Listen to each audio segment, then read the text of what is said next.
Chapter 9. A Nocturnal Adventure. There was a moment's pause when the whole party had got out of the hut. And the Highlander who assumed the command, and who, in Waverley's awakened recollection, seemed to be the same tall figure who had acted as Donald Bean Lean's lieutenant, by whispers and signs imposed the strictest silence. He delivered to Edward a sword and steel pistol, and, pointing up the track, laid his hand on the hilt of his own claymore, as if to make him sensible they might have occasion to use force to make good their passage. He then placed himself at the head of the party, who moved up the pathway in single or Indian file, Waverley being placed nearest to their leader. He moved with great precaution, as if to avoid giving any alarm, and halted as soon as he came to the verge of the ascent. Waverley was soon sensible of the reason, for he heard at no great distance an English sentinel call out "All's well." The heavy sound sunk on the night wind down the woody glen, and was answered by the echoes of its banks. A second, third, and fourth time the signal was repeated fainter and fainter, as if at a greater and greater distance. It was obvious that a party of soldiers were near, and upon their guard, though not sufficiently so to detect men skillful in every art of predatory warfare, like those with whom he now watched their ineffectual precautions. When these sounds had died upon the silence of the night, the Highlanders began their march swiftly, yet with the most cautious silence. Waverley had little time, or indeed disposition, for observation, and could only discern that they passed at some distance from a large building, in the windows of which a light or two yet seemed to twinkle. A little farther on the leading Highlander snuffed the wind like a setting spaniel, and then made a signal to his party again to halt. He stooped down upon all fours, wrapped up in his plaid, so as to be scarce distinguishable from the heathy ground on which he moved, and advanced in this posture to reconnoitre. In a short time he returned, and dismissed his attendants excepting one, and, intimating to Waverley that he must imitate his cautious mode of proceeding, all three crept forward on hands and knees. After proceeding a greater way in this inconvenient manner than was at all comfortable to his knees and shins, Waverley perceived the smell of smoke, which probably had been much sooner distinguished by the more acute nasal organs of his guide. It proceeded from the corner of a low and ruinous sheepfold, the walls of which were made of loose stones, as is usual in Scotland. Close by this low wall the Highlander guided Waverley, and, in order probably to make him sensible of his danger, or perhaps to obtain the full credit of his own dexterity, he intimated to him, by sign and example, that he might raise his head so as to peep into the sheepfold. Waverley did so, and beheld an outpost of 4 or 5 soldiers lying by their watch-fire.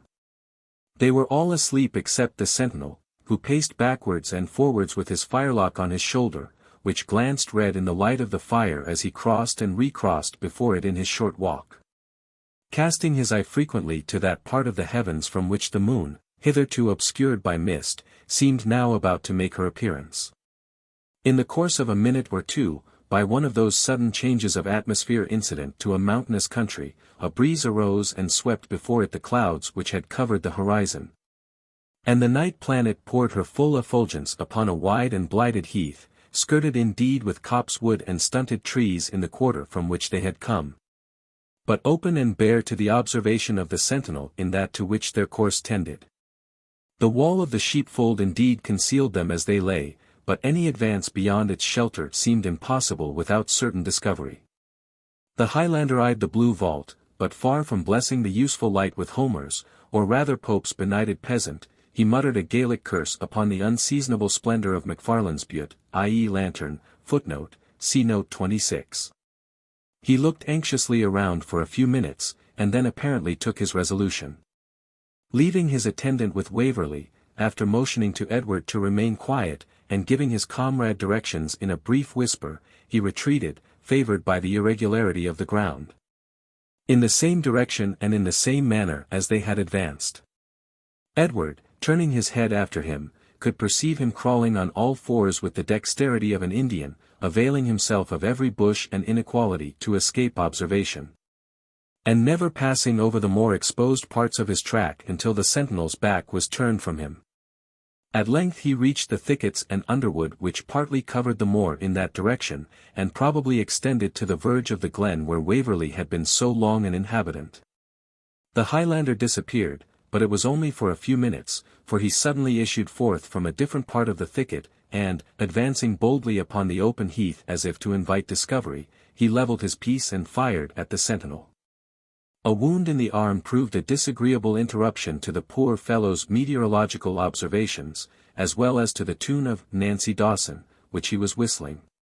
He returned the fire ineffectually, and his comrades, starting up at the alarm, advanced alertly towards the spot from which the first shot had issued. The Highlander, after giving them a full view of his person, dived among the thickets, for his ruse de guerre had now perfectly succeeded. While the soldiers pursued the cause of their disturbance in one direction, Waverley, adopting the hint of his remaining attendant, made the best of his speed in that which his guide originally intended to pursue. And which now, the attention of the soldiers being drawn to a different quarter, was unobserved and unguarded. When they had run about a quarter of a mile, the brow of a rising ground which they had surmounted concealed them from further risk of observation. They still heard, however, at a distance the shouts of the soldiers as they hallooed to each other upon the heath, and they could also hear the distant roll of a drum beating to arms in the same direction. But these hostile sounds were now far in their rear, and died away upon the breeze as they rapidly proceeded. When they had walked about half an hour, still along open and waste ground of the same description, they came to the stump of an ancient oak, which, from its relics, appeared to have been at one time a tree of very large size. In an adjacent hollow they found several Highlanders, with a horse or two. They had not joined them above a few minutes, which Waverley's attendant employed, in all probability, in communicating the cause of their delay, for the words, Duncan Duroc, were often repeated, when Duncan himself appeared, out of breath indeed, and with all the symptoms of having run for his life, but laughing, and in high spirits at the success of the stratagem by which he had baffled his pursuers.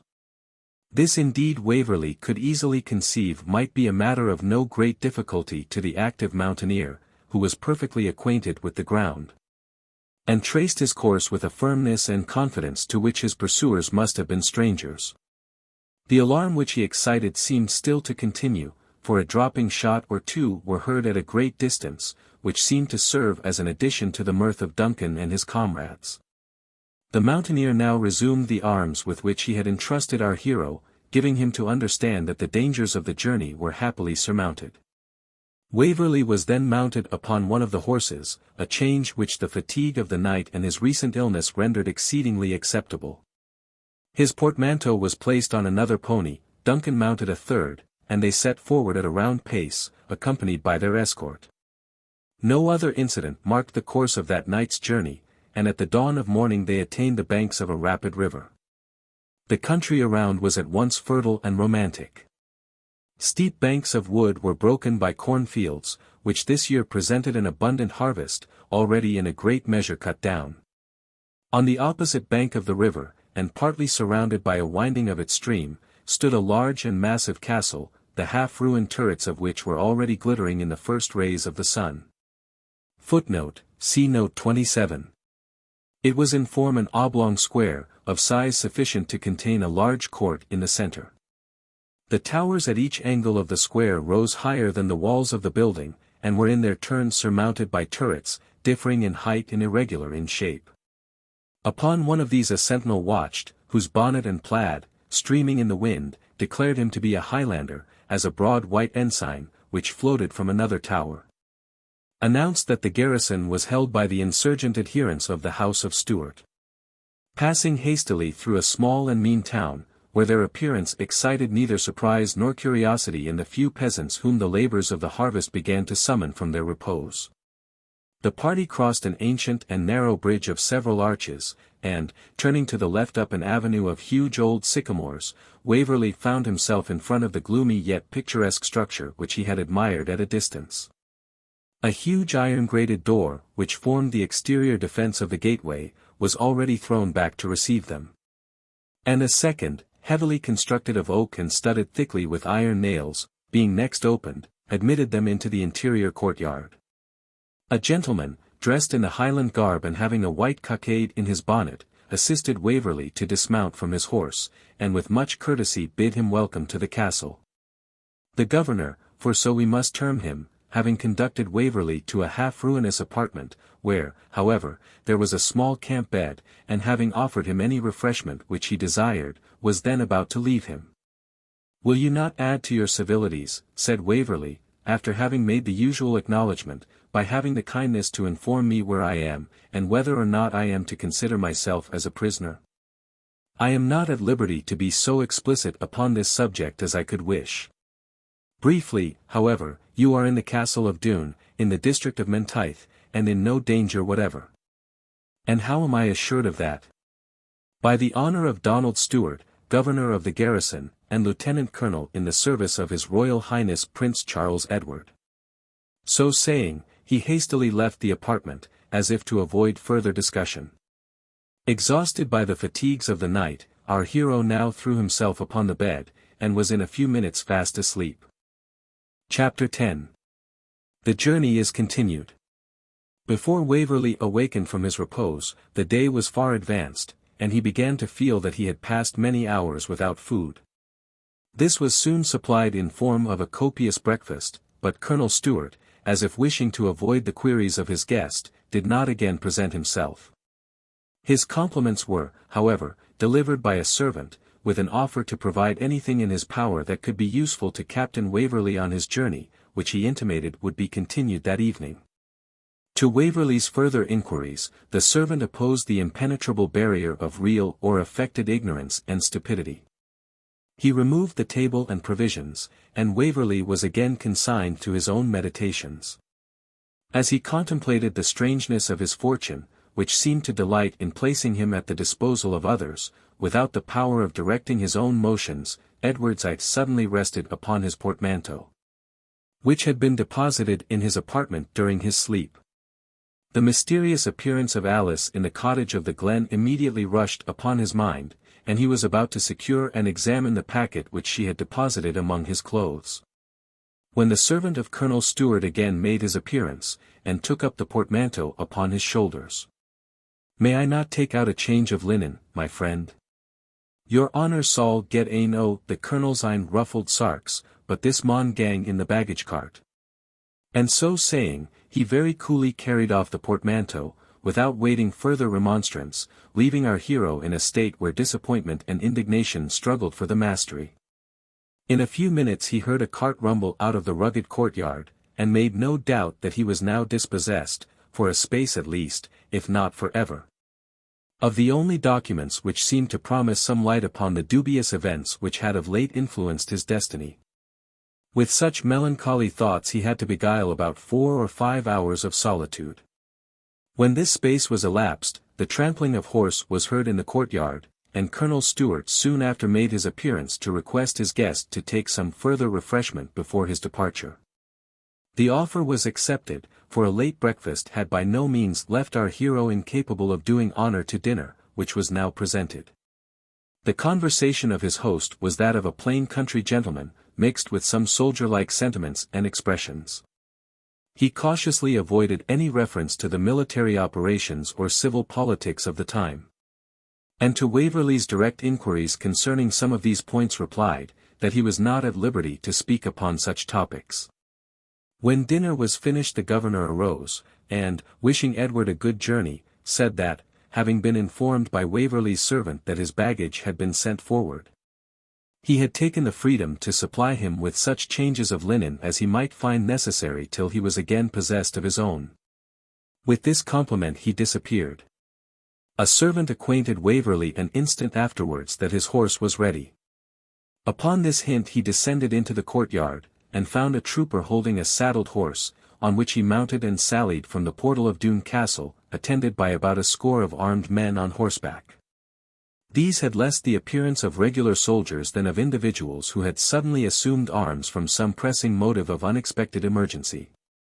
Their uniform, which was blue and red, an affected imitation of that of French chasseurs, was in many respects incomplete, and sate awkwardly upon those who wore it. Waverley's eye, accustomed to look at a well-disciplined regiment, could easily discover that the motions and habits of his escort were not those of trained soldiers, and that, although expert enough in the management of their horses, their skill was that of huntsmen or grooms rather than of troopers. The horses were not trained to the regular pace so necessary to execute simultaneous and combined movements and formations, nor did they seem bit, as it is technically expressed, for the use of the sword. The men, however, were stout, hardy-looking fellows, and might be individually formidable as irregular cavalry. The commander of this small party was mounted upon an excellent hunter, and, although dressed in uniform, his change of apparel did not prevent Waverley from recognizing his old acquaintance, Mr. Falconer of Balmawhapple. Now, although the terms upon which Edward had parted with this gentleman were none of the most friendly, he would have sacrificed every recollection of their foolish quarrel for the pleasure of enjoying once more the social intercourse of question and answer, from which he had been so long secluded. But apparently the remembrance of his defeat by the Baron of Bradwardine, of which Edward had been the unwilling cause, still rankled in the mind of the low-bred and yet proud laird. He carefully avoided giving the least sign of recognition, riding doggedly at the head of his men, who, though scarce equal in numbers to a sergeant's party, were denominated Captain Falconer's troop, being preceded by a trumpet, which sounded from time to time, and a standard, borne by Cornet Falconer, the laird's younger brother. The lieutenant, an elderly man, had much the air of a low sportsman and boon companion. An expression of dry humor predominated in his countenance over features of a vulgar cast, which indicated habitual intemperance. His cocked hat was set knowingly upon one side of his head, and while he whistled the Bob of Dumb Lane, under the influence of half a mutchkin of brandy, he seemed to trot merrily forward, with a happy indifference to the state of the country.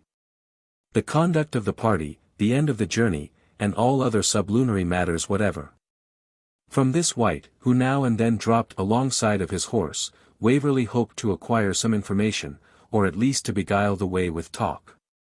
"A fine evening, sir," was Edward's salutation. "Ow, aye, sir." "A braw night," replied the lieutenant, in broad Scotch of the most vulgar description.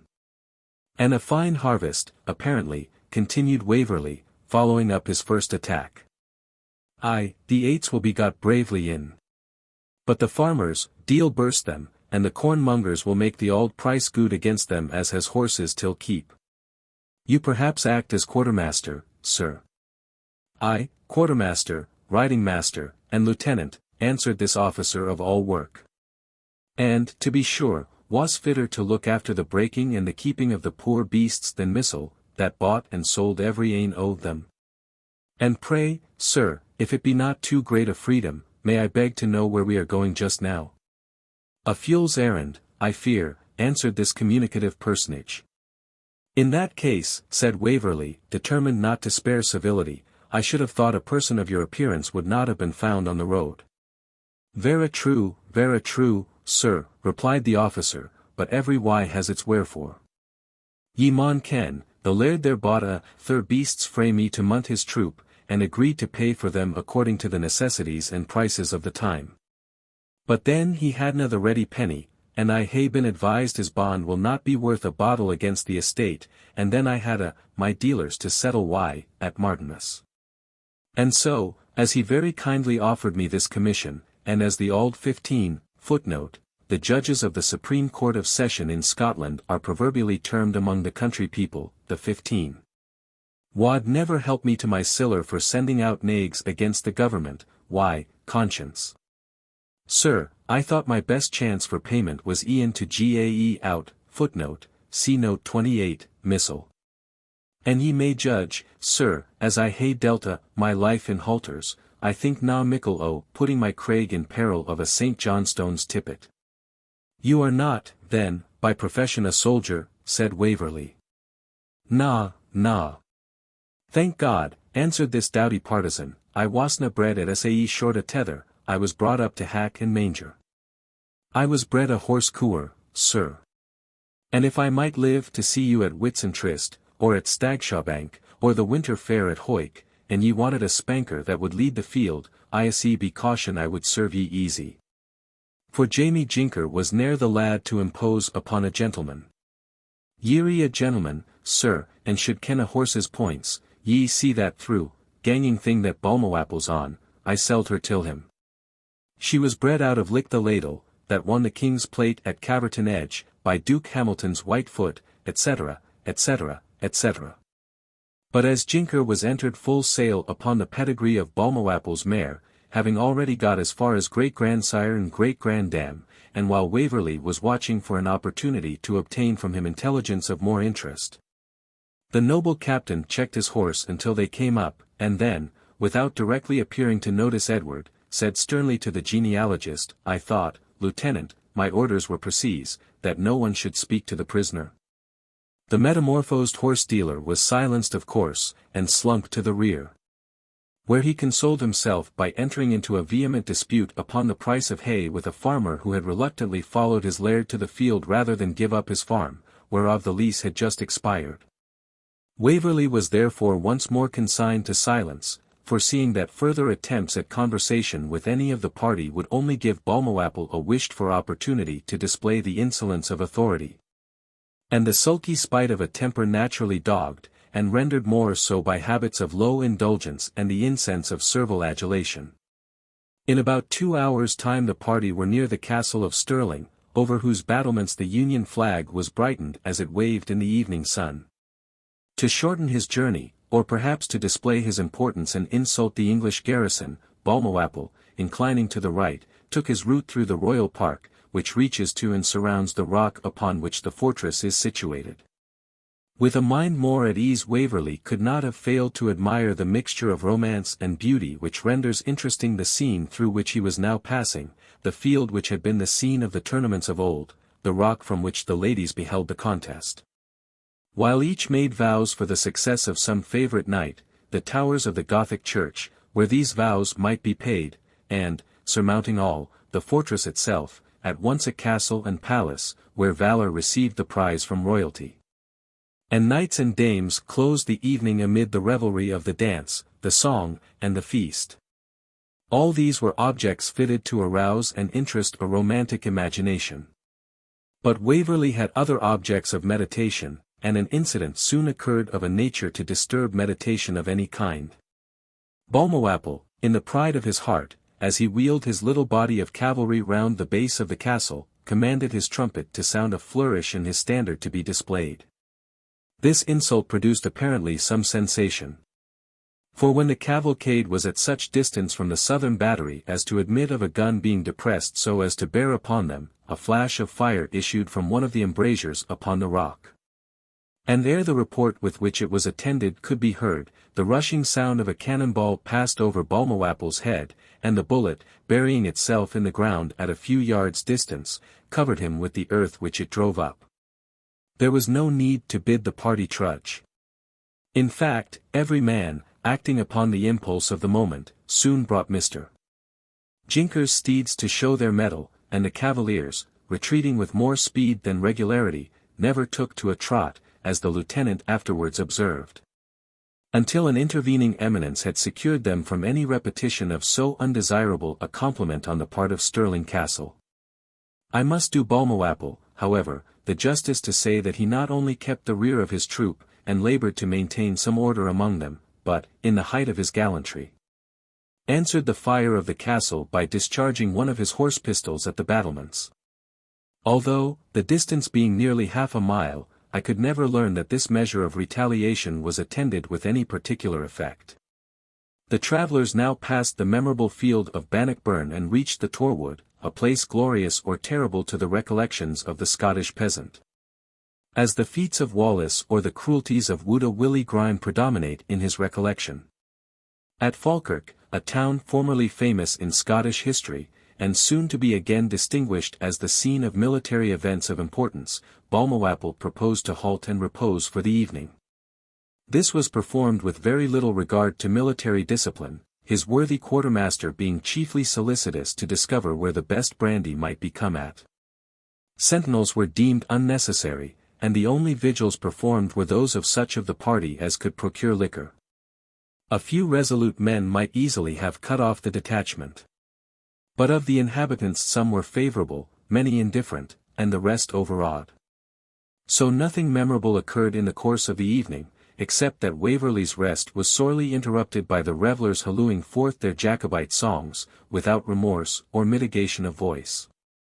Early in the morning they were again mounted and on the road to Edinburgh, though the pallid visages of some of the troop betrayed that they had spent a night of sleepless debauchery. They halted at Linlithgow, distinguished by its ancient palace, which 60 years since was entire and habitable, and whose venerable ruins, not quite 60 years since, very narrowly escaped the unworthy fate of being converted into a barrack for French prisoners. May repose and blessings attend the ashes of the patriotic statesman who, amongst his last services to Scotland, interposed to prevent this profanation. As they approached the metropolis of Scotland, through a champaign and cultivated country, the sounds of war began to be heard. The distant yet distinct report of heavy cannon, fired at intervals, apprised Waverley that the work of destruction was going forward. Even Balmawhapple seemed moved to take some precautions, by sending an advanced party in front of his troop, keeping the main body in tolerable order, and moving steadily forward. Marching in this manner they speedily reached an eminence, from which they could view Edinburgh stretching along the ridgy hill which slopes eastward from the castle.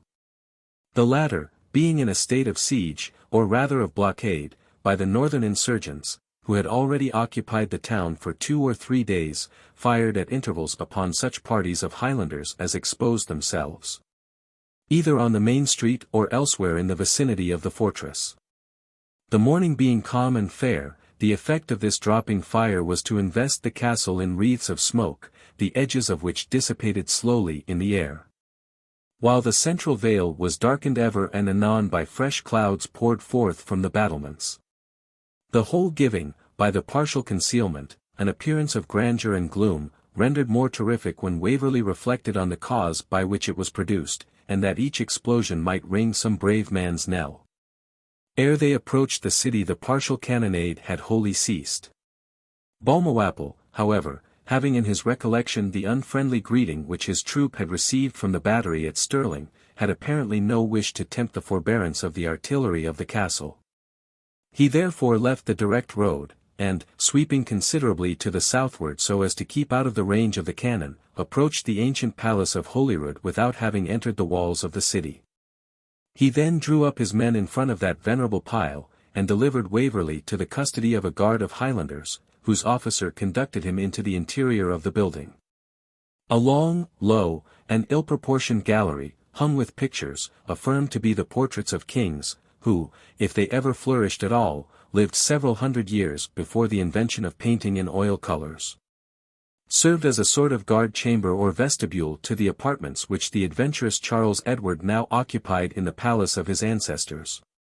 Officers, both in the Highland and Lowland garb, passed and repassed in haste, or loitered in the hall as if waiting for orders. Secretaries were engaged in making out passes, musters, and returns. All seemed busy, and earnestly intent upon something of importance, but Waverley was suffered to remain seated in the recess of a window, unnoticed by any one, in anxious reflection upon the crisis of his fate, which seemed now rapidly approaching. Chapter 11. An Old and a New Acquaintance. While he was deep sunk in his reverie, the rustle of tartans was heard behind him, a friendly arm clasped his shoulders, and a friendly voice exclaimed, "Said the Highland prophet sooth? Or must second sight go for nothing?" Waverley turned, and was warmly embraced by Fergus MacIvor. "A thousand welcomes to Holyrood, once more possessed by her legitimate sovereign. Did I not say we should prosper, and that you would fall into the hands of the Philistines if you parted from us?" "Dear Fergus," said Waverley, eagerly returning his greeting. "It is long since I have heard a friend's voice. Where is Flora?" "Safe, and a triumphant spectator of our success." "In this place," said Waverley. "Aye, in this city at least," answered his friend, "and you shall see her. But first you must meet a friend whom you little think of, who has been frequent in his inquiries after you." Thus saying, he dragged Waverley by the arm out of the guard chamber, and, ere he knew where he was conducted, Edward found himself in a presence room, fitted up with some attempt at royal state. A young man, wearing his own fair hair, distinguished by the dignity of his mien and the noble expression of his well-formed and regular features, advanced out of a circle of military gentlemen and Highland chiefs by whom he was surrounded. In his easy and graceful manners Waverley afterwards thought he could have discovered his high birth and rank, although the star on his breast and the embroidered garter at his knee had not appeared as its indications. "Let me present to your Royal Highness," said Fergus, bowing profoundly. "The descendant of one of the most ancient and loyal families in England," said the young chevalier, interrupting him. "I beg your pardon for interrupting you, my dear MacIver, but no master of ceremonies is necessary to present a Waverley to a Stuart." Thus saying, he extended his hand to Edward with the utmost courtesy, who could not, had he desired it, have avoided rendering him the homage which seemed due to his rank, and was certainly the right of his birth. "I am sorry to understand, Mr. Waverley, that, owing to circumstances which have been as yet but ill explained, you have suffered some restraint among my followers in Perthshire and on your march here. But we are in such a situation that we hardly know our friends, and I am even at this moment uncertain whether I can have the pleasure of considering Mr. Waverley as among mine." He then paused for an instant. But before Edward could adjust a suitable reply, or even arrange his ideas as to its purport, the prince took out a paper and then proceeded, "I should indeed have no doubts upon this subject if I could trust to this proclamation. Set forth by the friends of the Elector of Hanover, in which they rank Mr. Waverley among the nobility and gentry who are menaced with the pains of high treason for loyalty to their legitimate sovereign. But I desire to gain no adherents save from affection and conviction, and if Mr. Waverley inclines to prosecute his journey to the south, or to join the forces of the Elector, he shall have my passport and free permission to do so. And I can only regret that my present power will not extend to protect him against the probable consequences of such a measure. But," continued Charles Edward, after another short pause, "if Mr. Waverley should, like his ancestor, Sir Nigel, determine to embrace a cause which has little to recommend it but its justice, and follow a prince who throws himself upon the affections of his people to recover the throne of his ancestors or perish in the attempt, I can only say, that among these nobles and gentlemen he will find worthy associates in a gallant enterprise, and will follow a master who may be unfortunate, but, I trust, will never be ungrateful." The politic chieftain of the race of Iver knew his advantage in introducing Waverley to this personal interview with the royal adventurer. Unaccustomed to the address and manners of a polished court, in which Charles was eminently skilful, his words and his kindness penetrated the heart of our hero, and easily outweighed all prudential motives. To be thus personally solicited for assistance by a prince whose form and manners, as well as the spirit which he displayed in this singular enterprise, answered his ideas of a hero of romance. To be courted by him in the ancient halls of his paternal palace, recovered by the sword which he was already bending towards other conquests, gave Edward, in his own eyes, the dignity and importance which he had ceased to consider as his attributes. Rejected, slandered, and threatened upon the one side, he was irresistibly attracted to the cause which the prejudices of education and the political principles of his family had already recommended as the most just. These thoughts rushed through his mind like a torrent, sweeping before them every consideration of an opposite tendency. The time, besides, admitted of no deliberation, and Waverley, kneeling to Charles Edward, devoted his heart and sword to the vindication of his rights. The prince, for, although unfortunate in the faults and follies of his forefathers, we shall here and elsewhere give him the title due to his birth, raised Waverley from the ground and embraced him with an expression of thanks too warm not to be genuine. He also thanked Fergus MacIver repeatedly for having brought him such an adherent, and presented Waverley to the various noblemen, chieftains, and officers who were about his person as a young gentleman of the highest hopes and prospects, in whose bold and enthusiastic avowal of his cause they might see an evidence of the sentiments of the English families of rank at this important crisis. Footnote: see Note 29. Indeed, this was a point much doubted among the adherents of the House of Stuart. And as a well-founded disbelief in the co-operation of the English Jacobites kept many Scottish men of rank from his standard, and diminished the courage of those who had joined it. Nothing could be more seasonable for the Chevalier than the open declaration in his favour of the representative of the House of Waverley Honour, so long known as Cavaliers and Royalists. This Fergus had foreseen from the beginning. He really loved Waverley, because their feelings and projects never thwarted each other. He hoped to see him united with Flora, and he rejoiced that they were effectually engaged in the same cause. But, as we before hinted, he also exulted as a politician in beholding secured to his party a partisan of such consequence. And he was far from being insensible to the personal importance which he himself gained with the prince from having so materially assisted in making the acquisition. Charles Edward, on his part, seemed eager to show his attendants the value which he attached to his new adherent, by entering immediately, as in confidence, upon the circumstances of his situation. You have been secluded so much from intelligence, Mr. Waverley, from causes of which I am but indistinctly informed, that I presume you are even yet unacquainted with the important particulars of my present situation. You have, however, heard of my landing in the remote district of Moidart, with only 7 attendants, and of the numerous chiefs and clans whose loyal enthusiasm at once placed a solitary adventurer at the head of a gallant army. You must also, I think, have learned that the commander-in-chief of the Hanoverian Elector, Sir John Cope, marched into the Highlands at the head of a numerous and well-appointed military force with the intention of giving us battle. But that his courage failed him when we were within 3 hours' march of each other, so that he fairly gave us the slip and marched northward to Aberdeen, leaving the low country open and undefended. Not to lose so favourable an opportunity, I marched on to this metropolis, driving before me 2 regiments of horse, Gardiners and Hamiltons, who had threatened to cut to pieces every Highlander that should venture to pass Stirling.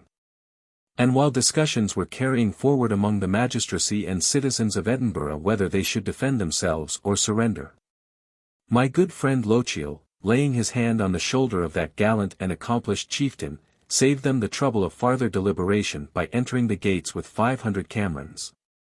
Thus far, therefore, we have done well, but, in the meanwhile, this doughty general's nerves being braced by the keen air of Aberdeen, he has taken shipping for Dunbar, and I have just received certain information that he landed there yesterday. His purpose must unquestionably be to march towards us to recover possession of the capital.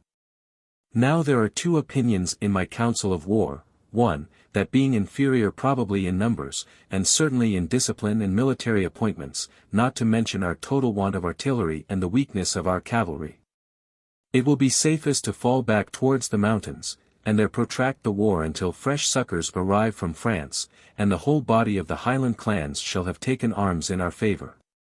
The opposite opinion maintains, that a retrograde movement, in our circumstances, is certain to throw utter discredit on our arms and undertaking, and, far from gaining us new partisans, will be the means of disheartening those who have joined our standard. The officers who use these last arguments, among whom is your friend Fergus MacIver, maintain that, if the Highlanders are strangers to the usual military discipline of Europe, the soldiers whom they are to encounter are no less strangers to their peculiar and formidable mode of attack. That the attachment and courage of the chiefs and gentlemen are not to be doubted, and that, as they will be in the midst of the enemy, their clansmen will as surely follow them.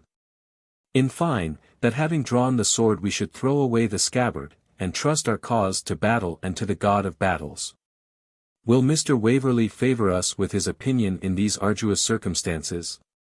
Waverley coloured high betwixt pleasure and modesty at the distinction implied in this question, and answered, with equal spirit and readiness, that he could not venture to offer an opinion as derived from military skill, but that the counsel would be far the most acceptable to him which should first afford him an opportunity to evince his zeal in his Royal Highness's service. Spoken like a Waverley, answered Charles Edward. And that you may hold a rank in some degree corresponding to your name, allow me, instead of the captain's commission which you have lost, to offer you the brevet rank of major in my service, with the advantage of acting as one of my aides-de-camp until you can be attached to a regiment, of which I hope several will be speedily embodied. Your Royal Highness will forgive me, answered Waverley, for his recollection turned to Balmawhapple and his scanty troop, if I decline accepting any rank until the time and place where I may have interest enough to raise a sufficient body of men to make my command useful to your Royal Highness's service. In the meanwhile, I hope for your permission to serve as a volunteer under my friend Fergus MacIver. At least, said the prince, who was obviously pleased with this proposal, allow me the pleasure of arming you after the Highland fashion. With these words, he unbuckled the broadsword which he wore, the belt of which was plated with silver, and the steel basket hilt richly and curiously inlaid. "The blade," said the prince, "is a genuine Andrea Ferrara. It has been a sort of heirloom in our family, but I am convinced I put it into better hands than my own, and will add to it pistols of the same workmanship. Colonel MacIver, you must have much to say to your friend. I will detain you no longer from your private conversation, but remember we expect you both to attend us in the evening. It may be perhaps the last night we may enjoy in these halls, and as we go to the field with a clear conscience, we will spend the eve of battle merrily." Thus licensed, the chief and Waverley left the presence chamber. Chapter 12. The mystery begins to be cleared up. "How do you like him?" was Fergus's first question, as they descended the large stone staircase. "A prince to live and die under," was Waverley's enthusiastic answer. "I knew you would think so when you saw him, and I intended you should have met earlier, but was prevented by your sprain. And yet he has his foibles, or rather he has difficult cards to play, and his Irish officers, footnote, see note 30. Who are much about him, are but sorry advisers, they cannot discriminate among the numerous pretensions that are set up. Would you think it, I have been obliged for the present to suppress an earl's patent, granted for services rendered 10 years ago, for fear of exciting the jealousy, forsooth, of C. and M. But you were very right, Edward, to refuse the situation of aide-de-camp. There are 2 vacant, indeed, but Clanronald and Lochiel, and almost all of us, have requested one for young Aberchalader, and the Lowlanders and the Irish party are equally desirous to have the other for the Master of F. Now, if either of these candidates were to be superseded in your favour, you would make enemies. And then I am surprised that the prince should have offered you a majority, when he knows very well that nothing short of lieutenant colonel will satisfy others, who cannot bring 150 men to the field. But patience, cousin, and shuffle the cards. It is all very well for the present, and we must have you properly equipped for the evening in your new costume, for, to say truth, your outward man is scarce fit for a court. Why, said Waverley, looking at his soiled dress, my shooting jacket has seen service since we parted, but that probably you, my friend, know as well or better than I. You do my second sight too much honour, said Fergus. We were so busy, first with the scheme of giving battle to Cope, and afterwards with our operations in the Lowlands, that I could only give general directions to such of our people as were left in Perthshire to respect and protect you. Should you come in their way? But let me hear the full story of your adventures, for they have reached us in a very partial and mutilated manner. Waverley then detailed at length the circumstances with which the reader is already acquainted, to which Fergus listened with great attention. By this time they had reached the door of his quarters, which he had taken up in a small paved court, retiring from the street called the Canongate, at the house of a buxom widow of 40.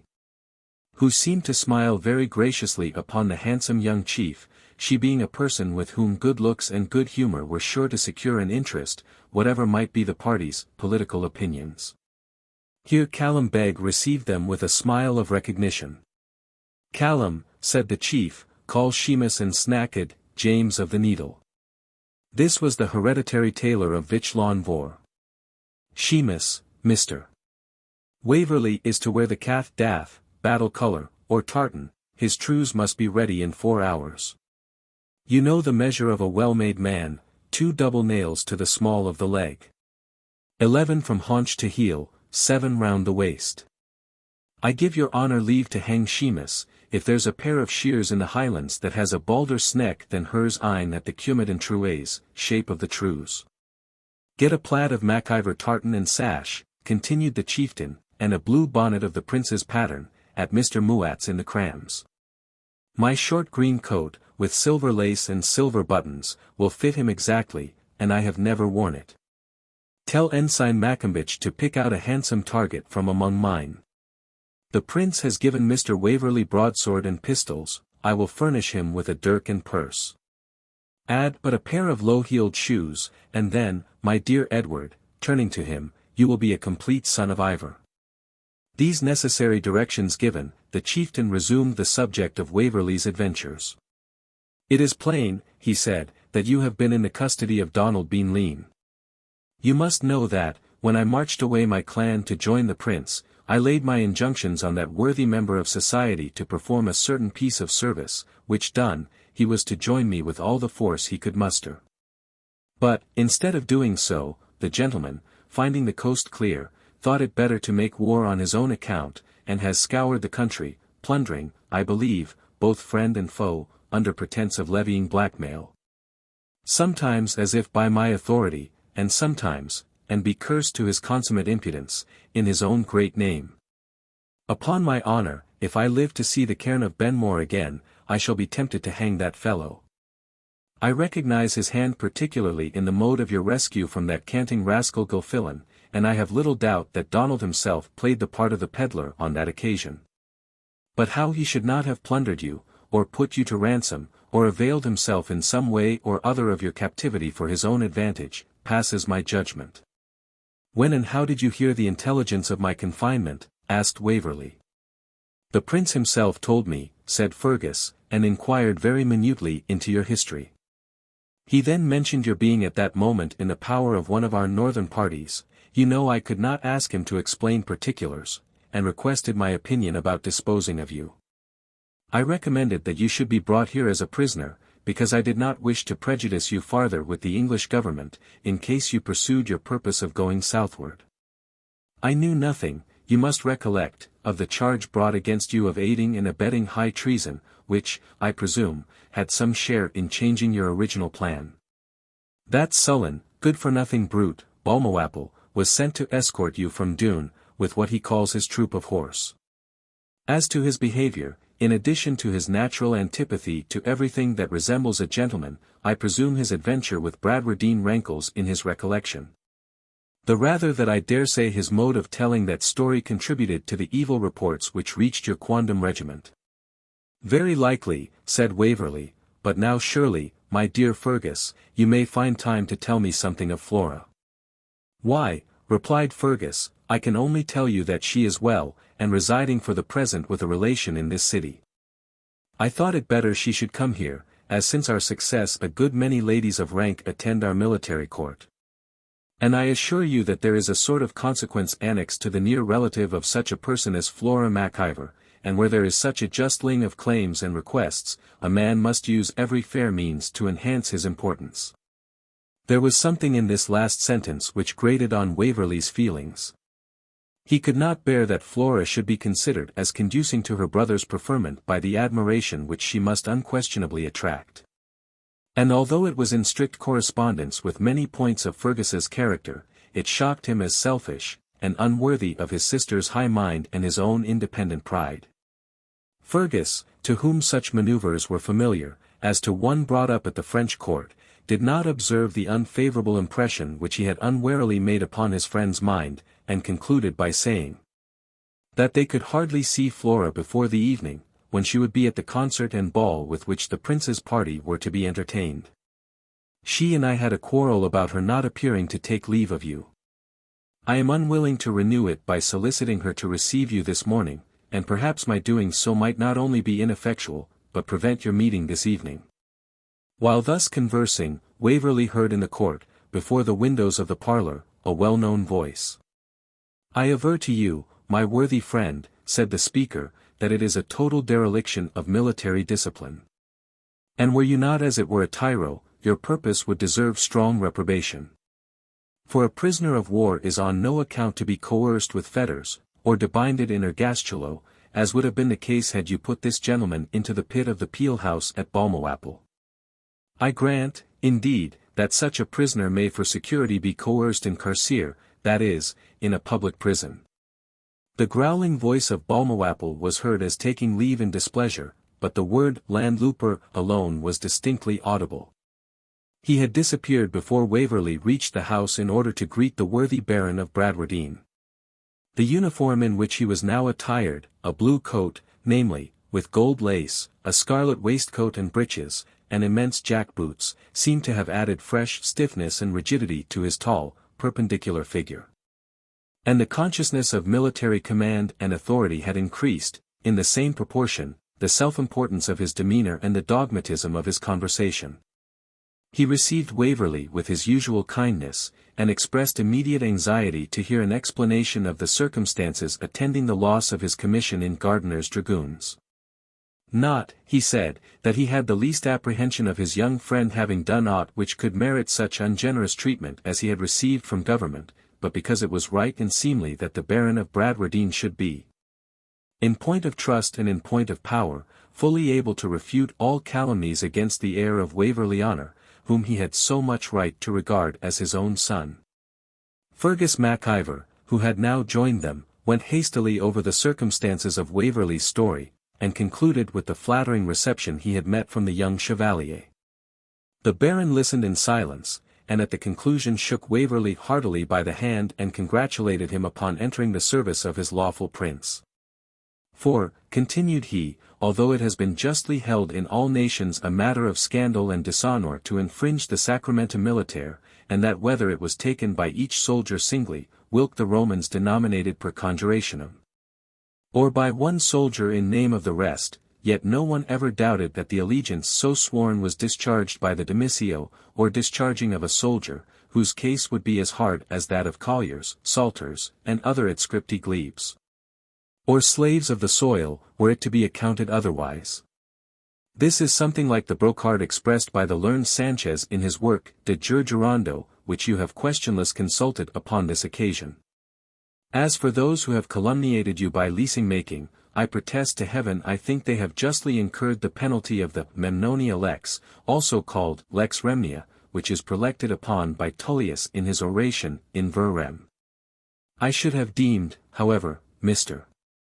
Waverley, that before destining yourself to any special service in the army of the prince, ye might have inquired what rank the old Bradwardine held there, and whether he would not have been peculiarly happy to have had your services in the regiment of horse which he is now about to levy. Edward eluded this reproach by pleading the necessity of giving an immediate answer to the prince's proposal, and his uncertainty at the moment whether his friend the Baron was with the army or engaged upon service elsewhere. This punctilio being settled, Waverley made inquiry after Miss Bradwardine, and was informed she had come to Edinburgh with Flora Mac Ivor, under guard of a party of the chieftain's men.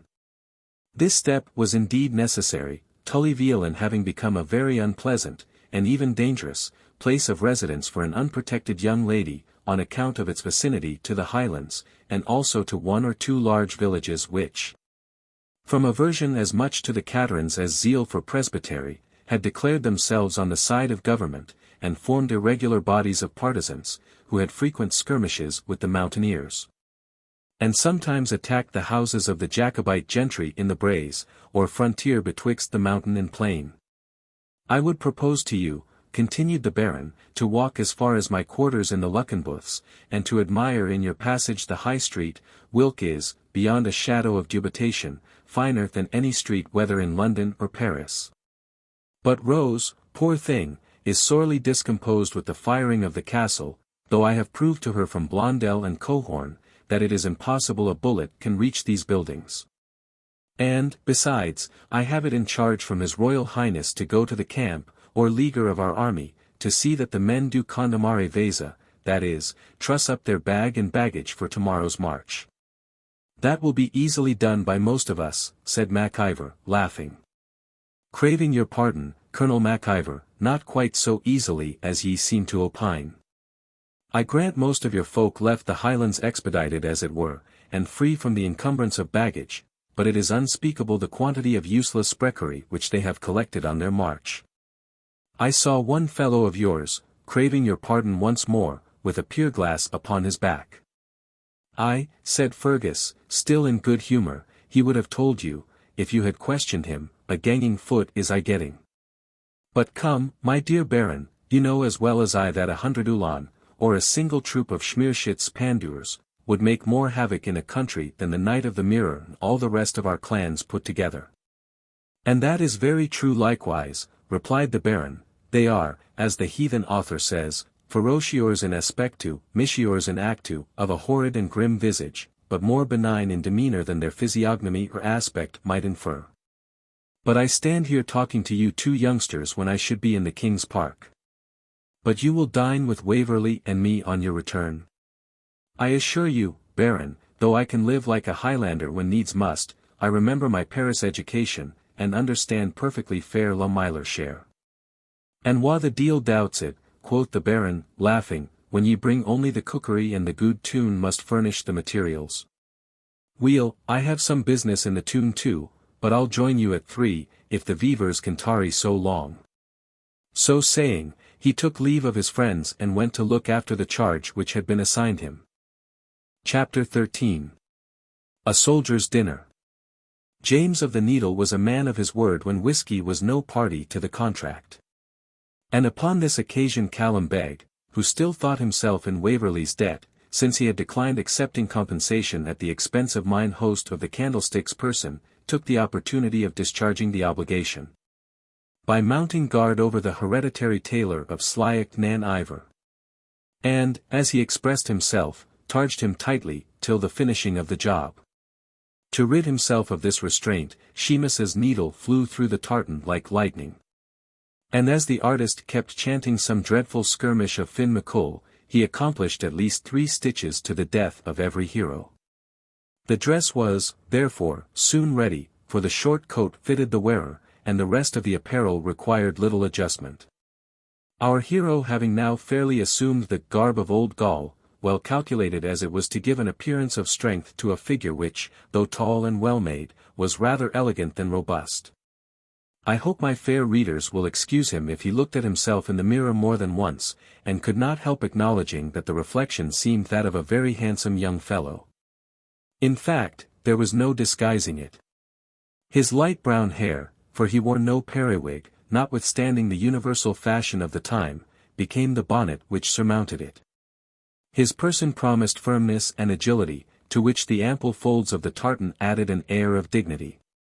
His blue eye seemed of that kind which melted in love, and which kindled in war. And an air of bashfulness, which was in reality the effect of want of habitual intercourse with the world, gave interest to his features, without injuring their grace or intelligence. "He's a pratty man, a very pratty man," said Evan Dhu, now Ensign Maccombich, to Fergus's buxom landlady. "He's vera weel," said the widow Flockhart, "but no nathing sae Wilfard as your colonel, Ensign." "I wasna comparing them," quoth Evan, "nor was I speaking about his being weel-favoured, but only that Mr. Waverley looks clean made in deliver, and like a proper lad o' his quarters, that will not cry barley in a brolsy. And, indeed, he's gleg a nooch at the broadsword and target. I hae played him missile at Glennaquoich, and sae has Vich Lawn Vor, often of a Sunday afternoon." "Lord forgie ye, Ensign Maccombich," said the alarmed Presbyterian. "I'm sure the Colonel wad never do the like o' that." "Hout! Hout! Mrs. Flockhart," replied the ensign, "we're young blood, ye ken, and young saints all deals." "But will ye fight Sir John Cope the morn, Ensign Maccombich?" demanded Mrs. Flockhart of her guest. "Troth ise insure him, and he'll bide us, Mrs. Flockhart," replied the Gael. "And will ye face they tearing shields, the dragoons, Ensign Maccombich?" again inquired the landlady. "Claw for claw, as Conan said to Satan, Mrs. Flockhart, and the devil tack the shortest nails." "And will the colonel venture on the baggonets himsel?" "Ye may swear it, Mrs. Flockhart, the very first man will he be, by Saint Fidar." "Merciful goodness! And if he's killed amang the redcoats," exclaimed the soft-hearted widow. "Troth, if it should sae befall, Mrs. Flockhart, I ken ane that will no be living to weep for him. But we mauna live the day, and have our dinner. And there's Vich Lawn Vor has packed his doorlock, and Mr. Waverley's wearied majoring yonder afore the muckle pierglass. And that grey auld Stuart Carl, the Baron o' Bradwardine that shot young Ronald of Ballinkirk, he's coming down the close that drolling cogling Bailey body they see Macwapple, just like the Laird o' Kittlegab's French cook. His turnspit doggy trindling a hint him, and I am as hungry as a gled, my bonny dow.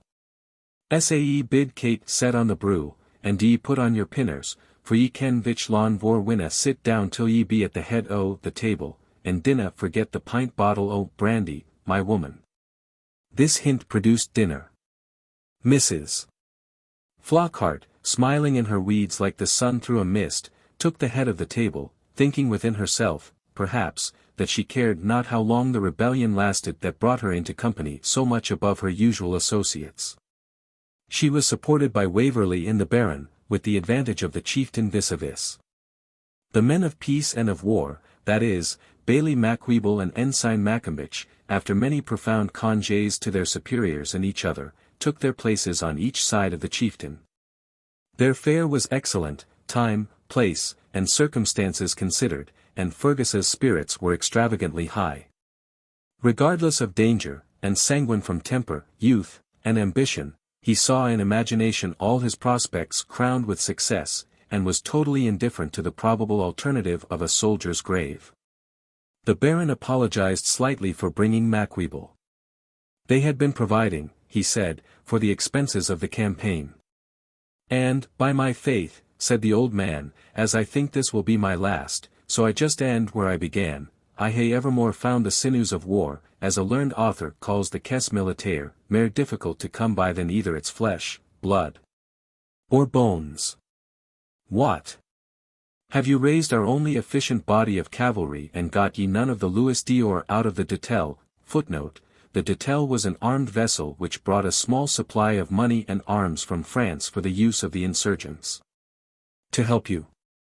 No, Glennaquoich, cleverer fellows have been before me. That's a scandal, said the young Highlander, but you will share what is left of my subsidy. It will save you an anxious thought tonight, and will be all one tomorrow, for we shall all be provided for, one way or other, before the sun sets. Waverley, blushing deeply, but with great earnestness, pressed the same request. I thank ye baith, my good lads, said the Baron, but I will not infringe upon your peculium. Bailie Macwheeble has provided the sum which is necessary. Here the Bailie shifted and fidgeted about in his seat, and appeared extremely uneasy. At length, after several preliminary hems, and much tautological expression of his devotion to his honour's service, by night or day, living or dead, he began to insinuate, that the banks had removed their ready cash into the castle. That, nae doubt, Sandy Goldie, the silversmith, would do mickle for his honour, but there was little time to get the wad set made out, and, doubtless, if his honour Glennaquoich or Mr. Waverley could accommodate. Let me hear of no such nonsense, sir, said the Baron, in a tone which rendered Macwheeble mute, but proceed as we accorded before dinner, if it be your wish to remain in my service. To this peremptory order the Bailie, though he felt as if condemned to suffer a transfusion of blood from his own veins into those of the Baron, did not presume to make any reply. After fidgeting a little while longer, however, he addressed himself to Glennaquoich, and told him, if his honour had mair ready siller than was sufficient for his occasions in the field, he could put it out at use for his honour in safe hands and at great profit at this time. At this proposal Fergus laughed heartily, and answered, when he had recovered his breath, Many thanks, Bailie, but you must know, it is a general custom among us soldiers to make our landlady our banker. Here, Mrs. Flockhart, said he, taking 4 or 5 broad pieces out of a well-filled purse and tossing the purse itself, with its remaining contents, into her apron, these will serve my occasions, do you take the rest. Be my banker if I live, and my executor if I die, but take care to give something to the Highland Cailiacs, footnote, old women, on whom devolved the duty of lamenting for the dead, which the Irish call keening. That shall cry the coronach loudest for the last vich lawn vor. It is the testamentum militare, quoth the Baron, whilk, among the Romans, was privileged to be nuncupative. But the soft heart of Mrs. Flockhart was melted within her at the chieftain's speech, she set up a lamentable blubbering, and positively refused to touch the bequest, which Fergus was therefore obliged to resume. Well, then, said the chief, if I fall, it will go to the grenadier that knocks my brains out, and I shall take care he works hard for it. Bailie Macwheeble was again tempted to put in his oar. For where cash was concerned he did not willingly remain silent. Perhaps he had better carry the gowd to Miss MacIver, in case of mortality or accidents of war. It might take the form of a mortis causa donation in the young lady's favour, and wad cost but the scrape of a pen to mak it out. The young lady, said Fergus, should such an event happen, will have other matters to think of than these wretched Louis Dior. True, undeniable, there's nae doubt o' that. But your honour kens that a full sorrow is endurable by most folk more easily than a hungry one. True, Bailey, very true. And I believe there may even be some who would be consoled by such a reflection for the loss of the whole existing generation.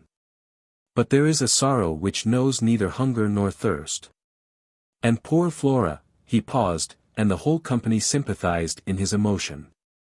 The Baron's thoughts naturally reverted to the unprotected state of his daughter, and the big tear came to the veteran's eye. If I fall, Macwheeble, you have all my papers and know all my affairs, be just to Rose. The Bailey was a man of earthly mould, after all. A good deal of dirt and dross about him, undoubtedly, but some kindly and just feelings he had, especially where the Baron or his young mistress were concerned. He set up a lamentable howl. If that doleful day should come, while Duncan Macwheeble had a bottle it should be Miss Rose's. He walled scroll for a plaque the sheet or she kenned what it was to want. If indeed at the bonny barony o' Bradwardine and Tullyveolan, with the Fort Alice and manor place thereof, he kept sobbing and whining at every pause, tofts, crofts, mosses, muirs, outfield, infield, buildings, orchards, dovecots, with the right of net and coble in the water and loch of Veolan, tains, parsonage and vicarage, annexus, connexus, rights of pasturage, fuel, field and divot, parts, pendicles, and pertinence whatsoever. Here he had recourse to the end of his long cravat to wipe his eyes, which overflowed, in spite of him. At the ideas which this technical jargon conjured up, all as more fully described in the proper evidence and titles thereof, and lying within the parish of Bradwardine in the shire of Perth, if, as aforesaid, they must pass from my master's child to Inchgrabbit, was a Whig and a Hanoverian, and be managed by his doer, Jamie Howie, was no fit to be a Burleyman, let be a Bailey. The beginning of this lamentation really had something affecting. But the conclusion rendered laughter irresistible. Never mind, Bailey, said Ensign Maccombich, for the good old times of rugging and riving, pulling and tearing, are come back again, and sneckus mac snackus, meaning, probably, annexus, connexus, and the rest of your friends. Mon gie placed to the langest claymore. And that claymore shall be ours, Bailey, said the chieftain, who saw that Macwheeble looked very blank at this intimation. We'll give them the medal our mountain affords. Lillibulero, bullen a law. And in place of broad pieces, we'll pay with broadswords. Luro, etc. With duns and with debts we will soon clear our score. Lillibulero, etc. For the man that's thus paid will crave payment no more. Luro, etc. Footnote, these lines, or something like them, occur in an old magazine of the period. But come, Bailey, be not cast down, drink your wine with a joyous heart. The Baron shall return safe and victorious to Tullyveolan, and unite Killancurate's lairdship with his own, since the cowardly half-bred swine will not turn out for the prince like a gentleman. To be sure, they lie maist eowist, said the Bailey, wiping his eyes, and should naturally fa under the same factory. And I, proceeded the chieftain, shall take care of myself, too. For you must know, I have to complete a good work here, by bringing Mrs. Flockhart into the bosom of the Catholic Church, or at least halfway, and that is to your Episcopal meeting house. O Baron! If you heard her fine countertenor admonishing Kate and Matty in the morning, you, who understand music, would tremble at the idea of hearing her shriek in the psalmody of Haddo's Hole. Lord forgie you, Colonel, how ye rin on. But I hope your honours will tak tea before ye gang to the palace, and I maun gang and mask it for you. So saying, Mrs.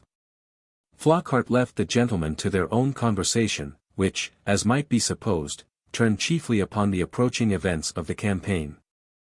Chapter 14. The Ball. Ensign Maccombich having gone to the Highland camp upon duty, and Bailie Macwheeble having retired to digest his dinner and Evan Dhew's intimation of martial law in some blind change house, Waverley, with the Baron and the chieftain, proceeded to Holyrood House. The two last were in full tide of spirits, and the Baron rallied in his way our hero upon the handsome figure which his new dress displayed to advantage. "If you have any design upon the heart of a bonny Scotch lassie, I would premonish you, when you address her, to remember and quote the words of Virgilius. Nunc insanus amor durimi martis in armis. Tila intermedia ac adversos detinat hosts." Wilk versus Robertson of Struan, chief of the clan Donachie, unless the claims of Lude ought to be preferred primo loco, has thus elegantly rendered. "For cruel love had gartened low my leg, and clad my hurdies in a philobeg. Although, indeed, ye wear the trews, a garment whilk I approve maist of the TWA, as mair ancient and seemly. Or rather," said Fergus, "hear my song. She wadna hae a lowland laird, nor be an English lady. But she's away with Duncan Graham, and he's rode her in his plaidie." By this time they reached the palace of Holyrood, and were announced respectively as they entered the apartments. It is but too well known how many gentlemen of rank, education, and fortune took a concern in the ill-fated and desperate undertaking of 1745. The ladies, also, of Scotland very generally espoused the cause of the gallant and handsome young prince, who threw himself upon the mercy of his countrymen rather like a hero of romance than a calculating politician. It is not, therefore, to be wondered that Edward, who had spent the greater part of his life in the solemn seclusion of Waverley Honour, should have been dazzled at the liveliness and elegance of the scene now exhibited in the long deserted halls of the Scottish palace. The accompaniments, indeed, fell short of splendour, being such as the confusion and hurry of the time admitted. Still, however, the general effect was striking, and, the rank of the company considered, might well be called brilliant. It was not long before the lover's eye discovered the object of his attachment. Flora MacIver was in the act of returning to her seat, near the top of the room, with Rose Bradwardine by her side.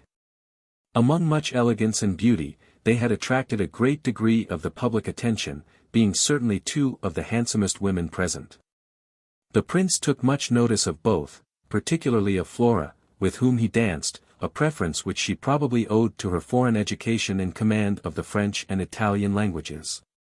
When the bustle attending the conclusion of the dance permitted, Edward almost intuitively followed Fergus to the place where Miss MacIver was seated. The sensation of hope with which he had nursed his affection in absence of the beloved object seemed to vanish in her presence, and, like one striving to recover the particulars of a forgotten dream, he would have given the world at that moment to have recollected the grounds on which he had founded expectations which now seemed so delusive. He accompanied Fergus with downcast eyes, tingling ears, and the feelings of the criminal who, while the melancholy cart moves slowly through the crowds that have assembled to behold his execution, receives no clear sensation either from the noise which fills his ears or the tumult on which he casts his wandering look. Flora seemed a very little, affected and discomposed at his approach. "I bring you an adopted son of Ivor," said Fergus. "And I receive him as a second brother," replied Flora. There was a slight emphasis on the word, which would have escaped every ear but one that was feverish with apprehension. It was, however, distinctly marked, and, combined with her whole tone and manner, plainly intimated, "I will never think of Mr. Waverley as a more intimate connection." Edward stopped, bowed, and looked at Fergus, who bit his lip, a movement of anger which proved that he also had put a sinister interpretation on the reception which his sister had given his friend. "This, then, is an end of my day-dream." Such was Waverley's first thought, and it was so exquisitely painful as to banish from his cheek every drop of blood. "Good God," said Rose Bradwardine, "he is not yet recovered." These words, which she uttered with great emotion, were overheard by the Chevalier himself, who stepped hastily forward, and, taking Waverley by the hand, inquired kindly after his health, and added that he wished to speak with him. By a strong and sudden effort, which the circumstances rendered indispensable, Waverley recovered himself so far as to follow the Chevalier in silence to a recess in the apartment.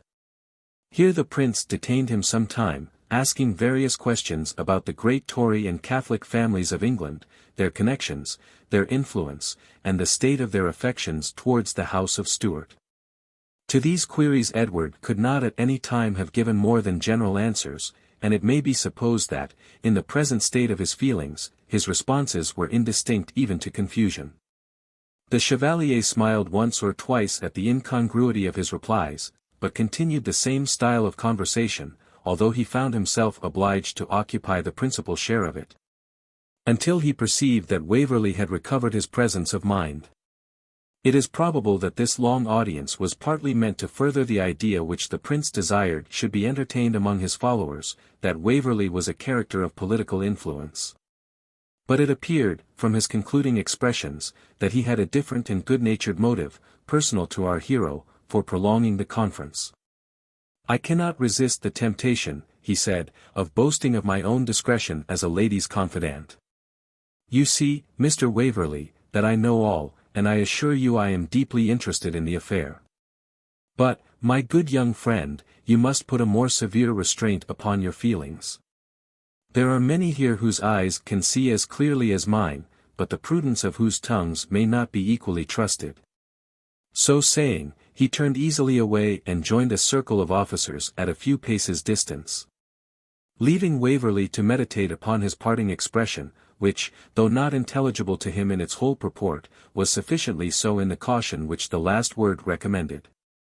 Making, therefore, an effort to show himself worthy of the interest which his new master had expressed, by instant obedience to his recommendation, he walked up to the spot where Flora and Miss Bradwardine were still seated. And having made his compliments to the latter, he succeeded, even beyond his own expectation, in entering into conversation upon general topics. If, my dear reader, thou hast ever happened to take post-horses at, or at, one at least of which blanks, or more probably both, you will be able to fill up from an inn near your own residence, you must have observed. And doubtless with sympathetic pain, the reluctant agony with which the poor jades at first apply their galled necks to the collars of the harness. But when the irresistible arguments of the postboy have prevailed upon them to proceed a mile or two, they will become callous to the first sensation. And being warm in the harness, as the said postboy may term it, proceed as if their withers were altogether unwrung. This simile so much corresponds with the state of Waverley's feelings in the course of this memorable evening, that I prefer it, especially as being, I trust, wholly original, to any more splendid illustration with which Bish's Art of Poetry might supply me. Exertion, like virtue, is its own reward, and our hero had, moreover, other stimulating motives for persevering in a display of affected composure and indifference to Flora's obvious unkindness. Pride, which supplies its caustic as an useful, though severe, remedy for the wounds of affection, came rapidly to his aid. Distinguished by the favor of a prince. Destined, he had room to hope, to play a conspicuous part in the revolution which awaited a mighty kingdom. Excelling, probably, in mental acquirements, and equaling at least in personal accomplishments, most of the noble and distinguished persons with whom he was now ranked. Young, wealthy, and high-born, could he, or ought he, to droop beneath the frown of a capricious beauty? O nymph, unrelenting and cold as thou art! My bosom is proud as thine own. With the feeling expressed in these beautiful lines, which, however, were not then written, footnote, they occur in Miss Seward's fine verses, beginning, To thy rocks, stormy lawn now, adieu. Waverley determined upon convincing Flora that he was not to be depressed by a rejection in which his vanity whispered that perhaps she did her own prospects as much injustice as his. And, to aid this change of feeling, there lurked the secret and unacknowledged hope that she might learn to prize his affection more highly, when she did not conceive it to be altogether within her own choice to attract or repulse it. There was a mystic tone of encouragement, also, in the Chevalier's words, though he feared they only referred to the wishes of Fergus in favour of an union between him and his sister. But the whole circumstances of time, place, and incident combined at once to awaken his imagination and to call upon him for a manly and decisive tone of conduct, leaving to fate to dispose of the issue. Should he appear to be the only one sad and disheartened on the eve of battle, how greedily would the tale be commented upon by the slander which had been already but too busy with his fame. Never, never, he internally resolved, shall my unprovoked enemies possess such an advantage over my reputation. Under the influence of these mixed sensations, and cheered at times by a smile of intelligence and approbation from the prince as he passed the group, Waverley exerted his powers of fancy, animation, and eloquence, and attracted the general admiration of the company. The conversation gradually assumed the tone best qualified for the display of his talents and acquisitions. The gaiety of the evening was exalted in character, rather than checked, by the approaching dangers of the morrow. All nerves were strung for the future, and prepared to enjoy the present. This mood of mind is highly favorable for the exercise of the powers of imagination, for poetry, and for that eloquence which is allied to poetry. Waverley, as we have elsewhere observed, possessed at times a wonderful flow of rhetoric, and on the present occasion, he touched more than once the higher notes of feeling, and then again ran off in a wild voluntary of fanciful mirth. He was supported and excited by kindred spirits, who felt the same impulse of mood and time, and even those of more cold and calculating habits were hurried along by the torrent. Many ladies declined the dance, which still went forward, and under various pretenses joined the party to which the handsome young Englishman seemed to have attached himself. He was presented to several of the first rank, and his manners, which for the present were altogether free from the bashful restraint by which, in a moment of less excitation, they were usually clouded, gave universal delight.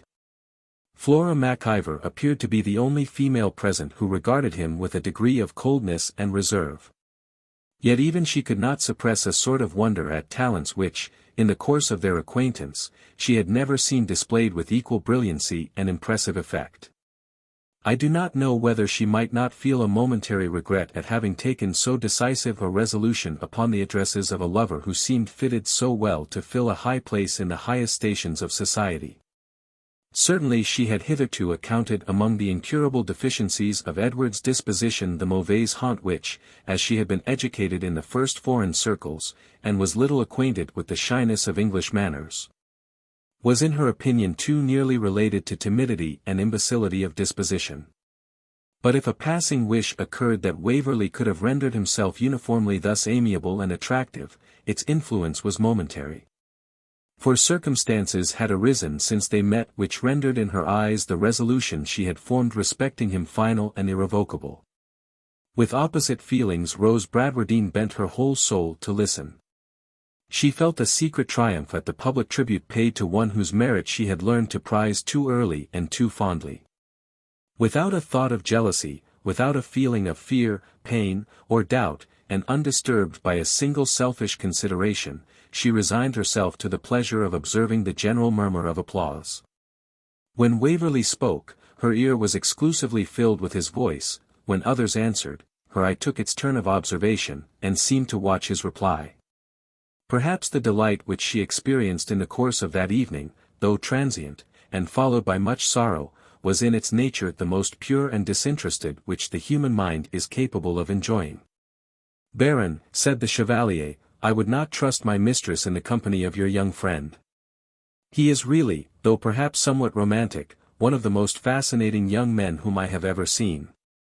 "And by my honor, sir," replied the Baron, "the lad can sometimes be as dauf as a sexagenary like myself. If your Royal Highness had seen him dreaming and dozing about the banks of Tully Veolan like an hypochondriac person, or, as Burton's Anatomia hath it, a phrenesiac or lethargic patient, you would wonder where he hath suddenly acquired all this fine sprack festivity and jocularity." "Truly," said Fergus MacIver, "I think it can only be the inspiration of the tartans, for, though Waverley be always a young fellow of sense and honour, I have hitherto often found him a very absent and inattentive companion." "We are the more obliged to him," said the prince, "for having reserved for this evening qualities which even such intimate friends had not discovered. But come, gentlemen, the night advances, and the business of tomorrow must be early thought upon. Each take charge of his fair partner, and honour a small refreshment with your company."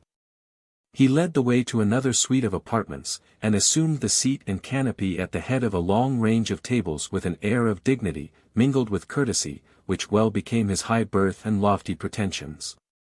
An hour had hardly flown away when the musicians played the signal for parting so well known in Scotland. Footnote, which is, or was wont to be, the old air of "Good night and joy be you. Good night, then," said the Chevalier, rising. "Good night, and joy be with you. Good night, fair ladies, who have so highly honored a proscribed and banished prince. Good night, my brave friends. May the happiness we have this evening experienced be an omen of our return to these our paternal halls, speedily and in triumph, and of many and many future meetings of mirth and pleasure in the palace of Holyrood." When the Baron of Bradwardine afterwards mentioned this adieu of the Chevalier, he never failed to repeat, in a melancholy tone, "Audiat, e voti Phoebus succedere partem. Ment dedit, partem volucres dispersit in auras." Which, as he added, is will rendered into English metre by my friend Bangar. A.e. half the prayer why Phoebus grace did find. The t'other half he whistled down the wind. Chapter 15. The March. The conflicting passions and exhausted feelings of Waverley had resigned him to late but sound repose. He was dreaming of Glennaquoich, and had transferred to the halls of Lawn nan Chaistel the festal train which so lately graced those of Holyrood. The pibroch too was distinctly heard. And this at least was no delusion, for the proud step of the chief piper of the Clane MacIver was perambulating the court before the door of his chieftain's quarters, and as Mrs. Flockhart, apparently no friend to his minstrelsy, was pleased to observe, gang the very stain anlime was dingle why his screeching. Of course it soon became too powerful for Waverley's dream, with which it had at first rather harmonized. The sound of Callum's brogues in his apartment, for MacIver had again assigned Waverley to his care, was the next note of parting. "Winna your honour bang up. Vich Lon Vor and Ta Prince are awa to the Lang Green Glen ahint the Clocken, tat they ca, the King's Park." Footnote, the main body of the Highland army encamped, or rather bivouacked, in that part of the King's Park which lies towards the village of Duddingston.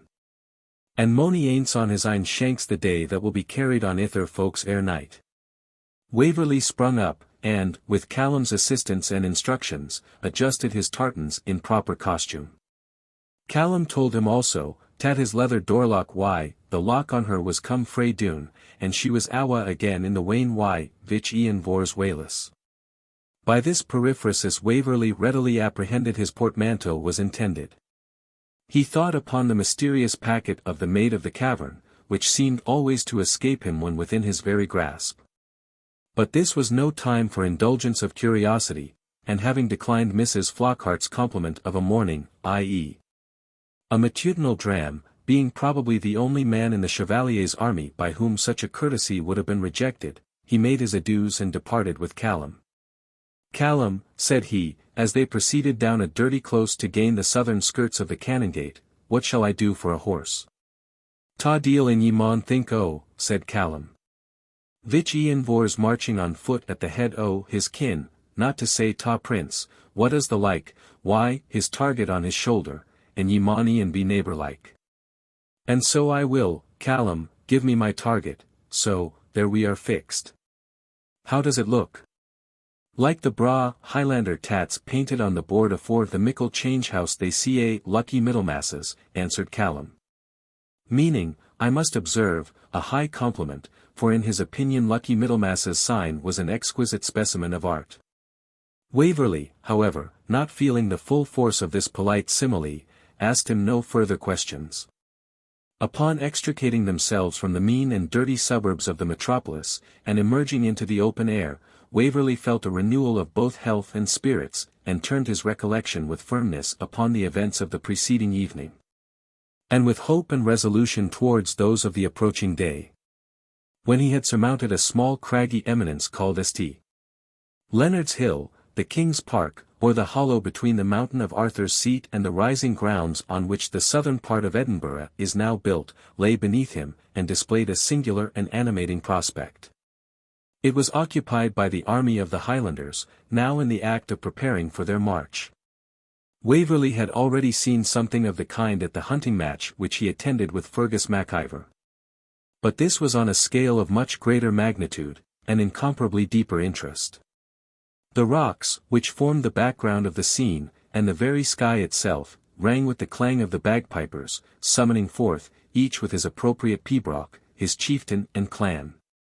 The mountaineers, rousing themselves from their couch under the canopy of heaven with the hum and bustle of a confused and irregular multitude, like bees alarmed and arming in their hives, seemed to possess all the pliability of movement fitted to execute military maneuvers. Their motions appeared spontaneous and confused, but the result was order and regularity, so that a general must have praised the conclusion, though a martinet might have ridiculed the method by which it was attained.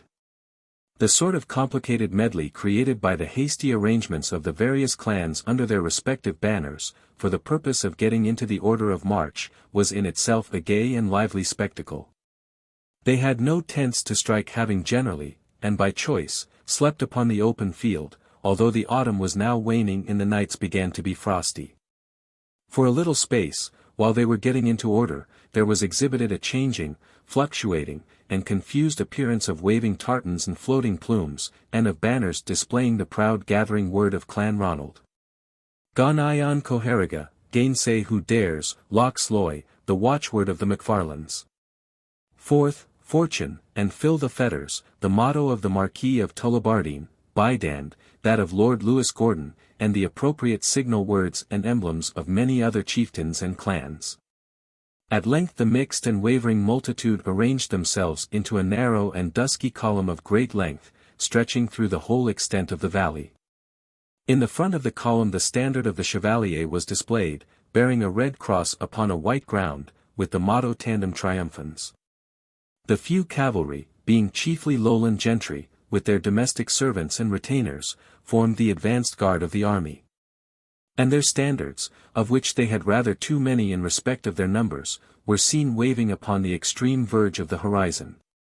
Many horsemen of this body, among whom Waverley accidentally remarked Balmawhapple and his lieutenant, Jinker, which last, however, had been reduced, with several others, by the advice of the Baron of Bradwardine, to the situation of what he called reformed officers, or reformadas, added to the liveliness, though by no means to the regularity, of the scene, by galloping their horses as fast forward as the press would permit, to join their proper station in the van. The fascinations of the Circes of the High Street, and the potations of strength with which they had been drenched overnight, had probably detained these heroes within the walls of Edinburgh somewhat later than was consistent with their morning duty. Of such loiterers, the prudent took the longer and circuitous, but more open, route to attain their place in the march, by keeping at some distance from the infantry, and making their way through the enclosures to the right, at the expense of leaping over or pulling down the drystone fences. The irregular appearance and vanishing of these small parties of horsemen, as well as the confusion occasioned by those who endeavoured, though generally without effect, to press to the front through the crowd of Highlanders, maugre their curses, oaths, and opposition, added to the picturesque wildness what it took from the military regularity of the scene. While Waverley gazed upon this remarkable spectacle, rendered yet more impressive by the occasional discharge of cannon shot from the castle at the Highland Guards as they were withdrawn from its vicinity to join their main body, Callum, with his usual freedom of interference, reminded him that Vich Lan Vor's folk were nearly at the head of the column of march which was still distant, and that they would gang very fast after the cannon fired. Thus admonished, Waverley walked briskly forward, yet often casting a glance upon the darksome clouds of warriors who were collected before and beneath him. A nearer view, indeed, rather diminished the effect impressed on the mind by the more distant appearance of the army. The leading men of each clan were well armed with broadsword, target, and fusee, to which all added the dirk, and most the steel pistol. But these consisted of gentlemen, that is, relations of the chief, however distant, and who had an immediate title to his countenance and protection. Finer and hardier men could not have been selected out of any army in Christendom. While the free and independent habits which each possessed, and which each was yet so well taught to subject to the command of his chief, and the peculiar mode of discipline adopted in Highland warfare, rendered them equally formidable by their individual courage and high spirit, and from their rational conviction of the necessity of acting in unison, and of giving their national mode of attack the fullest opportunity of success. But, in a lower rank to these, there were found individuals of an inferior description, the common peasantry of the Highland country, who, although they did not allow themselves to be so called, and claimed often, with apparent truth, to be of more ancient descent than the masters whom they served, bore, nevertheless, the livery of extreme penury, being indifferently accoutred, and worse armed, half-naked, stinted in growth, and miserable in aspect. Each important clan had some of those helots attached to them. Thus, the Mac Cowls, though tracing their descent from Comhow, the father of Finn or Fingal, were a sort of Gibeonites or hereditary servants to the Stuarts of Appin. The Macbeths, descended from the unhappy monarch of that name, were subjects to the Morays and Clan Donachie, or Robertsons of Athole.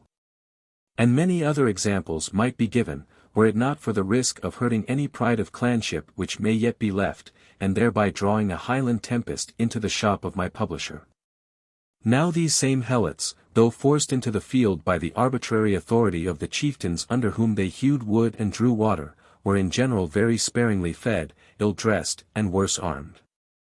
The latter circumstance was indeed owing chiefly to the General Disarming Act, which had been carried into effect ostensibly through the whole Highlands.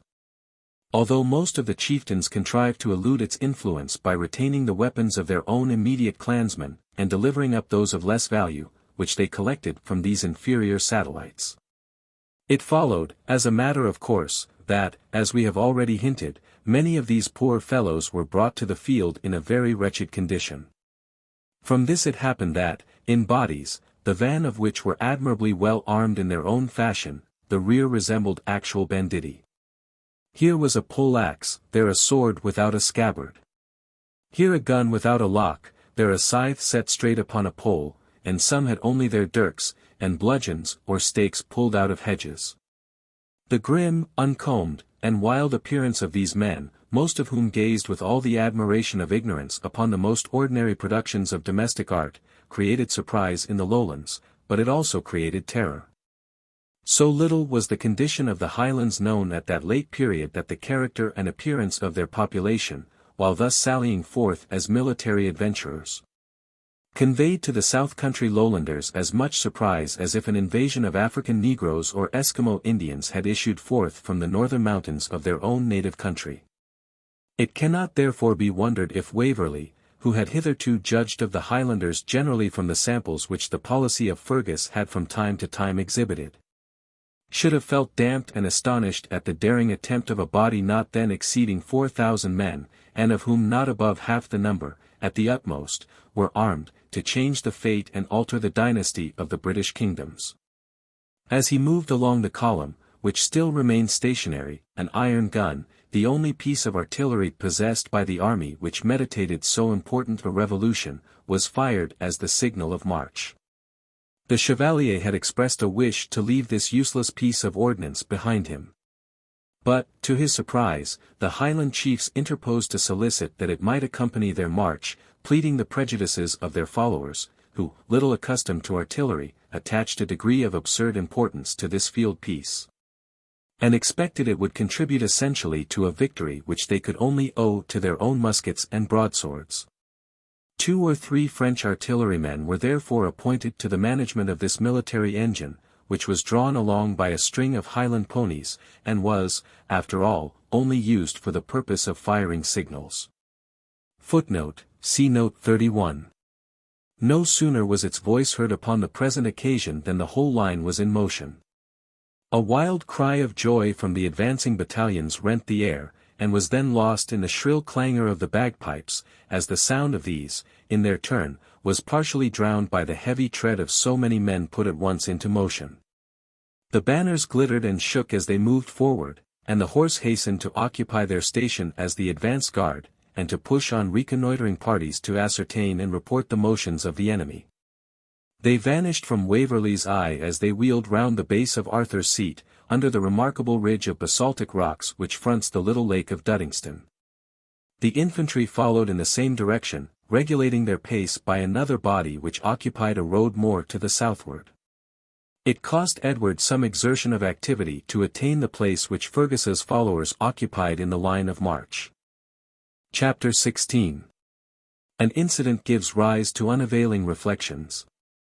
When Waverley reached that part of the column which was filled by the clan of MacIver, they halted, formed, and received him with a triumphant flourish upon the bagpipes and a loud shout of the men, most of whom knew him personally, and were delighted to see him in the dress of their country and of their sept.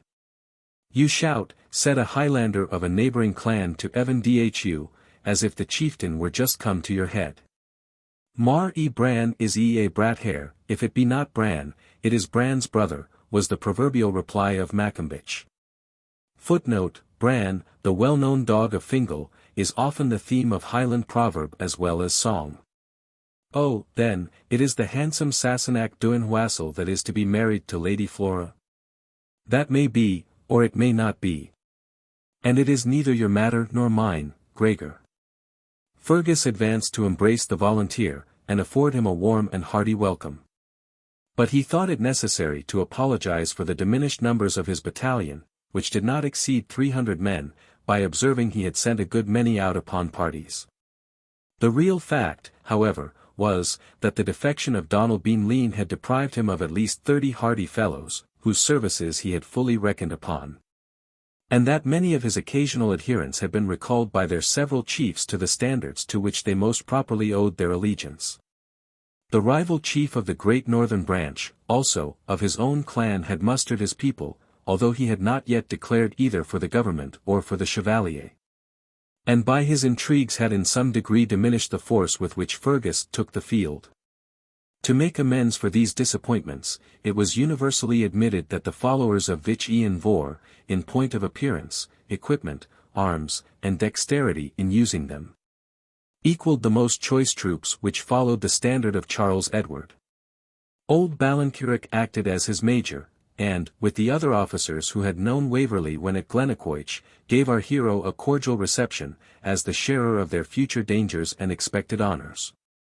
The route pursued by the Highland army, after leaving the village of Duddingston, was for some time the common post road betwixt Edinburgh and Haddington, until they crossed the Esk at Musselburgh, when, instead of keeping the low grounds towards the sea, they turned more inland, and occupied the brow of the eminence called Carberry Hill. A place already distinguished in Scottish history as the spot where the lovely Mary surrendered herself to her insurgent subjects. This direction was chosen because the Chevalier had received notice that the army of the government, arriving by sea from Aberdeen, had landed at Dunbar, and quartered the night before to the west of Haddington, with the intention of falling down towards the seaside, and approaching Edinburgh by the lower coast road. By keeping the height, which overhung that road in many places, it was hoped the Highlanders might find an opportunity of attacking them to advantage. The army therefore halted upon the ridge of Carberry Hill, both to refresh the soldiers and as a central situation from which their march could be directed to any point that the motions of the enemy might render most advisable. While they remained in this position, a messenger arrived in haste to desire MacIver to come to the prince, adding that their advanced post had had a skirmish with some of the enemy's cavalry, and that the Baron of Bradwardine had sent in a few prisoners. Waverley walked forward out of the line to satisfy his curiosity, and soon observed 5 or 6 of the troopers who, covered with dust, had galloped in to announce that the enemy were in full march westward along the coast. Passing still a little farther on, he was struck with a groan which issued from a hovel. He approached the spot, and heard a voice, in the provincial English of his native county, which endeavoured, though frequently interrupted by pain, to repeat the Lord's Prayer. The voice of distress always found a ready answer in our hero's bosom. He entered the hovel, which seemed to be intended for what is called, in the pastoral counties of Scotland, a smearing house, and in its obscurity Edward could only at first discern a sort of red bundle. For those who had stripped the wounded man of his arms and part of his clothes had left him the dragoon cloak in which he was enveloped. "For the love of God," said the wounded man, as he heard Waverley's step, "give me a single drop of water." "You shall have it," answered Waverley, at the same time raising him in his arms, bearing him to the door of the hut and giving him some drink from his flask. "I should know that voice," said the man. But looking on Waverley's dress with a bewildered look, no, this is not the young squire.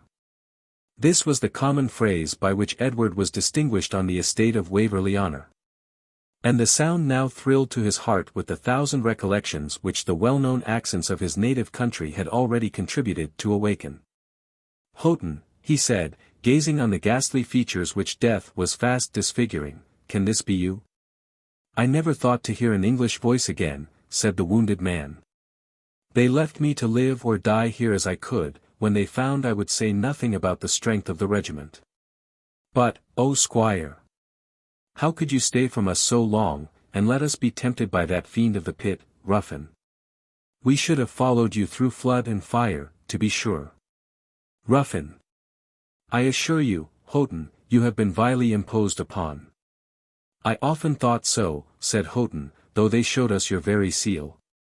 And so Timms was shot and I was reduced to the ranks." "Do not exhaust your strength in speaking," said Edward, "I will get you a surgeon presently." He saw MacIver approaching, who was now returning from headquarters, where he had attended a council of war, and hastened to meet him. "Brave news," shouted the chief, "we shall be at it in less than 2 hours. The prince has put himself at the head of the advance, and, as he drew his sword, called out, 'My friends, I have thrown away the scabbard. Come, Waverley, we move instantly. A moment, this poor prisoner is dying. Where shall I find a surgeon?' 'Why, where should you?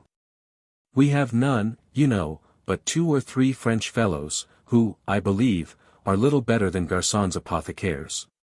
But the man will bleed to death.' 'Poor fellow!' said Fergus, in a momentary fit of compassion, then instantly added, 'but it will be 1,000 men's fate before night, so come along.' 'I cannot, I tell you he is a son of a tenant of my uncle's.' 'Oh, if he's a follower of yours he must be looked to, I'll send Callum to you, but Diawl. Seed Milia Modighart,' continued the impatient chieftain, 'what made an old soldier like Bradwardine send dying men here to cumber us?' Callum came with his usual alertness, and, indeed, Waverley rather gained than lost in the opinion of the Highlanders by his anxiety about the wounded man. They would not have understood the general philanthropy which rendered it almost impossible for Waverley to have passed any person in such distress. But, as apprehending that the sufferer was one of his following, they unanimously allowed that Waverley's conduct was that of a kind and considerate chieftain, who merited the attachment of his people. In about a quarter of an hour poor Humphrey breathed his last, praying his young master, when he returned to Waverley Honour, to be kind to old Job Houghton and his dame, and conjuring him not to fight with these wild petticoat men against old England. When his last breath was drawn, Waverley, who had beheld with sincere sorrow, and no slight tinge of remorse, the final agonies of mortality, now witnessed for the first time, commanded Callum to remove the body into the hut. This the young Highlander performed, not without examining the pockets of the defunct, which, however, he remarked had been pretty well sponged. He took the cloak, however, and proceeding with the provident caution of a spaniel hiding a bone, concealed it among some furs and carefully marked the spot, observing that, if he chanced to return that way, it would be an excellent rokelay for his auld mother Elspat. It was by a considerable exertion that they regained their place in the marching column, which was now moving rapidly forward to occupy the high grounds above the village of Tranent, between which and the sea lay the purposed march of the opposite army.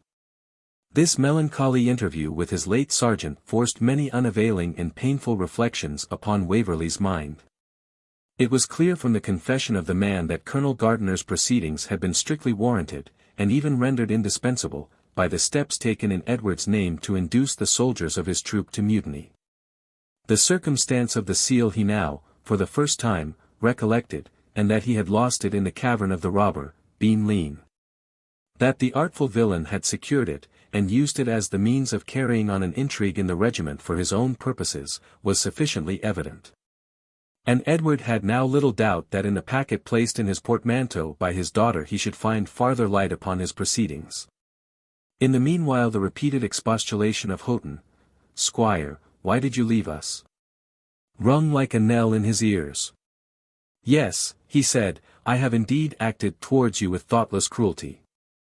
I brought you from your paternal fields, and the protection of a generous and kind landlord, and when I had subjected you to all the rigor of military discipline, I shunned to bear my own share of the burden, and wandered from the duties I had undertaken, leaving alike those whom it was my business to protect, and my own reputation, to suffer under the artifices of villainy.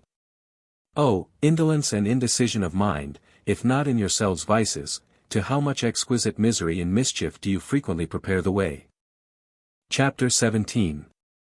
The Eve of Battle.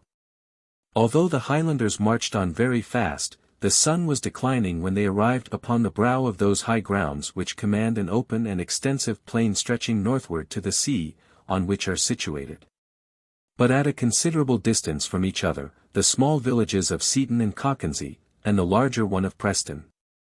One of the low coast roads to Edinburgh passed through this plain, issuing upon it from the enclosures of Seaton House, and at the town or village of Preston again entering the denies of an enclosed country. By this way the English general had chosen to approach the metropolis, both as most commodious for his cavalry, and being probably of opinion that by doing so he would meet in front with the Highlanders advancing from Edinburgh in the opposite direction. In this he was mistaken, for the sound judgment of the Chevalier, or of those to whose advice he listened, left the direct passage free, but occupied the strong ground by which it was overlooked and commanded. When the Highlanders reached the heights above the plain described, they were immediately formed in array of battle along the brow of the hill. Almost at the same instant the van of the English appeared issuing from among the trees and enclosures of Seaton, with the purpose of occupying the level plain between the high ground and the sea, the space which divided the armies being only about half a mile in breadth.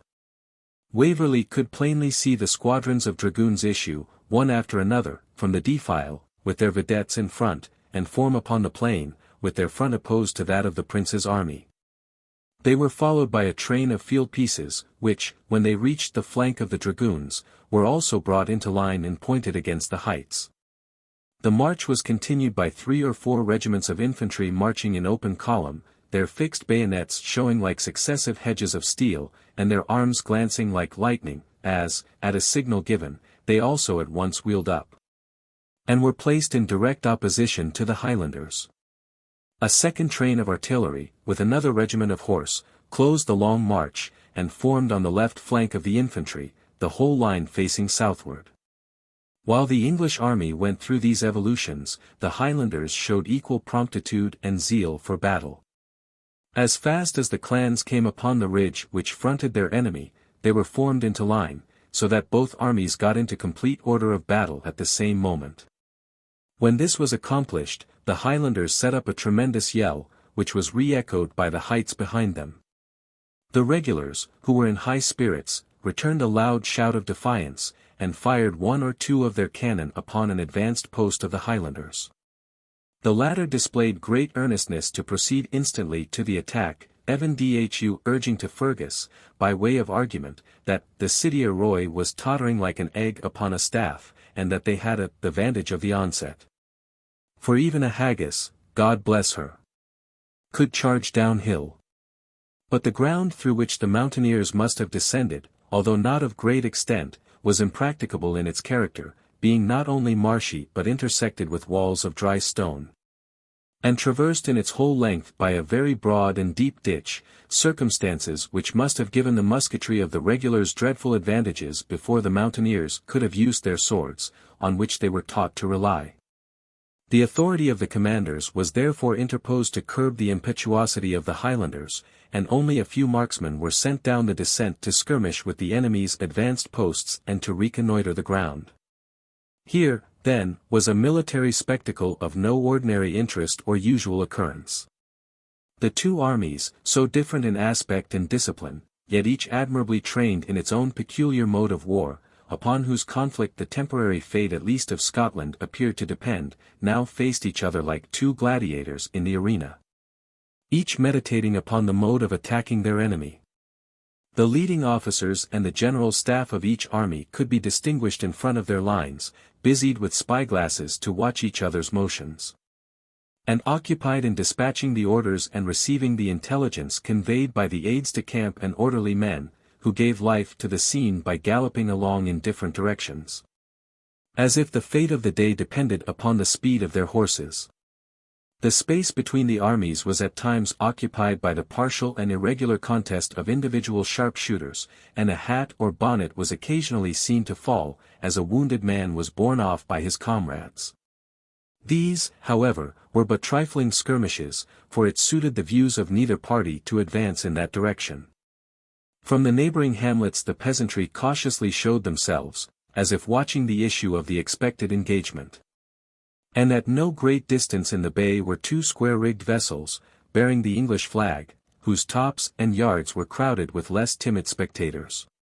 When this awful pause had lasted for a short time, Fergus, with another chieftain, received orders to detach their clans towards the village of Preston, in order to threaten the right flank of Cope's army and compel him to a change of position. To enable him to execute these orders, the chief of Glennaquoich occupied the churchyard of Tranent, a commanding situation, and a convenient place, as Evan Dhu remarked, for any gentleman who might have the misfortune to be killed, and chanced to be curious about Christian burial. To check or dislodge this party, the English general detached 2 guns, escorted by a strong party of cavalry. They approached so near that Waverley could plainly recognize the standard of the troop he had formerly commanded, and hear the trumpets and kettle-drums sound the signal of advance which he had so often obeyed. He could hear, too, the well-known word given in the English dialect by the equally well-distinguished voice of the commanding officer, for whom he had once felt so much respect. It was at that instant, that, looking around him, he saw the wild dress and appearance of his Highland associates, heard their whispers in an uncouth and unknown language, looked upon his own dress, so unlike that which he had worn from his infancy, and wished to awake from what seemed at the moment a dream, strange, horrible, and unnatural. "Good God," he muttered, "am I then a traitor to my country, a renegade to my standard, and a foe, as that poor dying wretch expressed himself, to my native England?" Ere he could digest or smother the recollection, the tall military form of his late commander came full in view, for the purpose of reconnoitring. "I can hit him now," said Callum, cautiously raising his fusee over the wall under which he lay couched, at scarce 60 yards distance. Edward felt as if he was about to see a parricide committed in his presence. For the venerable grey hair and striking countenance of the veteran recalled the almost paternal respect with which his officers universally regarded him. But ere he could say, "Hold," an aged Highlander who lay beside Callum Beg stopped his arm. "Spare your shot," said the seer, "his hour is not yet come. But let him beware of tomorrow, I see his winding sheet high upon his breast." Callum, flint to other considerations, was penetrable to superstition. He turned pale at the words of the Taishatr, and recovered his peace. Colonel Gardiner, unconscious of the danger he had escaped, turned his horse round and rode slowly back to the front of his regiment. By this time the regular army had assumed a new line, with one flank inclined towards the sea and the other resting upon the village of Preston. And, as similar difficulties occurred in attacking their new position, Fergus and the rest of the detachment were recalled to their former post. This alteration created the necessity of a corresponding change in General Cope's army, which was again brought into a line parallel with that of the Highlanders. In these maneuvers on both sides the daylight was nearly consumed, and both armies prepared to rest upon their arms for the night in the lines which they respectively occupied. "There will be nothing done tonight," said Fergus to his friend Waverley, "ere we wrap ourselves in our plaids, let us go see what the Baron is doing in the rear of the line." When they approached his post, they found the good old careful officer, after having sent out his night patrols and posted his sentinels, engaged in reading the evening service of the Episcopal Church to the remainder of his troop.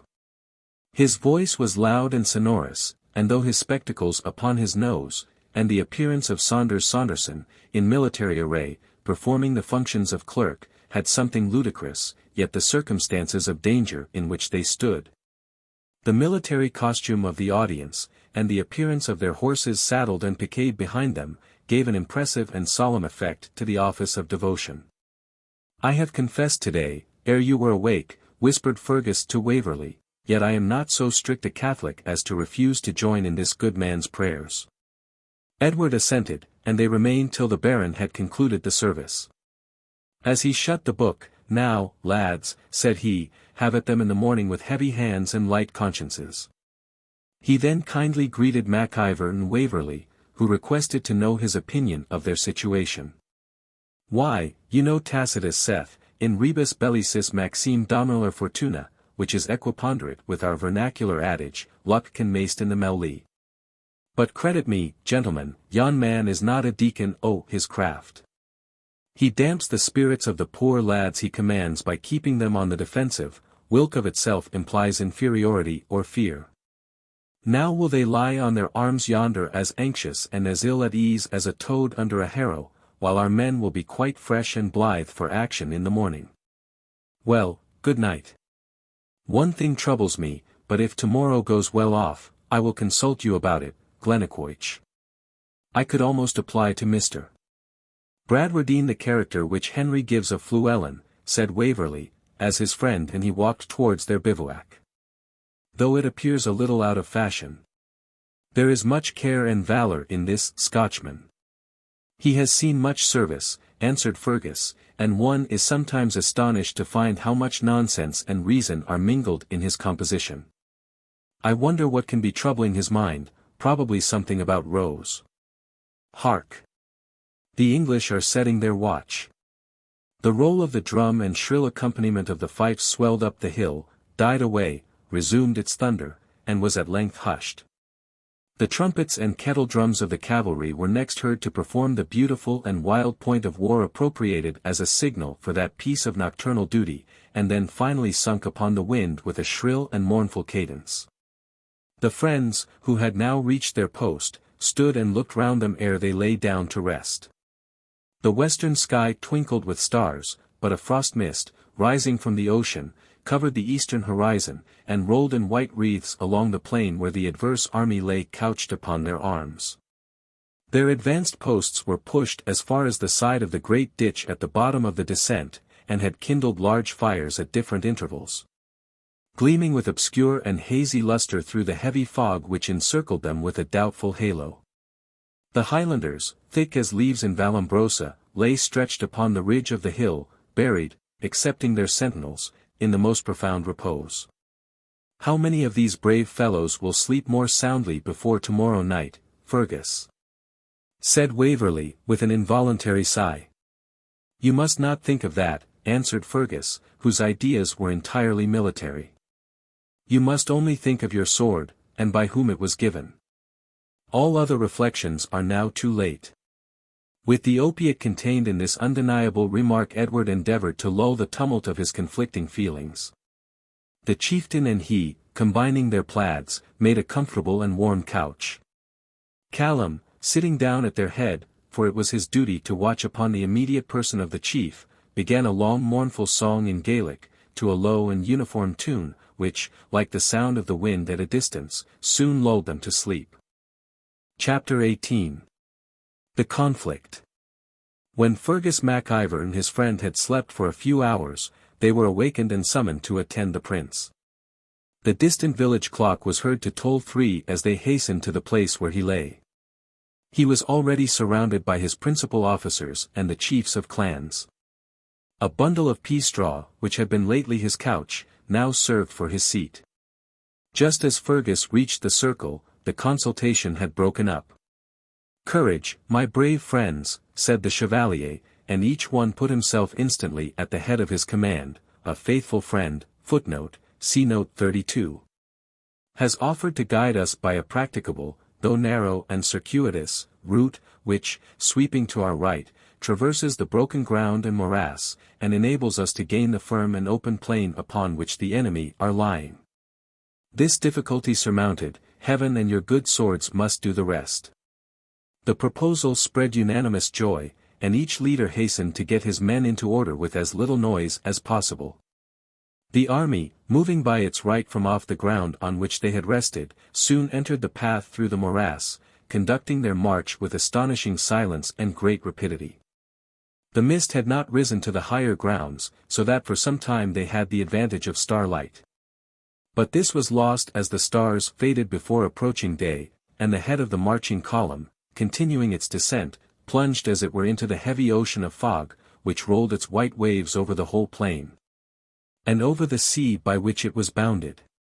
Some difficulties were now to be encountered, inseparable from darkness, a narrow, broken, and marshy path, and the necessity of preserving union in the march. These, however, were less inconvenient to Highlanders, from their habits of life, than they would have been to any other troops, and they continued a steady and swift movement. As the clan of Ivor approached the firm ground, following the track of those who preceded them, the challenge of a patrol was heard through the mist, though they could not see the dragoon by whom it was made. "Who goes there?" "Hush!" cried Fergus, "hush! Let none answer, as he values his life, press forward," and they continued their march with silence and rapidity. The patrol fired his carabine upon the body, and the report was instantly followed by the clang of his horse's feet as he galloped off. "Hylax and limine latrat," said the Baron of Bradwardine, who heard the shot, "that loon will give the alarm." The clan of Fergus had now gained the firm plain, which had lately borne a large crop of corn. But the harvest was gathered in, and the expanse was unbroken by tree, bush, or interruption of any kind. The rest of the army were following fast, when they heard the drums of the enemy beat the general. Surprise, however, had made no part of their plan, so they were not disconcerted by this intimation that the foe was upon his guard and prepared to receive them. It only hastened their dispositions for the combat, which were very simple. The Highland army, which now occupied the eastern end of the wide plain, or stubble field, so often referred to, was drawn up in two lines, extending from the morass towards the sea. The first was destined to charge the enemy, the second to act as a reserve. The few horse, whom the prince headed in person, remained between the two lines. The adventurer had intimated a resolution to charge in person at the head of his first line. But his purpose was deprecated by all around him, and he was with difficulty induced to abandon it. Both lines were now moving forward, the first prepared for instant combat. The clans of which it was composed formed each a sort of separate phalanx, narrow in front, and in depth 10, 12, or 15 files, according to the strength of the following. The best armed and best born, for the words were synonymous, were placed in front of each of these irregular subdivisions. The others in the rear shouldered forward the front, and by their pressure added both physical impulse and additional ardor and confidence to those who were first to encounter the danger. "Down with your plaid, Waverley," cried Fergus, throwing off his own, "we'll win silks for our tartans before the sun is above the sea."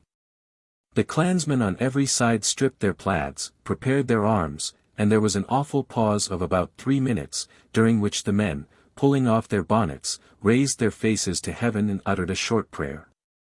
Then pulled their bonnets over their brows and began to move forward, at first slowly.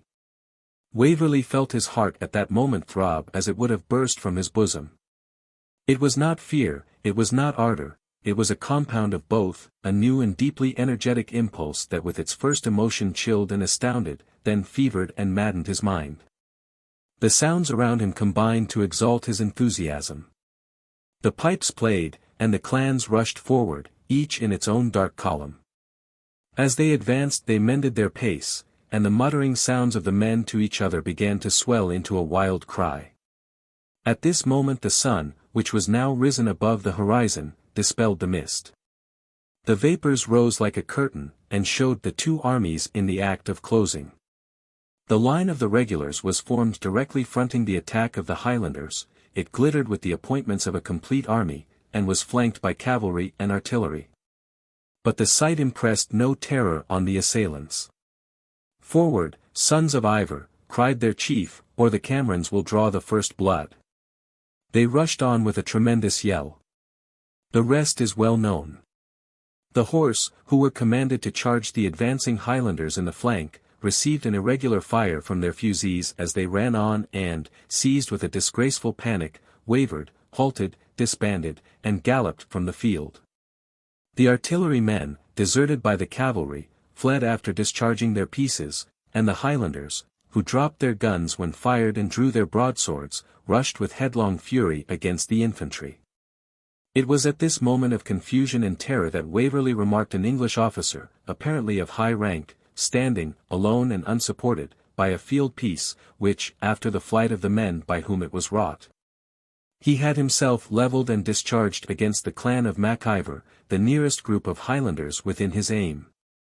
Struck with his tall, martial figure, and eager to save him from inevitable destruction, Waverley outstripped for an instant even the speediest of the warriors, and, reaching the spot first, called to him to surrender.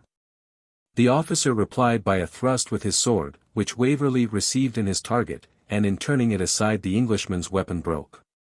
At the same time the battle-axe of Dougald Mahony was in the act of descending upon the officer's head.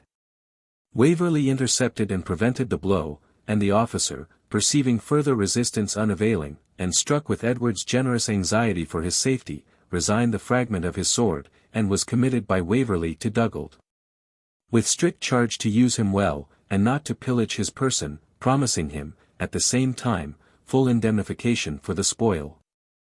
On Edward's right the battle for a few minutes raged fierce and thick. The English infantry, trained in the wars in Flanders, stood their ground with great courage. But their extended files were pierced and broken in many places by the close masses of the clans.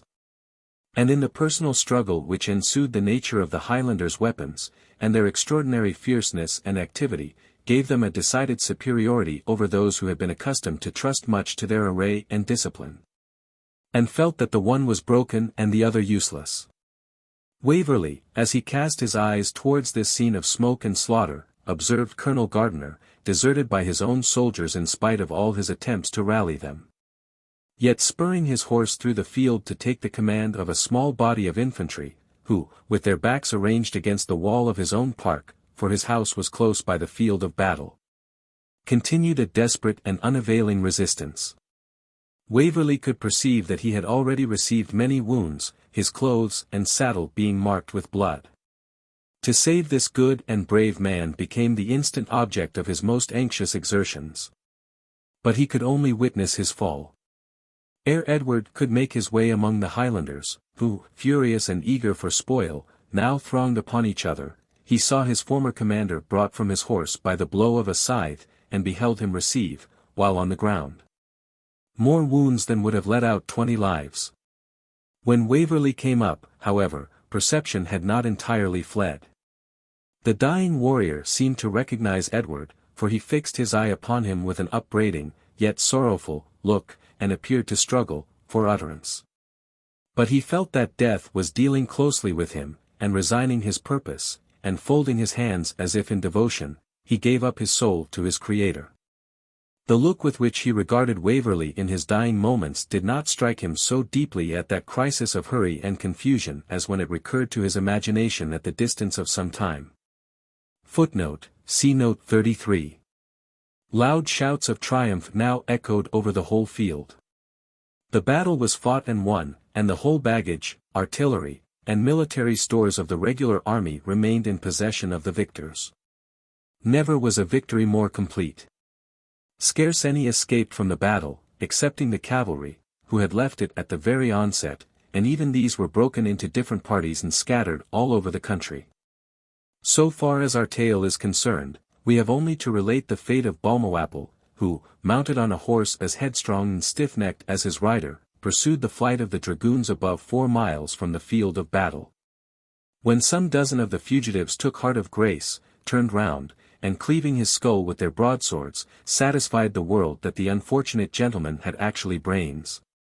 The end of his life thus giving proof of a fact greatly doubted during its progress. His death was lamented by few. Most of those who knew him agreed in the pithy observation of Ensign Maccombich, that there was Mayor Tint, lost, at Sheriffmuir. His friend, Lieutenant Jinker, bent his eloquence only to exculpate his favourite mare from any share in contributing to the catastrophe. He had told the laird 1,000 times, he said, that it was a burning shame to put a martingale upon the puir thing, when he would needs ride her a curb of half a yard lang. And that he could na but bring himsel, not to say her, to some mischief, by flinging her down, or otherwise, whereas, if he had had a wee bit rinnin ring on the snaffle, she wad ha reigned as cannily as a cadger's powny. Such was the elegy of the Laird of Balmawhapple. Footnote, see note 34. Chapter 19. An unexpected embarrassment. When the battle was over, and all things coming into order, the Baron of Bradwardine, returning from the duty of the day, and having disposed those under his command in their proper stations, sought the chieftain of Glennaquoich and his friend Edward Waverley. He found the former busied in determining disputes among his clansmen about points of precedence and deeds of valor, besides sundry high and doubtful questions concerning plunder. The most important of the last respected the property of a gold watch, which had once belonged to some unfortunate English officer. The party against whom judgment was awarded consoled himself by observing, she, i.e. the watch, which he took for a living animal, died the very night Vichlain Vor gave her to Murdoch, the machine, having, in fact, stopped for want of winding up. It was just when this important question was decided that the Baron of Bradwardine, with a careful and yet important expression of countenance, joined the two young men. He descended from his reeking charger, the care of which he recommended to one of his grooms. "I seldom ban, sir," said he to the man. "But if you play any of your hound's foot tricks, and leave puir Berwick before he's sorted, to rin after Swilsey, deal be why, me if I do not give your Craig a thraw." He then stroked with great complacency the animal which had borne him through the fatigues of the day, and having taken a tender leave of him, "Well, my good young friends, a glorious and decisive victory," said he. "But these loons of troopers fled our soon. I should have liked to have shown you the true points of the Praelium Equestre, or equestrian combat, whilk their cowardice has postponed, and which I hold to be the pride and terror of warfare. Weel, I have fought once more in this old quarrel, though I admit I could not be so far ben as you lads, being that it was my point of duty to keep together our handful of horse. And no cavalier ought in any wise to begrudge honour that befalls his companions, even though they are ordered upon thrice his danger, whilk, another time, by the blessing of God, may be his own case. But, Glennaquoich, and you, Mr. Waverley, I pray ye to give me your best advice on a matter of mickle weight, and which deeply affects the honour of the house of Bradwardine. I crave your pardon, Ensign Maccombich, and yours, Inveraflin, and yours, Etrelshendrach, and yours, sir." The last person he addressed was Ballenkirk, who, remembering the death of his son, lowered on him with a look of savage defiance. The Baron, quick as lightning at taking umbrage, had already bent his brow when Glennaquoich dragged his major from the spot, and remonstrated with him, in the authoritative tone of a chieftain, on the madness of reviving a quarrel in such a moment. "The ground is cumbered with carcasses," said the old mountaineer, turning sullenly away, "one more would hardly have been kenned upon it, and if it wasna for yoursel, Vichlain Vor, that one should be Bradwardine's or mine." The chief soothed while he hurried him away, and then returned to the Baron. "It is Ballenkirk," he said, in an under and confidential voice, "father of the young man who fell 8 years since in the unlucky affair at the Mains." "Ah!" said the Baron, instantly relaxing the doubtful sternness of his features, "I can take mickle frae a man to whom I have unhappily rendered sic a displeasure as that. Ye were right to apprise me, Glennaquoich. He may look as black as midnight at Martinmas ere Cosmo Common Bradwardine shall say he does him wrang. Ah! I have nae male lineage, and I should bear with one I have made childless, though you are aware the bloodwit was made up to your ain satisfaction by a sithment, and that I have since expedited letters of slains. Weel, as I have said, I have no male issue, and yet it is needful that I maintain the honour of my house, and it is on that score I prayed ye for your peculiar and private attention." The two young men awaited to hear him, in anxious curiosity.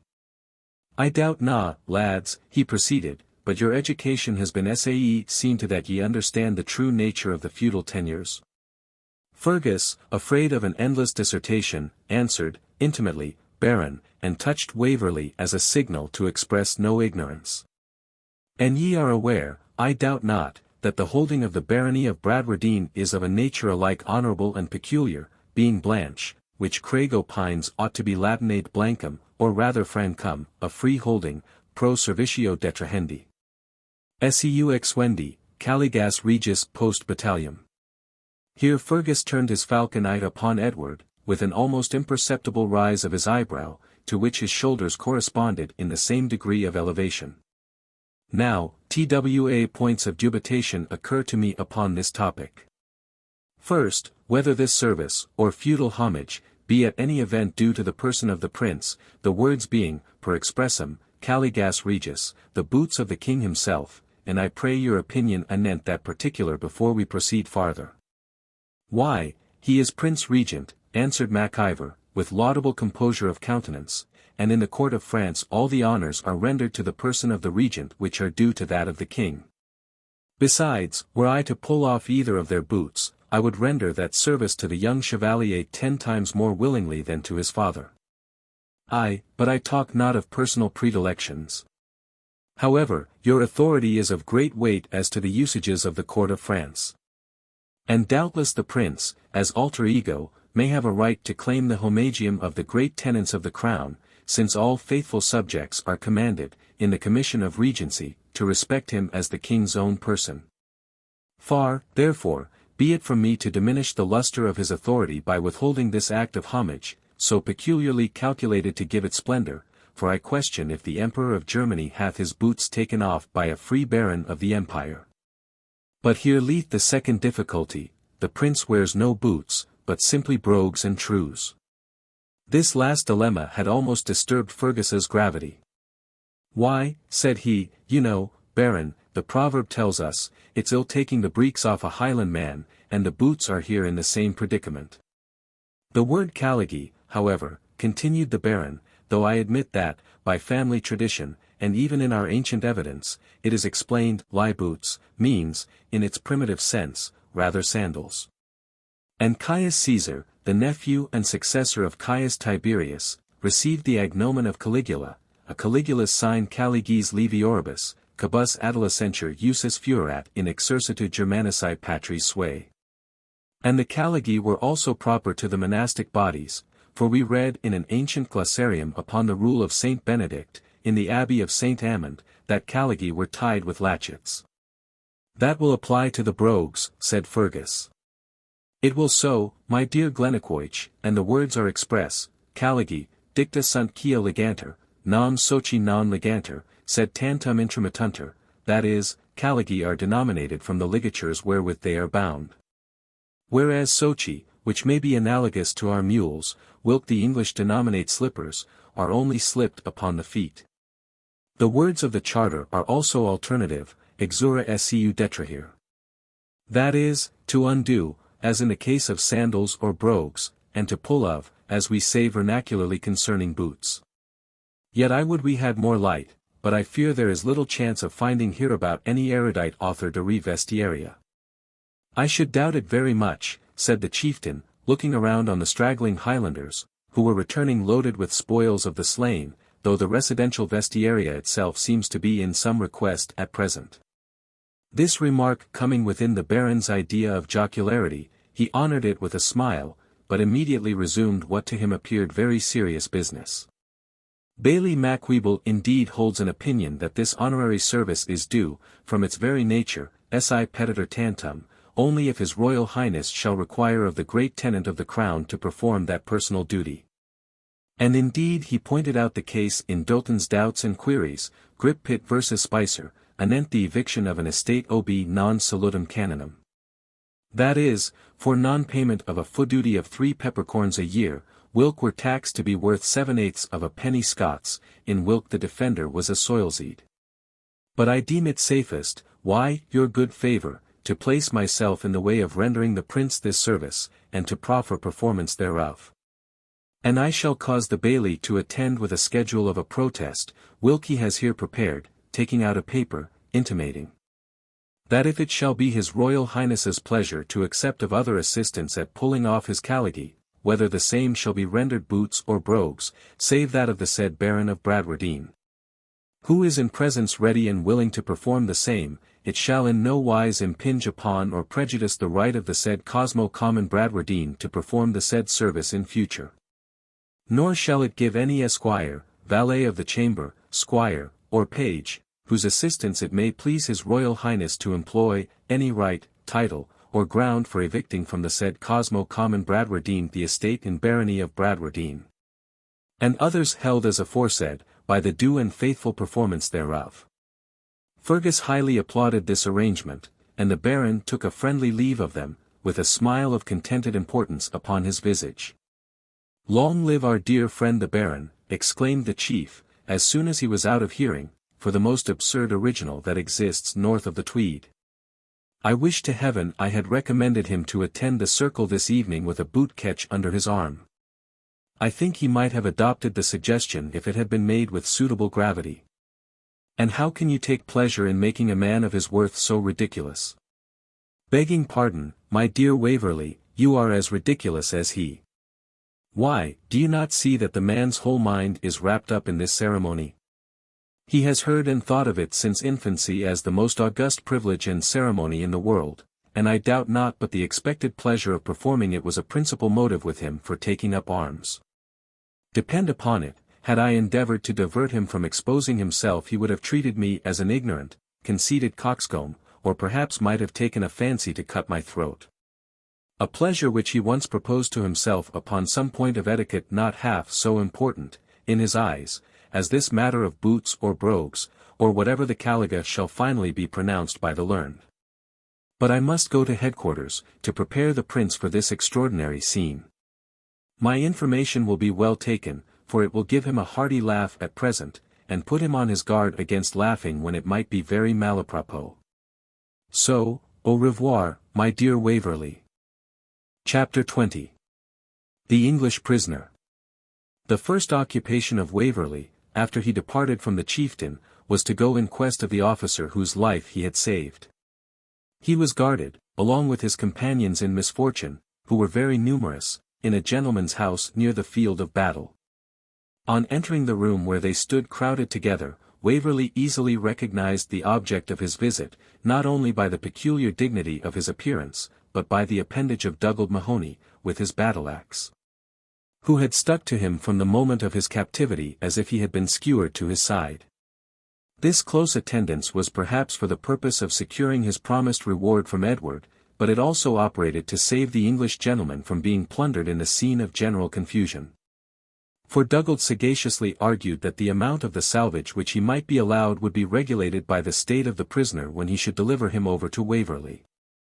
He hastened to assure Waverley, therefore, with more words than he usually employed, that he had Cupid ta sidia roy hail, and that he wasna a plack the war since the very moment when his honour forbade her to gie him a bit clamwit why, her lahabarax.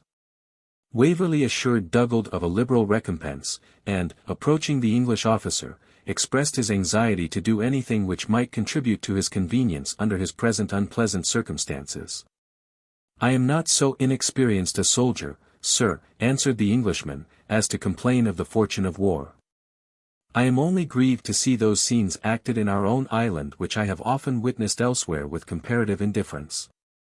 "Another such day as this," said Waverley, "and I trust the cause of your regrets will be removed, and all will again return to peace and order." The officer smiled and shook his head. "I must not forget my situation so far as to attempt a formal confutation of that opinion, but, notwithstanding your success and the valour which achieved it, you have undertaken a task to which your strength appears wholly inadequate." At this moment Fergus pushed into the press. "Come, Edward, come along, the prince has gone to Pinkie House for the night, and we must follow, or lose the whole ceremony of the caligy. Your friend, the Baron, has been guilty of a great piece of cruelty. He has insisted upon dragging Bailie Macwheeble out to the field of battle.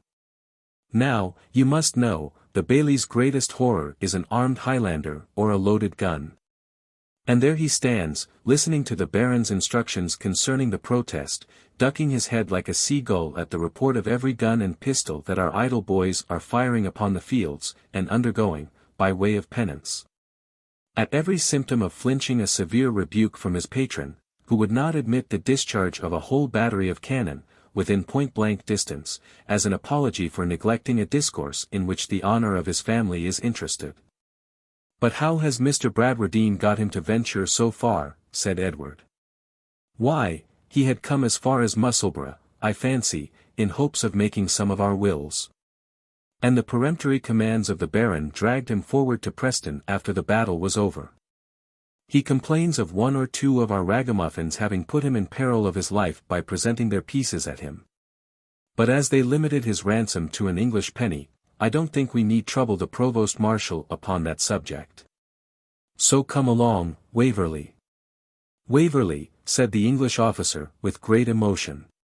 The nephew of Sir Everard Waverley, of Shire. The same, sir, replied our hero, somewhat surprised at the tone in which he was addressed.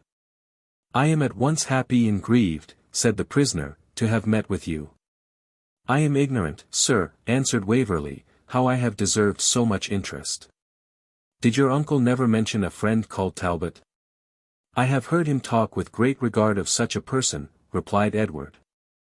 A colonel, I believe, in the army, and the husband of Lady Emily Blandeville, but I thought Colonel Talbot had been abroad. I am just returned, answered the officer.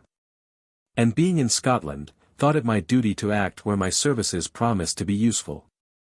Yes, Mr. Waverley, I am that Colonel Talbot, the husband of the lady you have named. And I am proud to acknowledge that I owe alike my professional rank and my domestic happiness to your generous and noble-minded relative. Good God! That I should find his nephew in such a dress, and engaged in such a cause. Sir, said Fergus, haughtily, the dress and cause are those of men of birth and honour.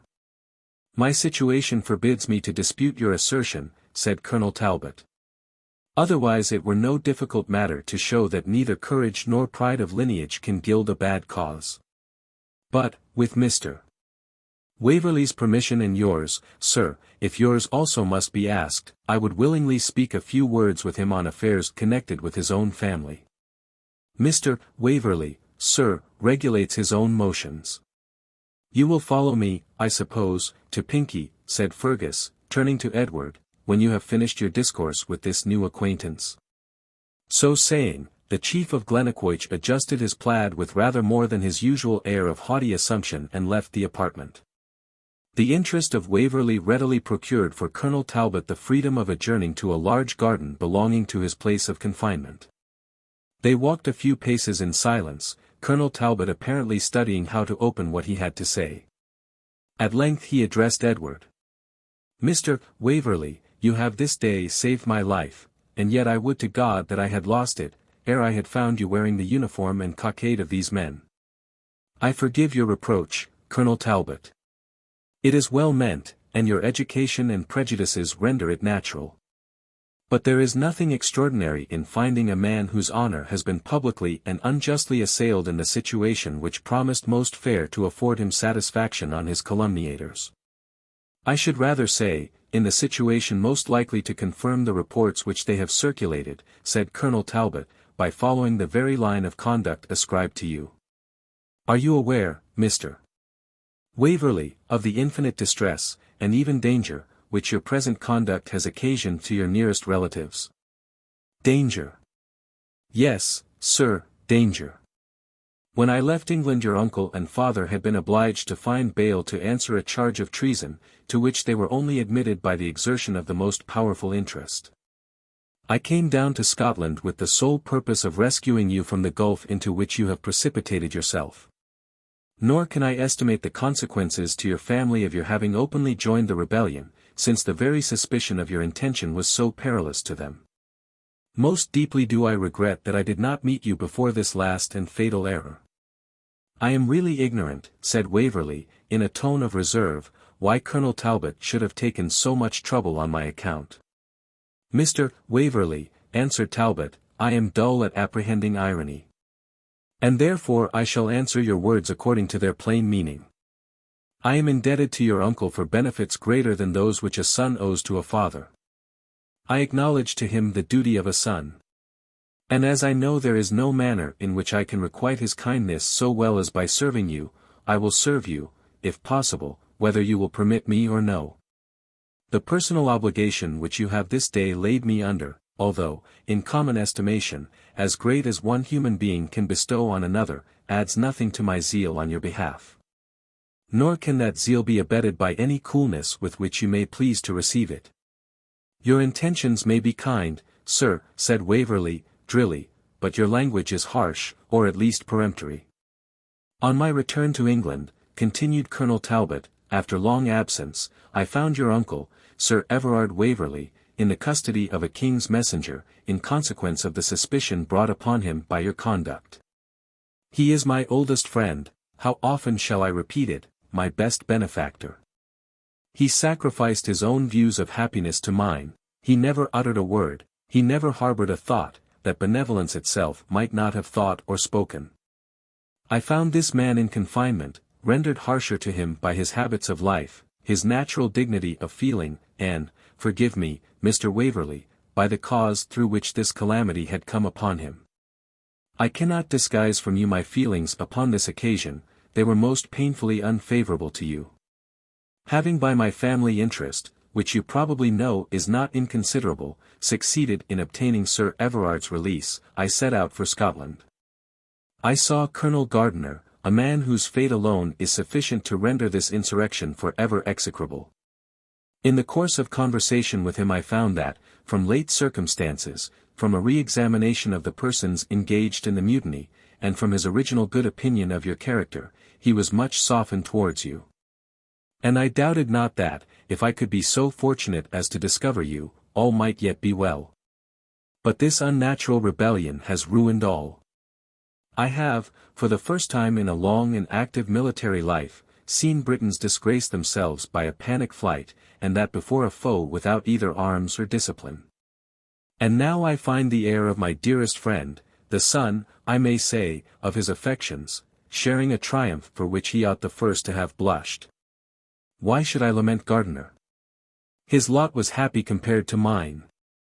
There was so much dignity in Colonel Talbot's manner, such a mixture of military pride and manly sorrow, and the news of Sir Everard's imprisonment was told in so deep a tone of feeling, that Edward stood mortified, abashed, and distressed in presence of the prisoner who owed to him his life not many hours before. He was not sorry when Fergus interrupted their conference a second time. His Royal Highness commands Mr. Waverley's attendance. Colonel Talbot threw upon Edward a reproachful glance, which did not escape the quick eye of the Highland chief. His immediate attendance, he repeated, with considerable emphasis. Waverley turned again towards the colonel. We shall meet again, he said, in the meanwhile, every possible accommodation. I desire none, said the colonel.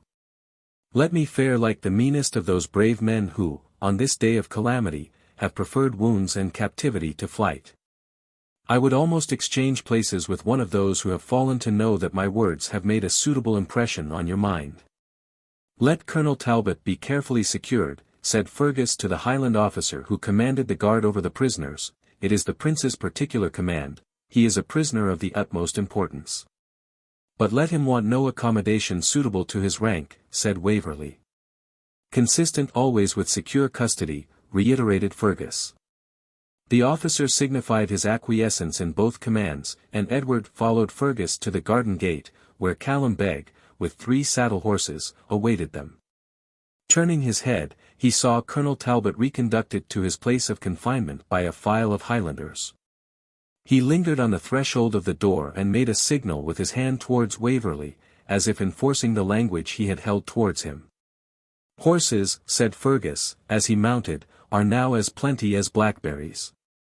Every man may have them for the catching.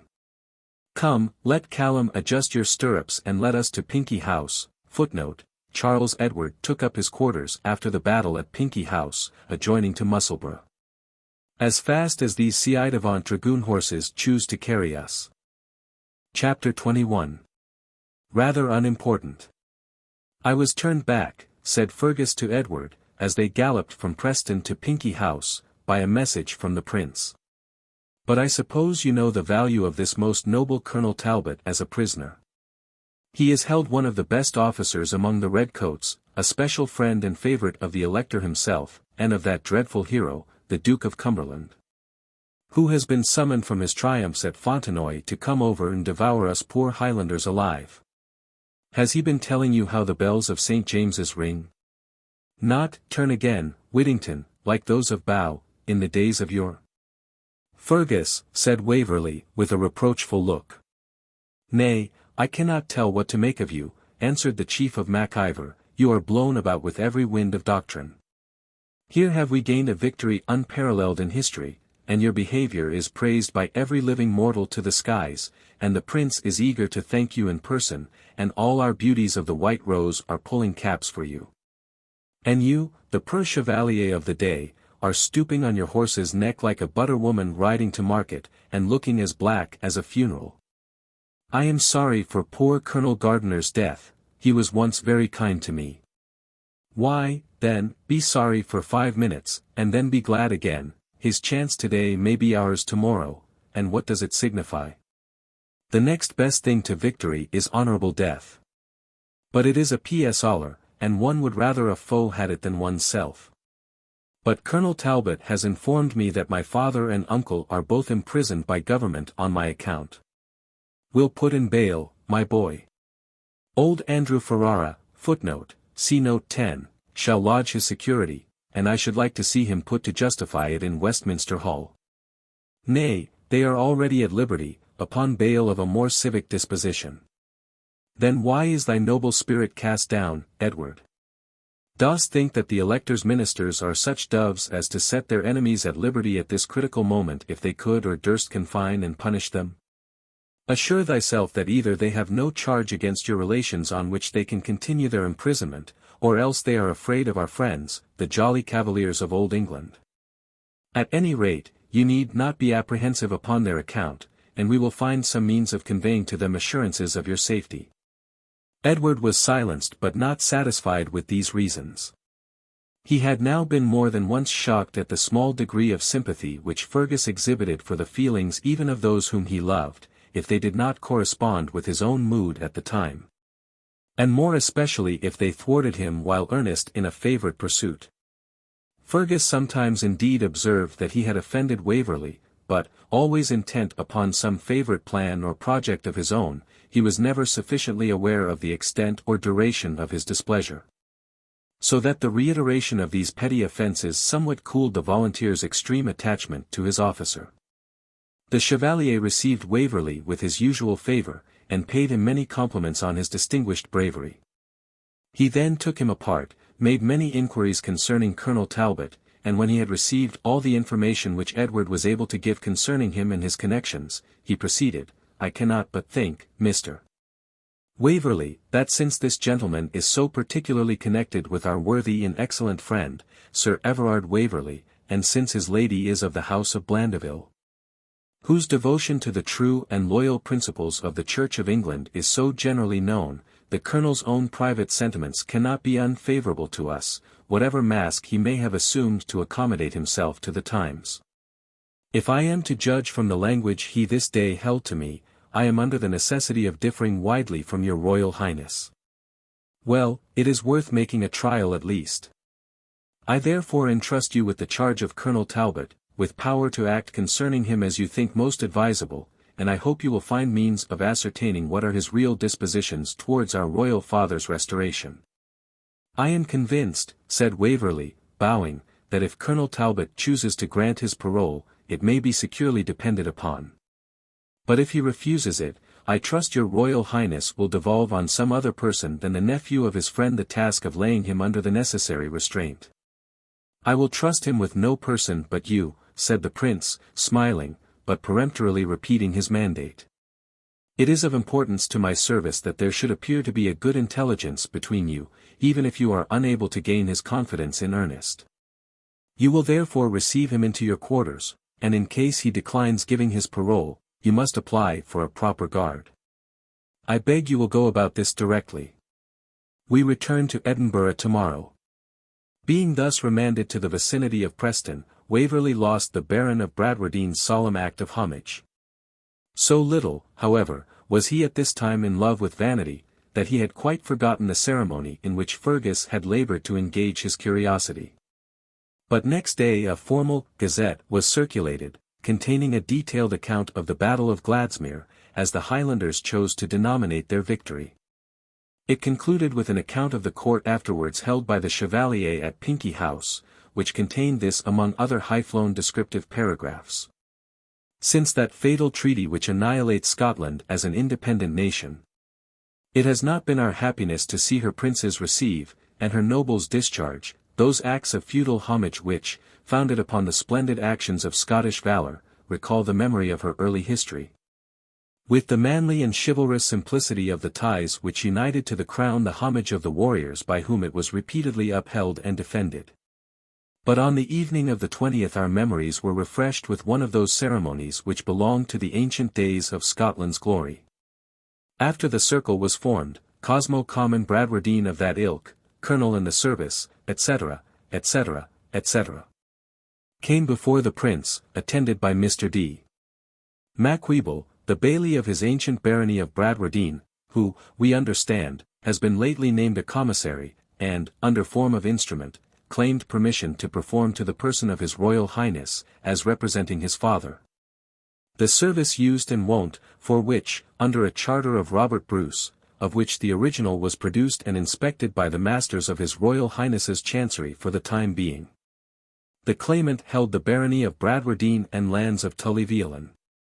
His claim being admitted and registered, his Royal Highness having placed his foot upon a cushion, the Baron of Bradwardine, kneeling upon his right knee, proceeded to undo the latchet of the brogue, or low-heeled Highland shoe, which our gallant young hero wears in compliment to his brave followers. When this was performed, his Royal Highness declared the ceremony completed, and, embracing the gallant veteran, protested that nothing but compliance with an ordinance of Robert Bruce could have induced him to receive even the symbolical performance of a menial office from hands which had fought so bravely to put the crown upon the head of his father. The Baron of Bradwardine then took instruments in the hands of Mr. Commissary Macwheeble, bearing that all points and circumstances of the act of homage had been right soleniter acta et per acta. And a corresponding entry was made in the protocol of the Lord High Chamberlain and in the record of Chancery. We understand that it is in contemplation of His Royal Highness, when His Majesty's pleasure can be known, to raise Colonel Bradwardine to the peerage, by the title of Viscount Bradwardine of Bradwardine and Tully-Veolan, and that, in the meanwhile, His Royal Highness, in his father's name and authority, has been pleased to grant him an honourable augmentation to his paternal coat of arms, being a budget or bootjack, disposed salterwise with a naked broadsword, to be borne in the dexter cantle of the shield, and, as an additional motto, on a scroll beneath, the words, "Draw and draw off." Were it not for the recollection of Fergus's raillery, thought Waverley to himself, when he had perused this long and grave document, how very tolerably would all this sound, and how little should I have thought of connecting it with any ludicrous idea. Well, after all, everything has its fair as well as its seamy side. And truly I do not see why the Baron's bootjack may not stand as fair in heraldry as the water buckets, wagons, cart-wheels, plough-socks, shuttles, candlesticks, and other ordinaries, conveying ideas of anything save chivalry, which appear in the arms of some of our most ancient gentry. This, however, is an episode in respect to the principal story. When Waverley returned to Preston and rejoined Colonel Talbot, he found him recovered from the strong and obvious emotions with which a concurrence of unpleasing events had affected him. He had regained his natural manner, which was that of an English gentleman and soldier, manly, open and generous, but not unsusceptible of prejudice against those of a different country, or who opposed him in political tenets. When Waverley acquainted Colonel Talbot with the Chevalier's purpose to commit him to his charge, "I did not think to have owed so much obligation to that young gentleman," he said, "as is implied in this destination. I can at least cheerfully join in the prayer of the honest Presbyterian clergyman, that, as he has come among us seeking an earthly crown, his labours may be speedily rewarded with a heavenly one." Footnote: the clergyman's name was Macvicar. Protected by the canon of the castle, he preached every Sunday in the West Kirk while the Highlanders were in possession of Edinburgh.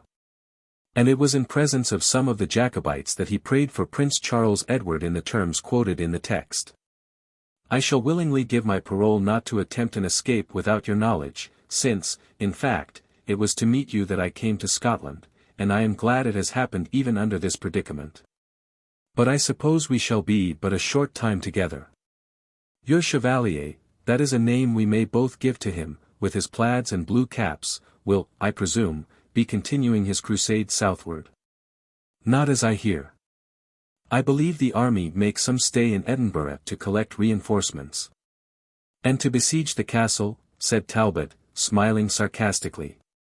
Well, unless my old commander, General Preston, turn false metal, or the castle sink into the North Loch, events which I deem equally probable, I think we shall have some time to make up our acquaintance. I have a guess that this gallant chevalier has a design that I should be your proselyte, and, as I wish you to be mine, there cannot be a more fair proposal than to afford us fair conference together. But, as I spoke today under the influence of feelings I rarely give way to, I hope you will excuse my entering again upon controversy till we are somewhat better acquainted. Chapter 22. Intrigues of Love and Politics. It is not necessary to record in these pages the triumphant entrance of the Chevalier into Edinburgh after the decisive affair at Preston. One circumstance, however, may be noticed, because it illustrates the high spirit of Flora MacIvor. The Highlanders by whom the prince was surrounded, in the license and extravagance of this joyful moment, fired their pieces repeatedly, and one of these having been accidentally loaded with ball. The bullet grazed the young lady's temple as she waved her handkerchief from a balcony. Footnote, see Note 11. Fergus, who beheld the accident, was at her side in an instant. And, on seeing that the wound was trifling, he drew his broadsword with the purpose of rushing down upon the man by whose carelessness she had incurred so much danger, when, holding him by the plaid, "Do not harm the poor fellow," she cried. "For heaven's sake, do not harm him." But thank God with me that the accident happened to Flora MacIvor, for had it befallen a Whig, they would have pretended that the shot was fired on purpose. Waverley escaped the alarm which this accident would have occasioned to him, as he was unavoidably delayed by the necessity of accompanying Colonel Talbot to Edinburgh. They performed the journey together on horseback, and for some time, as if to sound each other's feelings and sentiments, they conversed upon general and ordinary topics. When Waverley again entered upon the subject which he had most at heart, the situation, namely, of his father and his uncle, Colonel Talbot seemed now rather desirous to alleviate than to aggravate his anxiety.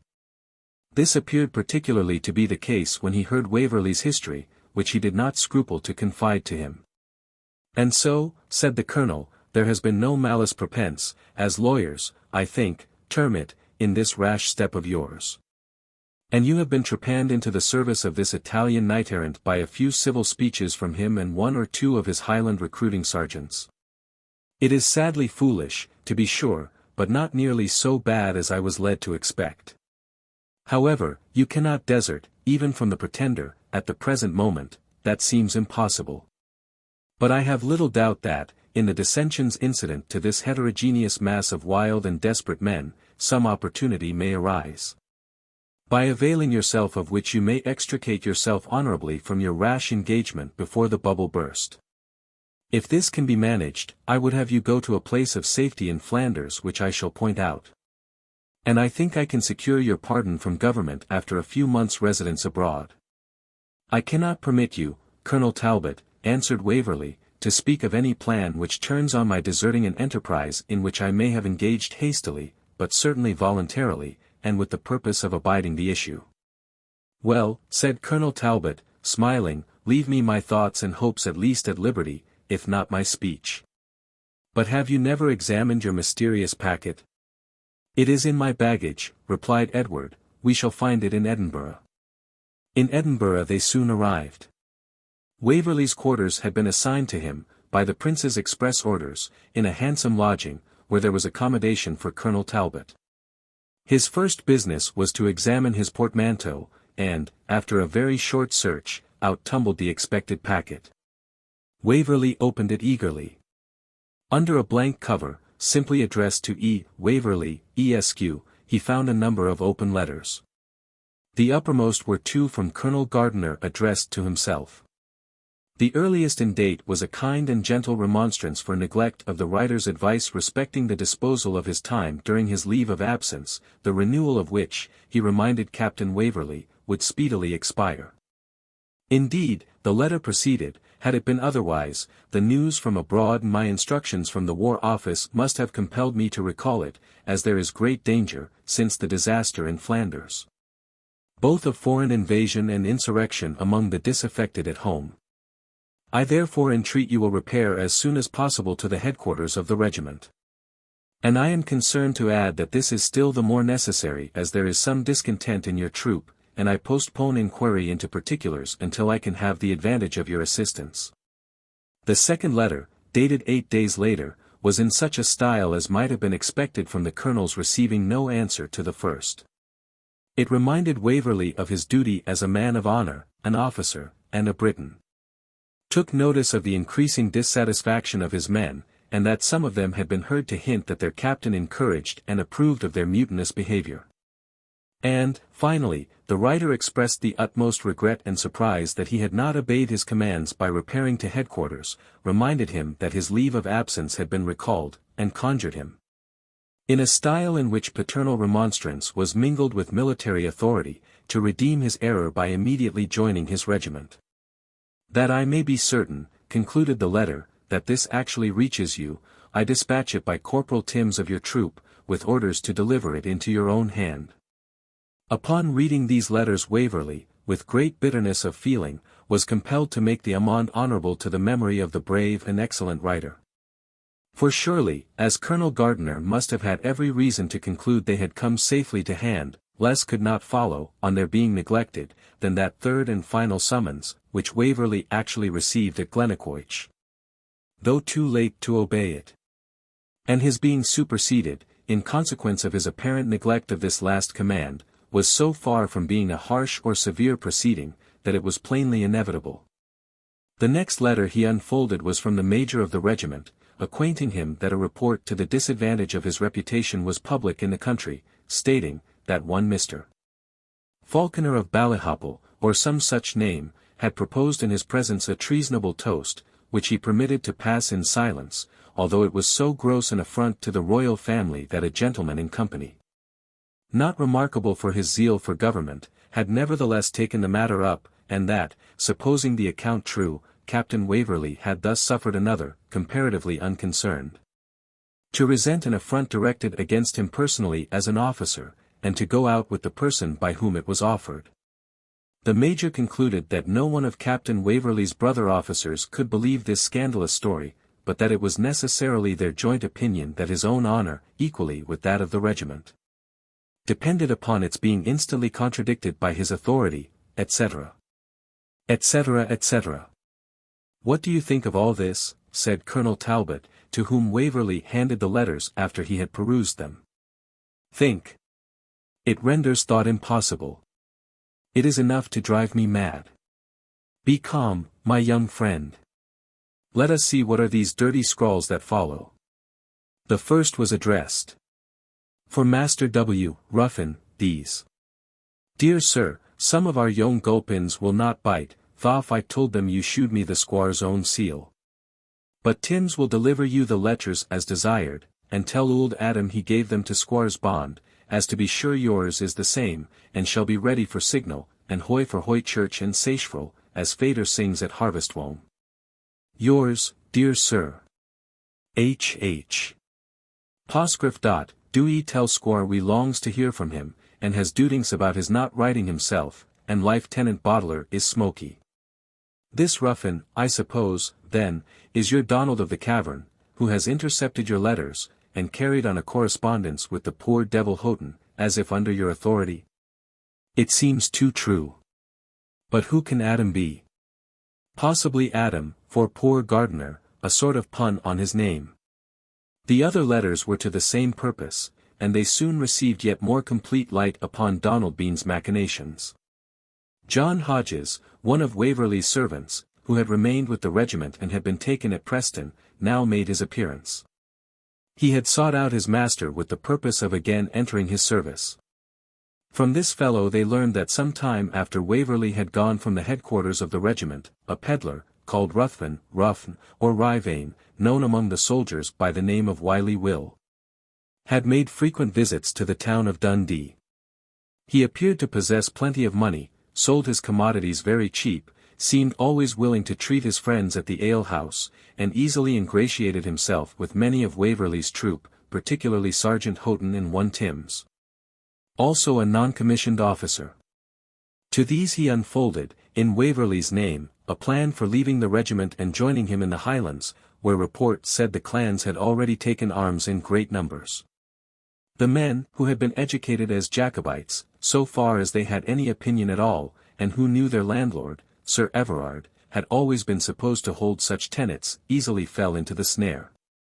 That Waverley was at a distance in the Highlands was received as a sufficient excuse for transmitting his letters through the medium of the pedlar.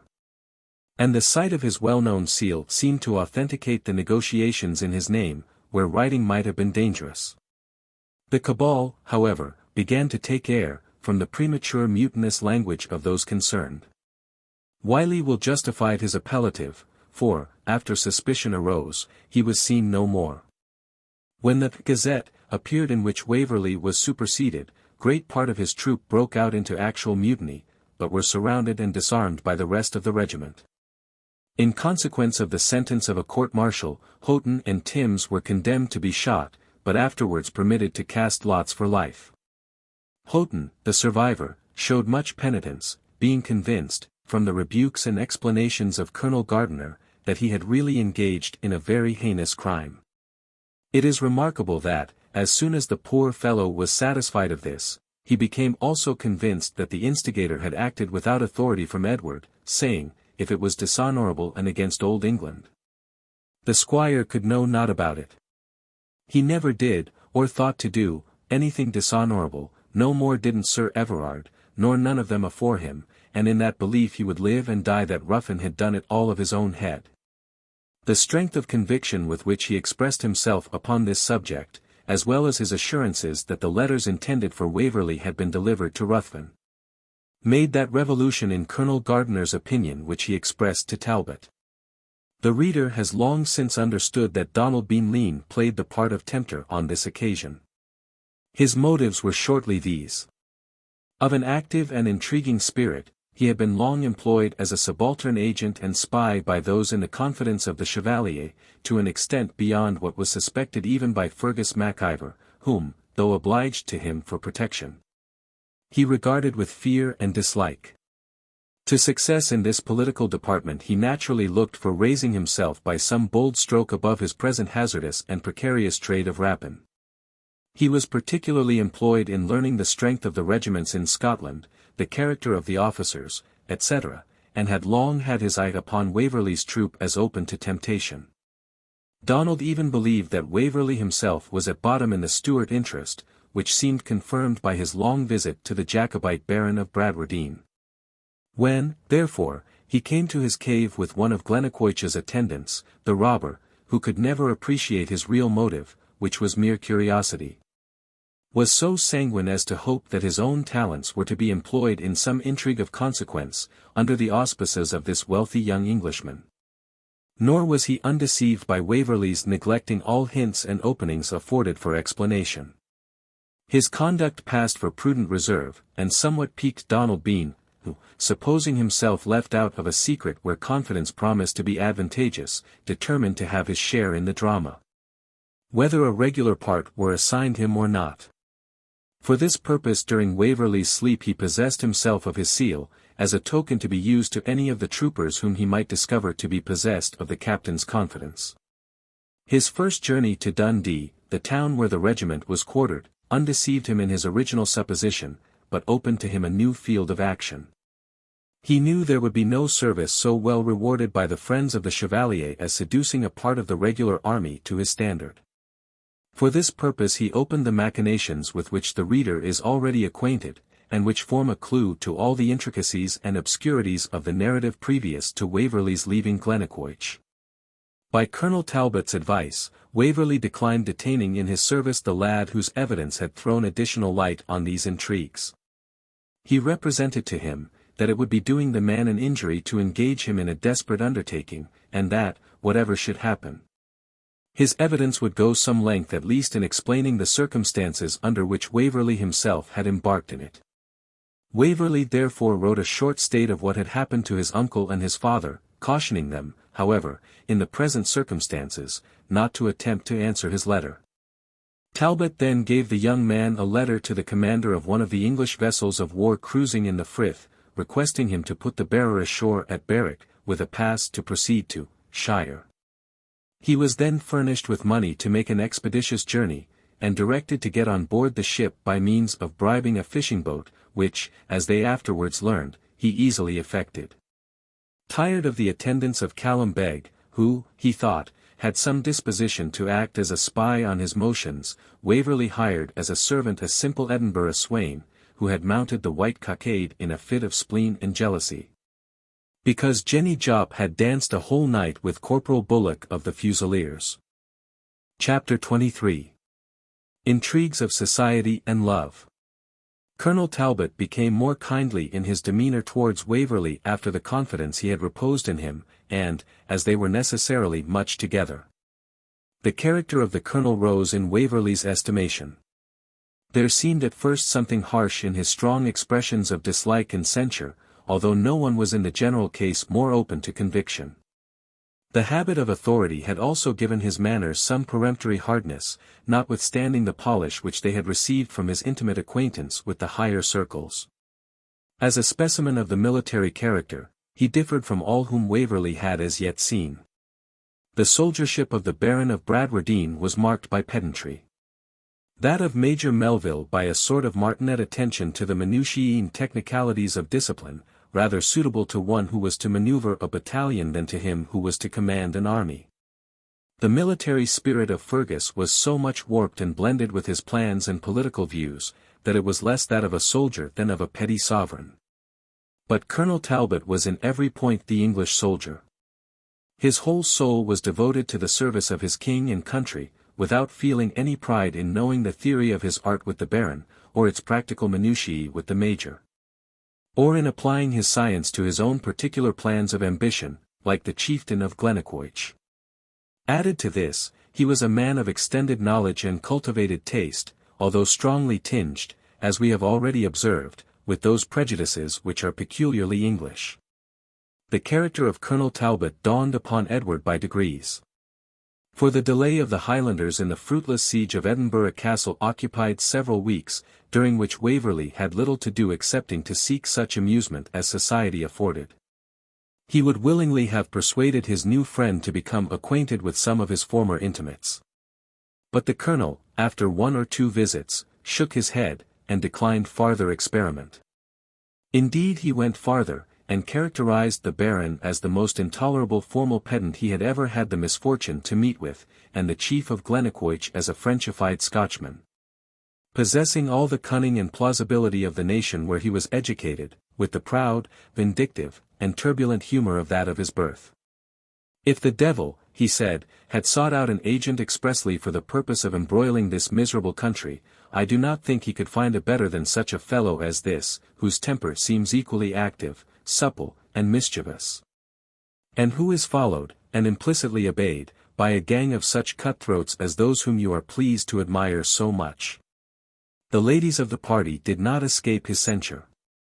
He allowed that Flora MacIver was a fine woman, and Rose Bradwardine a pretty girl. But he alleged that the former destroyed the effect of her beauty by an affectation of the grand airs which she had probably seen practised in the mock court of St. Germain's. As for Rose Bradwardine, he said it was impossible for any mortal to admire such a little uninformed thing, whose small portion of education was as ill adapted to her sex or youth as if she had appeared with one of her father's old campaign coats upon her person for her sole garment. Now much of this was mere spleen and prejudice in the excellent colonel, with whom the white cockade on the breast, the white rose in the hair, and the Mac at the beginning of a name would have made a devil out of an angel. And indeed he himself jocularly allowed that he could not have endured Venus herself if she had been announced in a drawing-room by the name of Miss Mac Jupiter. Waverley, it may easily be believed, looked upon these young ladies with very different eyes. During the period of the siege he paid them almost daily visits, although he observed with regret that his suit made as little progress in the affections of the former as the arms of the Chevalier in subduing the fortress. She maintained with rigour the rule she had laid down of treating him with indifference, without either affecting to avoid him or to shun intercourse with him. Every word, every look, was strictly regulated to accord with her system. And neither the dejection of Waverley nor the anger which Fergus scarcely suppressed could extend Flora's attention to Edward beyond that which the most ordinary politeness demanded. On the other hand, Rose Bradwardine gradually rose in Waverley's opinion. He had several opportunities of remarking that, as her extreme timidity wore off, her manners assumed a higher character. That the agitating circumstances of the stormy time seemed to call forth a certain dignity of feeling and expression which he had not formerly observed. And that she omitted no opportunity within her reach to extend her knowledge and refine her taste. Flora MacIver called Rose her pupil, and was attentive to assist her in her studies, and to fashion both her taste and understanding. It might have been remarked by a very close observer that in the presence of Waverley she was much more desirous to exhibit her friend's excellences than her own. But I must request of the reader to suppose that this kind and disinterested purpose was concealed by the most cautious delicacy, studiously shunning the most distant approach to affectation. So that it was as unlike the usual exhibition of one pretty woman affecting to proner another as the friendship of David and Jonathan might be to the intimacy of two Bond Street loungers. The fact is that, though the effect was felt, the cause could hardly be observed. Each of the ladies, like two excellent actresses, were perfect in their parts, and performed them to the delight of the audience. And such being the case, it was almost impossible to discover that the elder constantly ceded to her friend that which was most suitable to her talents. But to Waverley Rose Bradwardine possessed an attraction which few men can resist, from the marked interest which she took in everything that affected him. She was too young and too inexperienced to estimate the full force of the constant attention which she paid to him. Her father was too abstractedly immersed in learned and military discussions to observe her partiality, and Flora MacIver did not alarm her by remonstrance. Because she saw in this line of conduct the most probable chance of her friend securing at length a return of affection. The truth is, that in her first conversation after their meeting Rose had discovered the state of her mind to that acute and intelligent friend, although she was not herself aware of it. From that time Flora was not only determined upon the final rejection of Waverley's addresses, but became anxious that they should, if possible, be transferred to her friend. Nor was she less interested in this plan, though her brother had from time to time talked, as between jest and earnest, of paying his suit to Miss Bradwardine. She knew that Fergus had the true continental latitude of opinion respecting the institution of marriage, and would not have given his hand to an angel unless for the purpose of strengthening his alliances and increasing his influence and wealth. The Baron's whim of transferring his estate to the distant heir male, instead of his own daughter, was therefore likely to be an insurmountable obstacle to his entertaining any serious thoughts of Rose Bradwardine. Indeed, Fergus's brain was a perpetual workshop of scheme and intrigue, of every possible kind and description. While, like many a mechanic of more ingenuity than steadiness, he would often unexpectedly, and without any apparent motive, abandon one plan and go earnestly to work upon another, which was either fresh from the forge of his imagination or had at some former period been flung aside half-finished. It was therefore often difficult to guess what line of conduct he might finally adopt upon any given occasion. Although Flora was sincerely attached to her brother, whose high energies might indeed have commanded her admiration even without the ties which bound them together, she was by no means blind to his faults, which she considered as dangerous to the hopes of any woman who should found her ideas of a happy marriage in the peaceful enjoyment of domestic society and the exchange of mutual and engrossing affection. The real disposition of Waverley, on the other hand, notwithstanding his dreams of tented fields and military honor, seemed exclusively domestic. He asked and received no share in the busy scenes which were constantly going on around him, and was rather annoyed than interested by the discussion of contending claims, rights, and interests which often passed in his presence. All this pointed him out as the person formed to make happy a spirit like that of Rose, which corresponded with his own. She remarked this point in Waverley's character one day while she sat with Miss Bradwardine. His genius and elegant taste, answered Rose, cannot be interested in such trifling discussions. What is it to him, for example, whether the chief of the Massendaligers, who has brought out only 50 men, should be a colonel or a captain? And how could Mr. Waverley be supposed to interest himself in the violent altercation between your brother and young Coronaskian, whether the post of honour is due to the eldest cadet of a clan or the youngest? My dear Rose, if he were the hero you suppose him, he would interest himself in these matters, not indeed as important in themselves, but for the purpose of mediating between the ardent spirits who actually do make them the subject of discord. You saw when Coronaskian raised his voice in great passion, and laid his hand upon his sword, Waverley lifted his head as if he had just awaked from a dream, and asked with great composure what the matter was. Well, and did not the laughter they fell into at his absence of mind serve better to break off the dispute than anything he could have said to them? True, my dear, answered Flora. But not quite so creditably for Waverley as if he had brought them to their senses by force of reason. Would you have him peacemaker general between all the gunpowder Highlanders in the army? I beg your pardon, Flora, your brother, you know, is out of the question, he has more sense than half of them. But can you think the fierce, hot, furious spirits of whose brawls we see much and hear more, and who terrify me out of my life every day in the world, are at all to be compared to Waverley? I do not compare him with those uneducated men, my dear Rose. I only lament that, with his talents and genius, he does not assume that place in society for which they eminently fit him, and that he does not lend their full impulse to the noble cause in which he has enlisted. Are there not Lochiel, and P, and M, and G, all men of the highest education as well as the first talents? Why will he not stoop like them to be alive and useful? I often believe his zeal is frozen by that proud cold-blooded Englishman whom he now lives with so much. Colonel Talbot. He is a very disagreeable person, to be sure. He looks as if he thought no Scottish woman worth the trouble of handing her a cup of tea. But Waverley is so gentle, so well informed. Yes, said Flora, smiling, he can admire the moon and quote a stanza from Tasso. Besides, you know how he fought, added Miss Bradwardine. For mere fighting, answered Flora, I believe all men, that is, who deserve the name, are pretty much alike. There is generally more courage required to run away. They have besides, when confronted with each other, a certain instinct for strife, as we see in other male animals, such as dogs, bulls, and so forth. But high and perilous enterprise is not Waverley's forte.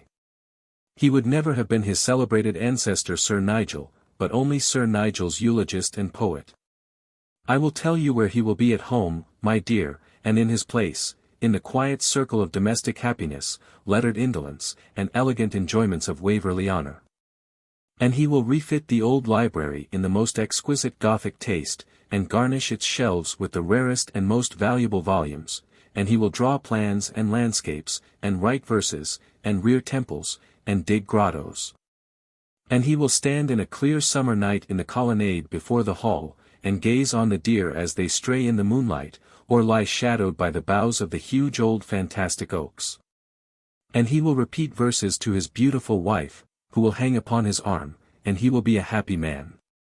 And she will be a happy woman, thought poor Rose. But she only sighed and dropped the conversation. Chapter 24. Fergus a Suitor. Waverley had, indeed, as he looked closer into the state of the Chevalier's court, less reason to be satisfied with it. It contained, as they say an acorn includes all the ramifications of the future oak, as many seeds of tracasserie and intrigue as might have done honour to the court of a large empire.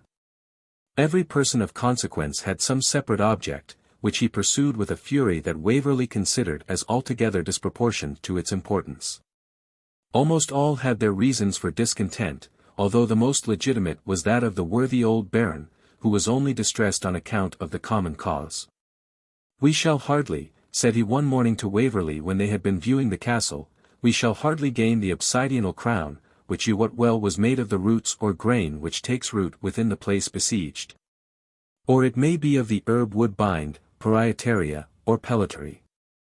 We shall not, I say, gain it by this same blockade or leaguer of Edinburgh Castle.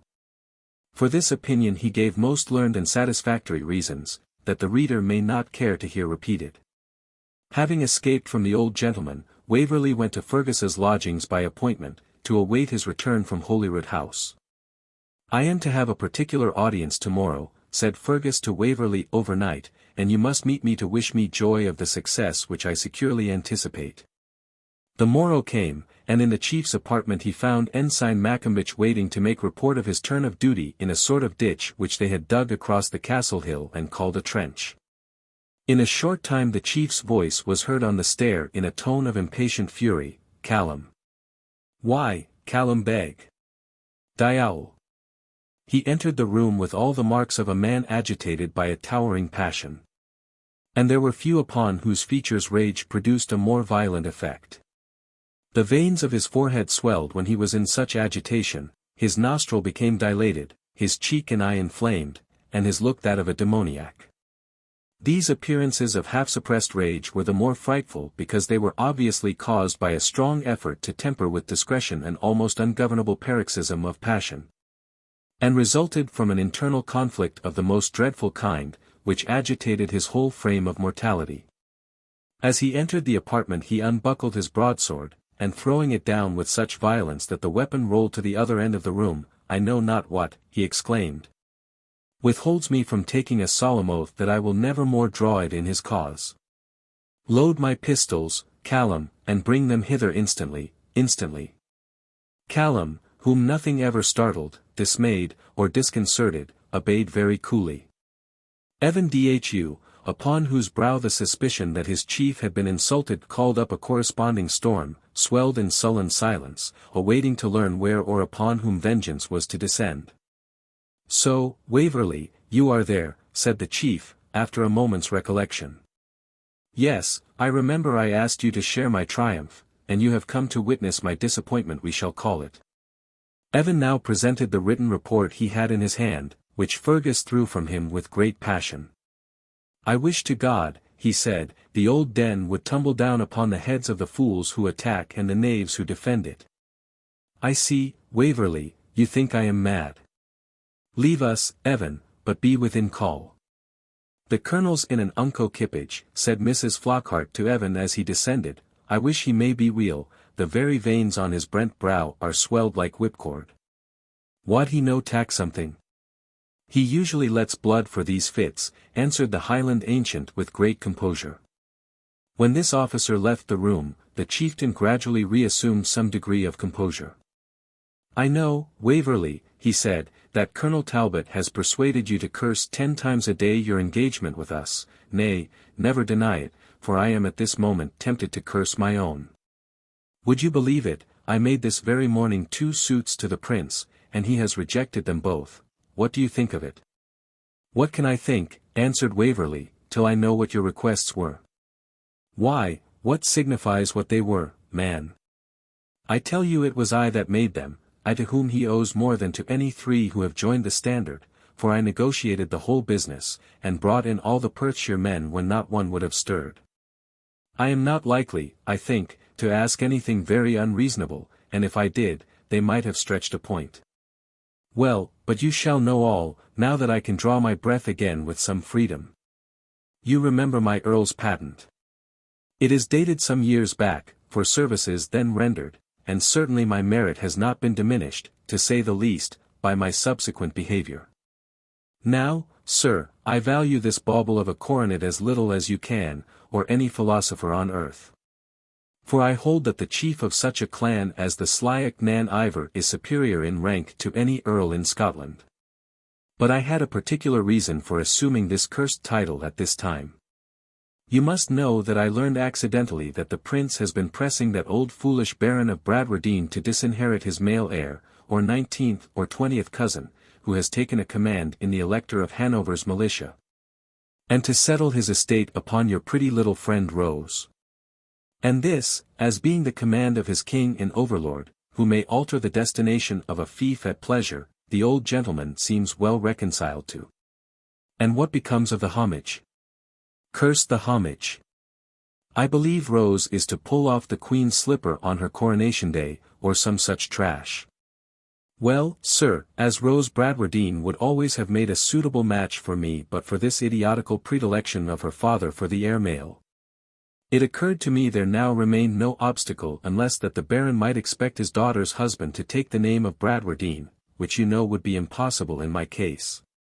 And that this might be evaded by my assuming the title to which I had so good a right, and which, of course, would supersede that difficulty. If she was to be also Viscountess Bradwardine in her own right after her father's demise, so much the better, I could have no objection. But, Fergus, said Waverley, I had no idea that you had any affection for Miss Bradwardine, and you are always sneering at her father. I have as much affection for Miss Bradwardine, my good friend, as I think it necessary to have for the future mistress of my family and the mother of my children. She is a very pretty, intelligent girl, and is certainly of one of the very first lowland families, and, with a little of Flora's instructions in forming, will make a very good figure. As to her father, he is an original, it is true, and an absurd one enough. But he has given such severe lessons to Sir H.E.W. Halbert, that dear defunct the Laird of Balmawhapple, and others, that nobody dare laugh at him, so his absurdity goes for nothing. I tell you there could have been no earthly objection, none. I had settled the thing entirely in my own mind. But had you asked the Baron's consent, said Waverley, or Rose's? To what purpose? To have spoke to the Baron before I had assumed my title would have only provoked a premature and irritating discussion on the subject of the change of name, when, as Earl of Glennaquoich, I had only to propose to him to carry his D. Bairn bootjack party per pale, or in a scutcheon of pretence, or in a separate shield perhaps, any way that would not blemish my own coat of arms. And as to Rose, I don't see what objection she could have made if her father was satisfied. Perhaps the same that your sister makes to me, you being satisfied. Fergus gave a broad stare at the comparison which this supposition implied, but cautiously suppressed the answer which rose to his tongue. Oh, we should easily have arranged all that. So, sir, I craved a private interview, and this morning was assigned, and I asked you to meet me here, thinking, like a fool, that I should want your countenance as bridesman. Well, I state my pretension, they are not denied. The promises so repeatedly made and the patent granted, they are acknowledged. But I propose, as a natural consequence, to assume the rank which the patent bestowed. I have the old story of the jealousy of C. and M. trumped up against me. I resist this pretext, and offer to procure their written acquiescence, in virtue of the date of my patent as prior to their silly claims. I assure you I would have had such a consent from them, if it had been at the point of the sword. And then out comes the real truth. And he dares to tell me to my face that my patent must be suppressed for the present, for fear of disgusting that rascally coward and faineant, naming the rival chief of his own clan, who has no better title to be a chieftain than I to be Emperor of China, and who is pleased to shelter his dastardly reluctance to come out, agreeable to his promise 20 times pledged, under a pretended jealousy of the prince's partiality to me. And, to leave this miserable driveller without a pretence for his cowardice, the prince asks it as a personal favour of me, forsooth, not to press my just and reasonable request at this moment. After this, put your faith in princes. And did your audience end here? End? Oh no. I was determined to leave him no pretence for his ingratitude, and I therefore stated, with all the composure I could muster, for I promise you I trembled with passion, the particular reasons I had for wishing that His Royal Highness would impose upon me any other mode of exhibiting my duty and devotion, as my views in life made what at any other time would have been a mere trifle at this crisis a severe sacrifice. And then I explained to him my full plan. And what did the prince answer? Answer? Why, it is well it is written, curse not the king, no, not in thy thought. Why, he answered that truly he was glad I had made him my confidant, to prevent more grievous disappointment, for he could assure me, upon the word of a prince, that Miss Bradwardine's affections were engaged. And he was under a particular promise to favour them. So, my dear Fergus, said he, with his most gracious cast of smile, as the marriage is utterly out of question, there need be no hurry, you know, about the earldom. And so he glided off and left me plant law. And what did you do? I'll tell you what I could have done at that moment, sold myself to the devil or the elector, whichever offered the dearest revenge. However, I am now cool. I know he intends to marry her to some of his rascally Frenchmen or his Irish officers, but I will watch them close, and let the man that would supplant me look well to himself. By Sona Coperci, Senior. After some further conversation, unnecessary to be detailed, Waverley took leave of the chieftain, whose fury had now subsided into a deep and strong desire of vengeance, and returned home. Scarce able to analyze the mixture of feelings which the narrative had awakened in his own bosom. Chapter 25. To one thing constant never. I am the very child of caprice, said Waverley to himself, as he bolted the door of his apartment and paced it with hasty steps. What is it to me that Fergus MacIvor should wish to marry Rose Bradwardine?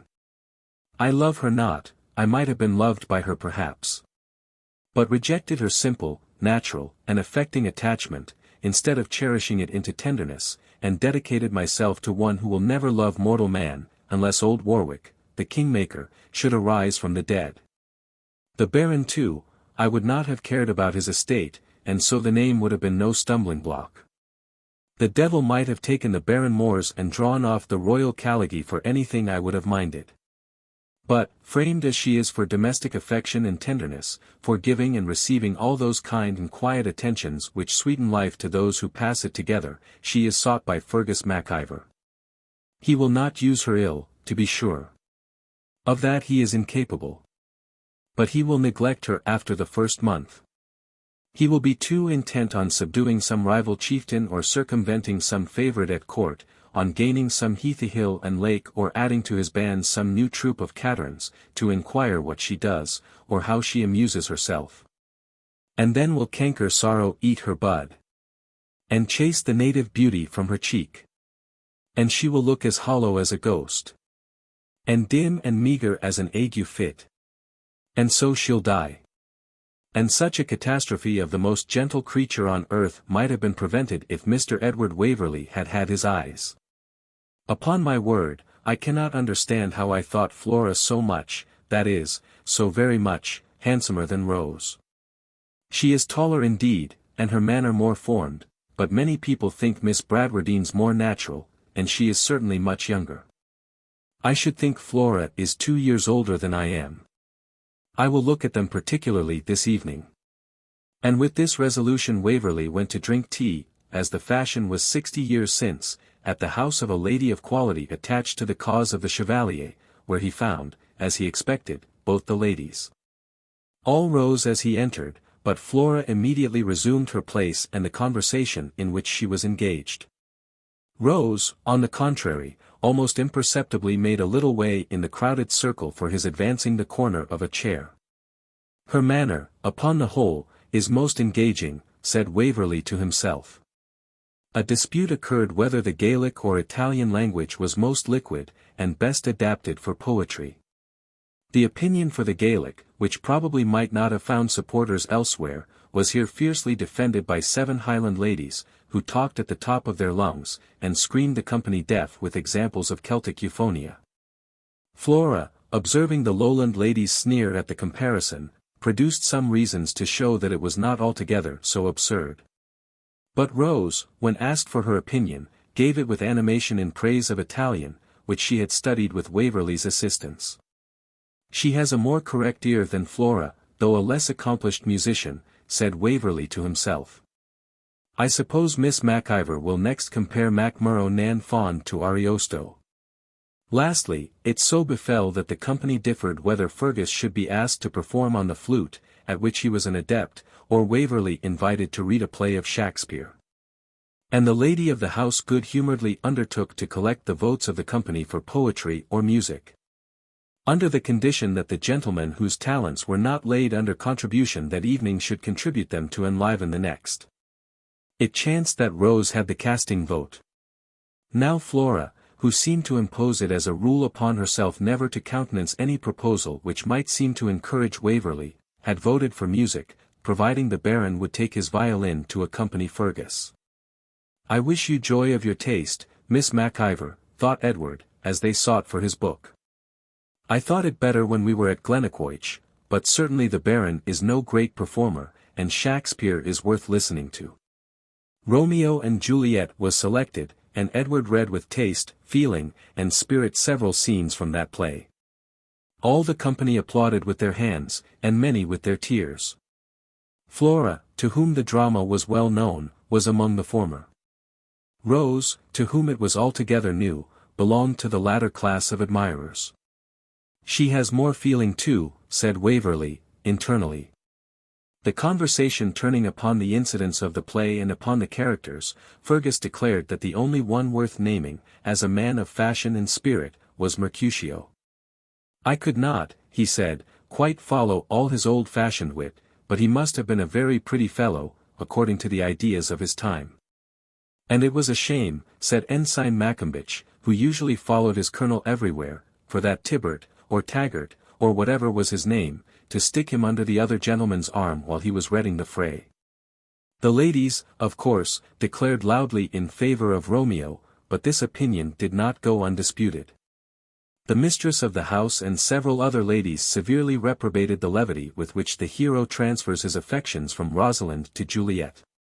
Flora remained silent until her opinion was repeatedly requested, and then answered, she thought the circumstance objected to not only reconcilable to nature, but such as in the highest degree evinced the art of the poet. "Romeo is described," said she, "as a young man peculiarly susceptible of the softer passions. His love is at first fixed upon a woman who could afford it no return. This he repeatedly tells you. From love's weak, childish bow she lives unharmed. And again, she hath forsworn to love." Now, as it was impossible that Romeo's love, supposing him a reasonable being, could continue to subsist without hope, the poet has, with great art, seized the moment when he was reduced actually to despair to throw in his way an object more accomplished than her by whom he had been rejected, and who is disposed to repay his attachment. I can scarce conceive a situation more calculated to enhance the ardor of Romeo's affection for Juliet than his being at once raised by her from the state of drooping melancholy in which he appears first upon the scene to the ecstatic state in which he exclaims, "Come what sorrow can. It cannot countervail the exchange of joy. That one short moment gives me in her sight." "Good now, Miss MacIver," said a young lady of quality, "do you mean to cheat us out of our prerogative? Will you persuade us love cannot subsist without hope, or that the lover must become fickle if the lady is cruel? Oh fie! I did not expect such an unsentimental conclusion." "A lover, my dear Lady Betty," said Flora, "may, I conceive, persevere in his suit under very discouraging circumstances. Affection can, now and then, withstand very severe storms of rigor, but not a long polar frost of downright indifference. Don't, even with your attractions, try the experiment upon any lover whose faith you value. Love will subsist on wonderfully little hope, but not altogether without it." "It will be just like Duncan Macgurty's mare," said Evan, "if your ladyships please. He wanted to use her by degrees to live without meat, and just as he had put her on a straw a day the poor thing died." Evan's illustration set the company laughing, and the discourse took a different turn. Shortly afterwards the party broke up, and Edward returned home, musing on what Flora had said. "I will love my Rosalind no more," said he. "She has given me a broad enough hint for that, and I will speak to her brother and resign my suit. But for a Juliet, would it be handsome to interfere with Fergus's pretensions? Though it is impossible they can ever succeed. And should they miscarry, what then?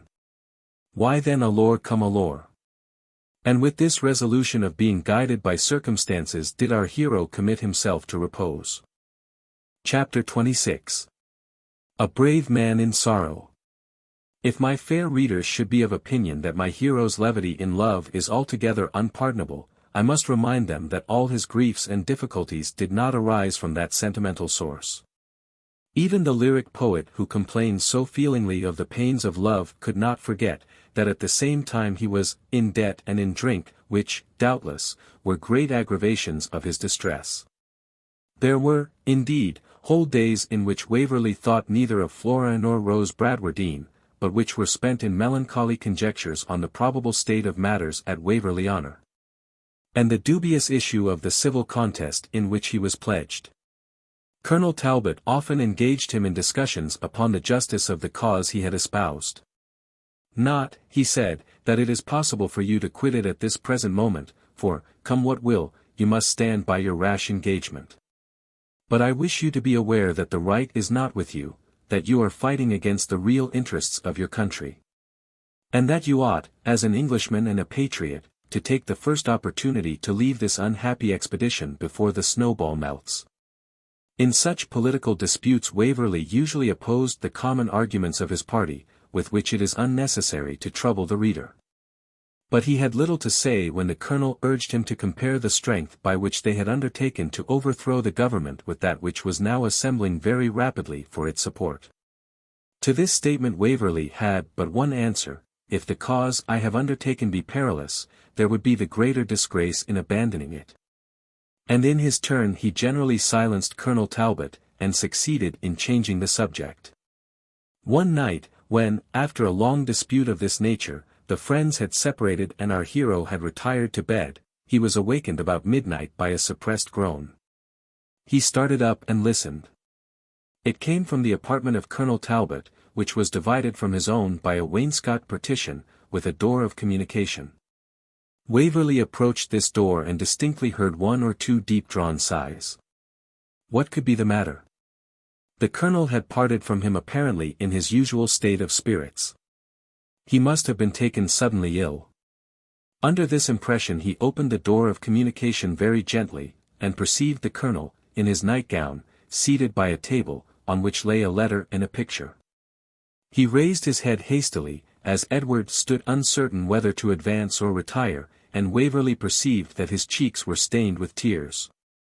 As if ashamed at being found giving way to such emotion, Colonel Talbot rose with apparent displeasure and said, with some sternness, I think, Mr. Waverley, my own apartment and the hour might have secured even a prisoner against. Do not say intrusion, Colonel Talbot, I heard you breathe hard and feared you were ill, that alone could have induced me to break in upon you. I am well, said the colonel, perfectly well. But you are distressed, said Edward, is there anything can be done? Nothing, Mr. Waverley, I was only thinking of home, and some unpleasant occurrences there. Good God, my uncle! Exclaimed Waverley. No, it is a grief entirely my own. I am ashamed you should have seen it disarm me so much, but it must have its course at times, that it may be at others more decently supported. I would have kept it secret from you. For I think it will grieve you, and yet you can administer no consolation. But you have surprised me, I see you are surprised yourself, and I hate mystery. Read that letter. The letter was from Colonel Talbot's sister, and in these words. I received yours, my dearest brother, by Hodges. Sir E. W. and Mr. R. are still at large, but are not permitted to leave London. I wish to heaven I could give you as good an account of matters in the square. But the news of the unhappy affair at Preston came upon us, with the dreadful addition that you were among the fallen. You know Lady Emily's state of health, when your friendship for Sir E. induced you to leave her. She was much harassed with the sad accounts from Scotland of the rebellion having broken out. But kept up her spirits, as, she said, it became your wife, and for the sake of the future heir, so long hoped for in vain. Alas, my dear brother, these hopes are now ended. Notwithstanding all my watchful care, this unhappy rumor reached her without preparation. She was taken ill immediately, and the poor infant scarce survived its birth. Would to God this were all. But although the contradiction of the horrible report by your own letter has greatly revived her spirits, yet Dr. apprehends, I grieve to say, serious, and even dangerous, consequences to her health, especially from the uncertainty in which she must necessarily remain for some time.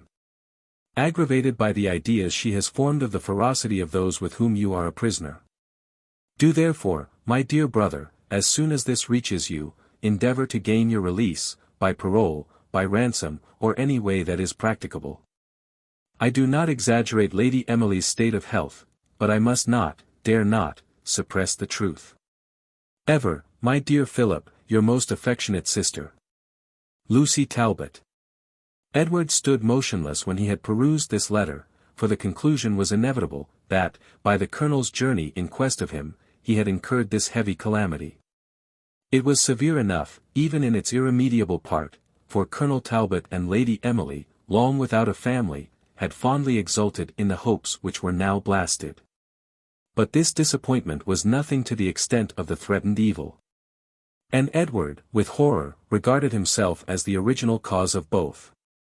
Ere he could collect himself sufficiently to speak, Colonel Talbot had recovered his usual composure of manner, though his troubled eye denoted his mental agony. "She is a woman, my young friend, who may justify even a soldier's tears." He reached him the miniature, exhibiting features which fully justified the eulogium. "And yet, God knows, what you see of her there is the least of the charms she possessed, I should perhaps say, but God's will be done. You must fly instantly to her relief. It shall not be too late. Fly. How is it possible? I am a prisoner, upon parole. I am your keeper, I restore your parole, I am to answer for you. You cannot do so consistently with your duty, nor can I accept a discharge from you, with due regard to my own honor. You would be made responsible. I will answer it with my head, if necessary," said Waverley impetuously. "I have been the unhappy cause of the loss of your child, make me not the murderer of your wife." "No, my dear Edward," said Talbot, taking him kindly by the hand, "you are in no respect to blame, and if I concealed this domestic distress for 2 days, it was lest your sensibility should view it in that light. You could not think of me, hardly knew of my existence, when I left England in quest of you. It is a responsibility, heaven knows, sufficiently heavy for mortality, that we must answer for the foreseen and direct result of our actions. For their indirect and consequential operation the great and good Being, who alone can foresee the dependence of human events on each other, hath not pronounced his frail creatures liable.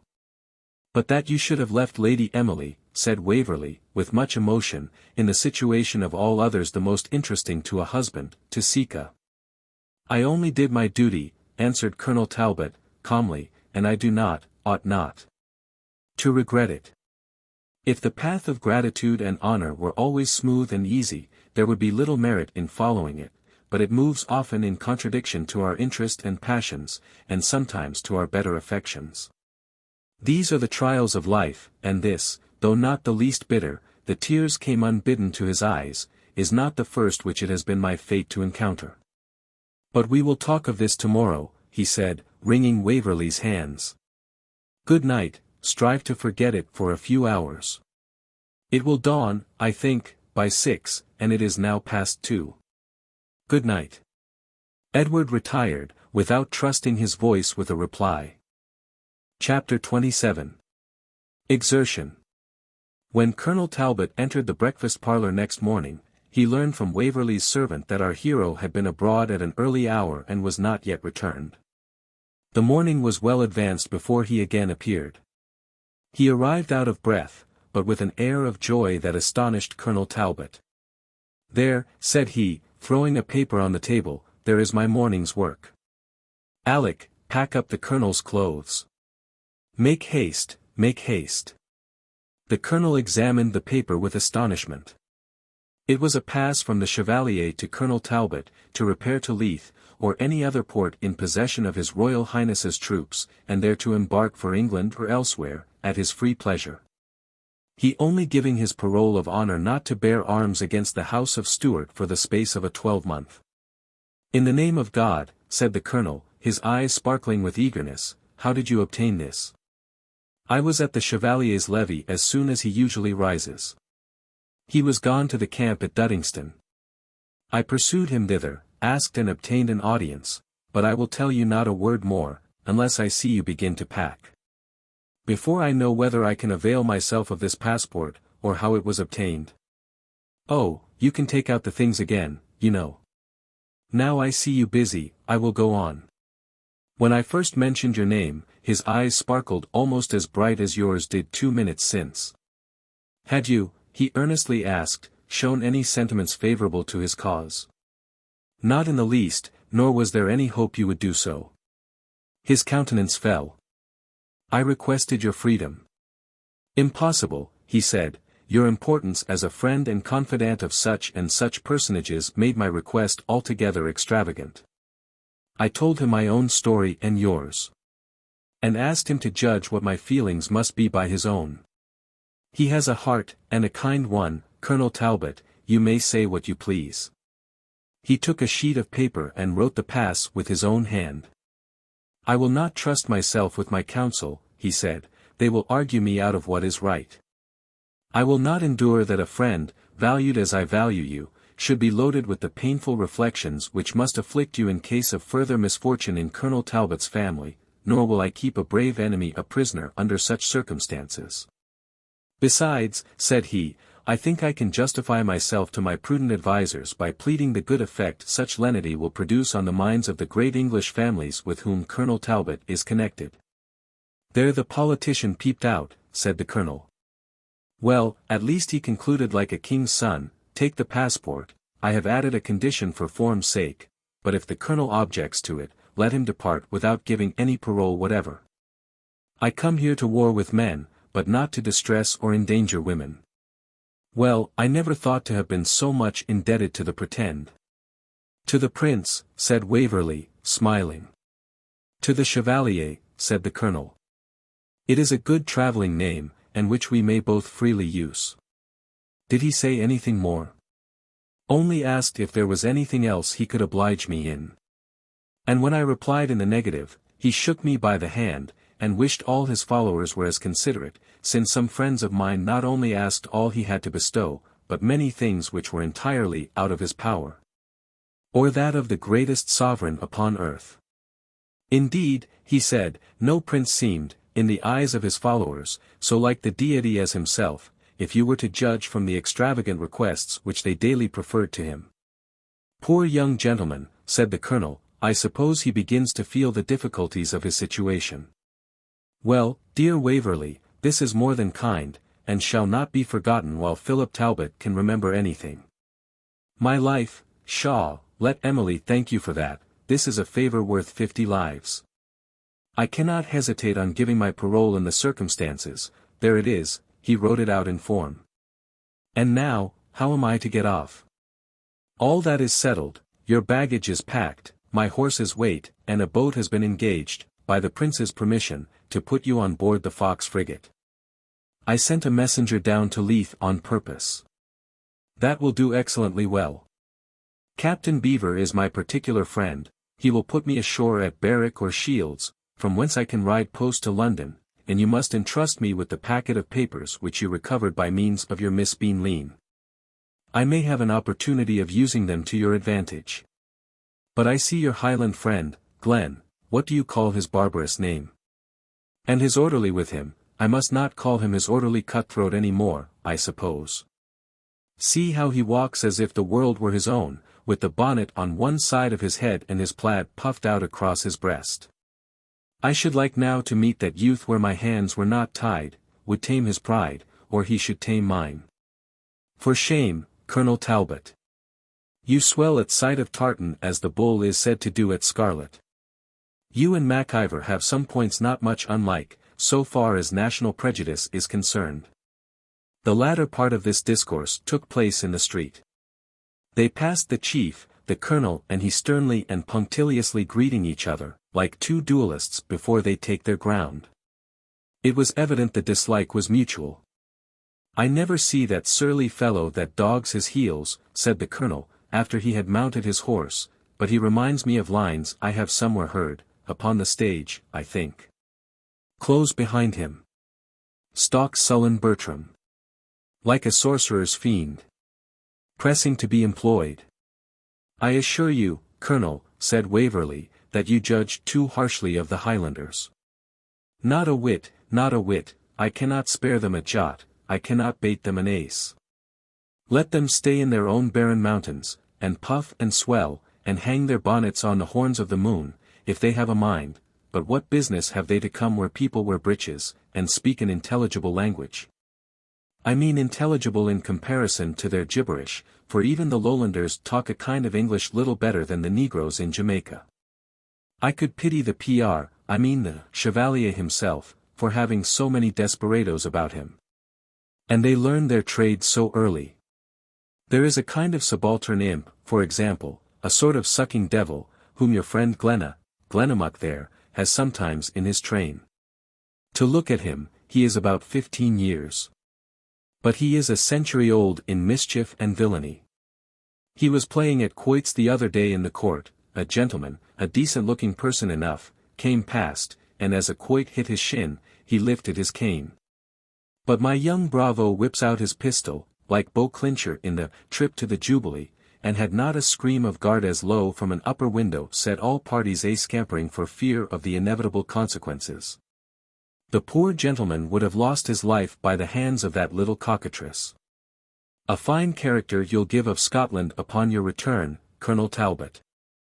Oh, just as shallow, said the colonel, will save me the trouble, Baron, beggars all. Marry, good air, and that only when you are fairly out of Edinburgh, and not yet come to Leith, as is our case at present. In a short time they arrived at the seaport. The boat rocked at the pier of Leith, full loud the wind blew down the ferry. The ship rode at the barrack law. Farewell, Colonel, may you find all as you would wish it. Perhaps we may meet sooner than you expect, they talk of an immediate route to England. Tell me nothing of that, said Talbot. I wish to carry no news of your motions. Simply, then, adieu. Say, with 1,000 kind greetings, all that is dutiful and affectionate to Sir Everard and Aunt Rachel. Think of me as kindly as you can, speak of me as indulgently as your conscience will permit, and once more adieu. And adieu, my dear Waverley, many, many thanks for your kindness. Unplayed yourself on the first opportunity. I shall ever think on you with gratitude, and the worst of my censure shall be, que diable aloytael fair dawn set galir. And thus they parted, Colonel Talbot going on board of the boat and Waverley returning to Edinburgh. Chapter 28. The March. It is not our purpose to intrude upon the province of history. We shall therefore only remind our readers that about the beginning of November the young Chevalier, at the head of about 6,000 men at the utmost, resolved to peril his cause on an attempt to penetrate into the centre of England. Although aware of the mighty preparations which were made for his reception, they set forward on this crusade in weather which would have rendered any other troops incapable of marching, but which in reality gave these active mountaineers advantages over a less hardy enemy. In defiance of a superior army lying upon the borders, under Field Marshal Wade, they besieged and took Carlisle, and soon afterwards prosecuted their daring march to the southward. As Colonel Maciver's regiment marched in the van of the clans, he and Waverley, who now equalled any Highlander in the endurance of fatigue, and was become somewhat acquainted with their language, were perpetually at its head. They marked the progress of the army, however, with very different eyes. Fergus, all air and fire, and confident against the world and arms, measured nothing but that every step was a yard nearer London. He neither asked, expected, nor desired any aid except that of the clans to place the Stuarts once more on the throne. And when by chance a few adherents joined the standard, he always considered them in the light of new claimants upon the favours of the future monarch, who, he concluded, must therefore subtract for their gratification so much of the bounty which ought to be shared among his Highland followers. Edward's views were very different. He could not but observe that in those towns in which they proclaimed James III, no man cried, God bless him. The mob stared and listened, heartless, stupefied, and dull, but gave few signs even of that boisterous spirit which induces them to shout upon all occasions for the mere exercise of their most sweet voices. The Jacobites had been taught to believe that the northwestern counties abounded with wealthy squires and hardy yeomen, devoted to the cause of the White Rose. But of the wealthier Tories they saw little. Some fled from their houses, some feigned themselves sick, some surrendered themselves to the government as suspected persons. Of such as remained, the ignorant gazed with astonishment, mixed with horror and aversion, at the wild appearance, unknown language, and singular garb of the Scottish clans. And to the more prudent their scanty numbers, apparent deficiency in discipline, and poverty of equipment seemed certain tokens of the calamitous termination of their rash undertaking. Thus the few who joined them were such as bigotry of political principle blinded to consequences, or whose broken fortunes induced them to hazard all on a risk so desperate. The Baron of Bradwardine, being asked what he thought of these recruits, took a long pinch of snuff, and answered drily, that he could not but have an excellent opinion of them, since they resembled precisely the followers who attached themselves to the good King David at the cave of Adullam, viz., every one that was in distress, and every one that was in debt, and every one that was discontented. Which the Vulgate renders bitter of soul. And doubtless, he said, they will prove mighty men of their hands, and there is much need that they should, for I have seen many a sour look cast upon us. But none of these considerations moved Fergus. He admired the luxuriant beauty of the country, and the situation of many of the seats which they passed. Is Waverley Honour like that house, Edward? It is one half larger. Is your uncle's park as fine a one as that? It is 3 times as extensive, and rather resembles a forest than a mere park. Flora will be a happy woman. I hope Miss MacIver will have much reason for happiness unconnected with Waverley Honour. I hope so too. But to be mistress of such a place will be a pretty addition to the sum total. An addition, the want of which, I trust, will be amply supplied by some other means. How, said Fergus, stopping short and turning upon Waverley, how am I to understand that, Mr. Waverley? Had I the pleasure to hear you aright? Perfectly right, Fergus. And am I to understand that you no longer desire my alliance and my sister's hand? Your sister has refused mine, said Waverley, both directly and by all the usual means by which ladies repress undesired attentions. I have no idea, answered the chieftain, of a lady dismissing or a gentleman withdrawing his suit, after it has been approved of by her legal guardian, without giving him an opportunity of talking the matter over with the lady. You did not, I suppose, expect my sister to drop into your mouth like a ripe plum the first moment you chose to open it. As to the lady's title to dismiss her lover, Colonel, replied Edward, it is a point which you must argue with her, as I am ignorant of the customs of the Highlands in that particular. But as to my title to acquiesce in a rejection from her without an appeal to your interest, I will tell you plainly, without meaning to undervalue Miss MacIver's admitted beauty and accomplishments, that I would not take the hand of an angel with an empire for her dowry, if her consent were extorted by the importunity of friends and guardians, and did not flow from her own free inclination. An angel, with the dowry of an empire, repeated Fergus, in a tone of bitter irony, is not very likely to be pressed upon a shire squire. But, sir, changing his tone, if Flora MacIver have not the dowry of an empire, she is my sister. And that is sufficient at least to secure her against being treated with anything approaching to levity. She is Flora MacIver, sir, said Waverley, with firmness, which to me, were I capable of treating any woman with levity, would be a more effectual protection. The brow of the chieftain was now fully clouded. But Edward felt too indignant at the unreasonable tone which he had adopted to avert the storm by the least concession. They both stood still while this short dialogue passed, and Fergus seemed half disposed to say something more violent, but, by a strong effort, suppressed his passion, and, turning his face forward, walked sullenly on. As they had always hitherto walked together, and almost constantly side by side, Waverley pursued his course silently in the same direction. Determined to let the chief take his own time in recovering the good humour which he had so unreasonably discarded, and firm in his resolution not to bate him an inch of dignity. After they had marched on in this sullen manner about a mile, Fergus resumed the discourse in a different tone. I believe I was warm, my dear Edward, but you provoke me with your want of knowledge of the world. You have taken pet at some of Flora's prudery, or high-flying notions of loyalty, and now, like a child, you quarrel with the plaything you have been crying for, and beat me, your faithful keeper. Because my arm cannot reach to Edinburgh to hand it to you.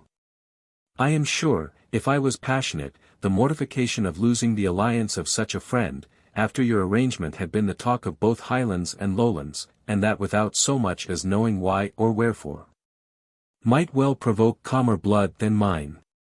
I shall write to Edinburgh and put all to rights, that is, if you desire I should do so, as indeed I cannot suppose that your good opinion of Flora, it being such as you have often expressed to me, can be at once laid aside. Colonel MacIver, said Edward, who had no mind to be hurried farther or faster than he chose in a matter which he had already considered as broken off, I am fully sensible of the value of your good offices. And certainly, by your zeal on my behalf in such an affair, you do me no small honor.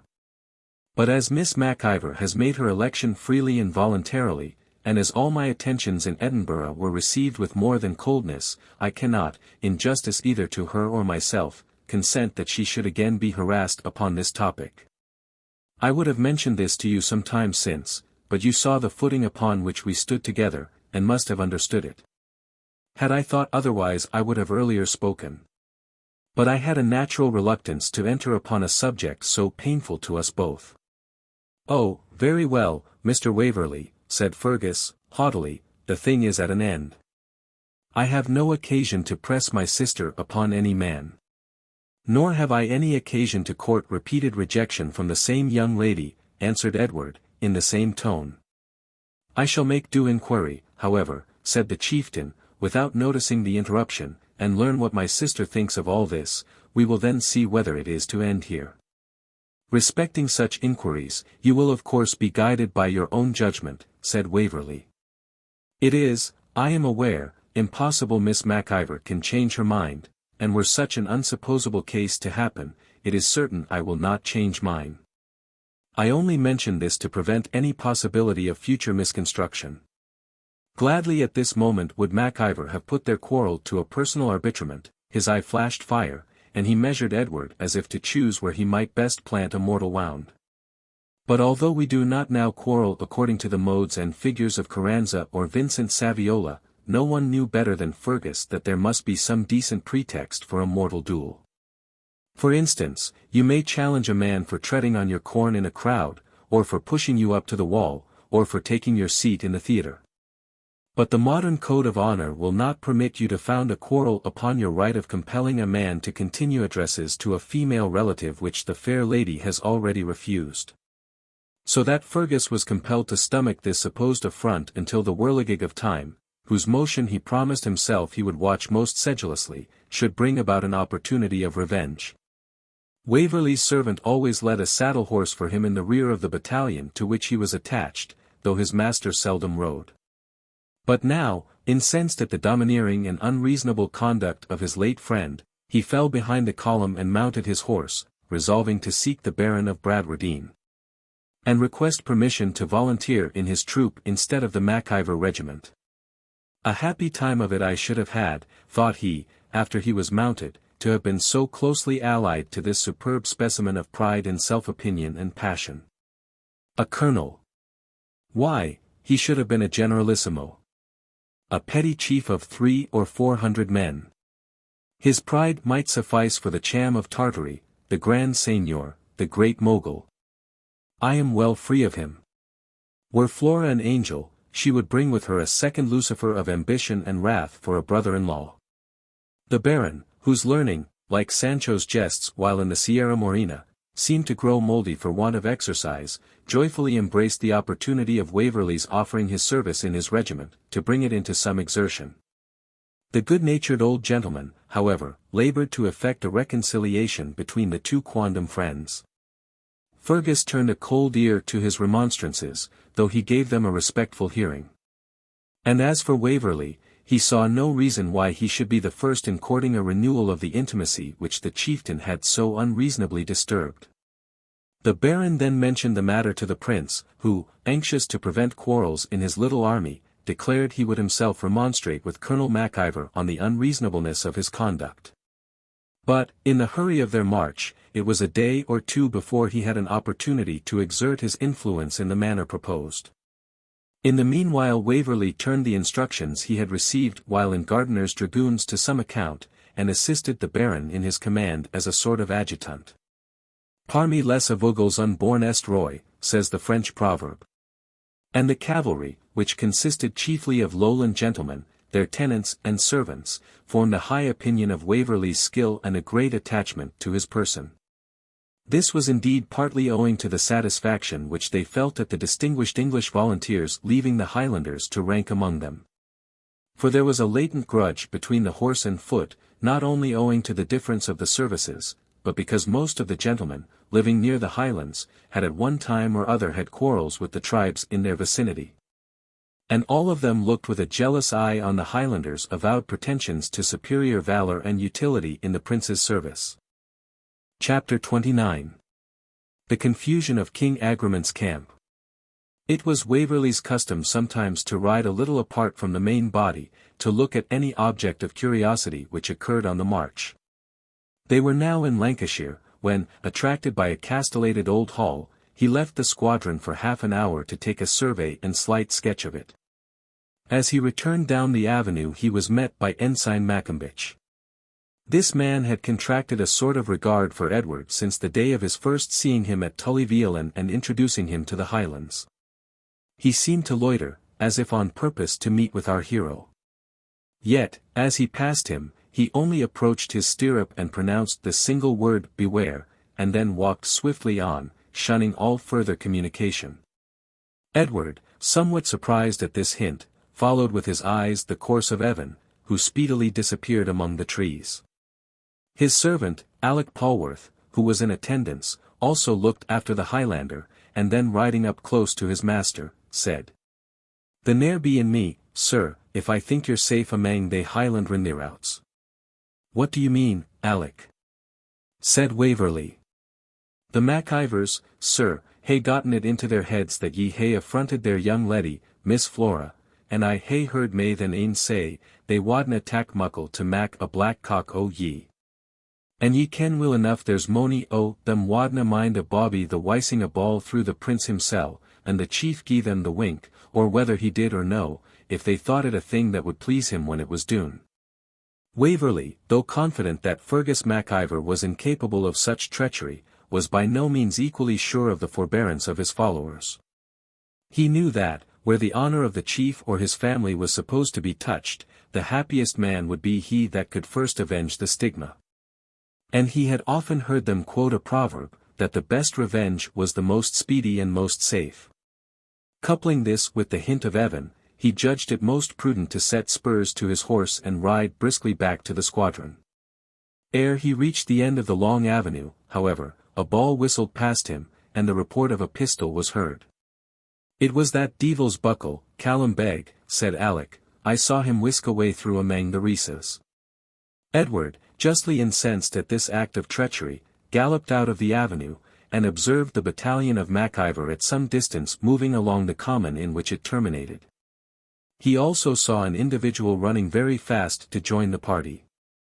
This he concluded was the intended assassin, who, by leaping an enclosure, might easily make a much shorter path to the main body than he could find on horseback. Unable to contain himself, he commanded Alec to go to the Baron of Bradwardine, who was at the head of his regiment about half a mile in front, and acquaint him with what had happened. He himself immediately rode up to Fergus's regiment. The chief himself was in the act of joining them. He was on horseback, having returned from waiting on the prince. On perceiving Edward approaching, he put his horse in motion towards him. "Colonel MacIver," said Waverley, without any farther salutation, "I have to inform you that one of your people has this instant fired at me from a lurking place."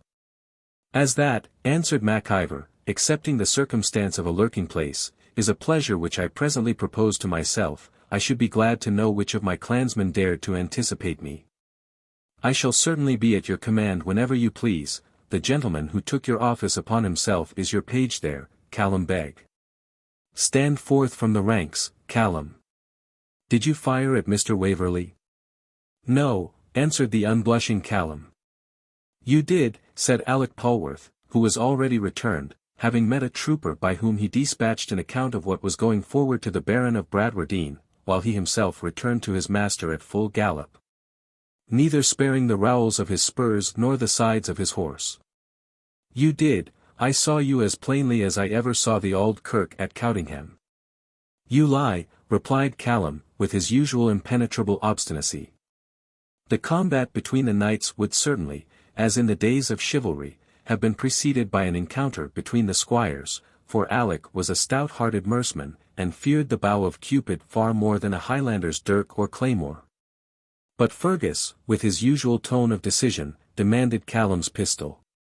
The cock was down, the pan and muzzle were black with the smoke, it had been that instant fired. "Take that," said Fergus, striking the boy upon the head with the heavy pistol butt with his whole force, "take that for acting without orders, and lying to disguise it." Callum received the blow without appearing to flinch from it, and fell without sign of life. "Stand still, upon your lives," said Fergus to the rest of the clan, "I blow out the brains of the first man who interferes between Mr. Waverley and me." They stood motionless. Evan Dhu alone showed symptoms of vexation and anxiety. Callum lay on the ground bleeding copiously, but no one ventured to give him any assistance. It seemed as if he had gotten his death blow. "And now for you, Mr. Waverley, please to turn your horse 20 yards with me upon the common." Waverley complied. And Fergus, confronting him when they were a little way from the line of march, said, with great affected coolness, "I could not but wonder, sir, at the fickleness of taste which you were pleased to express the other day. But it was not an angel, as you justly observed, who had charms for you, unless she brought an empire for her fortune. I have now an excellent commentary upon that obscure text. I am at a loss even to guess at your meaning, Colonel MacIver, unless it seems plain that you intend to fasten a quarrel upon me. Your affected ignorance shall not serve you, sir. The prince himself has acquainted me with your maneuvers. I little thought that your engagements with Miss Bradwardine were the reason of your breaking off your intended match with my sister. I suppose the information that the Baron had altered the destination of his estate was quite a sufficient reason for slighting your friend's sister and carrying off your friend's mistress." "Did the prince tell you I was engaged to Miss Bradwardine?" said Waverley. "Impossible." "He did, sir," answered MacIver, "so either draw and defend yourself or resign your pretensions to the lady." "This is absolute madness," exclaimed Waverley, "or some strange mistake." "Oh! No evasion." "Draw your sword," said the infuriated chieftain, his own already unsheathed. "Must I fight in a madman's quarrel? Then give up now, and forever, all pretensions to Miss Bradwardine's hand." "What title have you," cried Waverley, utterly losing command of himself, "what title have you, or any man living, to dictate such terms to me?" And he also drew his sword. At this moment the Baron of Bradwardine, followed by several of his troop, came up on the spur, some from curiosity, others to take part in the quarrel which they indistinctly understood had broken out between the MacIvers and their corps. The clan, seeing them approach, put themselves in motion to support their chieftain, and a scene of confusion commenced which seemed likely to terminate in bloodshed. 100 tongues were in motion at once. The Baron lectured, the chieftain stormed, the Highlanders screamed in Gaelic, the horsemen cursed and swore in Lowland Scotch. At length matters came to such a pass that the Baron threatened to charge the MacIvers unless they resumed their ranks, and many of them, in return, presented their firearms at him and the other troopers. The confusion was privately fostered by old Ballenkirk, who made no doubt that his own day of vengeance was arrived, when, behold, a cry arose of "Room! Make way! Place a Monseigneur! Place a Monseigneur!" This announced the approach of the prince, who came up with a party of Fitzjames's foreign dragoons that acted as his bodyguard. His arrival produced some degree of order. The Highlanders reassumed their ranks, the cavalry fell in and formed squadron, and the Baron and chieftain were silent. The prince called them and Waverley before him. Having heard the original cause of the quarrel through the villainy of Callum Beg, he ordered him into custody of the provost marshal for immediate execution, in the event of his surviving the chastisement inflicted by his chieftain. Fergus, however, in a tone betwixt claiming a right and asking a favour, requested he might be left to his disposal, and promised his punishment should be exemplary. To deny this might have seemed to encroach on the patriarchal authority of the chieftains, of which they were very jealous, and they were not persons to be disobliged. Callum was therefore left to the justice of his own tribe. The prince next demanded to know the new cause of quarrel between Colonel MacIver and Waverley. There was a pause. Both gentlemen found the presence of the Baron of Bradwardine, for by this time all three had approached the Chevalier by his command, an insurmountable barrier against entering upon a subject where the name of his daughter must unavoidably be mentioned. They turned their eyes on the ground, with looks in which shame and embarrassment were mingled with displeasure. The prince, who had been educated amongst the discontented and mutinous spirits of the court of St. Germain's, where feuds of every kind were the daily subject of solicitude to the dethroned sovereign, had served his apprenticeship, as old Frederick of Prussia would have said, to the trade of royalty. To promote or restore concord among his followers was indispensable. Accordingly he took his measures. Monsieur de Beaujeu. Monseigneur, said a very handsome French cavalry officer who was in attendance. Is la bonte d'Aligner ces montagnards là, ainsi que la cavalerie, s'il vous plaît, et de les remettre à la marque. Vous parlez si bien l'anglois, cela ne vous donnerait pas beaucoup de peine. Ah! Pas du tout, monseigneur, replied Mons. Le Comte de Beaujeu, his head bending down to the neck of his little prancing highly managed charger. Accordingly he piaffed away, in high spirits and confidence, to the head of Fergus's regiment, although understanding not a word of Gaelic and very little English. Messrs les sauvages écossois, that is, gentlemen savages, have the goodness d'arranger vous. The clan, comprehending the order more from the gesture than the words, and seeing the prince himself present, hastened to dress their ranks. Ah! Ver well. Dat is fort bien, said the Count de Beaujeu. Gentlemen sauvages. Mais, très bien. Eh bien. Qu'est ce que vous appelez visage, monsieur? To a lounging trooper who stood by him. Ah, oui. Face. Je vous remercie, monsieur. Gentilshams, have the goodness to make the face to the right par file, that is, by files. Marche. Mais, très bien, encore, messers, il faut vous mettre à la marque. Marchez done, au nom de Dieu, parce que j'ai oublié le mot en lois. Mais vous êtes de braves gens, et me comprenez très bien. The count next hastened to put the cavalry in motion. Gentlemen's cavalry, you must fall in. Ah! Par ma foi, I did not say fall off. I am afeard a little gross fat gentleman is moche hurt. Ah, mon Dieu! C'est le commissaire que nous apporte les premières nouvelles de ce maudit fracas. Je suis trop fâché, monsieur. But poor Macweeble, who with a sword stuck across him, and a white cockade as large as a pancake, now figured in the character of a commissary.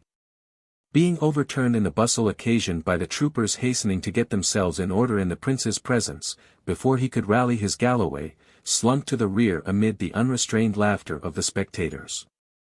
Eh bien, messers, wheel to the right. Ah! Dat is it. Monsieur de Bradwardine, is la bonte de vous mettre à la tête de votre regiment, car, par Dieu, j'en pousse place.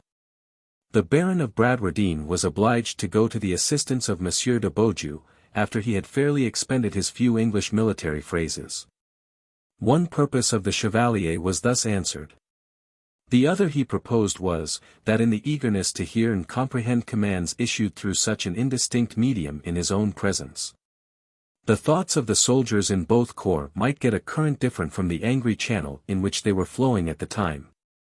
Charles Edward was no sooner left with the chieftain and Waverley, the rest of his attendants being at some distance, than he said, if I owed less to your disinterested friendship, I could be most seriously angry with both of you for this very extraordinary and causeless broil, at a moment when my father's service so decidedly demands the most perfect unanimity. But the worst of my situation is, that my very best friends hold they have liberty to ruin themselves, as well as the cause they are engaged in, upon the slightest caprice. Both the young men protested their resolution to submit every difference to his arbitration. Indeed, said Edward, I hardly know of what I am accused. I sought Colonel MacIver merely to mention to him that I had narrowly escaped assassination at the hand of his immediate dependent, a dastardly revenge which I knew him to be incapable of authorizing. As to the cause for which he is disposed to fasten a quarrel upon me, I am ignorant of it, unless it be that he accuses me, most unjustly, of having engaged the affections of a young lady in prejudice of his pretensions. If there is an error, said the chieftain, it arises from a conversation which I held this morning with his Royal Highness himself. With me, said the Chevalier, how can Colonel MacIver have so far misunderstood me? He then led Fergus aside, and, after 5 minutes' earnest conversation, spurred his horse towards Edward. Is it possible, nay, ride up, Colonel, for I desire no secrets, is it possible, Mr. Waverley, that I am mistaken in supposing that you are an accepted lover of Miss Bradwardine? A fact of which I was by circumstances, though not by communication from you, so absolutely convinced that I alleged it to Vich Ian Vor this morning as a reason why, without offence to him, you might not continue to be ambitious of an alliance which, to an unengaged person, even though once repulsed, holds out too many charms to be lightly laid aside. Your Royal Highness, said Waverley, must have found it on circumstances altogether unknown to me, when you did me the distinguished honour of supposing me an accepted lover of Miss Bradwardine. I feel the distinction implied in the supposition, but I have no title to it. For the rest, my confidence in my own merit is too justly slight to admit of my hoping for success in any quarter after positive rejection. The Chevalier was silent for a moment, looking steadily at them both, and then said, upon my word, Mr. Waverley, you are a less happy man than I conceived I had very good reason to believe you. But now, gentlemen, allow me to be umpire in this matter, not as Prince Regent but as Charles Stuart, a brother adventurer with you in the same gallant cause. Lay my pretensions to be obeyed by you entirely out of view, and consider your own honour, and how far it is well or becoming to give our enemies the advantage and our friends the scandal of showing that, few as we are not united. And forgive me if I add, that the names of the ladies who have been mentioned crave more respect from us all than to be made themes of discord. He took Fergus a little apart and spoke to him very earnestly for 2 or 3 minutes, and then returning to Waverley, said, I believe I have satisfied Colonel MacIver that his resentment was founded upon a misconception, to which, indeed, I myself gave rise. And I trust Mr. Waverley is too generous to harbour any recollection of what is past when I assure him that such is the case. You must state this matter properly to your clan, Vich Ian Vor, to prevent a recurrence of their precipitate violence. Fergus bowed. And now, gentlemen, let me have the pleasure to see you shake hands. They advanced coldly, and with measured steps, each apparently reluctant to appear most forward in concession. They did, however, shake hands, and parted, taking a respectful leave of the Chevalier. Charles Edward, footnote, see note 12. Then rode to the head of the MacIvers, threw himself from his horse, begged a drink out of old Ballencurica's canteen, and marched about half a mile along with them, inquiring into the history and connections of Sliach nan Ivor. Adroitly using the few words of Gaelic he possessed, and affecting a great desire to learn it more thoroughly. He then mounted his horse once more, and galloped to the Baron's cavalry, which was in front, halted them, and examined their accoutrements and state of discipline, took notice of the principal gentlemen, and even of the cadets. Inquired after their ladies, and commended their horses, rode about an hour with the Baron of Bradwardine, and endured 3 long stories about Field Marshal the Duke of Berwick. Ah, Beaujeu, mon cher ami, said he, as he returned to his usual place in the line of march, que mon métier de prince errant est ennuyant, parfois. Mais, courage. C'est le grand jeu, après tout. Chapter 30. A Skirmish. The reader need hardly be reminded that, after a council of war held at Derby on the 5th of December, the Highlanders relinquished their desperate attempt to penetrate farther into England, and, greatly to the dissatisfaction of their young and daring leader, positively determined to return northward. They commenced their retreat accordingly, and, by the extreme celerity of their movements, outstripped the motions of the Duke of Cumberland, who now pursued them with a very large body of cavalry. This retreat was a virtual resignation of their towering hopes. None had been so sanguine as Fergus Mac Ivor, none, consequently, was so cruelly mortified at the change of measures. He argued, or rather remonstrated, with the utmost vehemence at the council of war, and, when his opinion was rejected, shed tears of grief and indignation.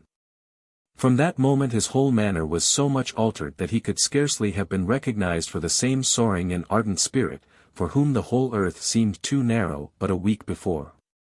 The retreat had continued for several days, when Edward, to his surprise, early on the 12th of December, received a visit from the chieftain in his quarters, in a hamlet about halfway between Shap and Penrith. Having had no intercourse with the chieftain since their rupture, Edward waited with some anxiety an explanation of this unexpected visit, nor could he help being surprised, and somewhat shocked, with the change in his appearance. His eye had lost much of its fire, his cheek was hollow, his voice was languid, even his gait seemed less firm and elastic than it was wont, and his dress, to which he used to be particularly attentive, was now carelessly flung about him. He invited Edward to walk out with him by the little river in the vicinity, and smiled in a melancholy manner when he observed him take down and buckle on his sword. As soon as they were in a wild sequestered path by the side of the stream, the chief broke out, "Our fine adventure is now totally ruined, Waverley, and I wish to know what you intend to do. Nay, never stare at me, man. I tell you I received a packet from my sister yesterday, and, had I got the information it contains sooner, it would have prevented a quarrel which I am always vexed when I think of. In a letter written after our dispute, I acquainted her with the cause of it, and she now replies to me that she never had, nor could have, any purpose of giving you encouragement, so that it seems I have acted like a madman. Poor Flora! She writes in high spirits. What a change will the news of this unhappy retreat make in her state of mind." Waverley, who was really much affected by the deep tone of melancholy with which Fergus spoke, affectionately entreated him to banish from his remembrance any unkindness which had arisen between them, and they once more shook hands. But now with sincere cordiality. Fergus again inquired of Waverley what he intended to do. "Had you not better leave this luckless army, and get down before us into Scotland, and embark for the continent from some of the eastern ports that are still in our possession? When you are out of the kingdom, your friends will easily negotiate your pardon, and, to tell you the truth, I wish you would carry Rose Bradwardine with you as your wife, and take Flora also under your joint protection." Edward looked surprised. "She loves you, and I believe you love her, though, perhaps, you have not found it out, for you are not celebrated for knowing your own mind very pointedly." He said this with a sort of smile. "How," answered Edward, "can you advise me to desert the expedition in which we are all embarked?" "Embarked," said Fergus, "the vessel is going to pieces, and it is full time for all who can to get into the long-boat and leave her." "Why, what will other gentlemen do?" answered Waverley, "and why did the Highland chiefs consent to this retreat if it is so ruinous?" "Oh," replied Mac Ivor, "they think that, as on former occasions, the heading, hanging, and forfeiting will chiefly fall to the lot of the lowland gentry. That they will be left secure in their poverty in their fastnesses, there, according to their proverb, to listen to the wind upon the hill till the waters abate. But they will be disappointed. They have been too often troublesome to be so repeatedly passed over, and this time John Bull has been too heartily frightened to recover his good humour for some time. The Hanoverian ministers always deserve to be hanged for rascals. But now, if they get the power in their hands, as, sooner or later, they must, since there is neither rising in England nor assistance from France, they will deserve the gallows as fools if they leave a single clan in the Highlands in a situation to be again troublesome to government. Aye, they will make root and branch work, I warrant them." "And while you recommend flight to me," said Edward, "a counsel which I would rather die than embrace, what are your own views?" "Oh," answered Fergus, with a melancholy air, "my fate is settled. Dead or captive I must be before tomorrow." "What do you mean by that, my friend?" said Edward. "The enemy is still a day's march in our rear, and if he comes up, we are still strong enough to keep him in check. Remember Gladsmere. What I tell you is true notwithstanding, so far as I am individually concerned." Upon what authority can you found so melancholy a prediction? Asked Waverley. On one which never failed a person of my house. I have seen, he said, lowering his voice, I have seen the Bodak glass. Bodak glass? Yes. Have you been so long at Glennaquoich, and never heard of the grey spectre? Though indeed there is a certain reluctance among us to mention him. No, never. Ah! It would have been a tale for poor Flora to have told you. Or, if that hill were Benmore, and that long blue lake, which you see just winding towards yon mountainous country, were Loch Tay, or my own Loch and Ree, the tale would be better suited with scenery. However, let us sit down on this knoll. Even Saddleback and Ullswater will suit what I have to say better than the English hedgerows, enclosures, and farmhouses. You must know, then, that when my ancestor, Ian nan Chaistel, wasted Northumberland, there was associated with him in the expedition a sort of Southland chief, or captain of a band of Lowlanders, called Halbert Hall. In their return through the Cheviots they quarrelled about the division of the great booty they had acquired, and came from words to blows. The Lowlanders were cut off to a man, and their chief fell the last, covered with wounds by the sword of my ancestor. Since that time his spirit has crossed the Vich Ian Vor of the day when any great disaster was impending, but especially before approaching death. My father saw him twice, once before he was made prisoner at Sheriffmuir, another time on the morning of the day on which he died. How can you, my dear Fergus, tell such nonsense with a grave face? I do not ask you to believe it. But I tell you the truth, ascertained by 300 years' experience at least, and last night by my own eyes. The particulars, for heaven's sake, said Waverley, with eagerness. I will, on condition you will not attempt a jest on the subject. Since this unhappy retreat commenced I have scarce ever been able to sleep for thinking of my clan, and of this poor prince, whom they are leading back like a dog in a string, whether he will or no, and of the downfall of my family. Last night I felt so feverish that I left my quarters and walked out, in hopes the keen frosty air would brace my nerves. I cannot tell how much I dislike going on, for I know you will hardly believe me.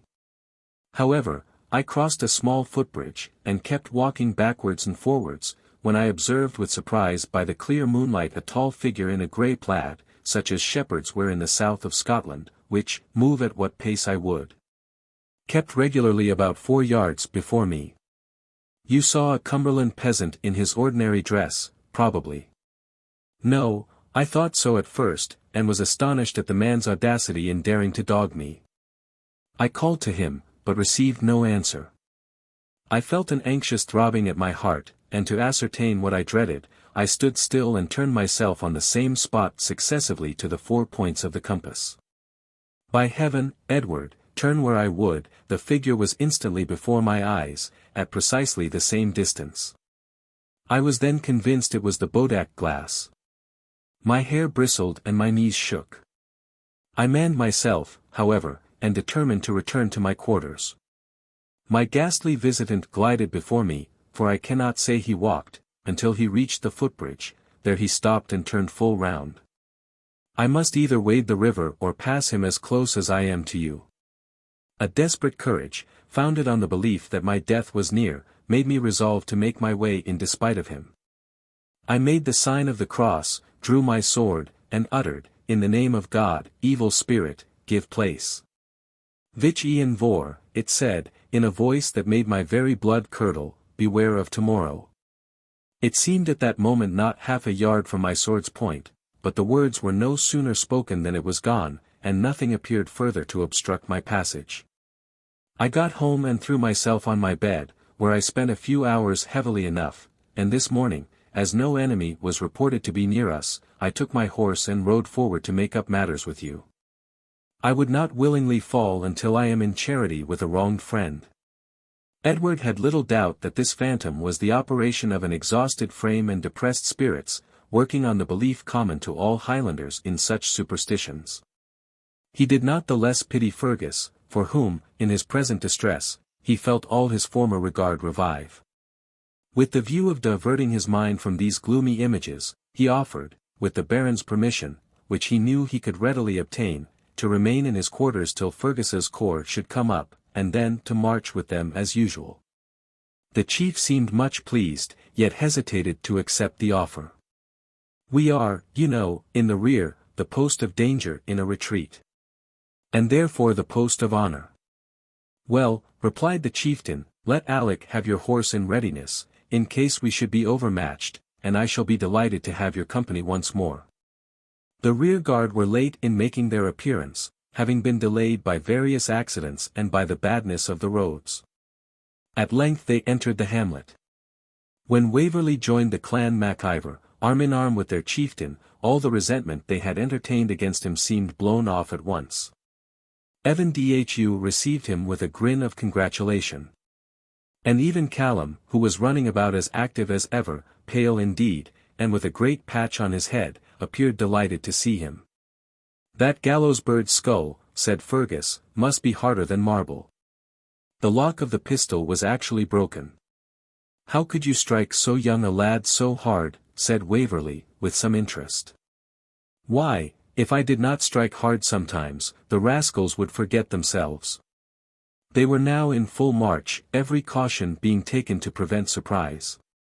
Fergus's people, and a fine clan regiment from Badenoch, commanded by Cluny Macpherson, had the rear. They had passed a large open moor, and were entering into the enclosures which surround a small village called Clifton. The winter sun had set, and Edward began to rally Fergus upon the false predictions of the Grey Spirit. "The Ides of March are not past," said MacIver, with a smile, when, suddenly casting his eyes back on the moor, a large body of cavalry was indistinctly seen to hover upon its brown and dark surface. To line the enclosures facing the open ground and the road by which the enemy must move from it upon the village was the work of a short time. While these maneuvers were accomplishing, night sunk down, dark and gloomy, though the moon was at full. Sometimes, however, she gleamed forth a dubious light upon the scene of action. The Highlanders did not long remain undisturbed in the defensive position they had adopted. Favored by the night, one large body of dismounted dragoons attempted to force the enclosures, while another, equally strong, strove to penetrate by the highroad. Both were received by such a heavy fire as disconcerted their ranks and effectually checked their progress.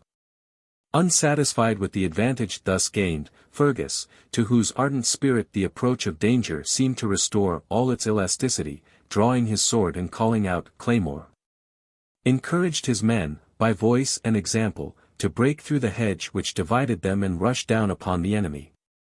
Mingling with the dismounted dragoons, they forced them, at the sword point, to fly to the open moor, where a considerable number were cut to pieces. But the moon, which suddenly shone out, showed to the English the small number of assailants, disordered by their own success.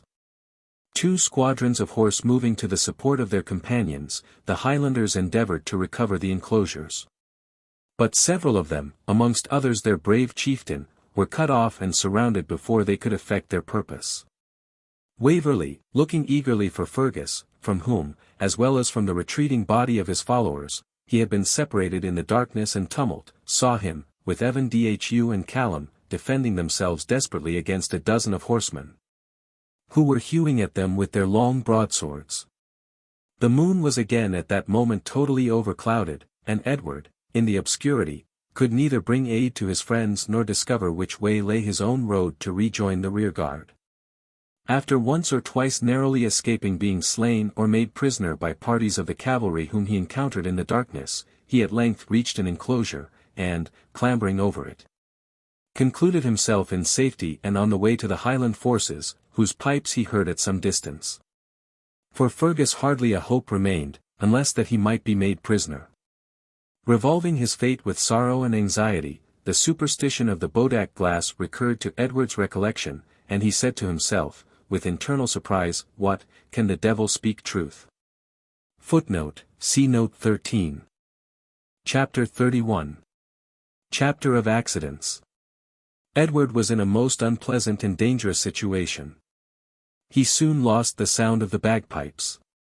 And, what was yet more unpleasant, when, after searching long in vain and scrambling through many enclosures, he at length approached the highroad, he learned, from the unwelcome noise of kettledrums and trumpets.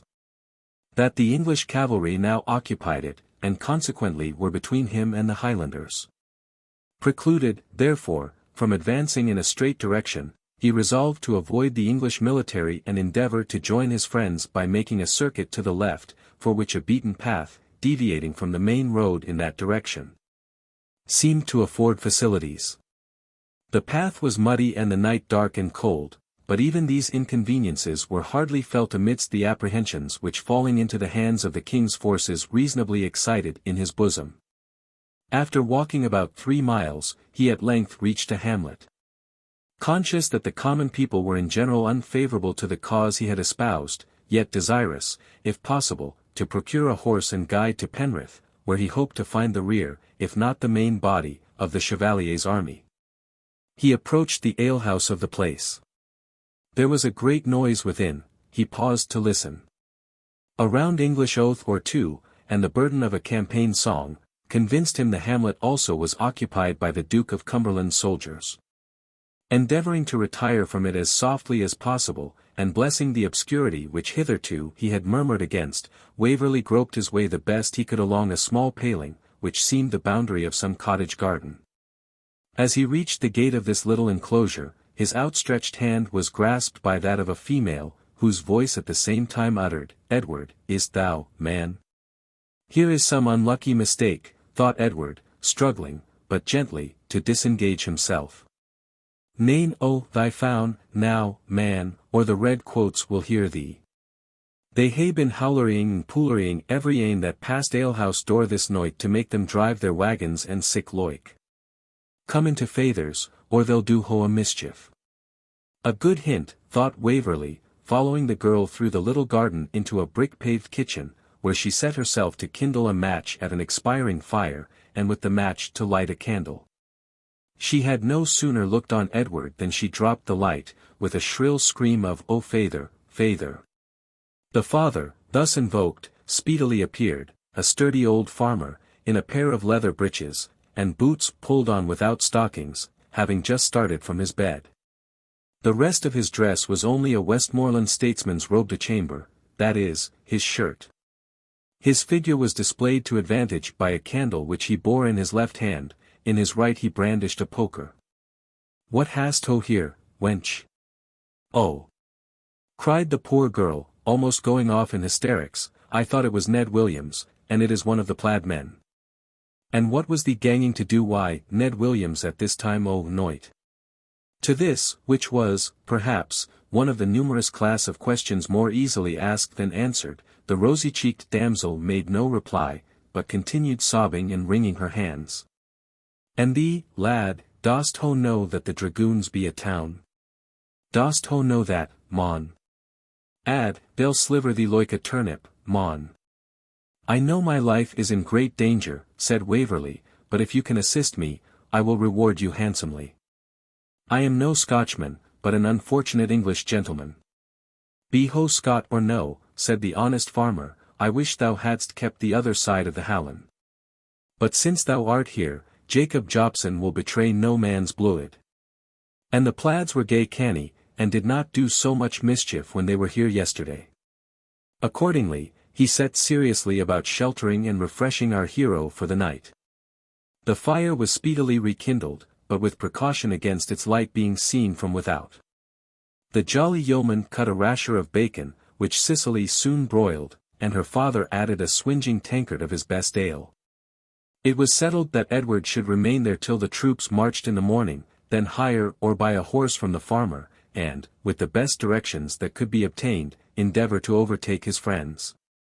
A clean, though coarse, bed received him after the fatigues of this unhappy day.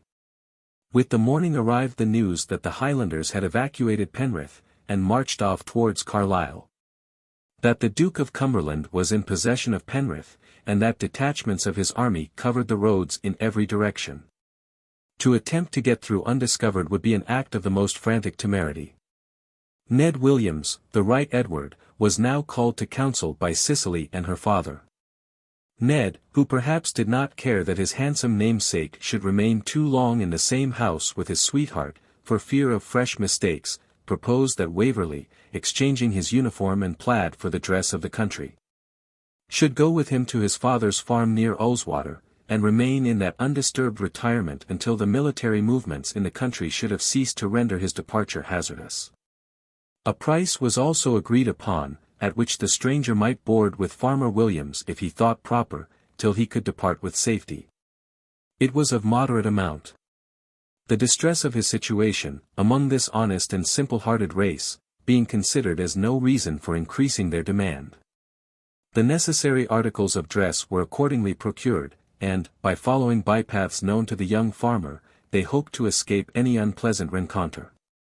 A recompense for their hospitality was refused peremptorily by old Jobson and his cherry-cheeked daughter, a kiss paid the one and a hearty shake of the hand the other. Both seemed anxious for their guest's safety, and took leave of him with kind wishes. In the course of their route Edward, with his guide, traversed those fields which the night before had been the scene of action. A brief gleam of December's sun shone sadly on the broad heath, which, towards the spot where the great northwest road entered the enclosures of Lord Lonsdale's property, exhibited dead bodies of men and horses, and the usual companions of war. A number of carrion crows, hawks, and ravens. "And this, then, was thy last field," said Waverley to himself, his eye filling at the recollection of the many splendid points of Fergus's character, and of their former intimacy. All his passions and imperfections forgotten, here fell the last vich Ian Vor, on a nameless heath. And in an obscure night skirmish was quenched that ardent spirit, who thought it little to cut a way for his master to the British throne. Ambition, policy, bravery, all far beyond their sphere, here learned the fate of mortals. The sole support, too, of a sister whose spirit, as proud and unbending, was even more exalted than thine own. Here ended all thy hopes for Flora, and the long and valued line which it was thy boast to raise yet more highly by thy adventurous valour. As these ideas pressed on Waverley's mind, he resolved to go upon the open heath and search if, among the slain, he could discover the body of his friend, with the pious intention of procuring for him the last rites of sepulture. The timorous young man who accompanied him remonstrated upon the danger of the attempt, but Edward was determined. The followers of the camp had already stripped the dead of all they could carry away.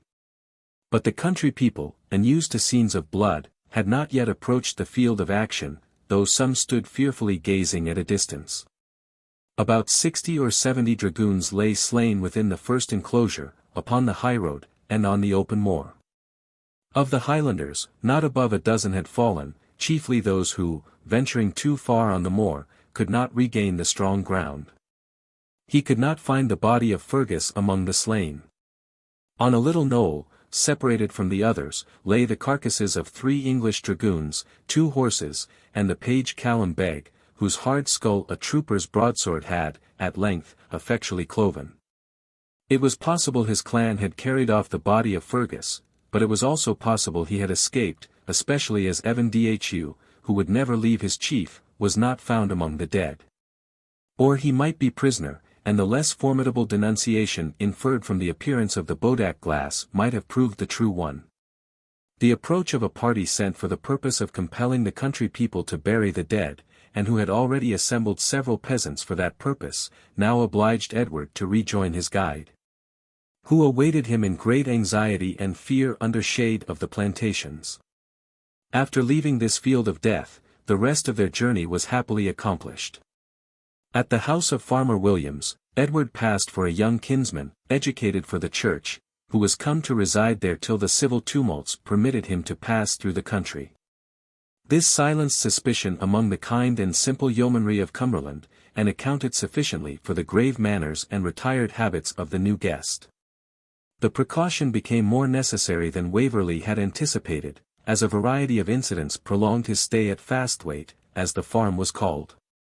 A tremendous fall of snow rendered his departure impossible for more than 10 days. When the roads began to become a little practicable, they successively received news of the retreat of the Chevalier into Scotland, then, that he had abandoned the frontiers, retiring upon Glasgow. And that the Duke of Cumberland had formed the siege of Carlisle. His army, therefore, cut off all possibility of Waverley's escaping into Scotland in that direction. On the eastern border Marshal Wade, with a large force, was advancing upon Edinburgh. And all along the frontier, parties of militia, volunteers, and partisans were in arms to suppress insurrection, and apprehend such stragglers from the Highland army as had been left in England. The surrender of Carlisle, and the severity with which the rebel garrison were threatened, soon formed an additional reason against venturing upon a solitary and hopeless journey through a hostile country and a large army. To carry the assistance of a single sword to a cause which seemed altogether desperate. In this lonely and secluded situation, without the advantage of company or conversation with men of cultivated minds, the arguments of Colonel Talbot often recurred to the mind of our hero. A still more anxious recollection haunted his slumbers. It was the dying look and gesture of Colonel Gardiner. Most devoutly did he hope, as the rarely occurring post brought news of skirmishes with various success, that it might never again be his lot to draw his sword in civil conflict. Then his mind turned to the supposed death of Fergus, to the desolate situation of Flora, and, with yet more tender recollection, to that of Rose Bradwardine, who was destitute of the devoted enthusiasm of loyalty, which to her friend hallowed and exalted misfortune. These reveries he was permitted to enjoy, undisturbed by queries or interruption. And it was in many a winter walk by the shores of Ullswater that he acquired a more complete mastery of a spirit tamed by adversity than his former experience had given him. And that he felt himself entitled to say firmly, though perhaps with a sigh, that the romance of his life was ended, and that its real history had now commenced. He was soon called upon to justify his pretensions by reason and philosophy. Chapter 32. A Journey to London. The family at Fastwaite were soon attached to Edward. He had, indeed, that gentleness and urbanity which almost universally attracts corresponding kindness. And to their simple ideas his learning gave him consequence, and his sorrows interest. The last he ascribed, evasively, to the loss of a brother in the skirmish near Clifton. And in that primitive state of society, where the ties of affection were highly deemed of, his continued depression excited sympathy, but not surprise. In the end of January his more lively powers were called out by the happy union of Edward Williams, the son of his host, with Cicely Jobson. Our hero would not cloud with sorrow the festivity attending the wedding of two persons to whom he was so highly obliged. He therefore exerted himself, danced, sung, played at the various games of the day, and was the blithest of the company. The next morning, however, he had more serious matters to think of. The clergyman who had married the young couple was so much pleased with the supposed student of divinity, that he came next day from Penrith on purpose to pay him a visit. This might have been a puzzling chapter had he entered into any examination of our hero's supposed theological studies, but fortunately he loved better to hear and communicate the news of the day. He brought with him 2 or 3 old newspapers, in one of which Edward found a piece of intelligence that soon rendered him deaf to every word which the Reverend Mr. Twigtythe was saying upon the news from the north, and the prospect of the Duke speedily overtaking and crushing the rebels. This was an article in these, or nearly these words. Died at his house, in Hill Street, Berkeley Square, upon the 10th Inst. Richard Waverley, Esq., second son of Sir Giles Waverley of Waverley Honour, etc. etc. He died of a lingering disorder, augmented by the unpleasant predicament of suspicion in which he stood, having been obliged to find bail to a high amount to meet an impending accusation of high treason. An accusation of the same grave crime hangs over his elder brother, Sir Everard Waverley, the representative of that ancient family. And we understand the day of his trial will be fixed early in the next month, unless Edward Waverley, son of the deceased Richard, and heir to the baronet, shall surrender himself to justice. In that case we are assured it is His Majesty's gracious purpose to drop further proceedings upon the charge against Sir Everard. This unfortunate young gentleman is ascertained to have been in arms in the Pretender's service, and to have marched along with the Highland troops into England.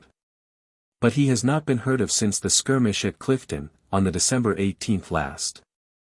Such was this distracting paragraph. Good God, exclaimed Waverley, am I then a parricide? Impossible. My father, who never showed the affection of a father while he lived, cannot have been so much affected by my supposed death as to hasten his own. No, I will not believe it, it were distraction to entertain for a moment such a horrible idea. But it were, if possible, worse than parricide to suffer any danger to hang over my noble and generous uncle, who has ever been more to me than a father, if such evil can be averted by any sacrifice on my part. While these reflections passed like the stings of scorpions through Waverley's sensorium, the worthy divine was startled in a long disquisition on the battle of Falkirk by the ghastliness which they communicated to his looks, and asked him if he was ill. Fortunately the bride, all smirk and blush, had just entered the room. Mrs. Williams was none of the brightest of women, but she was good-natured, and readily concluding that Edward had been shocked by disagreeable news in the papers, interfered so judiciously, that, without exciting suspicion, she drew off Mr. Twigtide's attention, and engaged it until he soon after took his leave. Waverley then explained to his friends that he was under the necessity of going to London with as little delay as possible. One cause of delay, however, did occur, to which Waverley had been very little accustomed. His purse, though well stocked when he first went to Tullyveolan, had not been reinforced since that period. And although his life since had not been of a nature to exhaust it hastily, for he had lived chiefly with his friends or with the army, yet he found that, after settling with his kind landlord, he should be too poor to encounter the expense of travelling post. The best course, therefore, seemed to be to get into the Great North Road about Boroughbridge, and there take a place in the Northern Diligence, a huge old-fashioned tub, drawn by 3 horses, which completed the journey from Edinburgh to London, God willing, as the advertisement expressed it, in 3 weeks. Our hero, therefore, took an affectionate farewell of his Cumberland friends, whose kindness he promised never to forget, and tacitly hoped one day to acknowledge by substantial proofs of gratitude. After some petty difficulties and vexatious delays, and after putting his dress into a shape better befitting his rank, though perfectly plain and simple, he accomplished crossing the country, and found himself in the desired vehicle vis-a-vis to Mrs. Nosebag, the lady of Lieutenant Nosebag, adjutant and riding master of the Dragoons, a jolly woman of about 50, wearing a blue habit, faced with scarlet and grasping a silver-mounted horsewhip. This lady was one of those active members of society who take upon them faire le phrase de la conversation. She had just returned from the north, and informed Edward how nearly her regiment had cut the petticoat people into ribbons at Falkirk, only somehow there was one of those nasty, awkward marshes, that they are never without in Scotland, I think. And so our poor dear little regiment suffered something, as my Nosebag says, in that unsatisfactory affair. You, sir, have served in the Dragoons. Waverley was taken so much at unawares that he acquiesced. Oh, I knew it at once, I saw you were military from your air, and I was sure you could be none of the foot wobblers, as my Nosebag calls them. What regiment, pray? Here was a delightful question. Waverley, however, justly concluded that this good lady had the whole army list by heart, and, to avoid detection by adhering to truth, answered, Gardiner's Dragoons, ma'am. But I have retired some time. Oh aye, those as won the race at the Battle of Preston, as my Nosebag says. Pray, sir, were you there? I was so unfortunate, madam, he replied, as to witness that engagement. And that was a misfortune that few of Gardiner's stood to witness, I believe, sir, ha. Ha. Ha. I beg your pardon, but a soldier's wife loves a joke. Devil confound you, thought Waverley, what infernal luck has penned me up with this inquisitive hag. Fortunately the good lady did not stick long to one subject. We are coming to Ferrybridge now, she said, where there was a party of OURS left to support the beadles, and constables, and justices, and these sort of creatures that are examining papers and stopping rebels, and all that. They were hardly in the inn before she dragged Waverley to the window, exclaiming, Yonder comes Corporal Bradoon, of our poor dear troop, he's coming with the constable man. Bradoon's one of my lambs, as Nosebag calls Ern. Come, mister. Pray, what's your name, sir? Butler, ma'am, said Waverley, resolved rather to make free with the name of a former fellow officer than run the risk of detection by inventing one not to be found in the regiment. "Oh, you got a troop lately, when that shabby fellow, Waverley, went over to the rebels?" "Lord, I wish our old cross Captain Crump would go over to the rebels, that nosebag might get the troop." "Lord, what can Bradwardine be standing swinging on the bridge for? I'll be hanged if he ain't hazy, as Nosebag says. Come, sir, as you and I belong to the service, we'll go put the rascal in mind of his duty." Waverley, with feelings more easily conceived than described, saw himself obliged to follow this doughty female commander.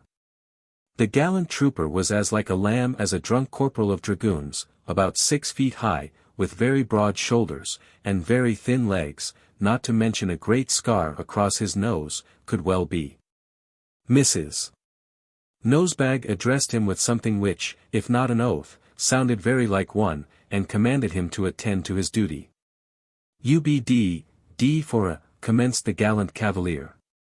But, looking up in order to suit the action to the words, and also to enforce the epithet which he meditated with an adjective applicable to the party, he recognized the speaker, made his military salaam, and altered his tone. "Lord love your handsome face, Madam Nosebag, is it you? Why, if a poor fellow does happen to fire a slug of a morning, I am sure you were never the lady to bring him to harm. Well, you rascal lion, go, mind your duty. This gentleman and I belong to the service, but be sure you look after that shy cock in the slouched hat that sits in the corner of the coach. I believe he's one of the rebels in disguise." "D.N. her gooseberry wig," said the corporal, when she was out of hearing, "that gimlet-eyed jade, Mother Adjutant, as we call her, is a greater plague to the regiment than Provost Marshal, Sergeant Major, and old Hubble-de-Shuff, the Colonel. Into the bargain. Come, Master Constable, let's see if this shy cock, as she calls him, who, by the way, was a Quaker from Leeds, with whom Mrs. Nosebag had had some tart argument on the legality of bearing arms, will stand godfather to a sup of brandy, for your Yorkshire ale is cold on my stomach." The vivacity of this good lady, as it helped Edward out of this scrape, was like to have drawn him into one or two others. In every town where they stopped she wished to examine the corps de garde, if there was one, and once very narrowly missed introducing Waverley to a recruiting sergeant of his own regiment. Then she captained and butlered him till he was almost mad with vexation and anxiety. And never was he more rejoiced in his life at the termination of a journey than when the arrival of the coach in London freed him from the attentions of Madam Nosebag. Chapter 33. What's to be done next? It was twilight when they arrived in town. And having shaken off his companions, and walked through a good many streets to avoid the possibility of being traced by them, Edward took a hackney coach and drove to Colonel Talbot's house, in one of the principal squares at the west end of the town. That gentleman, by the death of relations, had succeeded since his marriage to a large fortune, possessed considerable political interest, and lived in what is called great style. When Waverley knocked at his door he found it at first difficult to procure admittance, but at length was shown into an apartment where the colonel was at table. Lady Emily, whose very beautiful features were still pallid from indisposition, sate opposite to him. The instant he heard Waverley's voice, he started up and embraced him. "Frank Stanley, my dear boy, how d'ye do? Emily, my love, this is young Stanley." The blood started to the lady's cheek as she gave Waverley a reception in which courtesy was mingled with kindness, while her trembling hand and faltering voice showed how much she was startled and discomposed. Dinner was hastily replaced, and while Waverley was engaged in refreshing himself, the colonel proceeded, "I wonder you have come here, Frank. The doctors tell me the air of London is very bad for your complaints. You should not have risked it. But I am delighted to see you, and so is Emily, though I fear we must not reckon upon your staying long." "Some particular business brought me up," muttered Waverley. "I supposed so, but I shan't allow you to stay long. Spontoon," to an elderly military-looking servant out of livery, "take away these things, and answer the bell yourself, if I ring. Don't let any of the other fellows disturb us. My nephew and I have business to talk of." When the servants had retired, "In the name of God, Waverley, what has brought you here? It may be as much as your life is worth." "Dear Mr. Waverley," said Lady Emily, "to whom I owe so much more than acknowledgments can ever pay, how could you be so rash? My father, my uncle, this paragraph," he handed the paper to Colonel Talbot. "I wish to heaven these scoundrels were condemned to be squeezed to death in their own presses," said Talbot. "I am told there are not less than a dozen of their papers now published in town, and no wonder that they are obliged to invent lies to find sale for their journals. It is true, however, my dear Edward, that you have lost your father. But as to this flourish of his unpleasant situation having grated upon his spirits and hurt his health, the truth is, for though it is harsh to say so now, yet it will relieve your mind from the idea of weighty responsibility, the truth then is, that Mr. Richard Waverley, through this whole business, showed great want of sensibility, both to your situation and that of your uncle. And the last time I saw him, he told me, with great glee, that, as I was so good as to take charge of your interests, he had thought it best to patch up a separate negotiation for himself, and make his peace with government through some channels which former connections left still open to him. And my uncle, my dear uncle, is in no danger whatever. It is true, looking at the date of the paper, there was a foolish report some time ago to the purport here quoted, but it is entirely false. Sir Everard is gone down to Waverley Honour, freed from all uneasiness, unless upon your own account. But you are in peril yourself, your name is in every proclamation, warrants are out to apprehend you. How and when did you come here?" Edward told his story at length, suppressing his quarrel with Fergus, for, being himself partial to Highlanders, he did not wish to give any advantage to the Colonel's national prejudice against them. "Are you sure it was your friend Glenn's footboy you saw dead in Clifton Moor?" "Quite positive." "Then that little limb of the devil has cheated the gallows, for cutthroat was written in his face. Though," turning to Lady Emily, "it was a very handsome face too. But for you, Edward, I wish you would go down again to Cumberland, or rather I wish you had never stirred from thence, for there is an embargo in all the seaports, and a strict search for the adherents of the Pretender. And the tongue of that confounded woman will wag in her head like the clack of a mill, till somehow or other she will detect Captain Butler to be a feigned personage." "Do you know anything," asked Waverley, "of my fellow traveller?" "Her husband was my sergeant major for 6 years, she was a buxom widow, with a little money, he married her, was steady, and got on by being a good drill. I must send Spontoon to see what she is about. He will find her out among the old regimental connections. Tomorrow you must be indisposed, and keep your room from fatigue. Lady Emily is to be your nurse, and Spontoon and I your attendants. You bear the name of a near relation of mine, whom none of my present people ever saw, except Spontoon, so there will be no immediate danger.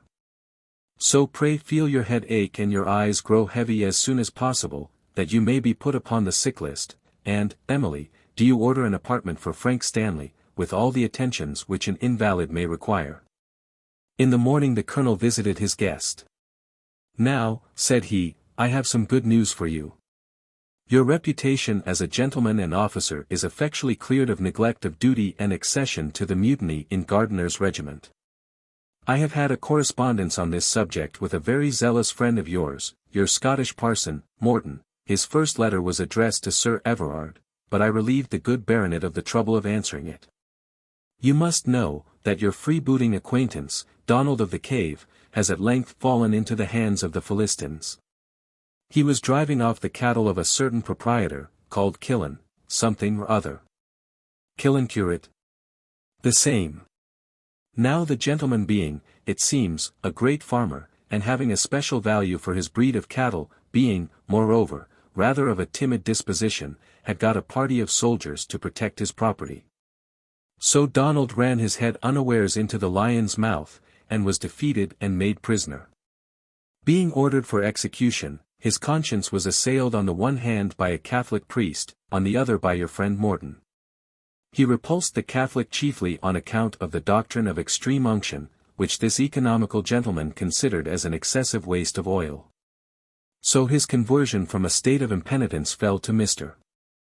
Morton's share, who, I dare say, acquitted himself excellently, though I suppose Donald made but a queer kind of Christian after all.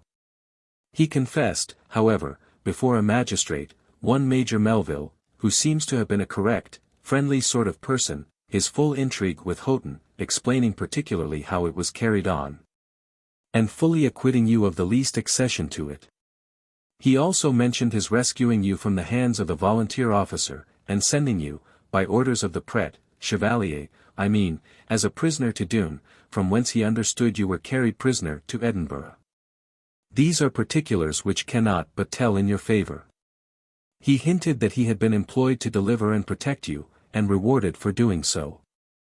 But he would not confess by whom, alleging that, though he would not have minded breaking any ordinary oath to satisfy the curiosity of Mr. Morton, to whose pious admonitions he owed so much, yet, in the present case he had been sworn to silence upon the edge of his dirk, footnote, see note 38, which, it seems, constituted, in his opinion, an inviolable obligation. And what is become of him? Oh, he was hanged at Stirling after the rebels raised the siege, with his lieutenant and 4 plaids besides, he having the advantage of a gallows more lofty than his friends. Well, I have little cause either to regret or rejoice at his death, and yet he has done me both good and harm to a very considerable extent.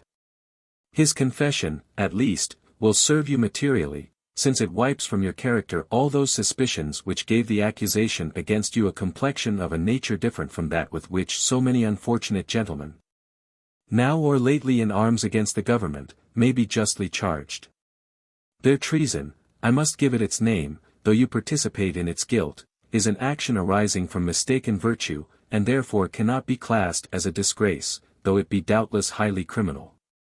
Where the guilty are so numerous, clemency must be extended to far the greater number, and I have little doubt of procuring a remission for you, providing we can keep you out of the claws of justice till she has selected and gorged upon her victims.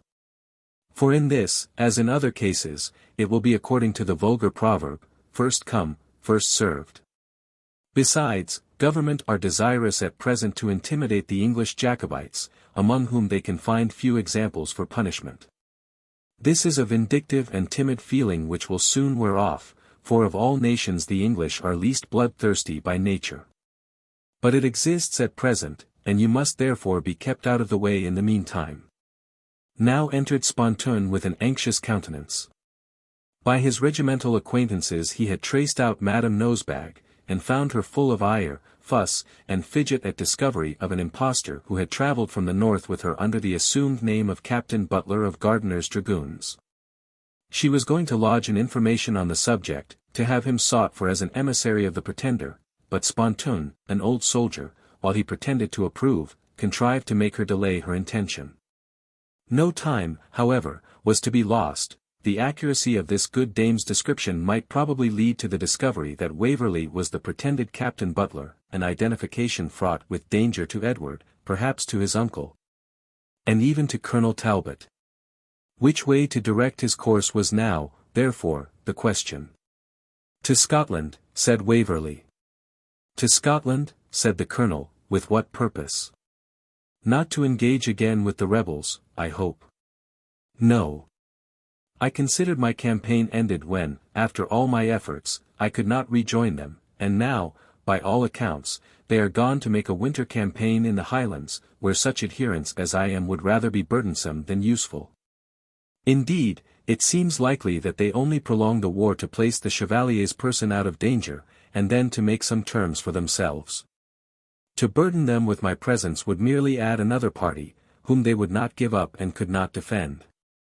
I understand they left almost all their English adherents in garrison at Carlisle, for that very reason. And on a more general view, Colonel, to confess the truth, though it may lower me in your opinion, I am heartily tired of the trade of war, and am, as Fletcher's humorous lieutenant says, even as weary of this fighting dash. Fighting? Pooh, what have you seen but a skirmish or two? Ah!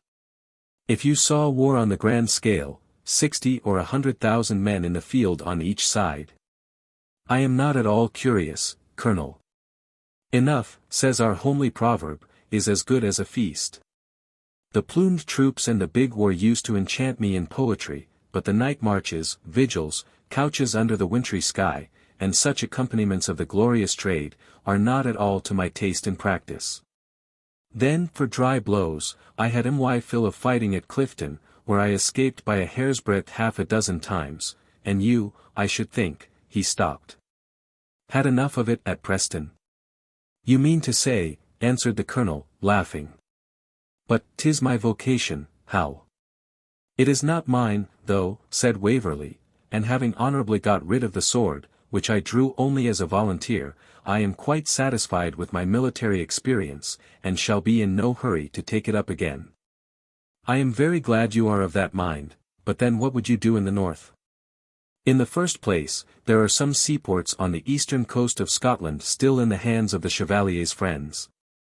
Should I gain any of them, I can easily embark for the continent. Good, your second reason.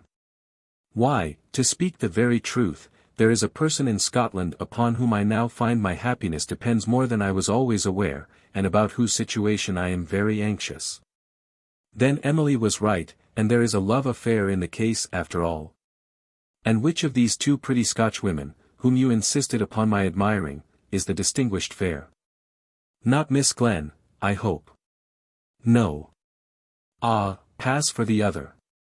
Simplicity may be improved, but pride and conceit never. Well, I don't discourage you, I think it will please Sir Everard, from what he said when I jested with him about it. Only I hope that intolerable papa, with his brogue, and his snuff, and his Latin, and his insufferable long stories about the Duke of Berwick, will find it necessary hereafter to be an inhabitant of foreign parts. But as to the daughter, though I think you might find as fitting a match in England, yet if your heart be really set upon this Scotch rosebud, why the baronet has a great opinion of her father and of his family. And he wishes much to see you married and settled, both for your own sake and for that of the 3 ermines passant, which may otherwise pass away altogether. But I will bring you his mind fully upon the subject, since you are debarred correspondence for the present, for I think you will not be long in Scotland before me. Indeed. And what can induce you to think of returning to Scotland? No relenting longings towards the land of mountains and floods, I am afraid. None, on my word. But Emily's health is now, thank God, re-established, and, to tell you the truth, I have little hopes of concluding the business which I have at present most at heart until I can have a personal interview with His Royal Highness the Commander-in-Chief. For, as Fluellen says, the Duke doth love me well, and I thank heaven I have deserved some love at his hands. I am now going out for an hour or two to arrange matters for your departure. Your liberty extends to the next room, Lady Emily's parlour, where you will find her when you are disposed for music, reading, or conversation. We have taken measures to exclude all servants but Spontoon, who is as true as steel. In about 2 hours Colonel Talbot returned, and found his young friend conversing with his lady. She pleased with his manners and information, and he delighted at being restored, though but for a moment, to the society of his own rank, from which he had been for some time excluded. And now, said the colonel, hear my arrangements, for there is little time to lose. This youngster, Edward Waverley, alias Williams, alias Captain Butler, must continue to pass by his 4th alias of Francis Stanley, my nephew. He shall set out tomorrow for the north, and the chariot shall take him the first 2 stages. Spontoon shall then attend him, and they shall ride post as far as Huntingdon. And the presence of Spontoon, well known on the road as my servant, will check all disposition to inquiry. At Huntingdon you will meet the real Frank Stanley. He is studying at Cambridge. But, a little while ago, doubtful if Emily's health would permit me to go down to the north myself, I procured him a passport from the Secretary of State's office to go in my stead. As he went chiefly to look after you, his journey is now unnecessary. He knows your story, you will dine together at Huntingdon. And perhaps your wise heads may hit upon some plan for removing or diminishing the danger of your farther progress northward. And now, taking out a Morocco case, let me put you in funds for the campaign. I am ashamed, my dear Colonel. Nay, said Colonel Talbot, you should command my purse in any event, but this money is your own. Your father, considering the chance of your being attainted, left me his trustee for your advantage. So that you are worth above L15,000, besides Briarwood Lodge, a very independent person, I promise you. There are bills here for L200, any larger sum you may have, or credit abroad, as soon as your motions require it. The first use which occurred to Waverley of his newly acquired wealth was to write to honest Farmer Jobson, requesting his acceptance of a silver tankard on the part of his friend Williams, who had not forgotten the night of the 18th December last. He begged him at the same time carefully to preserve for him his Highland garb and accoutrements, particularly the arms, curious in themselves, and to which the friendship of the donors gave additional value. Lady Emily undertook to find some suitable token of remembrance likely to flatter the vanity and please the taste of Mrs. Williams. And the Colonel, who was a kind of farmer, promised to send the Ullswater patriarch an excellent team of horses for cart and plough. One happy day Waverley spent in London. And, travelling in the manner projected, he met with Frank Stanley at Huntingdon. The two young men were acquainted in a minute. "I can read my uncle's riddle," said Stanley. The cautious old soldier did not care to hint to me that I might hand over to you this passport, which I have no occasion for, but if it should afterwards come out as the rattle-pated trick of a young cantab, cela any tire a rein. You are therefore to be Francis Stanley, with this passport. This proposal appeared in effect to alleviate a great part of the difficulties which Edward must otherwise have encountered at every turn. And accordingly he scrupled not to avail himself of it, the more especially as he had discarded all political purposes from his present journey, and could not be accused of furthering machinations against the government while travelling under protection of the secretary's passport. The day passed merrily away. The young student was inquisitive about Waverley's campaigns, and the manners of the Highlands, and Edward was obliged to satisfy his curiosity by whistling a pibroch, dancing a strathspey, and singing a Highland song. The next morning Stanley rode a stage northward with his new friend, and parted from him with great reluctance, upon the remonstrances of Spontoon, who, accustomed to submit to discipline, was rigid in enforcing it. Chapter 34. Desolation. Waverley riding post, as was the usual fashion of the period, without any adventure save one or two queries, which the talisman of his passport sufficiently answered, reached the borders of Scotland. Here he heard the tidings of the decisive battle of Culloden. It was no more than he had long expected, though the success at Falkirk had thrown a faint and setting gleam over the arms of the Chevalier. Yet it came upon him like a shock, by which he was for a time altogether unmanned. The generous, the courteous, the noble-minded adventurer was then a fugitive, with a price upon his head. His adherents, so brave, so enthusiastic, so faithful, were dead, imprisoned, or exiled. Where, now, was the exalted and high-souled Fergus, if, indeed, he had survived the night at Clifton? Where the pure-hearted and primitive Baron of Bradwardine, whose foibles seemed foils to set off the disinterestedness of his disposition, the genuine goodness of his heart and his unshaken courage? Those who clung for support to these fallen columns, Rose and Flora, where were they to be sought, and in what distress must not the loss of their natural protectors have involved them? Of Flora he thought with the regard of a brother for a sister. Of Rose with a sensation yet more deep and tender. It might be still his fate to supply the want of those guardians they had lost. Agitated by these thoughts he precipitated his journey. When he arrived in Edinburgh, where his inquiries must necessarily commence, he felt the full difficulty of his situation. Many inhabitants of that city had seen and known him as Edward Waverley. How, then, could he avail himself of a passport as Francis Stanley? He resolved, therefore, to avoid all company, and to move northward as soon as possible. He was, however, obliged to wait a day or two in expectation of a letter from Colonel Talbot, and he was also to leave his own address, under his feigned character, at a place agreed upon. With this latter purpose he sallied out in the dusk through the well-known streets, carefully shunning observation, but in vain. One of the first persons whom he met at once recognized him. It was Mrs. Flockhart, Fergus MacIvor's good-humoured landlady. Good guide us, Mr. Waverley, is this you? Na, ye needna be feared for me. I wad betray nae gentleman in your circumstances. Lack-a-day.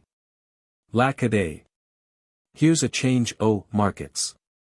How merry Colonel MacIver and you used to be in our house. And the good-natured widow shed a few natural tears. As there was no resisting her claim of acquaintance, Waverley acknowledged it with a good grace, as well as the danger of his own situation. As it's near the darkening, sir, wad ye just step in by to our house and tak a dish o' tea?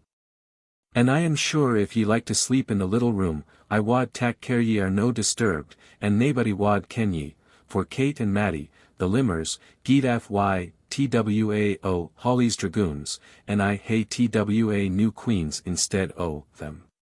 Waverley accepted her invitation, and engaged her lodging for a night or two, satisfied he should be safer in the house of this simple creature than anywhere else. When he entered the parlour his heart swelled to see Fergus's bonnet, with the white cockade, hanging beside the little mirror. "Aye," said Mrs. Flockhart, sighing, as she observed the direction of his eyes, "the puir colonel bought a new ane just the day before they marched, and I winna let them tak that ane down, but just to brush it ilka day missile. And whiles I look at it till I just think I hear him cry to Callum to bring him his bonnet, as he used to do when he was ganging out. It's unco silly, the neighbours see me a Jacobite, but they may say their say, I am sure it's no for that, but he was as kind-hearted a gentleman as ever lived, and as weel fard too. Oh, d'ye ken, sir, when he is to suffer? Suffer. Good heaven! Why, where is he? Lord Sake. D'ye no ken? The poor Hieland body, Dougald Mahoney, cam here a while syne, why ane o' his arms cut it off, and a sair clower in the head, ye'll mind Dougald, he carried I an axe on his shouther, and he cam here just begging, as I may say, for something to eat.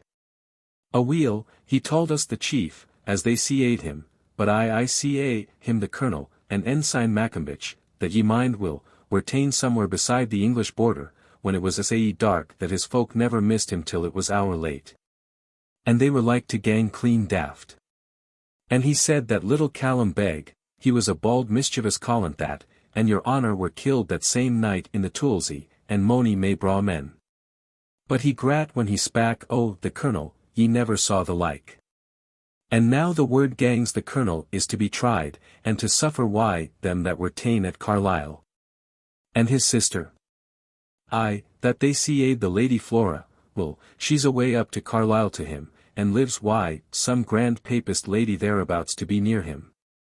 And, said Edward, the other young lady? Whilk other? I ken only of sister the colonel had. I mean Miss Bradwardine, said Edward. Oh, aye, the laird's daughter, said his landlady. She was a very bonny lassie, poor thing, but far shyer than Lady Flora. Where is she, for God's sake? Oh, wha kens where ony o' them is now? Queer things, they're sair ta'en down for their white cockades and their white roses, but she gied north to her father's in Perthshire, when the government troops came back to Edinburgh. There was some pretty men amang them, and ane Major Whacker was quartered on me, a very civil gentleman, but Mr. Waverley, he was nathing sae will fard as the puir colonel. Do you know what is become of Miss Bradwardine's father? The auld laird? Na, naebody kens that. But they say he fought very hard in that bloody battle at Inverness, and Deacon Clank, the wit iron smith, says that the government folk are sair again him for having been out twice. And troth he might hae ta'en warning, but there's nae me like an auld fuel. The puir colonel was only out ance. Such conversation contained almost all the good-natured widow knew of the fate of her late lodgers and acquaintances. But it was enough to determine Edward, at all hazards, to proceed instantly to Tullyveolan, where he concluded he should see, or at least hear, something of Rose. He therefore left a letter for Colonel Talbot at the place agreed upon, signed by his assumed name, and giving for his address the post-town next to the Baron's residence. From Edinburgh to Perth he took post-horses, resolving to make the rest of his journey on foot. A mode of travelling to which he was partial, and which had the advantage of permitting a deviation from the road when he saw parties of military at a distance. His campaign had considerably strengthened his constitution and improved his habits of enduring fatigue. His baggage he sent before him as opportunity occurred. As he advanced northward, the traces of war became visible. Broken carriages, dead horses, unroofed cottages, trees felled for palisades, and bridges destroyed or only partially repaired, all indicated the movements of hostile armies. In those places where the gentry were attached to the Stuart cause, their houses seemed dismantled or deserted, the usual course of what may be called ornamental labor was totally interrupted, and the inhabitants were seen gliding about, with fear, sorrow, and dejection on their faces. It was evening when he approached the village of Tullyveolan, with feelings and sentiments, how different from those which attended his first entrance. Then, life was so new to him that a dull or disagreeable day was one of the greatest misfortunes which his imagination anticipated, and it seemed to him that his time ought only to be consecrated to elegant or amusing study, and relieved by social or youthful frolic. Now, how changed! How saddened, yet how elevated was his character, within the course of a very few months. Danger and misfortune are rapid, though severe teachers. A sadder and a wiser man, he felt an internal confidence and mental dignity a compensation for the gay dreams which in his case experience had so rapidly dissolved. As he approached the village he saw, with surprise and anxiety, that a party of soldiers were quartered near it, and, what was worse, that they seemed stationary there. This he conjectured from a few tents which he beheld glimmering upon what was called the common moor. To avoid the risk of being stopped and questioned in a place where he was so likely to be recognized, he made a large circuit, altogether avoiding the hamlet and approaching the upper gate of the avenue by a by-path well known to him. A single glance announced that great changes had taken place. One half of the gate, entirely destroyed and split up for firewood, lay in piles, ready to be taken away, the other swung uselessly about upon its loosened hinges. The battlements above the gate were broken and thrown down, and the carved bears, which were said to have done sentinel's duty upon the top for centuries, now, hurled from their posts, lay among the rubbish. The avenue was cruelly wasted. Several large trees were felled and left lying across the path, and the cattle of the villagers, and the more rude hoofs of dragoon horses, had poached into black mud the verdant turf which Waverley had so much admired. Upon entering the courtyard, Edward saw the fears realized which these circumstances had excited. The place had been sacked by the king's troops, who, in wanton mischief, had even attempted to burn it. And though the thickness of the walls had resisted the fire, unless to a partial extent, the stables and outhouses were totally consumed. The towers and pinnacles of the main building were scorched and blackened. The pavement of the court broken and shattered, the doors torn down entirely, or hanging by a single hinge, the windows dashed in and demolished, and the court strewed with articles of furniture broken into fragments. The accessories of ancient distinction, to which the Baron, in the pride of his heart, had attached so much importance and veneration, were treated with peculiar contumely. The fountain was demolished, and the spring which had supplied it now flooded the courtyard. The stone basin seemed to be destined for a drinking trough for cattle, from the manner in which it was arranged upon the ground. The whole tribe of bears, large and small, had experienced as little favor as those at the head of the avenue, and one or two of the family pictures, which seemed to have served as targets for the soldiers, lay on the ground in tatters. With an aching heart, as may well be imagined, Edward viewed this wreck of a mansion so respected.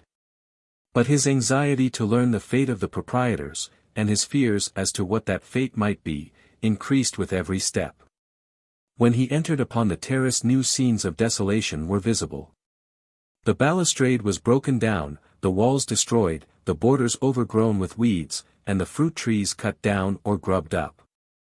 In one compartment of this old-fashioned garden were two immense horse-chestnut trees, of whose size the Baron was particularly vain. Too lazy, perhaps, to cut them down, the spoilers, with malevolent ingenuity, had mined them and placed a quantity of gunpowder in the cavity. One had been shivered to pieces by the explosion, and the fragments lay scattered around, encumbering the ground it had so long shadowed. The other mine had been more partial in its effect. About 1/4 of the trunk of the tree was torn from the mass, which, mutilated and defaced on the one side, still spread on the other its ample and undiminished boughs. Footnote: a pair of chestnut trees, destroyed, the one entirely and the other in part, by such a mischievous and wanton act of revenge, grew at Invergarry Castle, the fastness of MacDonald of Glengarry. Amid these general marks of ravage, there were some which more particularly addressed the feelings of Waverley.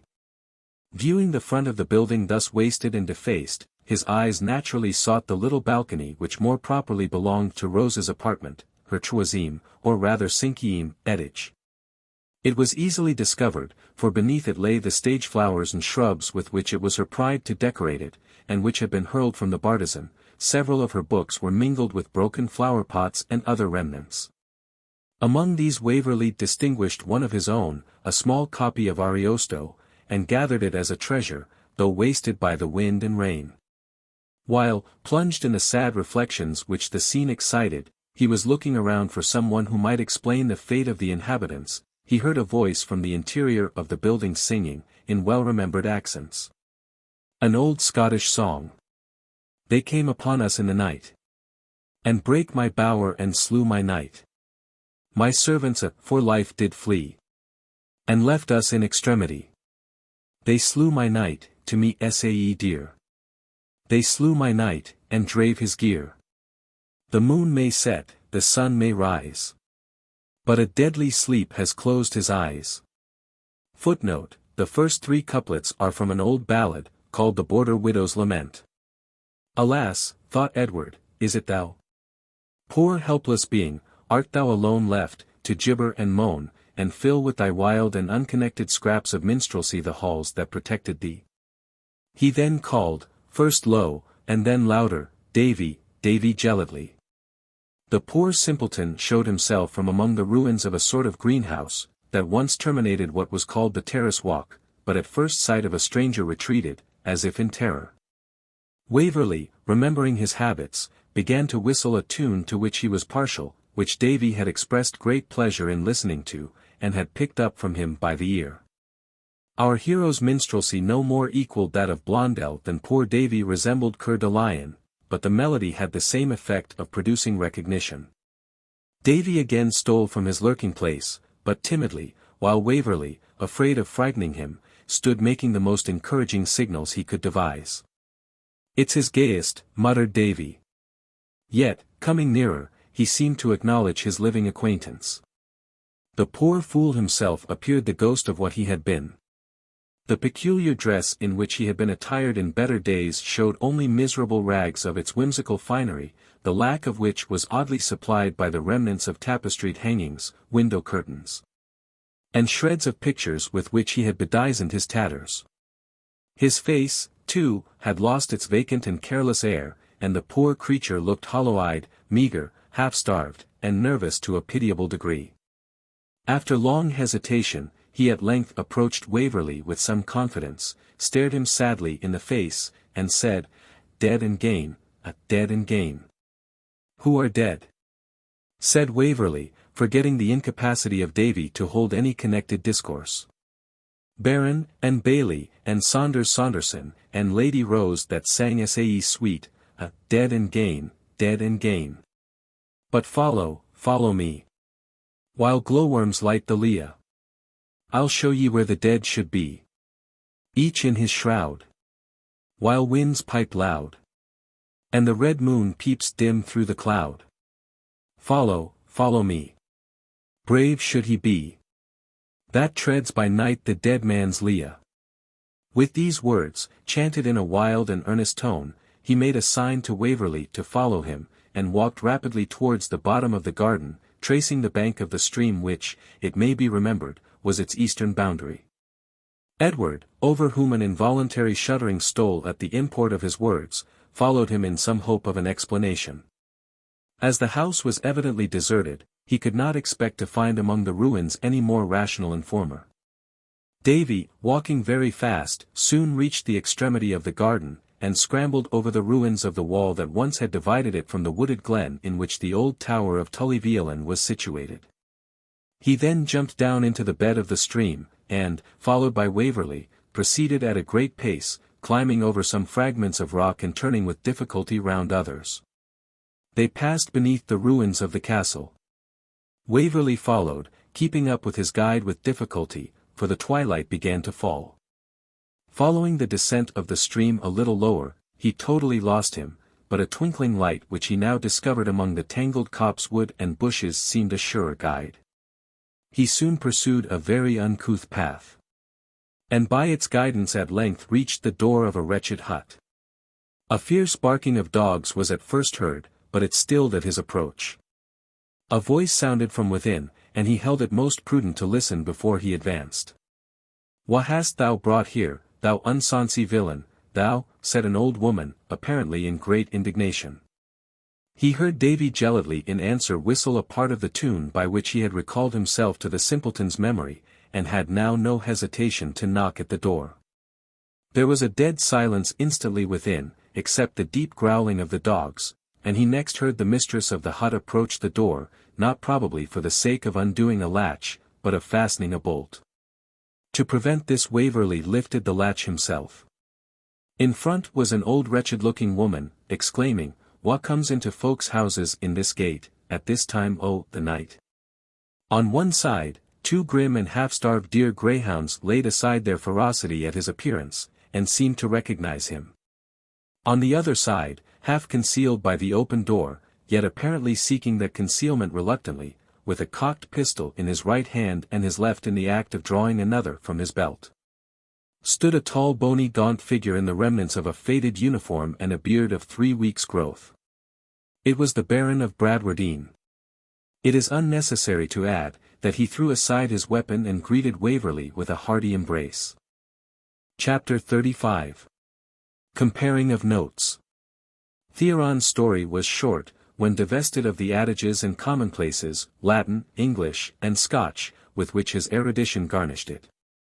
He insisted much upon his grief at the loss of Edward and of Glennaquoich, fought the fields of Falkirk and Culloden, and related how, after all was lost in the last battle, he had returned home, under the idea of more easily finding shelter among his own tenants and on his own estate than elsewhere.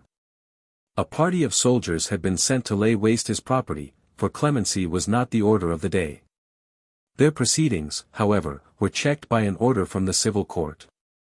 The estate, it was found, might not be forfeited to the crown to the prejudice of Malcolm Bradwardine of Inchgrabbit, the heir male, whose claim could not be prejudiced by the baron's attainder, as deriving no right through him, and who, therefore, like other heirs of entail in the same situation, entered upon possession. But, unlike many in similar circumstances, the new laird speedily showed that he intended utterly to exclude his predecessor from all benefit or advantage in the estate, and that it was his purpose to avail himself of the old baron's evil fortune to the full extent. This was the more ungenerous, as it was generally known that, from a romantic idea of not prejudicing this young man's right as heir male, the baron had refrained from settling his estate on his daughter. This selfish injustice was resented by the country people, who were partial to their old master, and irritated against his successor. In the baron's own words, the matter did not coincide with the feelings of the commons of Bradwardine, Mr. Waverley, and the tenants were slack and repugnant in payment of their mails and duties, and when my kinsman came to the village the new factor, Mr. James Howie, to lift the rents, some one chancy person, I suspect John Heatherblutter, the auld gamekeeper, that was out me in the year 15, fired a shot at him in the gloaming, whereby he was so affrighted, that I may say with Tullius in Catilinum, abiet, evasit, erupit, effugit. He fled, sir, as one may say, incontinent to Stirling. And now he hath advertised the estate for sale, being himself the last substitute in the entail. And if I were to lament about sick matters, this would grieve me mair than its passing from my immediate possession, whilk, by the course of nature, must have happened in a few years. Whereas now it passes from the lineage that should have possessed it in secula saculorum. But God's will be done, humana perpessi summus. Sir John of Bradwardine, Black Sir John, as he is called, who was the common ancestor of our house and the Inchgrabbits, little thought such a person would have sprung from his loins. Meantime, he has accused me to some of the primates, the rulers for the time, as if I were a cutthroat, and an abettor of bravos and assassinates and coupjarets. And they have sent soldiers here to abide on the estate, and hunt me like a partridge upon the mountains, as Scripture says of good King David, or like our valiant Sir William Wallace, not that I bring myself into comparison with either. I thought, when I heard you at the door, they had driven the auld deer to his den at last, and so I e'en proposed to die at bay, like a buck of the first head. But now, Janet, canna ye gie us something for supper? Oh, aye, sir, I'll brander the moor fowl that John Heatherblutter brought in this morning, and ye see puir Davies roasting the black hen's eggs. I dore say, Mr. Waverley, ye never ken that the eggs that were sae will roasted at supper in the house where I turned by our Davy? There's no the like him ony gate for powdering his fingers amang the het peat ashes and roasting eggs. Davy all this while lay with his nose almost in the fire, nuzzling among the ashes, kicking his heels, mumbling to himself, turning the eggs as they lay in the hot embers, as if to confute the proverb, that there goes reason to roasting of eggs. And justify the eulogium which poor Janet poured out upon him whom she loved, her idiot boy. Davy's no sae silly as folk tak him for, Mr. Waverley, he wadna hae brought you here unless he had kenned ye was a friend to his honour, indeed the very dogs kenned ye, Mr. Waverley, for ye was kind to beast and body. I can tell you a story, Davy, why his honour's leave. His honour, ye see, being under hiding in they sair times, the mayor's the pity, he lies at day, and whiles at night, in the cove in the Dern Hag. But though it's a bealdy enough bit, and the auld goodman Corsclough has panged it a Campbell stray amazed, yet when the country's quiet, and the night very cold, his honour whiles creeps down here to get a warm at the ingle and asleep amang the blankets, and gangs awa in the morning. And so, morning, sick can a fright as I got. Twa unlucky redcoats were up for black fishing, or some sick can ploy, for the neb them's never out mischief, and they just got a glisk his honour as he gied into the wood, and banged a gun at him. I out like a jafalcon, and cried, wad they shoot an honest woman's poor innocent bairn? And I flayed at them, and three-pit it was my son, and they damned and swore at me that it was the auld rebel, as the villain seaed his honour. And Davy was in the wood, and heard the toolsy, and he, just out his ain head, got up the auld grey mantle that his honour had flung off him to gang the faster, and he came out the very same bit the wood. Majoring and looking about sae like his honour, that they were clean beguiled, and thought they had let 10 f their gun at crack-brained Sawney, as they see him. And they gie me saxpence, and twa salmon fish, to say naething about it.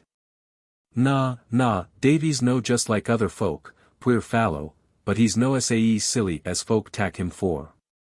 But, to be sure, how can we do enough for his honour, when we and ours have lived on his ground this twa 100 years, and when he keep it my puir Jamie at school and college, and even at the house, till he gied to a better place. And when he saved me frae being ta'en to Perth as a witch, Lord forgie them that would touch sick a puir silly auld body, and has maintained puir Davy at heck and manger maist feck his life. Waverley at length found an opportunity to interrupt Janet's narrative by an inquiry after Miss Bradwardine.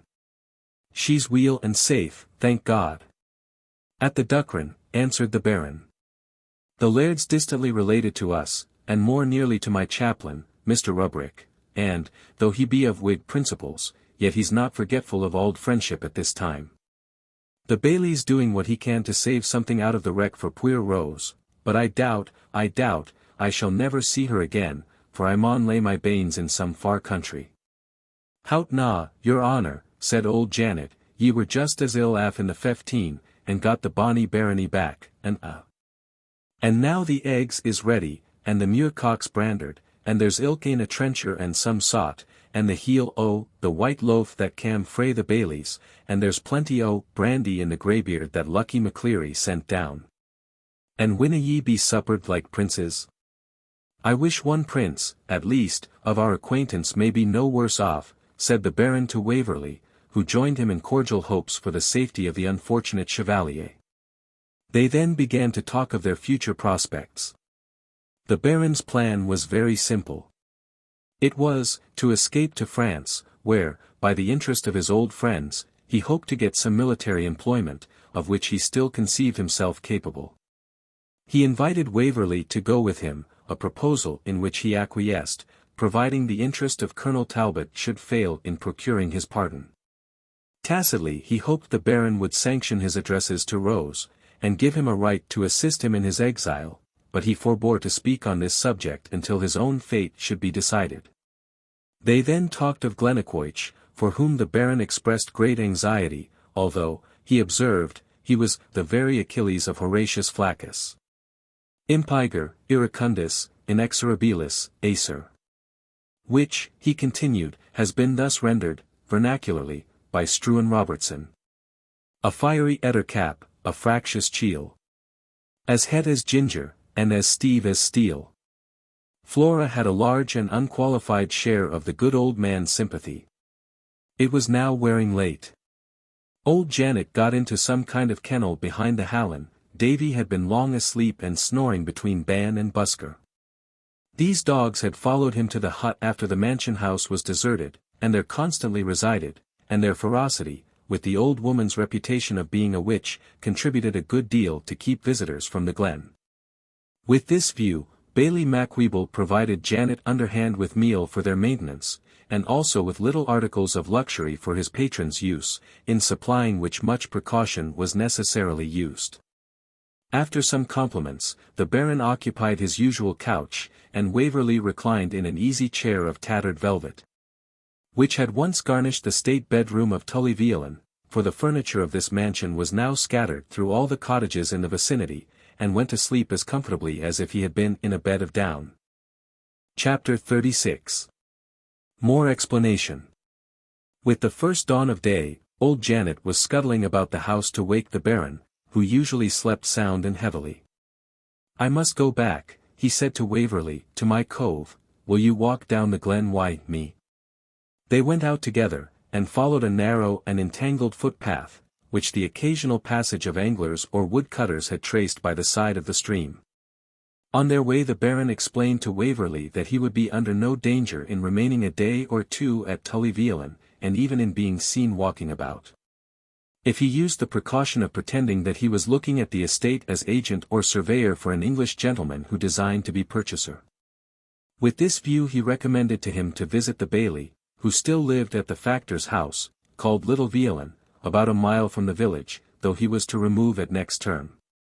Stanley's passport would be an answer to the officer who commanded the military, and as to any of the country people who might recognize Waverley, the Baron assured him he was in no danger of being betrayed by them.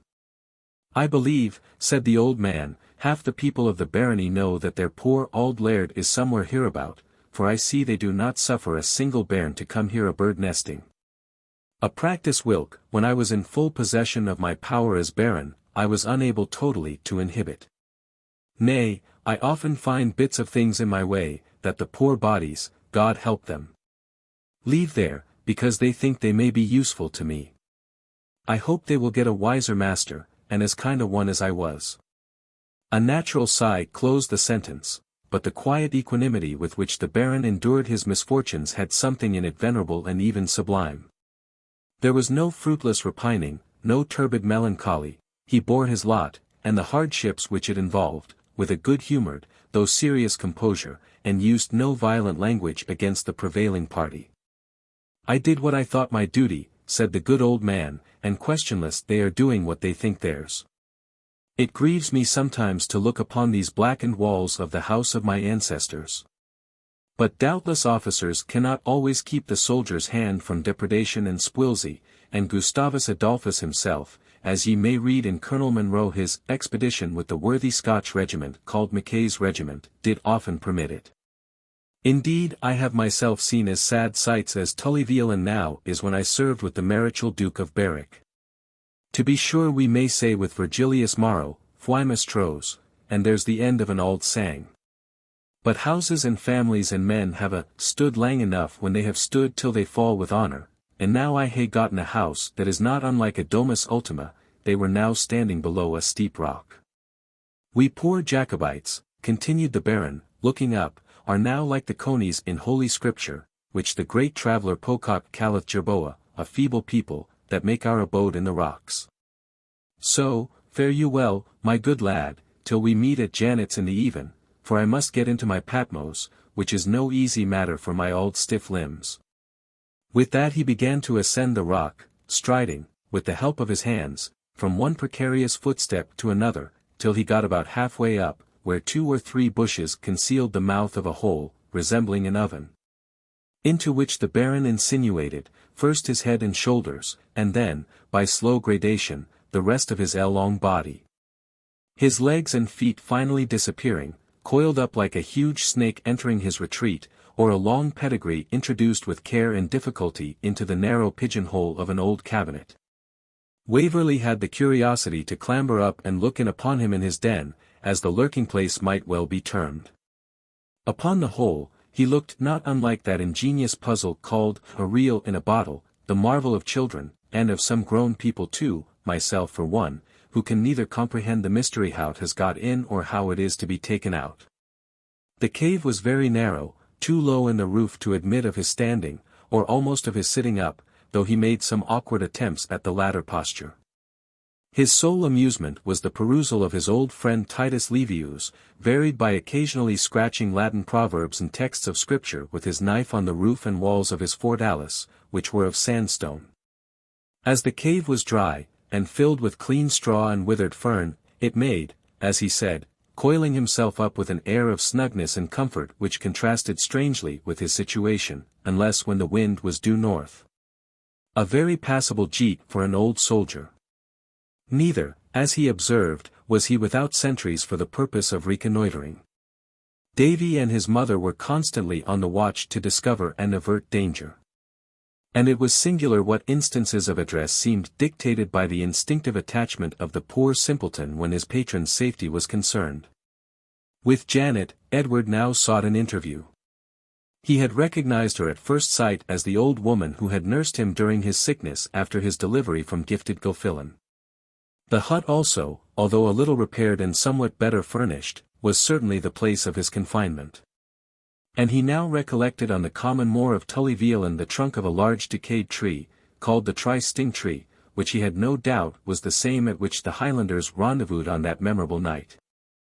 All this he had combined in his imagination the night before, but reasons which may probably occur to the reader prevented him from catechizing Janet in the presence of the Baron. He now commenced the task in good earnest. And the first question was, who was the young lady that visited the hut during his illness? Janet paused for a little, and then observed, that to keep the secret now would neither do good nor ill to anybody. It was just a leddy that hasna her equal in the world, Miss Rose Bradwardine. Then Miss Rose was probably also the author of my deliverance, inferred Waverley, delighted at the confirmation of an idea which local circumstances had already induced him to entertain. I what will, Mr. Waverley, and that was she e'en. But sair angry and affronted wad she hae been, poor thing, if she had thought ye had been ever to ken a word about the matter, for she garred me speak I Gaelic when ye was in hearing, to mak ye trow we were in the Hielands. I can speak it well enough, for my mother was a Hieland woman. A few more questions now brought out the whole mystery respecting Waverley's deliverance from the bondage in which he left Cairnvreckan. Never did music sound sweeter to an amateur than the drowsy tautology with which old Janet detailed every circumstance thrilled upon the ears of Waverley. But my reader is not a lover and I must spare his patience, by attempting to condense within reasonable compass the narrative which old Janet spread through a harangue of nearly 2 hours. When Waverley communicated to Fergus the letter he had received from Rose Bradwardine by Davy Gellatley, giving an account of Tullyveolan being occupied by a small party of soldiers. That circumstance had struck upon the busy and active mind of the chieftain. Eager to distress and narrow the posts of the enemy, desirous to prevent their establishing a garrison so near him, and willing also to oblige the Baron, for he often had the idea of marriage with Rose floating through his brain, he resolved to send some of his people to drive out the redcoats and to bring Rose to Glennaquoich. But just as he had ordered Evan with a small party on this duty, the news of Cope's having marched into the Highlands, to meet and disperse the forces of the Chevalier ere they came to a head, obliged him to join the standard with his whole forces. He sent to order Donald Bean to attend him. But that cautious freebooter, who well understood the value of a separate command, instead of joining, sent various apologies which the pressure of the times compelled Fergus to admit as current.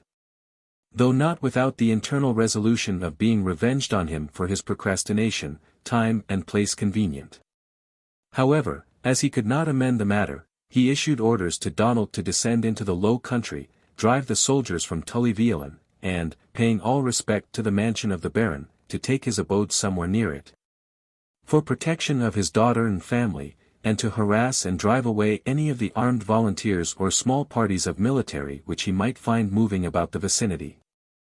As this charge formed a sort of roving commission, which Donald proposed to interpret in the way most advantageous to himself, as he was relieved from the immediate terrors of Fergus, and as he had, from former secret services, some interest in the counsels of the Chevalier, he resolved to make hay while the sun shone.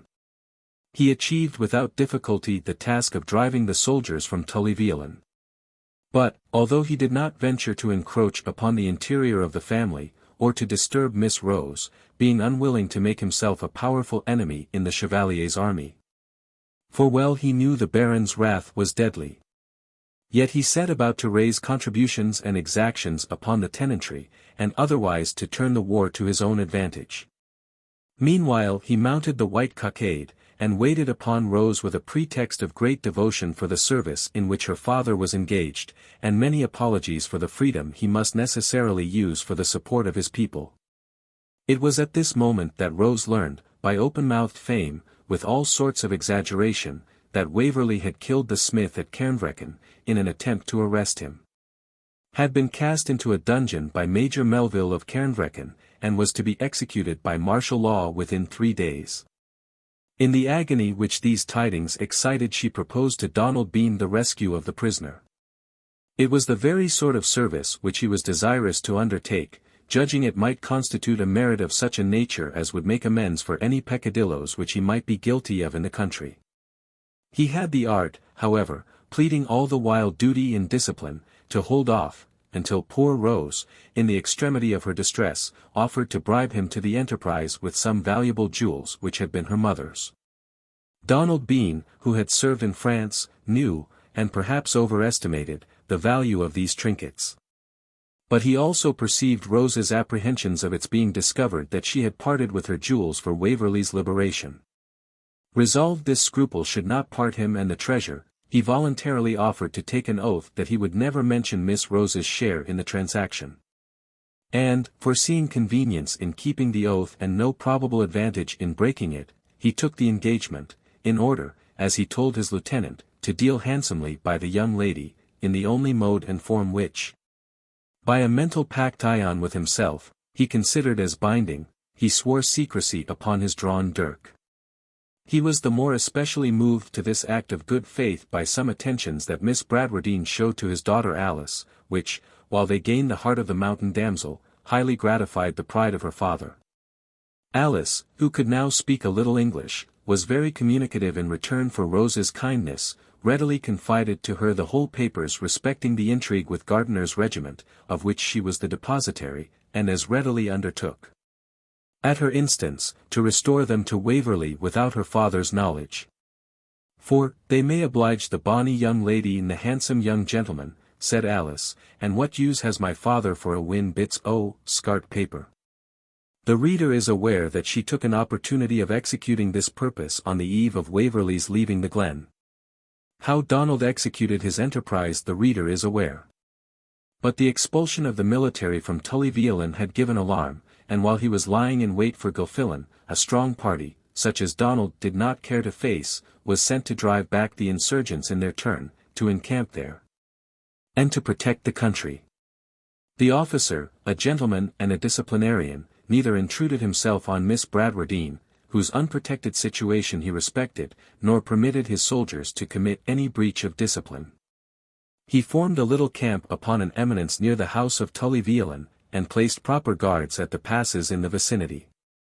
This unwelcome news reached Donald Bean Lean as he was returning to Tullyveolan. Determined, however, to obtain the guerdon of his labour, he resolved, since approach to Tullyveolan was impossible, to deposit his prisoner in Janet's cottage. A place the very existence of which could hardly have been suspected even by those who had long lived in the vicinity, unless they had been guided thither, and which was utterly unknown to Waverley himself. This effected, he claimed and received his reward. Waverley's illness was an event which deranged all their calculations. Donald was obliged to leave the neighbourhood with his people, and to seek more free course for his adventures elsewhere. At Rose's entreaty, he left an old man, a herbalist, who was supposed to understand a little of medicine, to attend Waverley during his illness. In the meanwhile, new and fearful doubts started in Rose's mind. They were suggested by old Janet, who insisted that, a reward having been offered for the apprehension of Waverley, and his own personal effects being so valuable, there was no saying to what breach of faith Donald might be tempted. In an agony of grief and terror, Rose took the daring resolution of explaining to the prince himself the danger in which Mr. Waverley stood, judging that, both as a politician and a man of honour and humanity, Charles Edward would interest himself to prevent his falling into the hands of the opposite party. This letter she at first thought of sending anonymously, but naturally feared it would not in that case be credited. She therefore subscribed her name, though with reluctance and terror, and consigned it in charge to a young man, who at leaving his farm to join the Chevalier's army, made it his petition to her to have some sort of credentials to the adventurer, from whom he hoped to obtain a commission. The letter reached Charles Edward on his descent to the Lowlands, and, aware of the political importance of having it supposed that he was in correspondence with the English Jacobites, he caused the most positive orders to be transmitted to Donald Bean Lean to transmit Waverley, safe and uninjured, in person or effects, to the governor of Doune Castle. The freebooter durst not disobey, for the army of the prince was now so near him that punishment might have followed. Besides, he was a politician as well as a robber, and was unwilling to cancel the interest created through former secret services by being refractory on this occasion. He therefore made a virtue of necessity, and transmitted orders to his lieutenant to convey Edward to Doune, which was safely accomplished in the mode mentioned in a former chapter. The governor of Doune was directed to send him to Edinburgh as a prisoner, because the prince was apprehensive that Waverley, if set at liberty, might have resumed his purpose of returning to England, without affording him an opportunity of a personal interview. In this, indeed, he acted by the advice of the chieftain of Glennaquoich, with whom it may be remembered the Chevalier communicated upon the mode of disposing of Edward, though without telling him how he came to learn the place of his confinement. This, indeed, Charles Edward considered as a lady's secret. For although Rose's letter was couched in the most cautious and general terms, and professed to be written merely from motives of humanity and zeal for the prince's service, yet she expressed so anxious a wish that she should not be known to have interfered, that the Chevalier was induced to suspect the deep interest which she took in Waverley's safety. This conjecture, which was well founded, led, however, to false inferences. For the emotion which Edward displayed on approaching Flora and Rose at the ball of Holyrood was placed by the Chevalier to the account of the latter. And he concluded that the Baron's views about the settlement of his property, or some such obstacle, thwarted their mutual inclinations. Common fame, it is true, frequently gave Waverley to Miss MacIver. But the prince knew that common fame is very prodigal in such gifts, and, watching attentively the behaviour of the ladies towards Waverley, he had no doubt that the young Englishman had no interest with Flora, and was beloved by Rose Bradwardine. Desirous to bind Waverley to his service, and wishing also to do a kind and friendly action, the prince next assailed the Baron on the subject of settling his estate upon his daughter. Mr. Bradwardine acquiesced. But the consequence was that Fergus was immediately induced to prefer his double suit for a wife and an earldom, which the prince rejected in the manner we have seen. The Chevalier, constantly engaged in his own multiplied affairs, had not hitherto sought any explanation with Waverley, though often meaning to do so. But after Fergus's declaration he saw the necessity of appearing neutral between the rivals, devoutly hoping that the matter, which now seemed fraught with the seeds of strife, might be permitted to lie over till the termination of the expedition. When, on the march to Derby, Fergus, being questioned concerning his quarrel with Waverley, alleged as the cause that Edward was desirous of retracting the suit he had made to his sister. The Chevalier plainly told him that he had himself observed Miss Maciver's behaviour to Waverley, and that he was convinced Fergus was under the influence of a mistake in judging of Waverley's conduct, who, he had every reason to believe, was engaged to Miss Bradwardine. The quarrel which ensued between Edward and the chieftain is, I hope, still in the remembrance of the reader. These circumstances will serve to explain such points of our narrative as, according to the custom of storytellers, we deemed it fit to leave unexplained, for the purpose of exciting the reader's curiosity. When Janet had once finished the leading facts of this narrative, Waverley was easily enabled to apply the clue which they afforded to other mazes of the labyrinth in which he had been engaged. To Rose Bradwardine, then, he owed the life which he now thought he could willingly have laid down to serve her. A little reflection convinced him, however, that to live for her sake was more convenient and agreeable, and that, being possessed of independence, she might share it with him either in foreign countries or in his own. The pleasure of being allied to a man of the Baron's high worth, and who was so much valued by his uncle Sir Everard, was also an agreeable consideration, had anything been wanting to recommend the match. His absurdities, which had appeared grotesquely ludicrous during his prosperity, seemed, in the sunset of his fortune, to be harmonized and assimilated with the noble features of his character, so as to add peculiarity without exciting ridicule. His mind occupied with such projects of future happiness, Edward sought Little Veolan, the habitation of Mr. Duncan Macwheeble. Chapter 37. Now is Cupid a child of conscience, he makes restitution. Shakspeare. Mr. Duncan Macwheeble, no longer commissary or bailey, though still enjoying the empty name of the latter dignity, had escaped proscription by an early secession from the insurgent party and by his insignificance. Edward found him in his office, immersed among papers and accounts. Before him was a large bicker of oatmeal porridge, and at the side thereof a horn spoon and a bottle of twopenny. Eagerly running his eye over a voluminous law paper, he from time to time shovelled an immense spoonful of these nutritive viands into his capacious mouth. A pot-bellied Dutch bottle of brandy which stood by intimated either that this honest limb of the law had taken his morning already, or that he meant to season his porridge with such digestive. Or perhaps both circumstances might reasonably be inferred. His nightcap and morning gown, had whilome been of tartan, but, equally cautious and frugal, the honest bailey had got them dyed black, lest their original ill-omened colour might remind his visitors of his unlucky excursion to Derby. To sum up the picture, his face was daubed with snuff up to the eyes, and his fingers with ink up to the knuckles.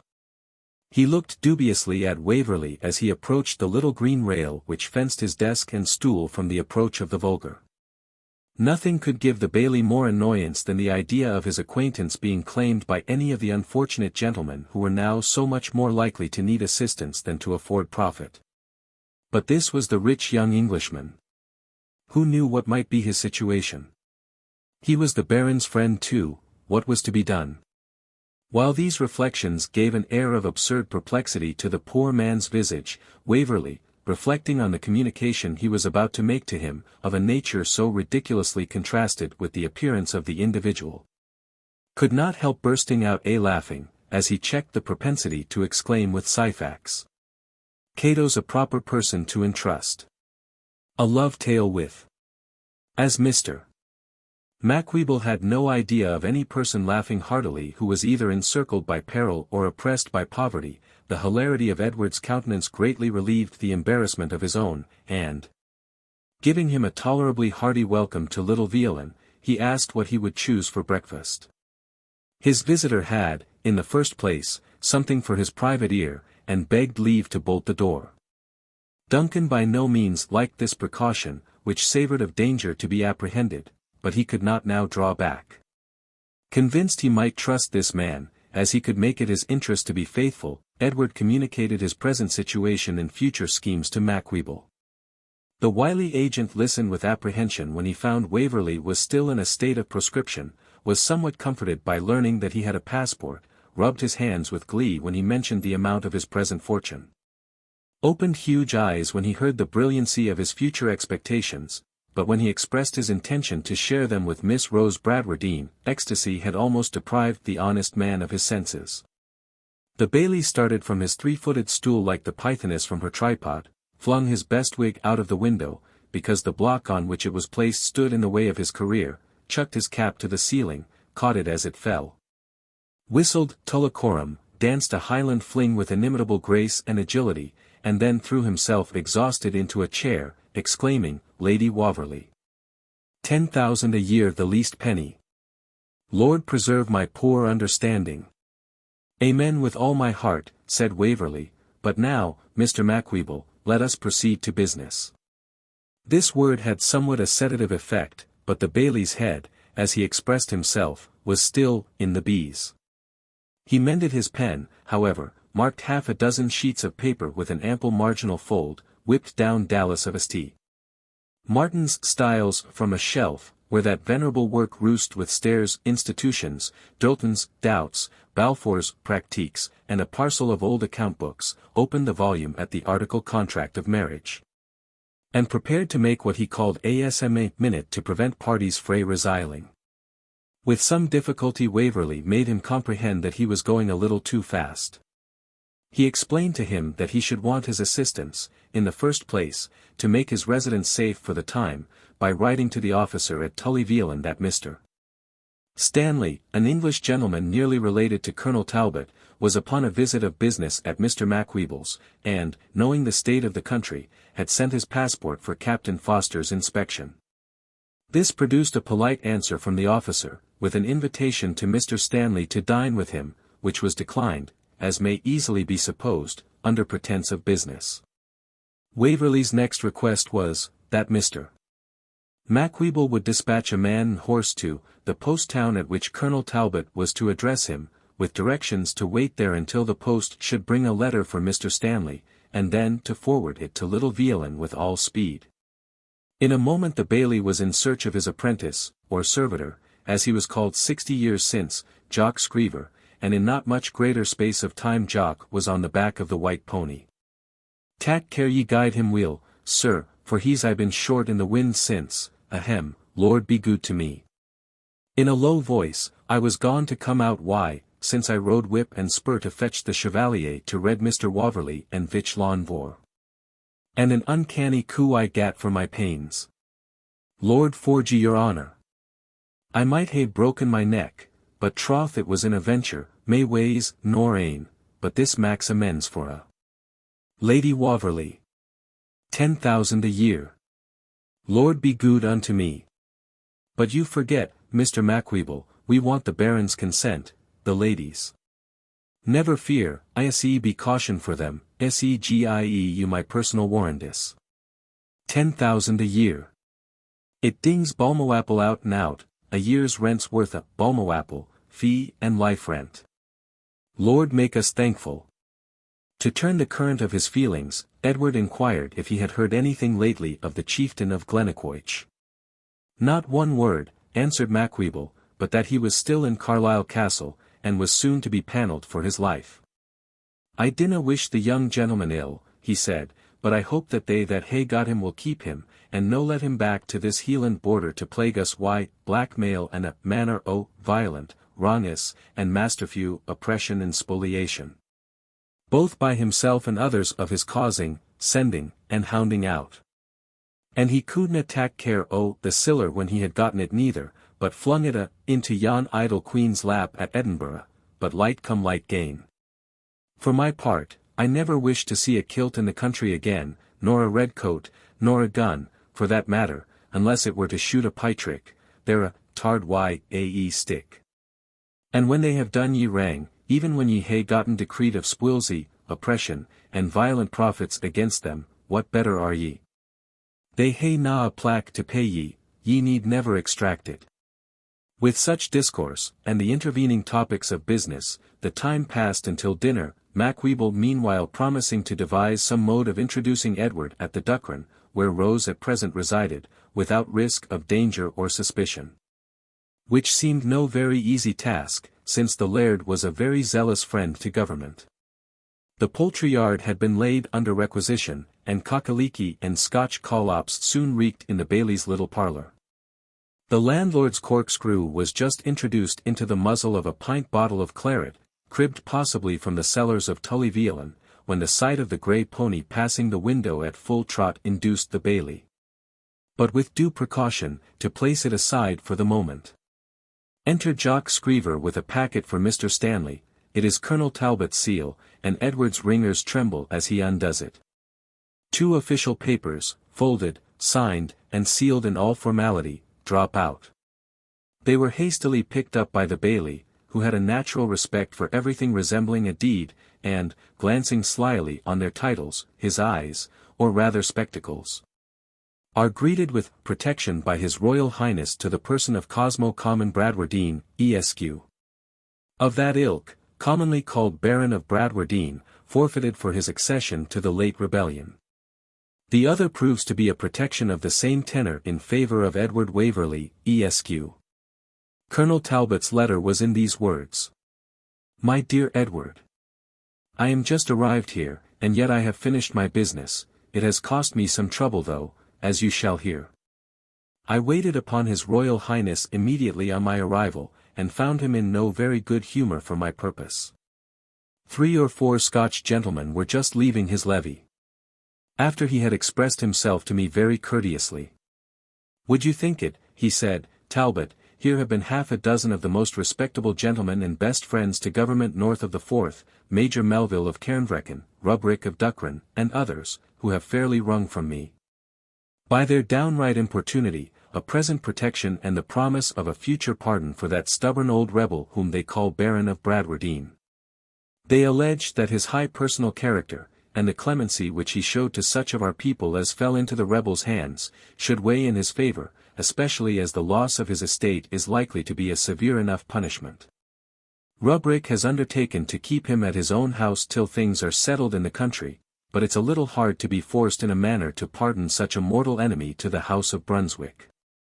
This was no favourable moment for opening my business. However, I said I was rejoiced to learn that His Royal Highness was in the course of granting such requests, as it emboldened me to present one of the like nature in my own name. He was very angry, but I persisted.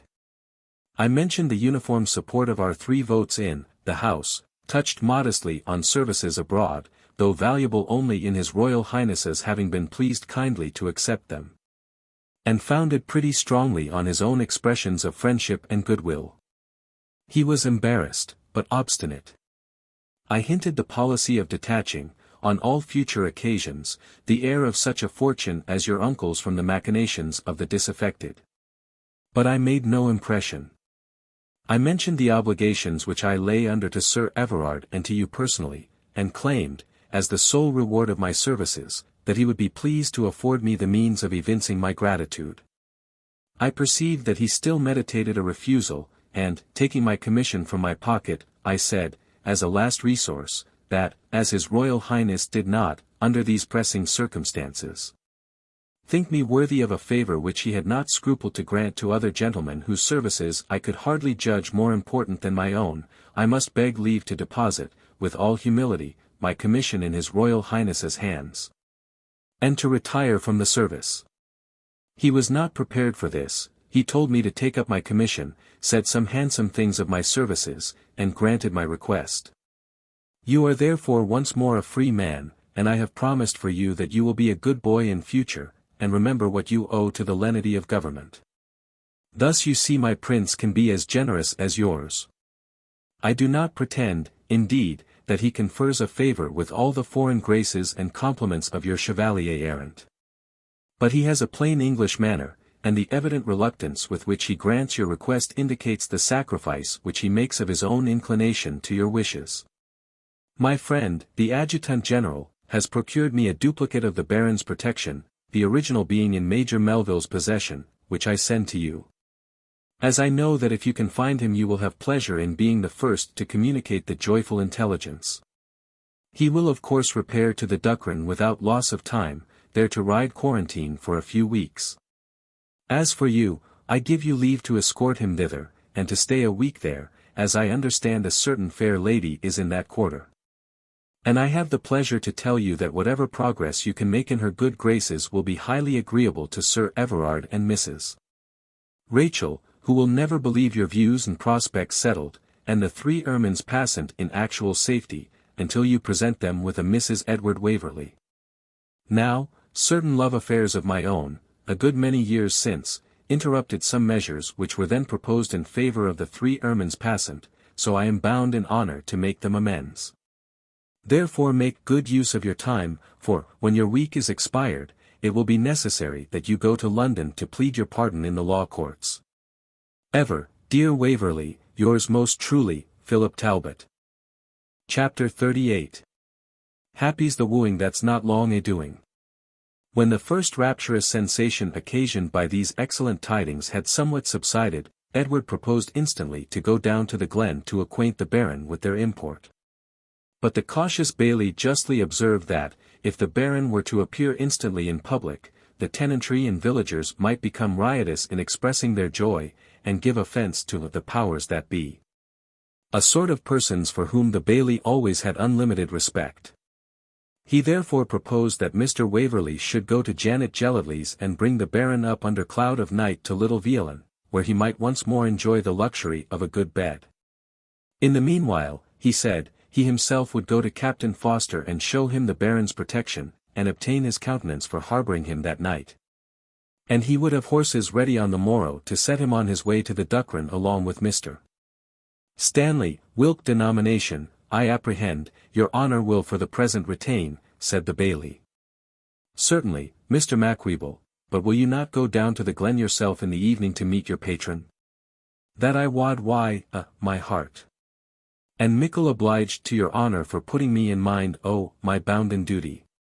But it will be past sunset afore I get back frae the captain's, and at these unsonsy hours the glen has a bad name. There's something no that canny about auld Janet Gellatley. The laird he'll no believe they things, but he was our rash and venturesome, and feared neither man nor devil, an sae's note.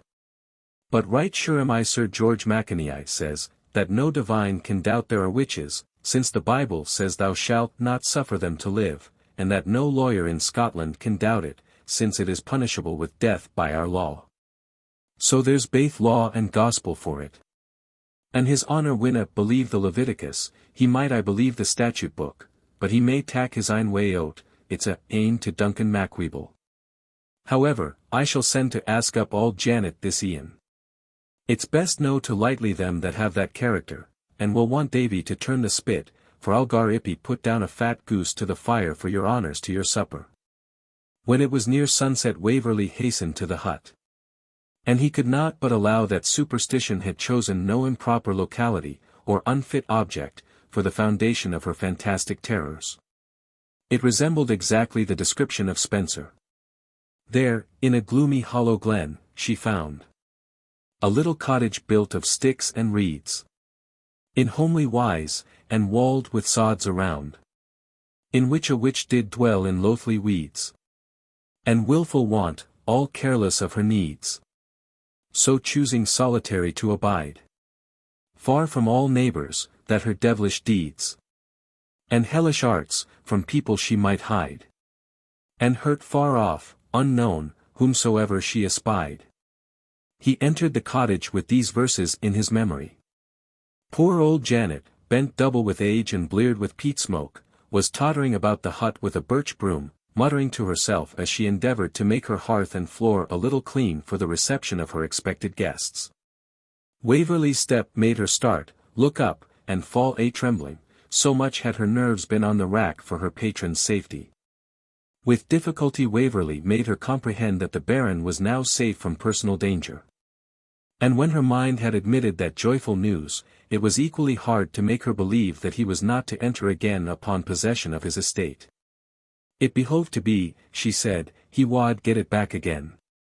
Naebody wad be sae gripple as to tack his gear after they had gi'en him a pardon, and for that inch grabbit, I could whiles wish missile a witch for his sake, if I werena feared the enemy wad tack me at my word. Waverley then gave her some money, and promised that her fidelity should be rewarded.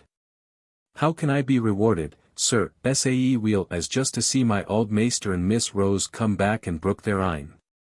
Waverley now took leave of Janet, and soon stood beneath the Baron's Patmos. At a low whistle he observed the veteran peeping out to reconnoitre, like an old badger with his head out of his hole. "Ye hae come rather early, my good lad," said he, descending. "I question if the redcoats hae beat the tattoo yet, and we're not safe till then." "Good news cannot be told too soon," said Waverley. And with infinite joy communicated to him the happy tidings. The old man stood for a moment in silent devotion, then exclaimed, "Praise be to God! I shall see my bairn again. And never, I hope, to part with her more," said Waverley. "I trust in God not, unless it be to win the means of supporting her, for my things are but in a bruckle state, but what signifies world's gear? And if," said Waverley modestly, "there were a situation in life which would put Miss Bradwardine beyond the uncertainty of fortune, and in the rank to which she was born, would you object to it, my dear Baron? Because it would make one of your friends the happiest man in the world?" The Baron turned and looked at him with great earnestness. "Yes," continued Edward, "I shall not consider my sentence of banishment as repealed unless you will give me permission to accompany you to the Duckren, and—" The Baron seemed collecting all his dignity to make a suitable reply to what, at another time, he would have treated as the propounding a treaty of alliance between the houses of Bradwardine and Waverley.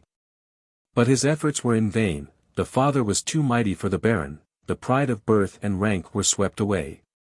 In the joyful surprise a slight convulsion passed rapidly over his features, as he gave way to the feelings of nature, threw his arms around Waverley's neck, and sobbed out, my son, my son. If I had been to search the world, I would have made my choice here." Edward returned the embrace with great sympathy of feeling, and for a little while they both kept silence. At length it was broken by Edward. "But Miss Bradwardine? She had never a will but her old father's. Besides, you are a likely youth, of honest principles and high birth." "No, she never had any other will than mine, and in my proudest days I could not have wished a more eligible espousal for her than the nephew of my excellent old friend, Sir Everard. But I hope, young man, ye deal na rashly in this matter. I hope ye hae secured the approbation of your own friends and allies, particularly of your uncle, who is in loco parentis." "Ah! We maun tak heed o' that." Edward assured him that Sir Everard would think himself highly honoured in the flattering reception his proposal had met with, and that it had his entire approbation, in evidence of which he put Colonel Talbot's letter into the Baron's hand. The Baron read it with great attention. "Sir Everard," he said, "always despised wealth in comparison of honour and birth, and indeed he hath no occasion to court the diva pecunia.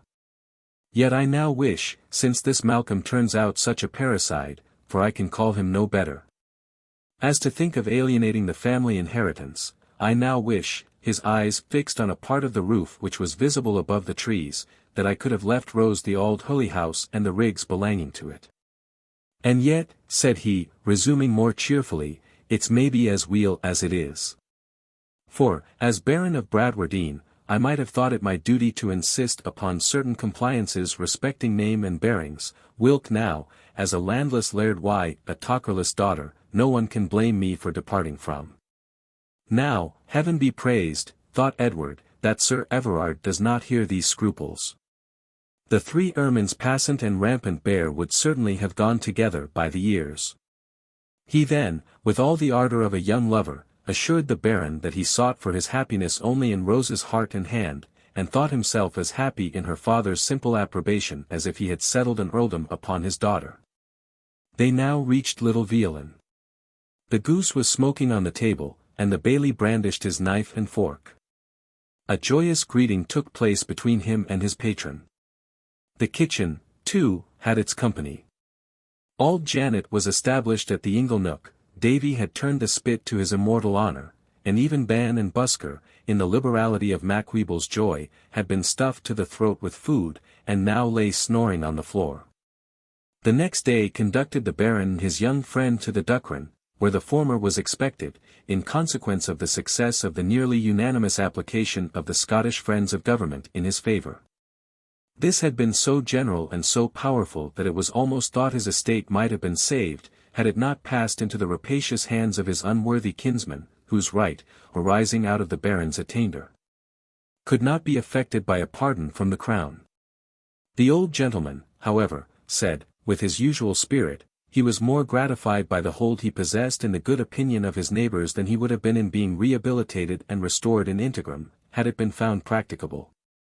We shall not attempt to describe the meeting of the father and daughter, loving each other so affectionately, and separated under such perilous circumstances. Still less shall we attempt to analyze the deep blush of Rose at receiving the compliments of Waverley, or stop to inquire whether she had any curiosity respecting the particular cause of his journey to Scotland at that period. We shall not even trouble the reader with the humdrum details of a courtship 60 years since. It is enough to say that, under so strict a martinet as the Baron, all things were conducted in due form. He took upon himself, the morning after their arrival, the task of announcing the proposal of Waverley to Rose, which she heard with a proper degree of maiden timidity. Fame does, however, say that Waverley had the evening before found 5 minutes to apprise her of what was coming, while the rest of the company were looking at 3 twisted serpents which formed a jet d'eau in the garden. My fair readers will judge for themselves, but, for my part, I cannot conceive how so important an affair could be communicated in so short a space of time. At least, it certainly took a full hour in the Baron's mode of conveying it. Waverley was now considered as a received lover in all the forms. He was made, by dint of smirking and nodding on the part of the lady of the house, to sit next Miss Bradwardine at dinner, to be Miss Bradwardine's partner at cards. If he came into the room, she of the 4 Miss Rubricks who chanced to be next Rose was sure to recollect that her thimble or her scissors were at the other end of the room, in order to leave the seat nearest to Miss Bradwardine vacant for his occupation. And sometimes, if Papa and Mamma were not in the way to keep them on their good behavior, the misses would titter a little. The old Laird of Duckran would also have his occasional jest, and the old lady her remark. Even the Baron could not refrain.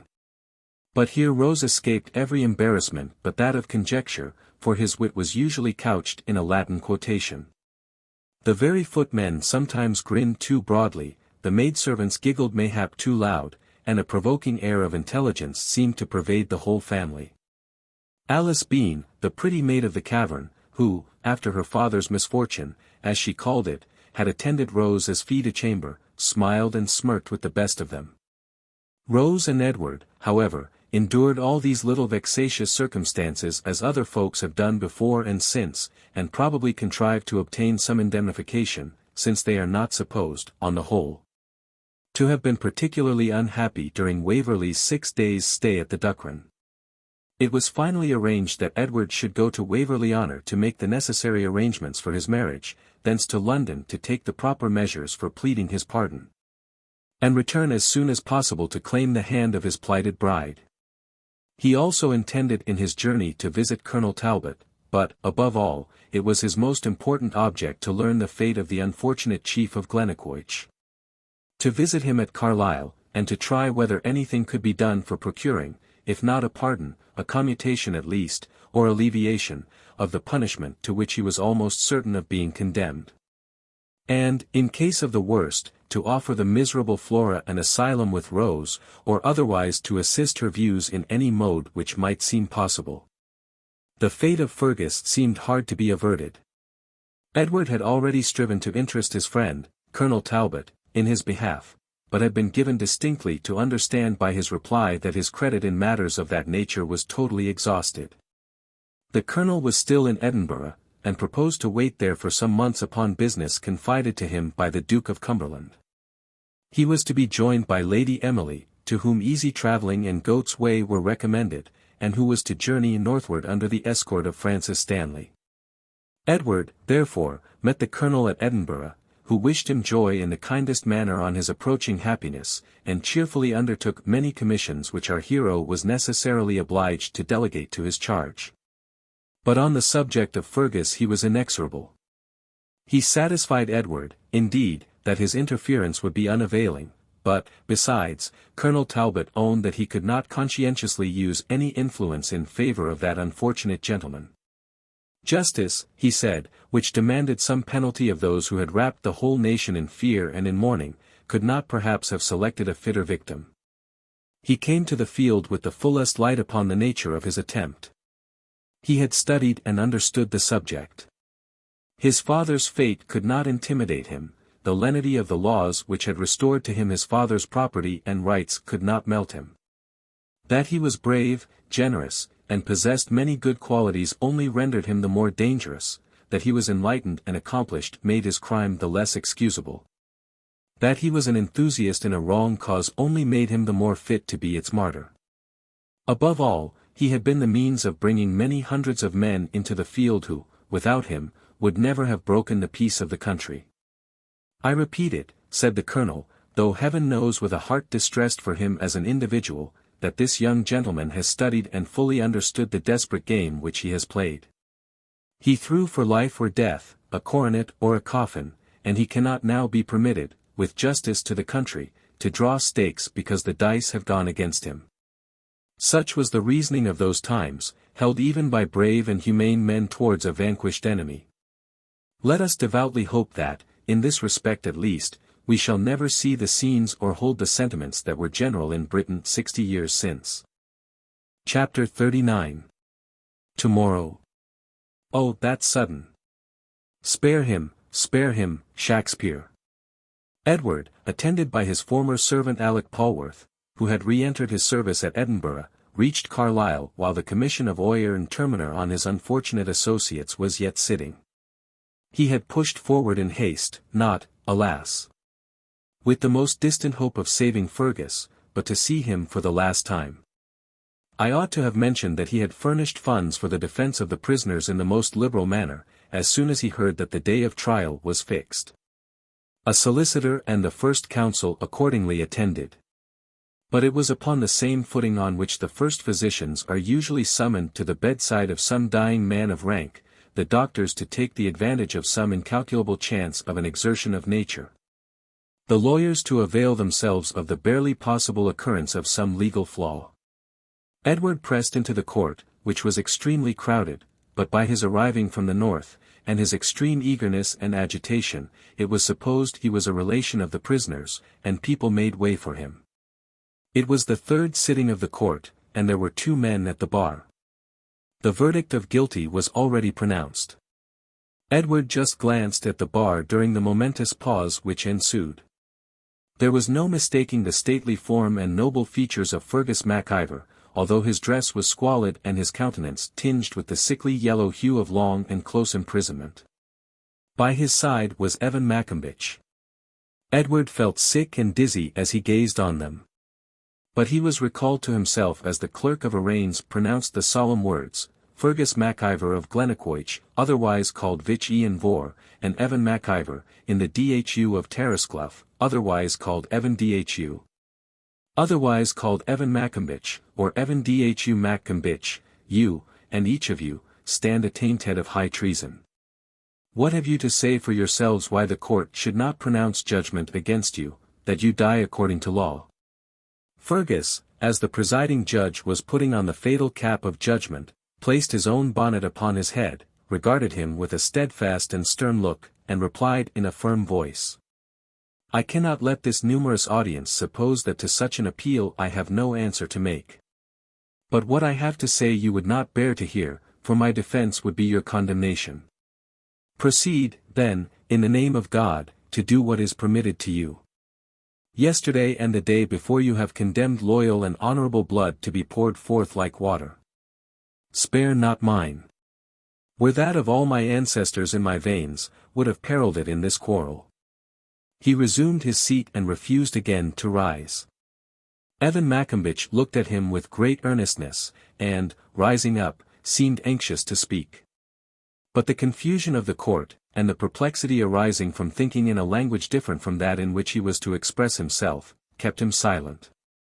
There was a murmur of compassion among the spectators, from the idea that the poor fellow intended to plead the influence of his superior as an excuse for his crime. The judge commanded silence, and encouraged Evan to proceed. I was only ganging to say, my lord, said Evan, in what he meant to be an insinuating manner, that if your excellent honour and the honourable court would let Vich Ian Vor go free just this once, and let him gie back to France.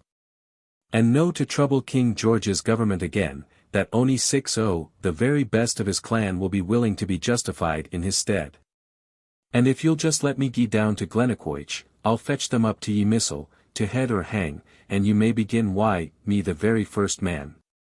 Notwithstanding the solemnity of the occasion, a sort of laugh was heard in the court at the extraordinary nature of the proposal.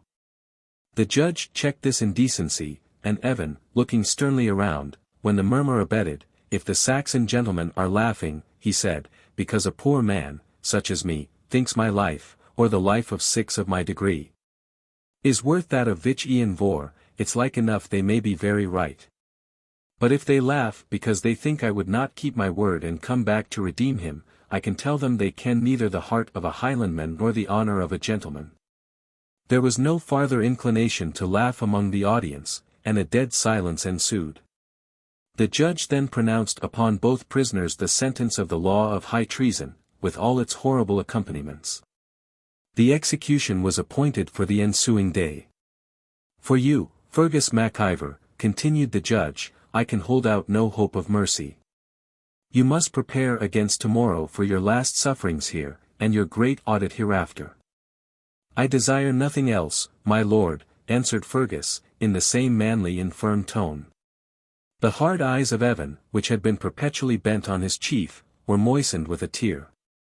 For you, poor ignorant man, continued the judge, who, following the ideas in which you have been educated, have this day given us a striking example how the loyalty due to the king and state alone is, from your unhappy ideas of clanship, transferred to some ambitious individual who ends by making you the tool of his crimes. For you, I say, I feel so much compassion that, if you can make up your mind to petition for grace, I will endeavour to procure it for you. Otherwise, grace me no grace, said Evan, since you are to shed Vich Ian Vor's blood, the only favour I would accept from you is to bid them loose my hands and gie me my claymore, and bide you just a minute sitting where you are. Remove the prisoners, said the judge, his blood be upon his own head. Almost stupefied with his feelings, Edward found that the rush of the crowd had conveyed him out into the street ere he knew what he was doing. His immediate wish was to see and speak with Fergus once more. He applied at the castle where his unfortunate friend was confined, but was refused admittance. The High Sheriff, a non-commissioned officer said, had requested of the governor that none should be admitted to see the prisoner excepting his confessor and his sister. And where was Miss MacIver? They gave him the direction. It was the house of a respectable Catholic family near Carlisle. Repulsed from the gate of the castle, and not venturing to make application to the High Sheriff or judges in his own unpopular name, he had recourse to the solicitor who came down in Fergus's behalf. This gentleman told him that it was thought the public mind was in danger of being debauched by the account of the last moments of these persons, as given by the friends of the pretender. That there had been a resolution, therefore, to exclude all such persons as had not the plea of near kindred for attending upon them. Yet he promised, to oblige the heir of Waverley honour, to get him an order for admittance to the prisoner the next morning, before his irons were knocked off for execution. Is it of Fergus MacIver they speak thus, thought Waverley, or do I dream? Of Fergus, the bold, the chivalrous, the free-minded, the lofty chieftain of a tribe devoted to him?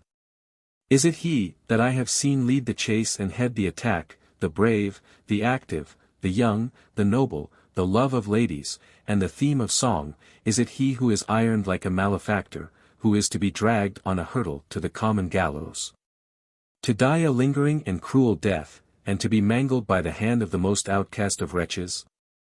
Evil indeed was the spectre that boded such a fate as this to the brave chief of Glennaquoich. With a faltering voice he requested the solicitor to find means to warn Fergus of his intended visit, should he obtain permission to make it. He then turned away from him, and, returning to the inn, wrote a scarcely intelligible note to Flora MacIver, intimating his purpose to wait upon her that evening. The messenger brought back a letter in Flora's beautiful Italian hand, which seemed scarce to tremble even under this load of misery.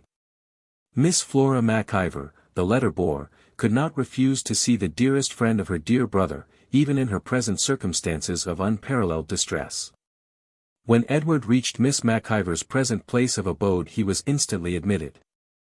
In a large and gloomy tapestried apartment Flora was seated by a latticed window, sewing what seemed to be a garment of white flannel. At a little distance sat an elderly woman, apparently a foreigner, and of a religious order. She was reading in a book of Catholic devotion, but when Waverley entered laid it on the table and left the room. Flora rose to receive him, and stretched out her hand, but neither ventured to attempt speech. Her fine complexion was totally gone, her person considerably emaciated. And her face and hands as white as the purest statuary marble, forming a strong contrast with her sable dress and jet-black hair. Yet, amid these marks of distress there was nothing negligent or ill-arranged about her attire.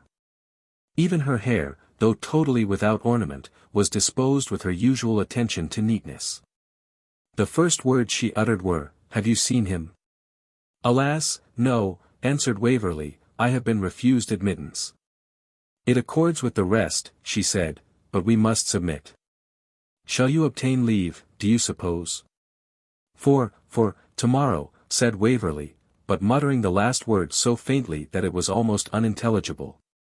"Aye, then or never," said Flora, "until," she added, looking upward, "the time when, I trust, we shall all meet. But I hope you will see him while earth yet bears him. He always loved you at his heart, though, but it is vain to talk of the past." "Vain indeed," echoed Waverley. "Or even of the future, my good friend," said Flora, "so far as earthly events are concerned. For how often have I pictured to myself the strong possibility of this horrid issue, and tasked myself to consider how I could support my part, and yet how far has all my anticipation fallen short of the unimaginable bitterness of this hour. Dear Flora, if your strength of mind—" "Aye, there it is," she answered, somewhat wildly, "there is, Mr. Waverley, there is a busy devil at my heart that whispers, but it were madness to listen to it, that the strength of mind on which Flora prided herself has murdered her brother. Good God! How can you give utterance to a thought so shocking? Aye, is it not so? But yet it haunts me like a phantom. I know it is unsubstantial and vain, but it will be present, will intrude its horrors on my mind.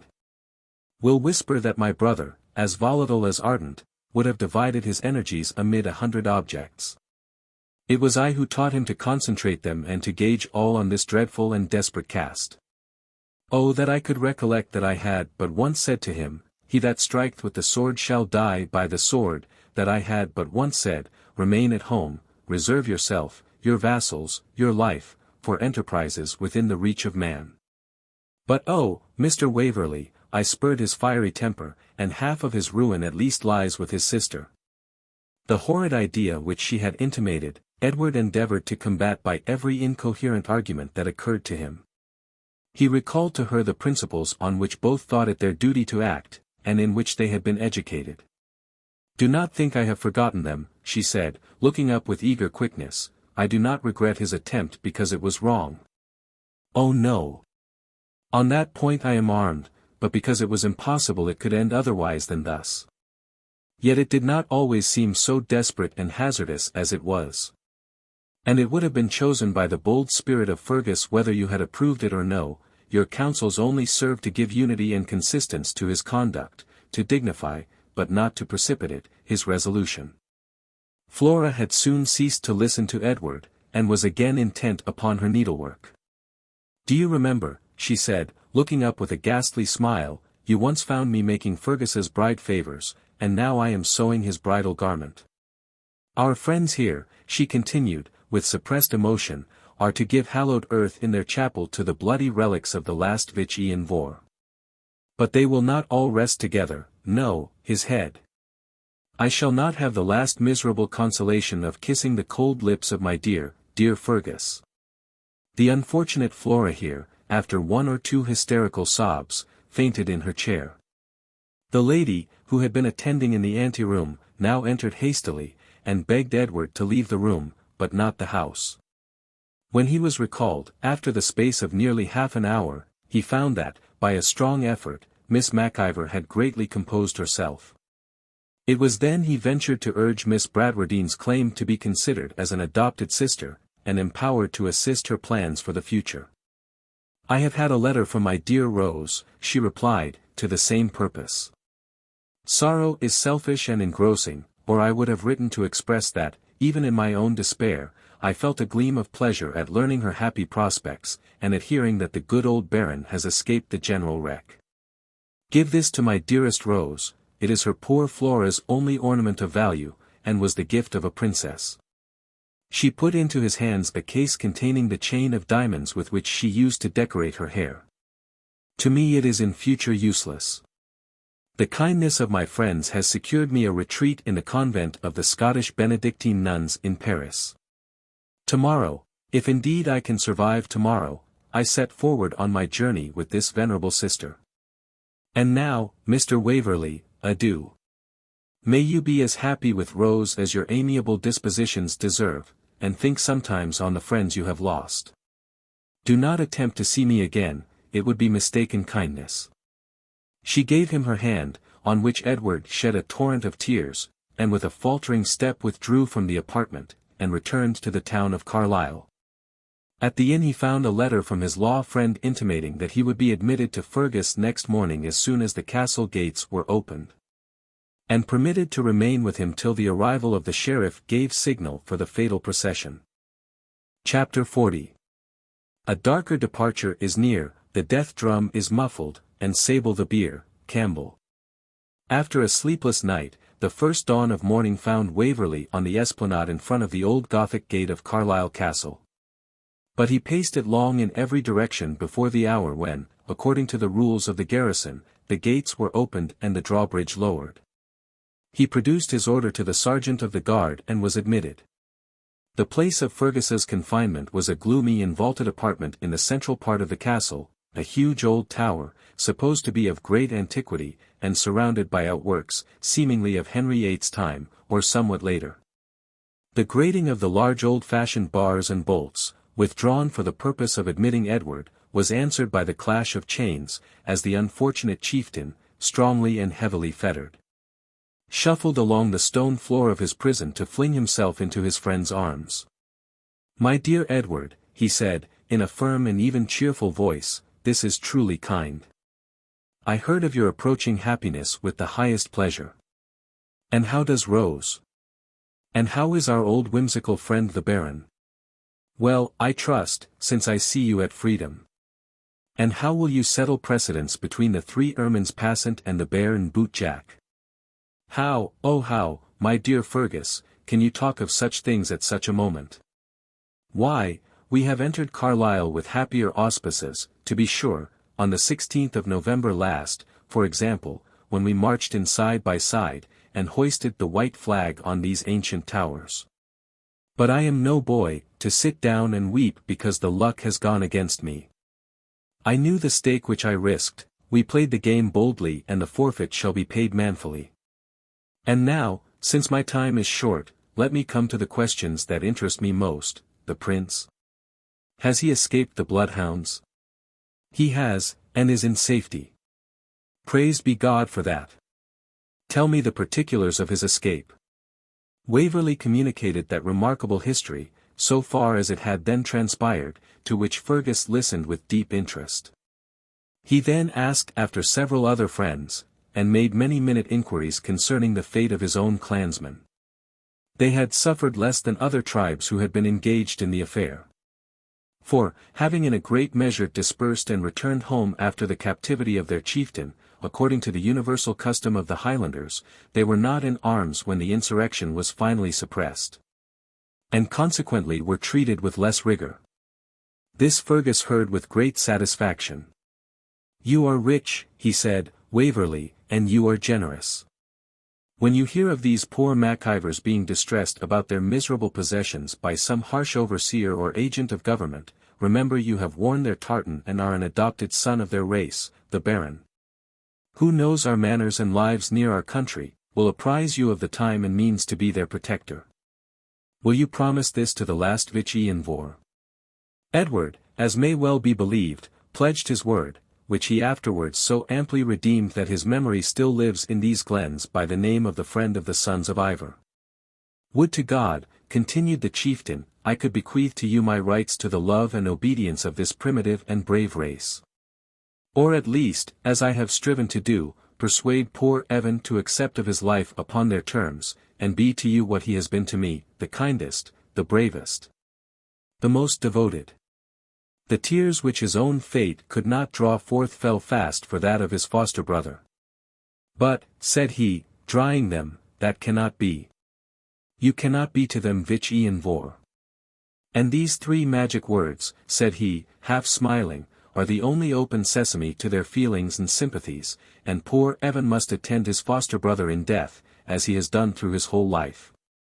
And I am sure, said Maccombich, raising himself from the floor, on which, for fear of interrupting their conversation, he had lain so still that, in the obscurity of the apartment, Edward was not aware of his presence. I am sure Evan never desired or deserved a better end than just to die with his chieftain.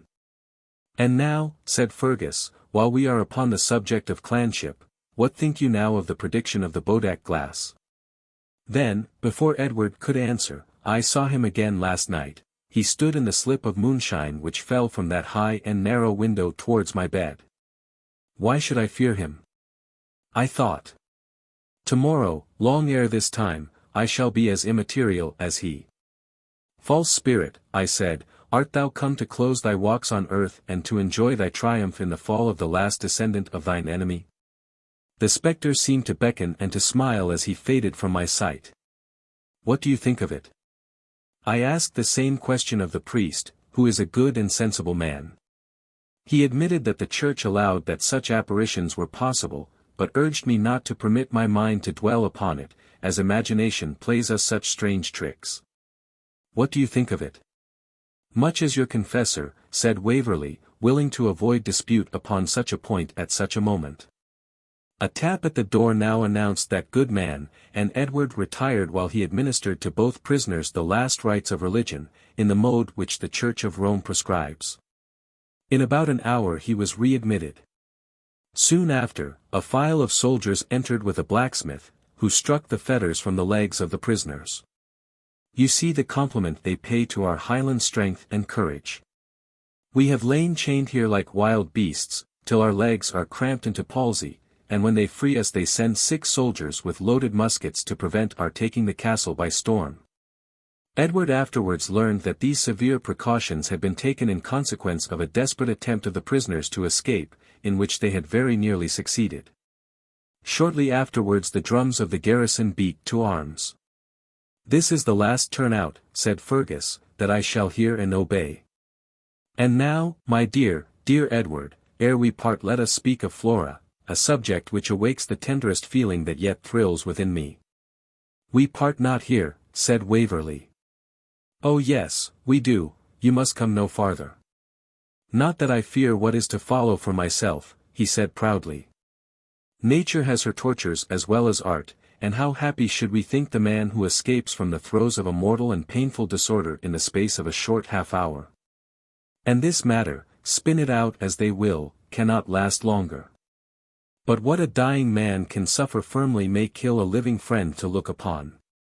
This same law of high treason, he continued, with astonishing firmness and composure, is one of the blessings, Edward, with which your free country has accommodated poor old Scotland. Her own jurisprudence, as I have heard, was much milder. But I suppose one day or other, when there are no longer any wild Highlanders to benefit by its tender mercies, they will blot it from their records as levelling them with a nation of cannibals. The mummery, too, of exposing the senseless head, they have not the wit to grace mine with a paper coronet. There would be some satire in that, Edward. I hope they will set it on the Scotch gate though, that I may look, even after death, to the blue hills of my own country, which I love so dearly. The Baron would have added. Moritor, Edi Moriens Dux reminiscitor Argos. A bustle, and the sound of wheels and horses' feet, was now heard in the courtyard of the castle. As I have told you why you must not follow me, and these sounds admonish me that my time flies fast, tell me how you found poor Flora. Waverley, with a voice interrupted by suffocating sensations, gave some account of the state of her mind. "Poor Flora," answered the chief, "she could have borne her own sentence of death, but not mine. You, Waverley, will soon know the happiness of mutual affection in the married state. Long, long may Rose and you enjoy it. But you can never know the purity of feeling which combines two orphans like Flora and me, left alone as it were in the world, and being all in all to each other from our very infancy. But her strong sense of duty and predominant feeling of loyalty will give new nerve to her mind after the immediate and acute sensation of this parting has passed away. She will then think of Fergus as of the heroes of our race, upon whose deeds she loved to dwell." "Shall she not see you then?" asked Waverley. "She seemed to expect it. A necessary deceit will spare her the last dreadful parting. I could not part with her without tears, and I cannot bear that these men should think they have power to extort them. She was made to believe she would see me at a later hour, and this letter, which my confessor will deliver, will apprise her that all is over." An officer now appeared and intimated that the High Sheriff and his attendants waited before the gate of the castle to claim the bodies of Fergus MacIvor and Evan Maccombich. "I come," said Fergus. Accordingly, supporting Edward by the arm and followed by Evan Dhu and the priest, he moved down the stairs of the tower, the soldiers bringing up the rear. The court was occupied by a squadron of dragoons and a battalion of infantry, drawn up in hollow square.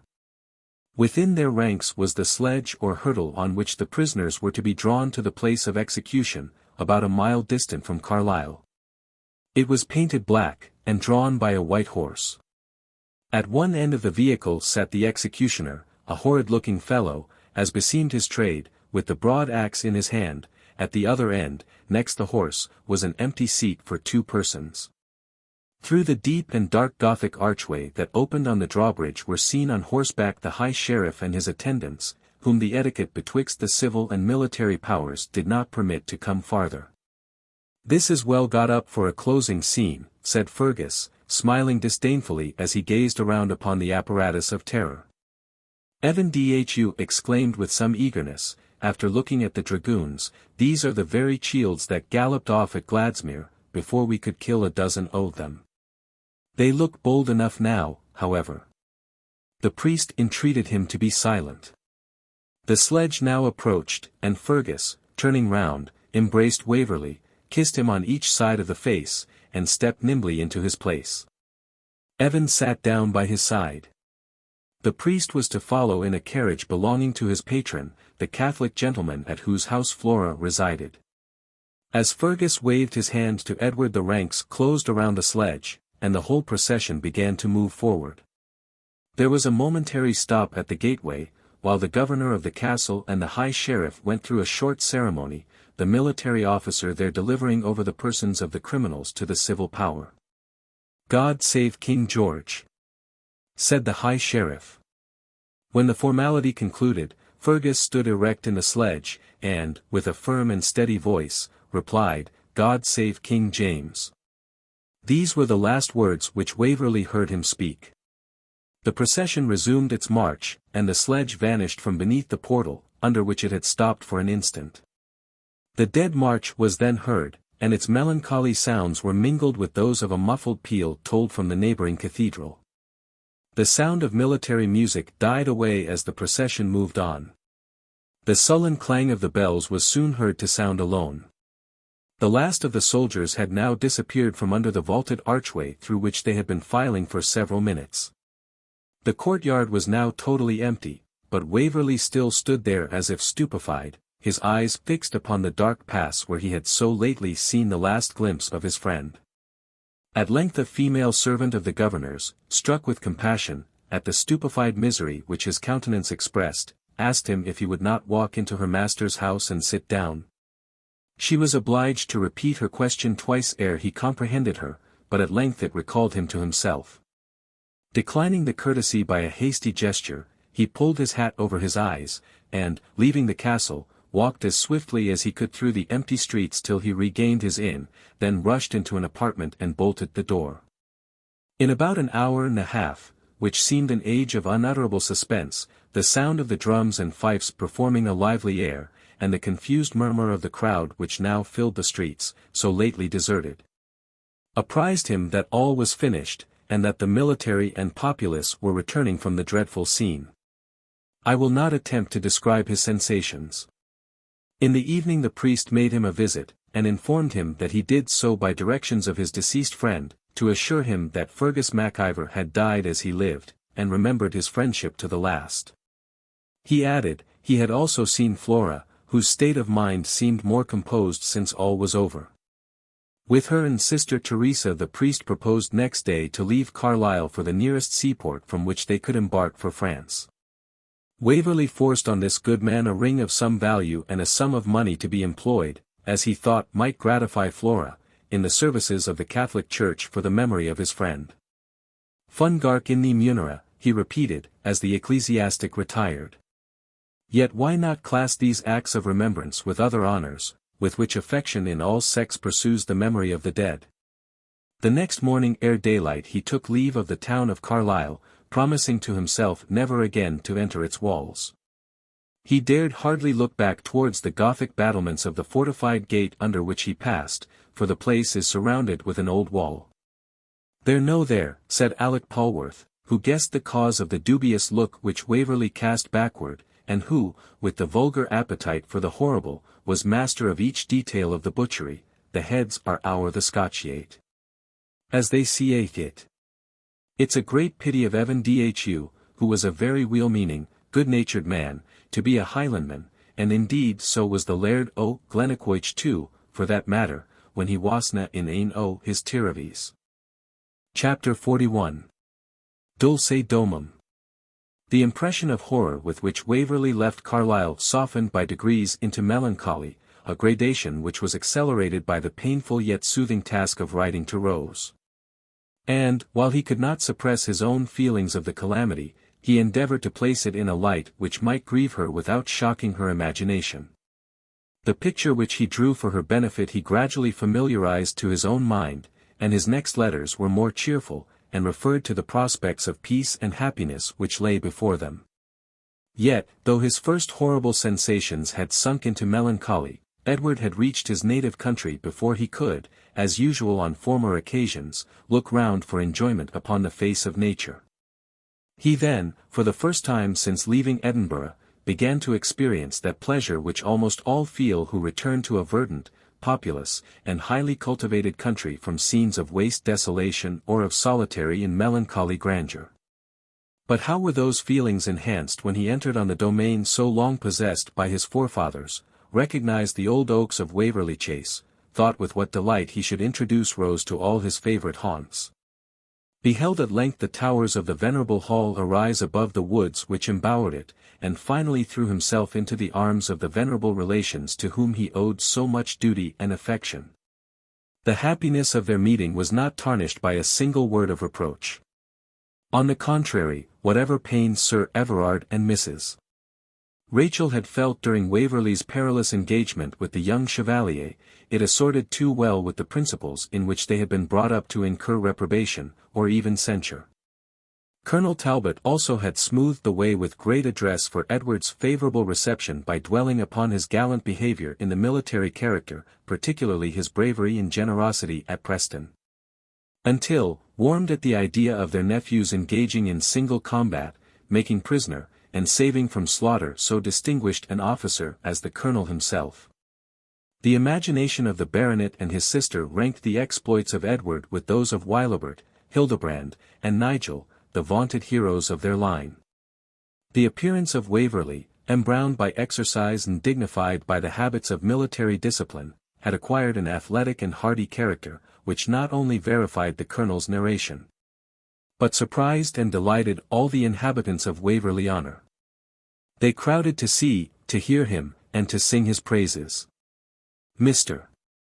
Pembroke, who secretly extolled his spirit and courage in embracing the genuine cause of the Church of England, censured his pupil gently, nevertheless, for being so careless of his manuscripts, which indeed, he said, had occasioned him some personal inconvenience, as, upon the baronet's being arrested by a king's messenger, he had deemed it prudent to retire to a concealment called the priest's hole, from the use it had been put to in former days. Where, he assured our hero, the butler had thought it safe to venture with food only once in the day, so that he had been repeatedly compelled to dine upon victuals either absolutely cold or, what was worse, only half warm. Not to mention that sometimes his bed had not been arranged for 2 days together. Waverley's mind involuntarily turned to the Patmos of the Baron of Bradwardine, who was well pleased with Janet's fare and a few bunches of straw stowed in a cleft in the front of a sandcliff. But he made no remarks upon a contrast which could only mortify his worthy tutor.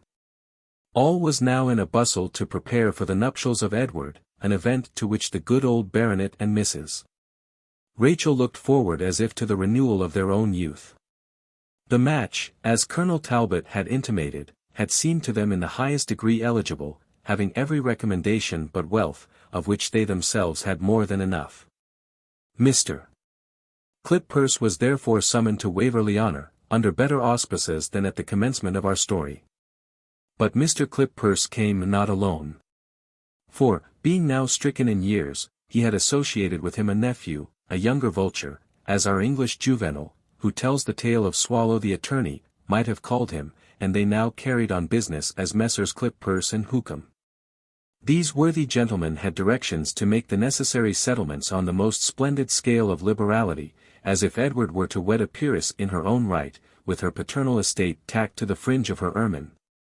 But before entering upon a subject of proverbial delay, I must remind my reader of the progress of a stone rolled downhill by an idle truant boy, a pastime at which I was myself expert in my more juvenile years. It moves at first slowly, avoiding by inflection every obstacle of the least importance.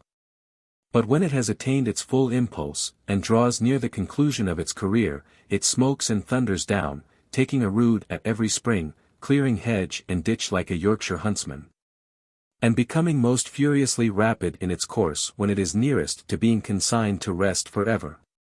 Even such is the course of a narrative like that which you are perusing. The earlier events are studiously dwelt upon, that you, kind reader, may be introduced to the character rather by narrative than by the duller medium of direct description. But when the story draws near its close, we hurry over the circumstances, however important, which your imagination must have forestalled, and leave you to suppose those things which it would be abusing your patience to relate at length. We are, therefore, so far from attempting to trace the dull progress of Messrs.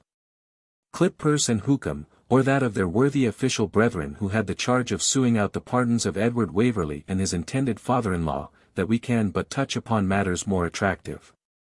The mutual epistles, for example, which were exchanged between Sir Everard and the Baron upon this occasion, though matchless specimens of eloquence in their way, must be consigned to merciless oblivion.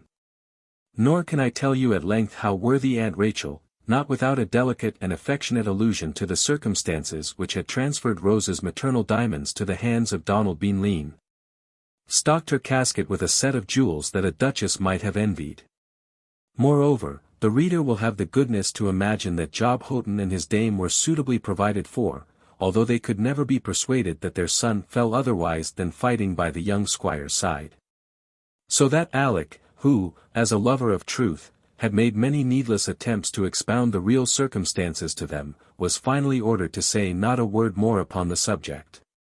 He indemnified himself, however, by the liberal allowance of desperate battles, grisly executions, and rawhead and bloody-bone stories with which he astonished the servants' hall. But although these important matters may be briefly told in narrative, like a newspaper report of a chancery suit, yet, with all the urgency which Waverley could use, the real time which the law proceedings occupied, joined to the delay occasioned by the mode of travelling at that period, rendered it considerably more than 2 months ere Waverley, having left England, alighted once more at the mansion of the Laird of Duckran to claim the hand of his plighted bride. The day of his marriage was fixed for the 6th after his arrival. The Baron of Bradwardine, with whom bridals, christenings, and funerals were festivals of high and solemn import, felt a little hurt that, including the family of the Duckran and all the immediate vicinity who had title to be present on such an occasion, there could not be above 30 persons collected. When he was married, he observed, 300 horse of gentlemen born, besides servants, and some score or two of Highland lairds, who never got on horseback, were present on the occasion.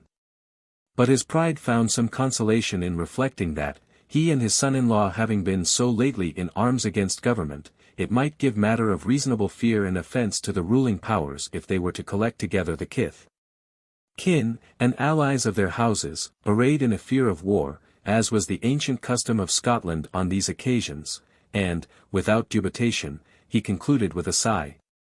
Many of those who would have rejoiced most freely upon these joyful espousals are either gone to a better place or are now exiles from their native land. The marriage took place on the appointed day. The Reverend Mr. Rubrick, kinsman to the proprietor of the hospitable mansion where it was solemnist, and chaplain to the Baron of Bradwardine, had the satisfaction to unite their hands. And Frank Stanley acted as bridesman, having joined Edward with that view soon after his arrival. Lady Emily and Colonel Talbot had proposed being present, but Lady Emily's health, when the day approached, was found inadequate to the journey. In amends it was arranged that Edward Waverley and his lady, who, with the Baron, proposed an immediate journey to Waverley Honour, should in their way spend a few days at an estate which Colonel Talbot had been tempted to purchase in Scotland as a very great bargain, and at which he proposed to reside for some time. Chapter 42. This is no mine own house, I ken by the bigging oat, old song. The nuptial party travelled in great style. There was a coach and six after the newest pattern, which Sir Everard had presented to his nephew, that dazzled with its splendour the eyes of one half of Scotland. There was the family coach of Mr. Rubrick. Both these were crowded with ladies, and there were gentlemen on horseback, with their servants, to the number of a round score. Nevertheless, without having the fear of famine before his eyes, Bailie Macwheeble met them in the road to entreat that they would pass by his house at Little Veolan. The Baron stared, and said his son and he would certainly ride by Little Veolan and pay their compliments to the Bailie, but could not think of bringing with them the Hail Comitatus Nuptialis, or matrimonial procession. He added, that, as he understood that the barony had been sold by its unworthy possessor, he was glad to see his old friend Duncan had regained his situation under the new dominus, or proprietor. The Bailie ducked, bowed, and fidgeted, and then again insisted upon his invitation. Until the Baron, though rather piqued at the pertinacity of his instances, could not nevertheless refuse to consent without making evident sensations which he was anxious to conceal. He fell into a deep study as they approached the top of the avenue, and was only startled from it by observing that the battlements were replaced, the ruins cleared away, and, most wonderful of all, that the two great stone bears, those mutilated Dagons of his idolatry, had resumed their posts over the gateway. Now this new proprietor, said he to Edward, has shown mere gusto, as the Italians call it, in the short time he has had this domain, than that hound Malcolm, though I bred him here missile, has acquired vita et huc duranti. And now I talk of hounds, is not yon Ban and Busker who come scooping up the avenue with Davy Gellatley?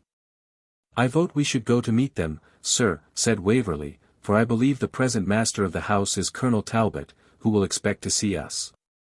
We hesitated to mention to you at first that he had purchased your ancient patrimonial property, and even yet, if you do not incline to visit him, we can pass on to the Bailies.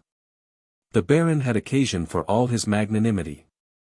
However, he drew a long breath, took a long snuff, and observed, since they had brought him so far, he could not pass the Colonel's gate, and he would be happy to see the new master of his old tenants. He alighted accordingly, as did the other gentlemen and ladies. He gave his arm to his daughter, and as they descended the avenue pointed out to her how speedily the Diva Pecunia of the South Ron, their tutelary deity, he might call her, had removed the marks of spoliation. In truth, not only had the felled trees been removed, but, their stumps being grubbed up and the earth round them levelled and sown with grass, every mark of devastation, unless to an eye intimately acquainted with the spot, was already totally obliterated. There was a similar reformation in the outward man of Davy Gellatley, who met them, every now and then stopping to admire the new suit which graced his person, in the same colours as formerly, but bedizened fine enough to have served Touchstone himself. He danced up with his usual ungainly frolics, first to the Baron and then to Rose, passing his hands over his clothes, crying, "Bra, bra, Davy," and scarce able to sing a bar to an end of his 1001 songs for the breathless extravagance of his joy. The dogs also acknowledged their old master with 1,000 gambols. "Upon my conscience, Rose," ejaculated the Baron, "the gratitude oh, they dumb brutes and of that puir innocent brings the tears into my Aldine. While that skellum Malcolm, but I'm obliged to Colonel Talbot for putting my hounds into such good condition, and likewise for puir Davy. But, Rose, my dear, we must not permit them to be a life-rent burden upon the estate." As he spoke, Lady Emily, leaning upon the arm of her husband, met the party at the lower gate with 1,000 welcomes. After the ceremony of introduction had been gone through, much abridged by the ease and excellent breeding of Lady Emily, she apologized for having used a little art to wile them back to a place which might awaken some painful reflections, but as it was to change masters, we were very desirous that the Baron, "Mr. Bradwardine, madam, if you please," said the old gentleman. "Mr. Bradwardine, then, and Mr. Waverley should see what we have done towards restoring the mansion of your fathers to its former state." The Baron answered with a low bow. Indeed, when he entered the court, excepting that the heavy stables, which had been burnt down, were replaced by buildings of a lighter and more picturesque appearance, all seemed as much as possible restored to the state in which he had left it when he assumed arms some months before. The pigeon-house was replenished. The fountain played with its usual activity, and not only the bear who predominated over its basin, but all the other bears whatsoever, were replaced on their several stations, and renewed or repaired with so much care that they bore no tokens of the violence which had so lately descended upon them. While these minutiae had been so needfully attended to, it is scarce necessary to add that the house itself had been thoroughly repaired, as well as the gardens, with the strictest attention to maintain the original character of both, and to remove as far as possible all appearance of the ravage they had sustained. The Baron gazed in silent wonder. At length he addressed Colonel Talbot. "While I acknowledge my obligation to you, sir, for the restoration of the badge of our family, I cannot but marvel that you have nowhere established your own crest, whilk is, I believe, a mastiff, anciently called a Talbot. As the poet has it, a Talbot strong, a sturdy tyke. At least such a dog is the crest of the martial and renowned Earls of Shrewsbury, to whom your family are probably blood relations." "I believe," said the Colonel, smiling, "our dogs are whelps of the same litter. For my part, if crests were to dispute precedence, I should be apt to let them, as the proverb says, fight dog, fight bear." As he made this speech, at which the Baron took another long pinch of snuff, they had entered the house, that is, the Baron, Rose, and Lady Emily, with young Stanley and the Bailey. For Edward and the rest of the party remained on the terrace to examine a new greenhouse stocked with the finest plants. The Baron resumed his favourite topic: "However it may please you to derogate from the honour of your burgonet, Colonel Talbot, which is doubtless your humour, as I have seen in other gentlemen of birth and honour in your country, I must again repeat it as a most ancient and distinguished bearing, as well as that of my young friend Francis Stanley, which is the eagle and child. The bird and bantling they call it in Derbyshire, sir," said Stanley. "Ye're a daft callant, sir," said the Baron, who had a great liking to this young man, perhaps because he sometimes teased him, "Ye're a daft callant, and I must correct you some of these days," shaking his great brown fist at him.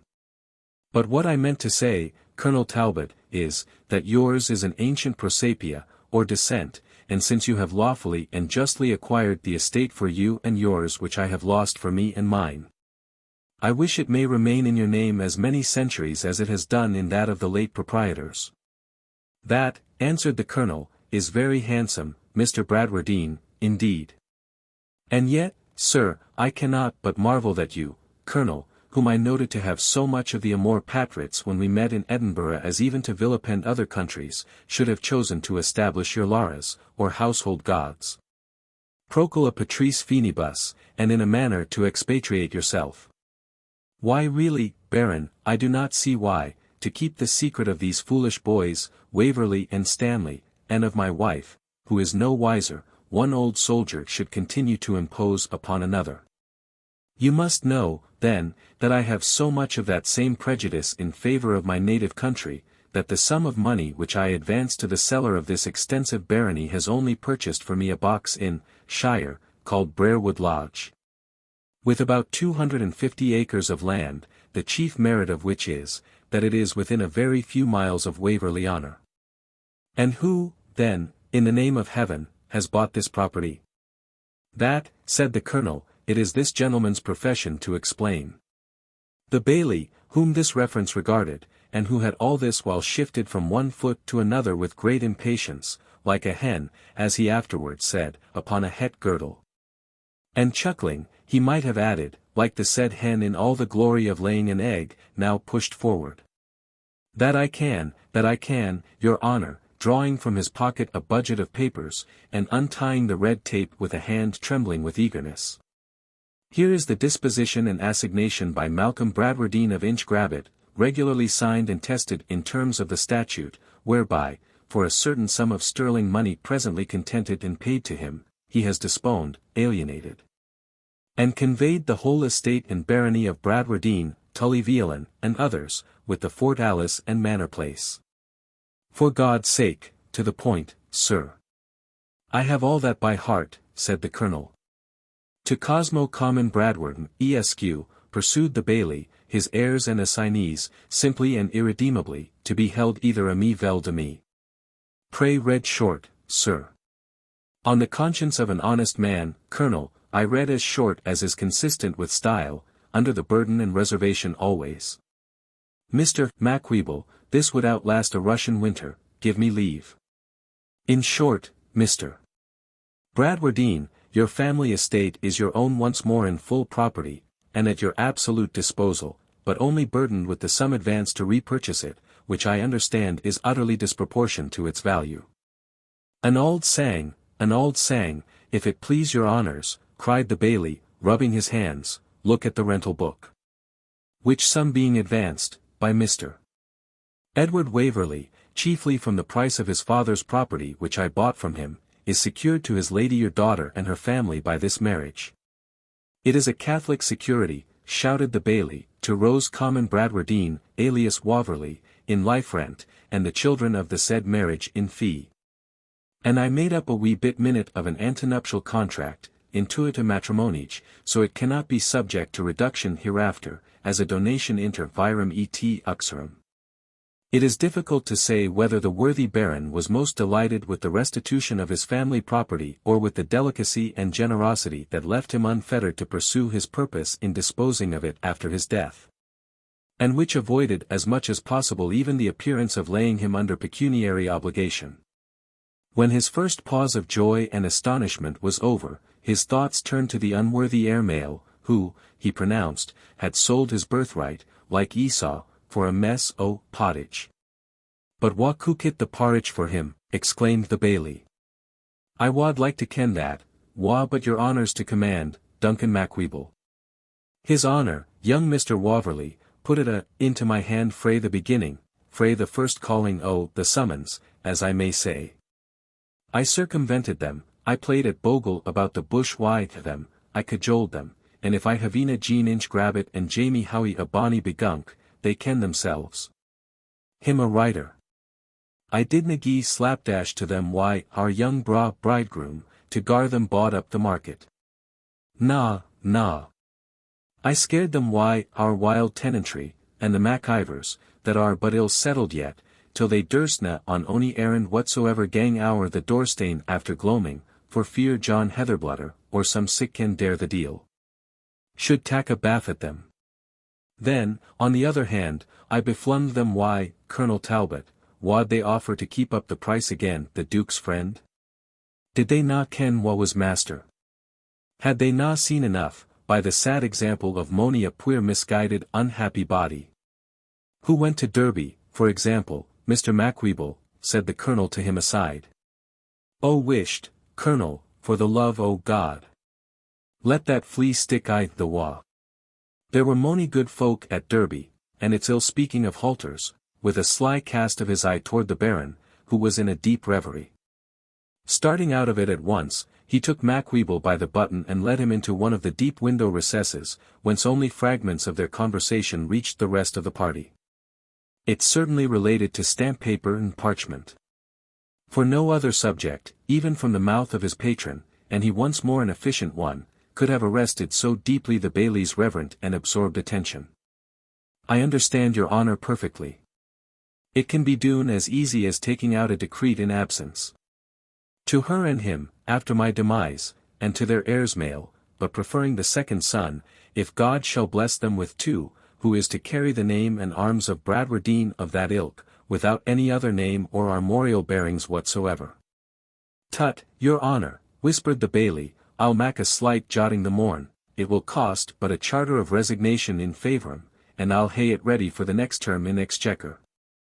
Their private conversation ended, the Baron was now summoned to do the honours of Tullyveolan to new guests. These were Major Melville of Cairnvreckan and the Reverend Mr. Morton, followed by 2 or 3 others of the Baron's acquaintances, who had been made privy to his having again acquired the estate of his fathers. The shouts of the villagers were also heard beneath in the courtyard. For Saunders Saunderson, who had kept the secret for several days with laudable prudence, had unloosed his tongue upon beholding the arrival of the carriages. But, while Edward received Major Melville with politeness and the clergyman with the most affectionate and grateful kindness, his father-in-law looked a little awkward, as uncertain how he should answer the necessary claims of hospitality to his guests, and forward the festivity of his tenants. Lady Emily relieved him by intimating that, though she must be an indifferent representative of Mrs. Edward Waverley in many respects, she hoped the Baron would approve of the entertainment she had ordered in expectation of so many guests, and that they would find such other accommodations provided as might in some degree support the ancient hospitality of Tullyveolan. It is impossible to describe the pleasure which this assurance gave the Baron, who, with an air of gallantry half appertaining to the stiff Scottish laird and half to the officer in the French service, offered his arm to the fair speaker, and led the way, in something between a stride and a minuet step, into the large dining parlour, followed by all the rest of the good company. By dint of Saunderson's directions and exertions, all here, as well as in the other apartments, had been disposed as much as possible according to the old arrangement. And where new movables had been necessary, they had been selected in the same character with the old furniture. There was one addition to this fine old apartment, however, which drew tears into the Baron's eyes. It was a large and spirited painting, representing Fergus MacIver and Waverley in their Highland dress, the scene a wild, rocky, and mountainous pass, down which the clan were descending in the background.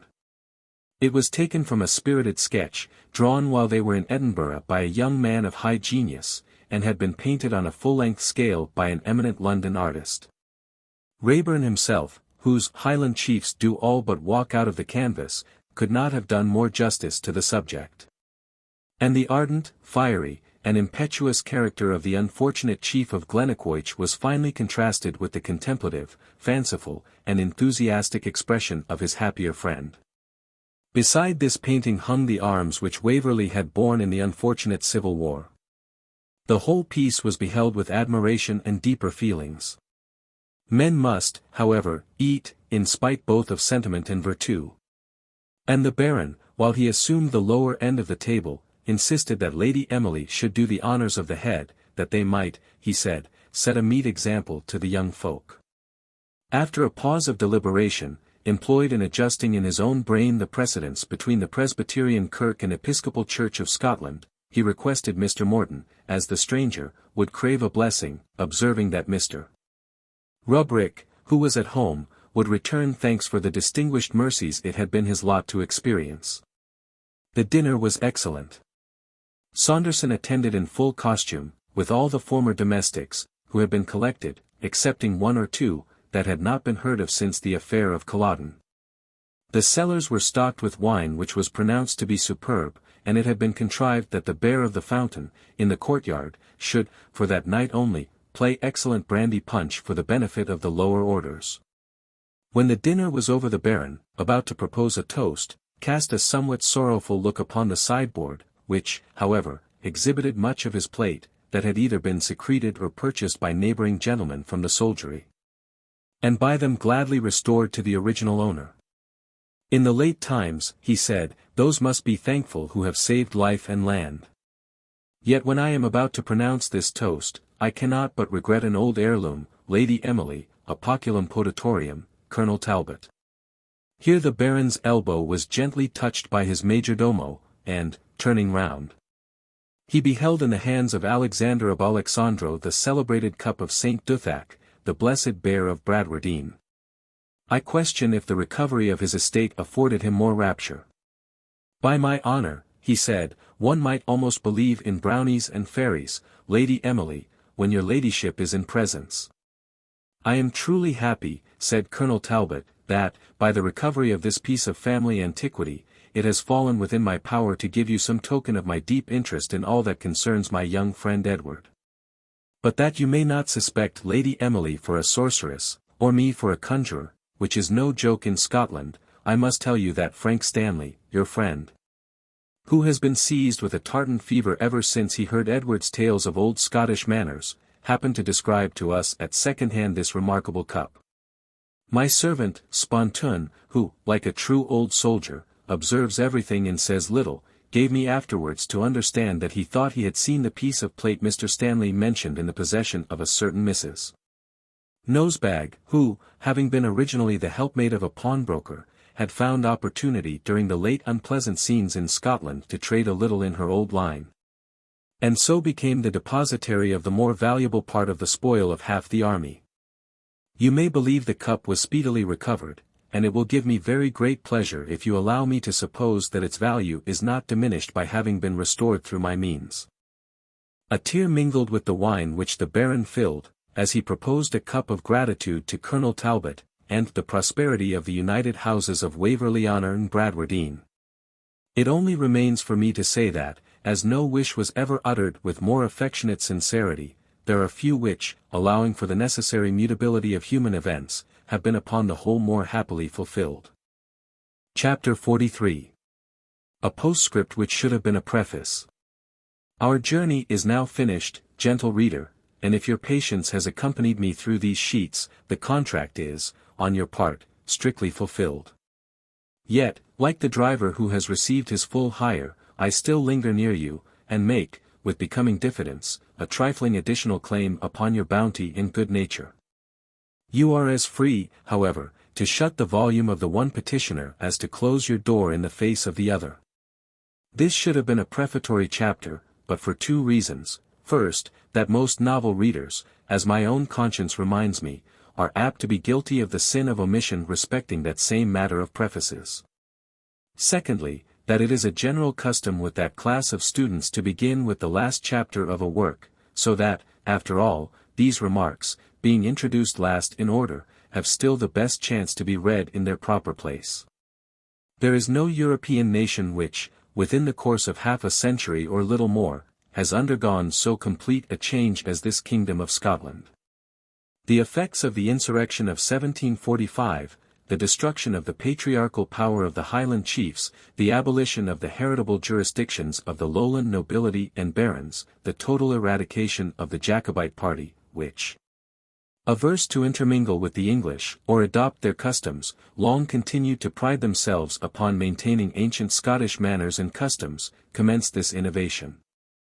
The gradual influx of wealth and extension of commerce have since united to render the present people of Scotland a class of beings as different from their grandfathers as the existing English are from those of Queen Elizabeth's time.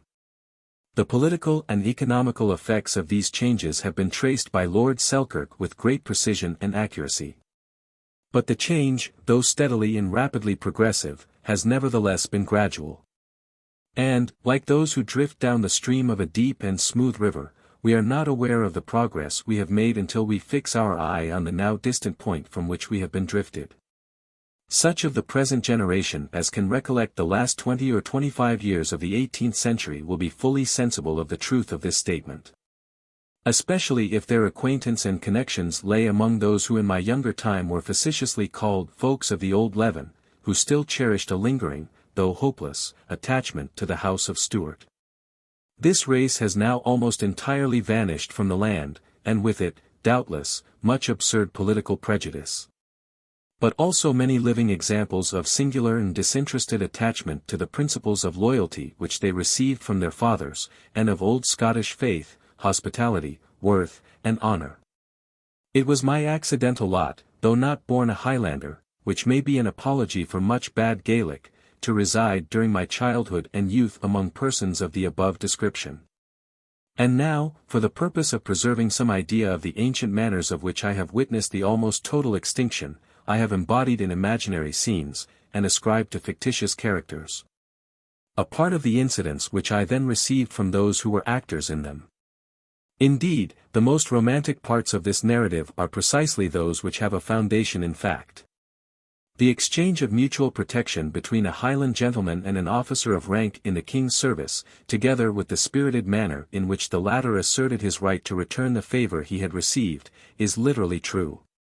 The accident by a musket shot, and the heroic reply imputed to Flora, relate to a lady of rank not long deceased. And scarce a gentleman who was in hiding after the battle of Culloden but could tell a tale of strange concealments and of wild and hairsbreadth escapes as extraordinary as any which I have ascribed to my heroes. Of this, the escape of Charles Edward himself, as the most prominent, is the most striking example. The accounts of the Battle of Preston and Skirmish at Clifton are taken from the narrative of intelligent eyewitnesses, and corrected from the History of the Rebellion by the late venerable author of Douglas. The Lowland Scottish gentleman and the subordinate characters are not given as individual portraits, but are drawn from the general habits of the period, of which I have witnessed some remnants in my younger days, and partly gathered from tradition. It has been my object to describe these persons, not by a caricatured and exaggerated use of the national dialect, but by their habits, manners, and feelings, so as in some distant degree to emulate the admirable Irish portraits drawn by Miss Edgeworth, so different from the Teagues and Dear Joys who so long, with the most perfect family resemblance to each other, occupied the drama and the novel. I feel no confidence, however, in the manner in which I have executed my purpose. Indeed, so little was I satisfied with my production, that I laid it aside in an unfinished state, and only found it again by mere accident among other waste papers in an old cabinet, the drawers of which I was rummaging in order to accommodate a friend with some fishing tackle, after it had been mislaid for several years. 2 works upon similar subjects, by female authors whose genius is highly creditable to their country, have appeared in the interval, I mean Mrs. Hamilton's Glenbenny and the late account of Highland Superstitions. But the first is confined to the rural habits of Scotland, of which it has given a picture with striking and impressive fidelity, and the traditional records of the respectable and ingenious Mrs. Grant of Laggan are of a nature distinct from the fictitious narrative which I have here attempted. I would willingly persuade myself that the preceding work will not be found altogether uninteresting. To elder persons it will recall scenes and characters familiar to their youth, and to the rising generation the tale may present some idea of the manners of their forefathers. Yet I heartily wish that the task of tracing the evanescent manners of his own country had employed the pen of the only man in Scotland who could have done it justice, of him so eminently distinguished in elegant literature, and whose sketches of Colonel Caustic and Umfreville are perfectly blended with the finer traits of national character. I should in that case have had more pleasure as a reader than I shall ever feel in the pride of a successful author, should these sheets confer upon me that envied distinction. And, as I have inverted the usual arrangement, placing these remarks at the end of the work to which they refer, I will venture on a second violation of form, by closing the whole with a dedication. These volumes being respectfully inscribed to our Scottish Addison, Henry Mackenzie, by an unknown admirer of his genius. The End. Notes, Volume 1. Note 1. Long the oracle of the country gentlemen of the High Tory party. The ancient newsletter was written in manuscript and copied by clerks, who addressed the copies to the subscribers. The politician by whom they were compiled picked up his intelligence at coffee-houses, and often pleaded for an additional gratuity in consideration of the extra expense attached to frequenting such places of fashionable resort. Note 2. There is a family legend to this purpose, belonging to the knightly family of Bradshay, the proprietors of Hay Hall, in Lancashire, where, I have been told, the event is recorded on a painted glass window. The German ballad of the noble Morringer turns upon a similar topic. But undoubtedly many such incidents may have taken place, where, the distance being great and the intercourse infrequent, false reports concerning the fate of the absent crusaders must have been commonly circulated. And sometimes perhaps rather hastily credited at home. Note 3. The attachment to this classic was, it is said, actually displayed in the manner mentioned in the text by an unfortunate Jacobite in that unhappy period. He escaped from the jail in which he was confined for a hasty trial and certain condemnation, and was retaken as he hovered around the place in which he had been imprisoned. For which he could give no better reason than the hope of recovering his favourite Titus Livius. I am sorry to add that the simplicity of such a character was found to form no apology for his guilt as a rebel, and that he was condemned and executed. Note 4. Nicholas Amherst, a noted political writer, who conducted for many years a paper called The Craftsman, under the assumed name of Caleb Danvers. He was devoted to the Tory interest, and seconded with much ability the attacks of Pulteney on Sir Robert Walpole. He died in 1742, neglected by his great patrons and in the most miserable circumstances. Amherst survived the downfall of Walpole's power, and had reason to expect a reward for his labours. If we excuse Bolingbroke, who had only saved the shipwreck of his fortunes, we shall be at a loss to justify Pulteney, who could with ease have given this man a considerable income. The utmost of his generosity to Amherst that I ever heard of was a hogshead of claret.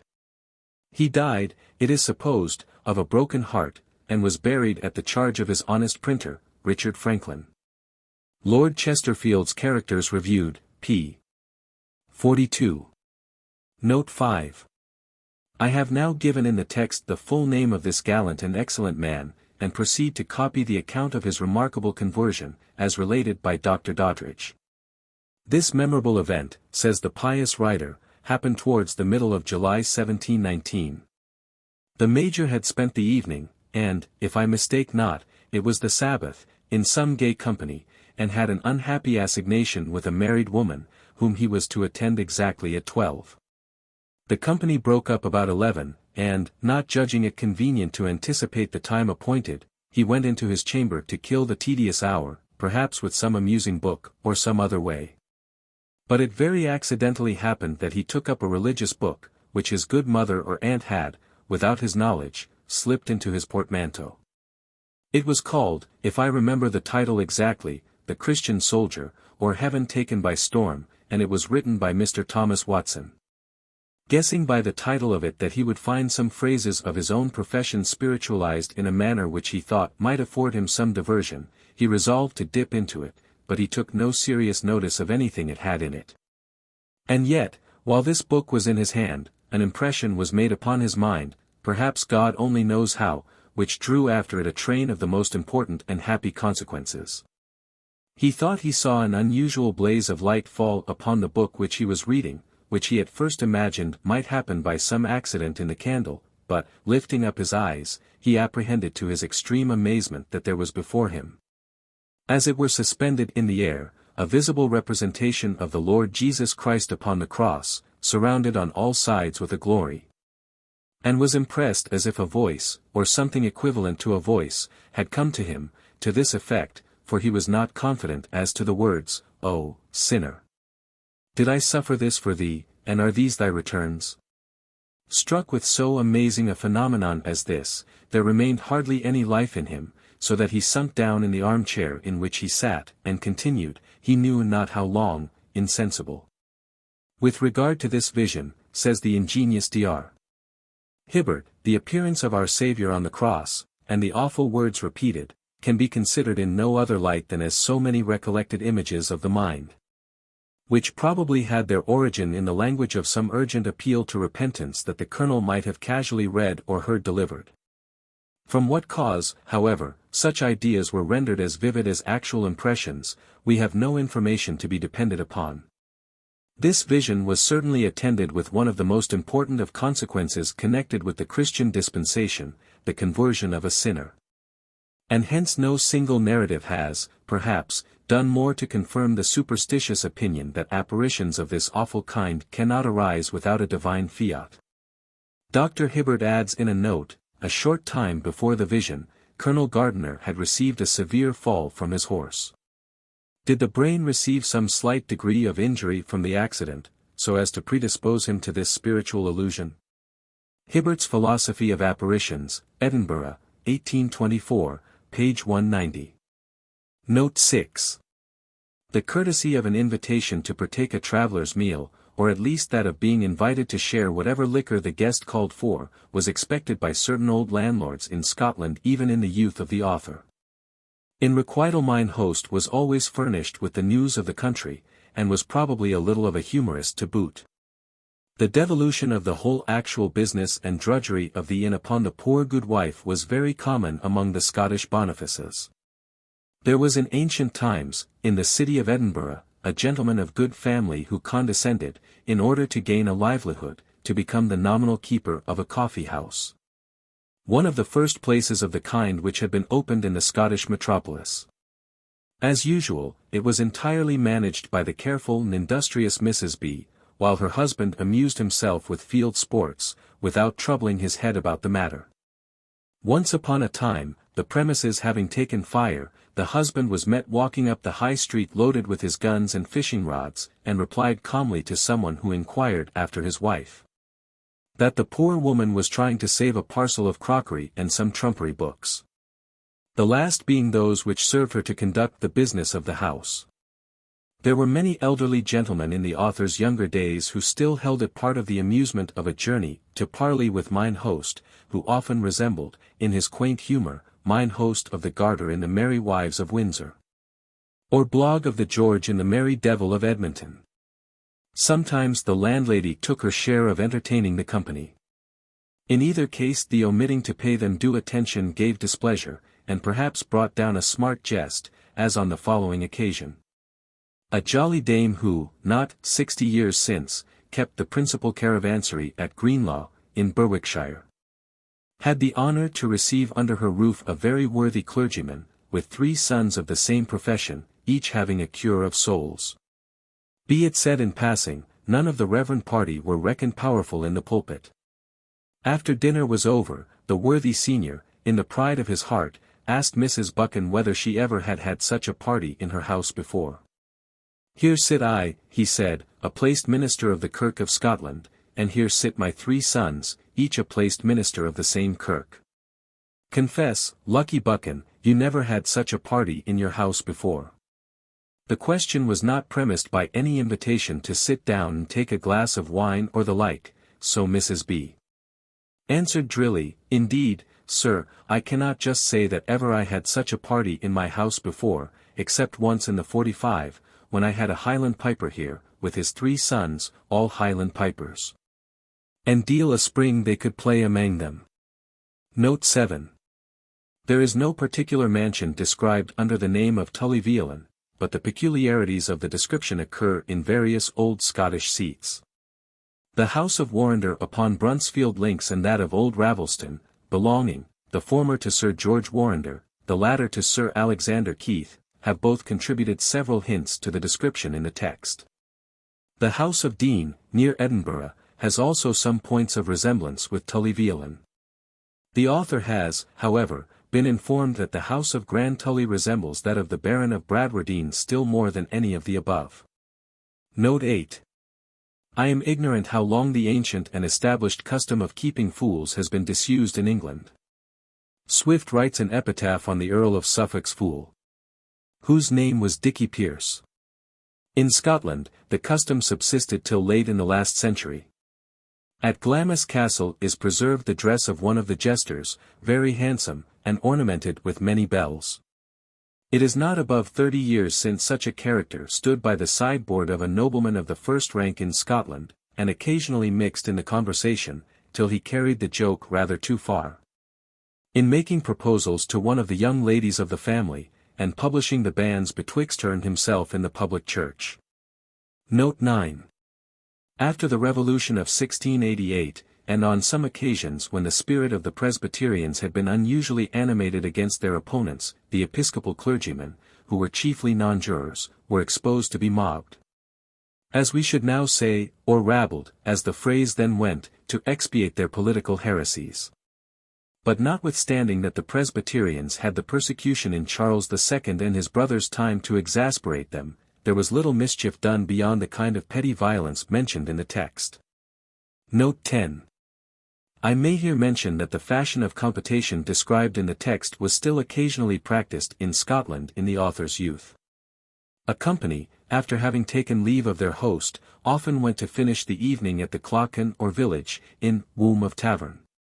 Their entertainer always accompanied them to take the stirrup cup, which often occasioned a long and late revel. The Poculum Potatorium of the valiant Baron, his blessed Bier, has a prototype at the fine old castle of Glamis, so rich in memorials of ancient times. It is a massive beaker of silver, double gilt, moulded into the shape of a lion, and holding about an English pint of wine. The form alludes to the family name of Strathmore, which is lion, and, when exhibited, the cup must necessarily be emptied to the Earl's health. The author ought perhaps to be ashamed of recording that he has had the honor of swallowing the contents of the lion, and the recollection of the feat served to suggest the story of the Baron of Bradwardine. In the family of Scott of Thirlestane, not Thirlestane in the forest, but the place of the same name in Roxburghshire, was long preserved a cup of the same kind, in the form of a jack-boot. Each guest was obliged to empty this at his departure. If the guest's name was Scott, the necessity was doubly imperative.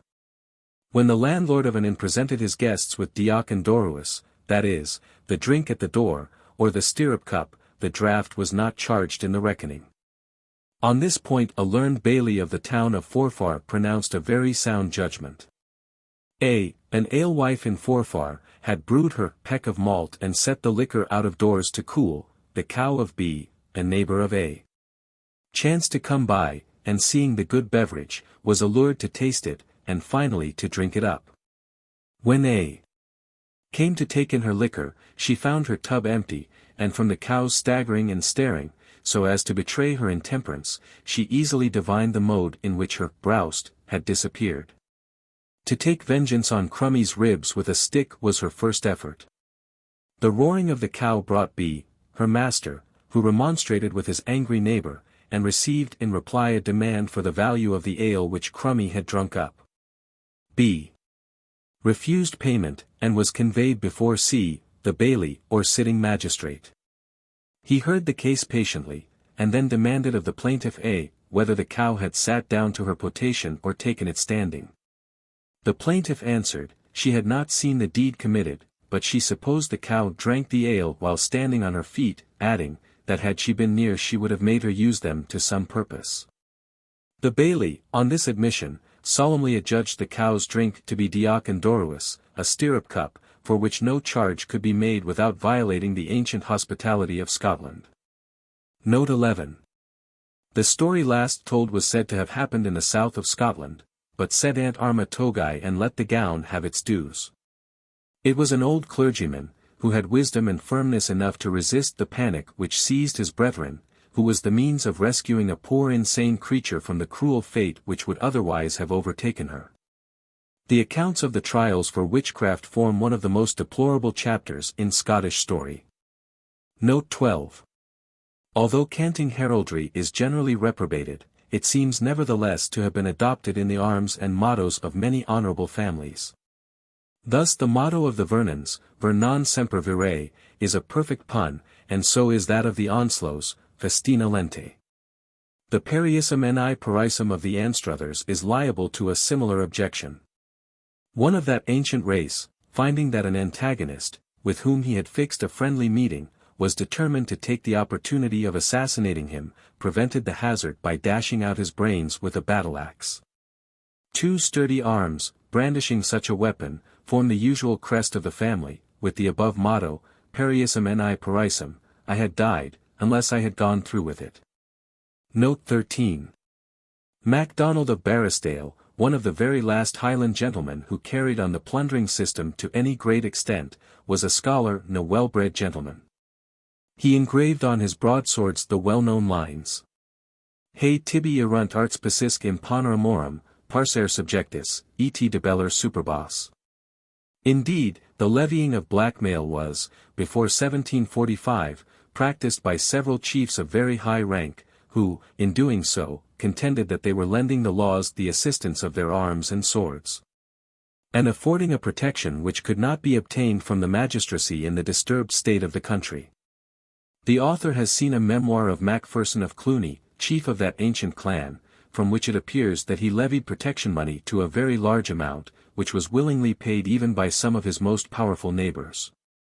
A gentleman of this clan, hearing a clergyman hold forth to his congregation on the crime of theft, interrupted the preacher to assure him, he might leave the enforcement of such doctrines to Cluny Macpherson, whose broadsword would put a stop to theft sooner than all the sermons of all the ministers of the synod. Note 14. The town guard of Edinburgh were, till a late period, armed with this weapon when on their police duty. There was a hook at the back of the axe, which the ancient Highlanders used to assist them to climb over walls, fixing the hook upon it and raising themselves by the handle. The axe, which was also much used by the natives of Ireland, is supposed to have been introduced into both countries from Scandinavia. Note 15. An adventure very similar to what is here stated actually befell the late Mr. Abercrombie of Tullibody, grandfather of the present Lord Abercrombie, and father of the celebrated Sir Ralph. When this gentleman, who lived to a very advanced period of life, first settled in Stirlingshire, his cattle were repeatedly driven off by the celebrated Rob Roy or some of his gang. And at length he was obliged, after obtaining a proper safe conduct, to make the cateran such a visit as that of Waverley to Bean Lean in the text. Rob received him with much courtesy, and made many apologies for the accident, which must have happened, he said, through some mistake. Mr. Abercrombie was regaled with collops from 2 of his own cattle, which were hung up by the heels in the cavern, and was dismissed in perfect safety, after having agreed to pay in future a small sum of blackmail, in consideration of which Rob Roy not only undertook to forbear his herds in future, but to replace any that should be stolen from him by other freebooters. Mr. Abercrombie said Rob Roy affected to consider him as a friend to the Jacobite interest and a sincere enemy to the Union. Neither of these circumstances were true. But the laird thought it quite unnecessary to undeceive his Highland host at the risk of bringing on a political dispute in such a situation. This anecdote I received many years since, about 1792, from the mouth of the venerable gentleman who was concerned in it. Note 16. This celebrated gibbet was, in the memory of the last generation, still standing at the western end of the town of Crieff, in Perthshire. Why it was called the Kind Gallows we are unable to inform the reader with certainty. But it is alleged that the Highlanders used to touch their bonnets as they passed a place which had been fatal to many of their countrymen, with the ejaculation, God bless her nane sell, and the teal tam you. It may therefore have been called Kind, as being a sort of native or kindred place of doom to those who suffered there, as in fulfillment of a natural destiny. Note 17. The story of the bridegroom carried off by caterans on his bridal day is taken from one which was told to the author by the late Laird of Macnab many years since. To carry off persons from the lowlands, and to put them to ransom, was a common practice with the wild Highlanders, as it is said to be at the present day with the banditti in the south of Italy.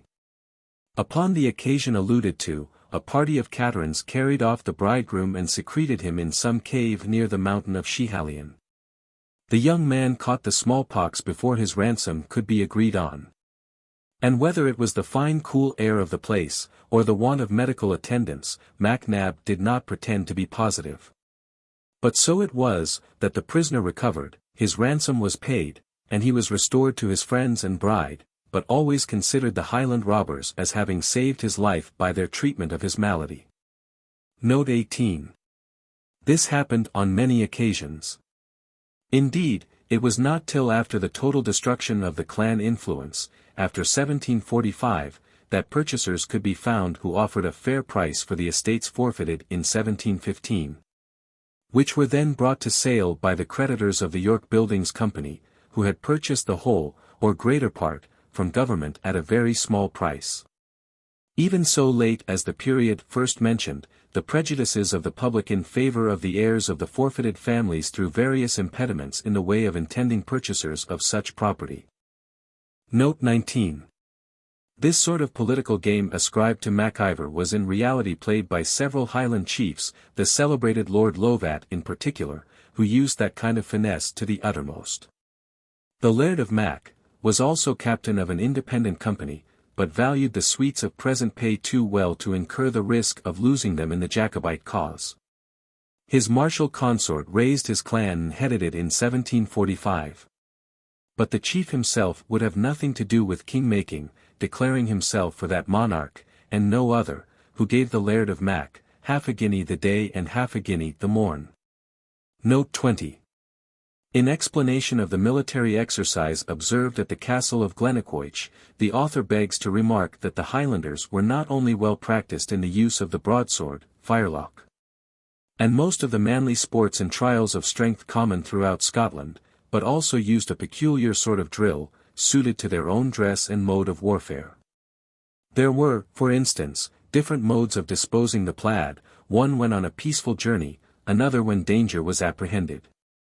One way of enveloping themselves in it when expecting undisturbed repose, and another which enabled them to start up with sword and pistol in hand on the slightest alarm. Previous to 1720 or thereabouts, the belted plaid was universally worn, in which the portion which surrounded the middle of the wearer and that which was flung around his shoulders were all of the same piece of tartan. In a desperate onset all was thrown away, and the clan charged bare beneath the doublet, save for an artificial arrangement of the shirt, which, like that of the Irish, was always ample, and for the sparn malloch, or goat-skin purse. The manner of handling the pistol and dirk was also part of the Highland manual exercise, which the author has seen gone through by men who had learned it in their youth. Note 21. Pork or swine's flesh, in any shape, was, till of late years, much abominated by the Scotch, nor is it yet a favourite food amongst them. King Jamie carried this prejudice to England, and is known to have abhorred pork almost as much as he did tobacco. Ben Jonson has recorded this peculiarity, where the gipsy in a mask, examining the king's hand, says, "You should, by this line, love a horse and a hound, but no part of a swine." The gipsies metamorphosed. James's own proposed banquet for the devil was a loin of pork and a pole of ling, with a pipe of tobacco for digestion. Note 22. In the number of persons of all ranks who assembled at the same table, though by no means to discuss the same fare, the Highland chiefs only retained a custom which had been formerly universally observed throughout Scotland. "I myself," says the traveller, finds Morrison, in the end of Queen Elizabeth's reign, the scene being the lowlands of Scotland, was at a knight's house, who had many servants to attend him. That brought in his meat with their heads covered with blue caps, the table being more than half furnished with great platters of porridge, each having a little piece of sodden meat. And when the table was served, the servants did sit down with us, but the upper mess, instead of porridge, had a pullet, with some prunes in the broth. Travels, page 155. Till within this last century the farmers, even of a respectable condition, dined with their work-people. The difference betwixt those of high degree was ascertained by the place of the party above or below the salt, or sometimes by a line drawn with chalk on the dining table. Lord Lovat, who knew well how to feed the vanity and restrain the appetites of his clansmen, allowed each sturdy Fraser who had the slightest pretensions to be a duinwassel the full honour of the sitting. But at the same time took care that his young kinsman did not acquire at his table any taste for outlandish luxuries. His lordship was always ready with some honourable apology why foreign wines and French brandy, delicacies which he conceived might sap the hardy habits of his cousins, should not circulate past an assigned point on the table. Note 23. In the Irish ballads relating to Fian, the Fingal of Macpherson, there occurs, as in the primitive poetry of most nations, a cycle of heroes, each of whom has some distinguishing attribute. Upon these qualities, and the adventures of those possessing them, many proverbs are formed, which are still current in the Highlands. Among other characters, Conan is distinguished as in some respects a kind of Thersites, but brave and daring even to rashness. He had made a vow that he would never take a blow without returning it. And having, like other heroes of antiquity, descended to the infernal regions, he received a cuff from the arch-fiend who presided there, which he instantly returned, using the expression in the text. Sometimes the proverb is worded thus, claw for claw, and the devil take the shortest nails, as Conan said to the devil. Note 24.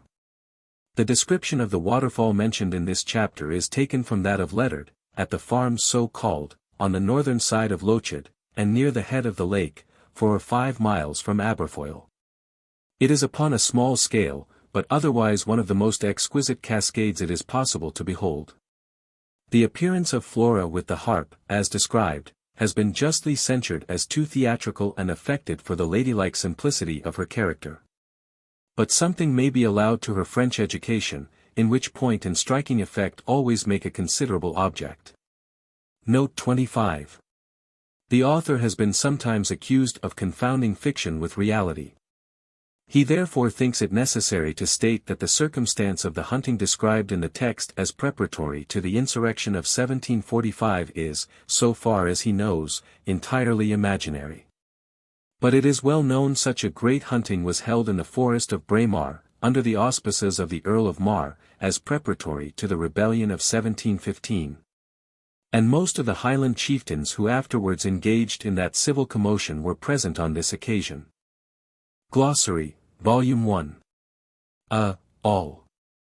Abun, abun, above. Aby, abai, endure, suffer. Accolade, the salutation marking the bestowal of knighthood. An, own. Alain, alone. An, if. Ane, one. Array, annoy, trouble. Auld, old. Awheel, well. Aye, always. Bailey, a city magistrate in Scotland. Ban, curse. Body, sly, cunning. Baxter, a baker. Bees, in the, stupefied, bewildered. Believe, believe, by and by. Ben, in, inside. Bent, an open field. Baird, a bard. Blackfishing, fishing by torchlight poaching. Blinked, glanced. Blood, braid, blood. Blithe, gay, glad. Bodle, a copper coin worth 1/3 of an English penny. Bowl, a bowl. Boot catch, a bootjack. Brae, the side of a hill. Bristlecock, a turkey cock. Breeks, breeches.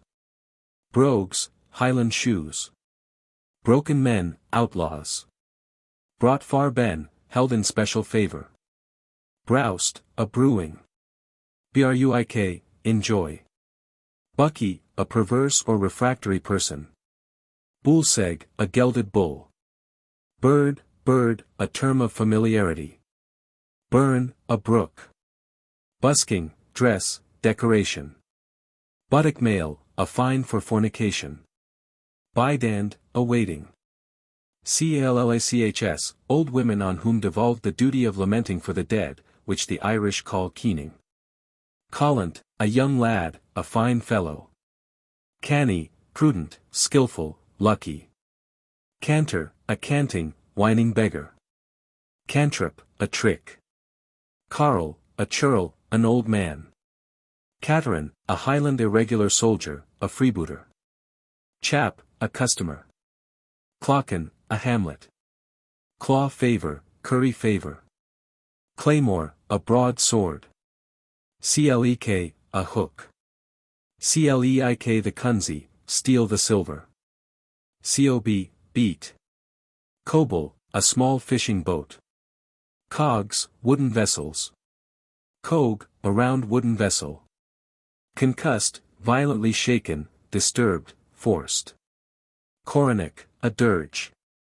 Corrie, a mountain hollow. Cove, a cave. Crame, a booth, a merchant's shop. Cray, an incursion for plunder, termed on the borders a raid. Crouse, bold, courageous. Crummy, a cow with crooked horns. Cuittle, tickle. Curragh, a Highland boat. Daft, mad, foolish. Debinded, bound down. Decreet, an order of decree. Dioc and Doruus, the stirrup cup or parting drink. Dern, concealed, secret. Dinments, weathers in the second year. Doer, an agent, a manager. Dune, down, down. Dovering, dozing. Duinwassel, Dunnywassel, a Highland gentleman, usually the cadet of a family of rank. Ianaroic, the regalia presented by Rob Roy to the Laird of Tullibody. Enough, inuch, enough. Ergastulo, in a penitentiary. Exemed, exempt. Factory, stewardship. Fiel and divot, turf and thatch. Feck, a quantity. 15, the Jacobite rebellion of 1715. Fendi, good at making a shift. Fire-raising, setting an incendiary fire. Flemmet, frightened. Frae, from. Foo, full. Fuel, fool. Gaberlunzie, a kind of professional beggar. Gain, gone. Gang, go. Make. Gate, gate, way. Gun, going. Gay, guy, very. Gear, goods, property. Gilflirt, a flirty girl. Gilly, a servant, an attendant. Gillywetfoot, a barefooted Highland lad. Jimmer, a youth from 1 to 2 years old. Glisked, glimpsed. Gripple, rapacious, niggardly. Gulpin, a simpleton. Hall. Hag, a portion of copse marked off for cutting. Hale, hole. Hallen, a partition, a screen. Haim, home. Hantle, a great deal. HRST, harvest. Herships, plunder. Hilding, a coward. Hursts, knolls. Horning, charge of, a summons to pay a debt, on pain of being pronounced a rebel, to the sound of a horn. How, a hollow. Howlerying and poolerying, hustling and pulling. Hurley house, a broken-down manor house. Ilk, same, of that ilk, of the same name or place. Ilka, each, every. In the bees, stupefied. Intromit, meddle with. Ken, no. Kittle, tickle, ticklish. Nobbler, a male deer in its second year. Kweloe, a small Highland cow. Laird, squire, lord of the manor. Lang-legged, long-legged. Lawing, a tavern reckoning. Lee land, pasture land. Lie, a word used in old Scottish legal documents to call attention to the following word or phrase. Lift, capture, carry off by theft. Limmer, a jade. Loch, a lake. Loon, an idle fellow, a lout, a rogue. Lucky, an elderly woman. Lug, an ear, a handle. Lunsey, the loins, the waist. Mae, mare, more. Mains, the chief farm of an estate. Maltabune the meal, the drink above the food, half seas over. Mun, must. Meal ark, a meal chest. Merk, 13 1/3 pence in English money. Mickle, much, great. Misguggled, mangled, rumpled. Mony, many. Morn, the morn, tomorrow. Morning, a morning dram. Muckle, much, great. Muir, more. Na, nay, no, not. Nainsell, own self. Nice, simple. Nolt, black cattle. Oni, any. Orare, odd, unemployed. Orare time, occasionally. Hour, over. Peel house, a fortified tower. Pendicle, a small piece of ground. Pingle, a fuss, trouble. Plenishing, furnishings. Ploy, sport, entertainment. Pretty men, stout, warlike fellows. Rifes, robberies. Reavers, robbers. Rigs, ridges, ploughed ground. Roclay, a short cloak. Rudas, coarse, hag-like. Sane, mark with the sign of the cross, bless. Sr, sore, very. Salmon, salmon. Saut, salt. Say, a sample. Skellum, a rascal. Scooping, scalping, skipping, leaping, running. Sianiki, a Highland antiquary. Shearing, reaping, harvest. Shilpit, weak, sickly. Sjoen, shoes. Sic, sick can, such. Suitor dhu, black soldiers, independent companies raised to keep peace in the Highlands, named from the tartans they wore. Suitor Roy, red soldiers, King George's men. Sykes, small brooks. Siller, silver, money. Simmer, summer. Sliver, slice, slit. Smoky, suspicious. Sneck, cut. Snood, a fillet worn by young women. Soppite, quiet a brawl. Sorners, sojourners, sturdy beggars, especially those unwelcome visitors who exact lodgings and victuals by force. Sorted, arranged, adjusted. Spear, ask, investigate. Sparenmalik, a Highland purse of goatskin. Sprack, animated, lively. Spring, a cheerful tune. Spursy, spoil. Steve, stiff, firm. Stirk, a young steer or heifer. Stot, a bullock. Stup, a jug, a pitcher. Stuthref, robbery. Strae, straw. Strath, a valley through which a river runs. Sibos, onions. Ta, the. Taiglet, harassed, loitered. Taili, tail-lie, a deed of entail. Tapitachien, a pewter pot that holds 3 English quarts. Tayout, tailier's or. In modern phrase, tally-ho. Tl, the devil. Tnds, tithes. Tlt, told. Till, to. Tun, a hamlet, a farm. Trews, trousers. Trow, believe, suppose. Twa, two. Tyke, a dog, a snarling fellow.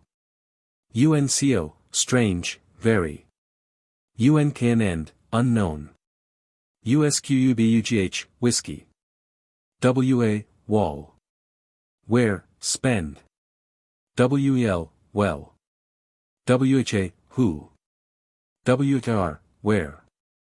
What for, why. Wilk, which.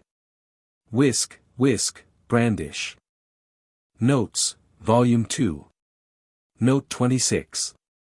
The clan of Macfarlane, occupying the fastnesses of the western side of Loch Lomond, were great depredators on the low country, and as their excursions were made usually by night.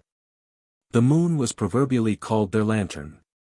Their celebrated pibroch of Hoggill Nam Bo, which is the name of their gathering tune, intimates similar practices, the sense being. We are bound to drive the bullocks. All by hollows, hursts, and hillocks. Through the sleet.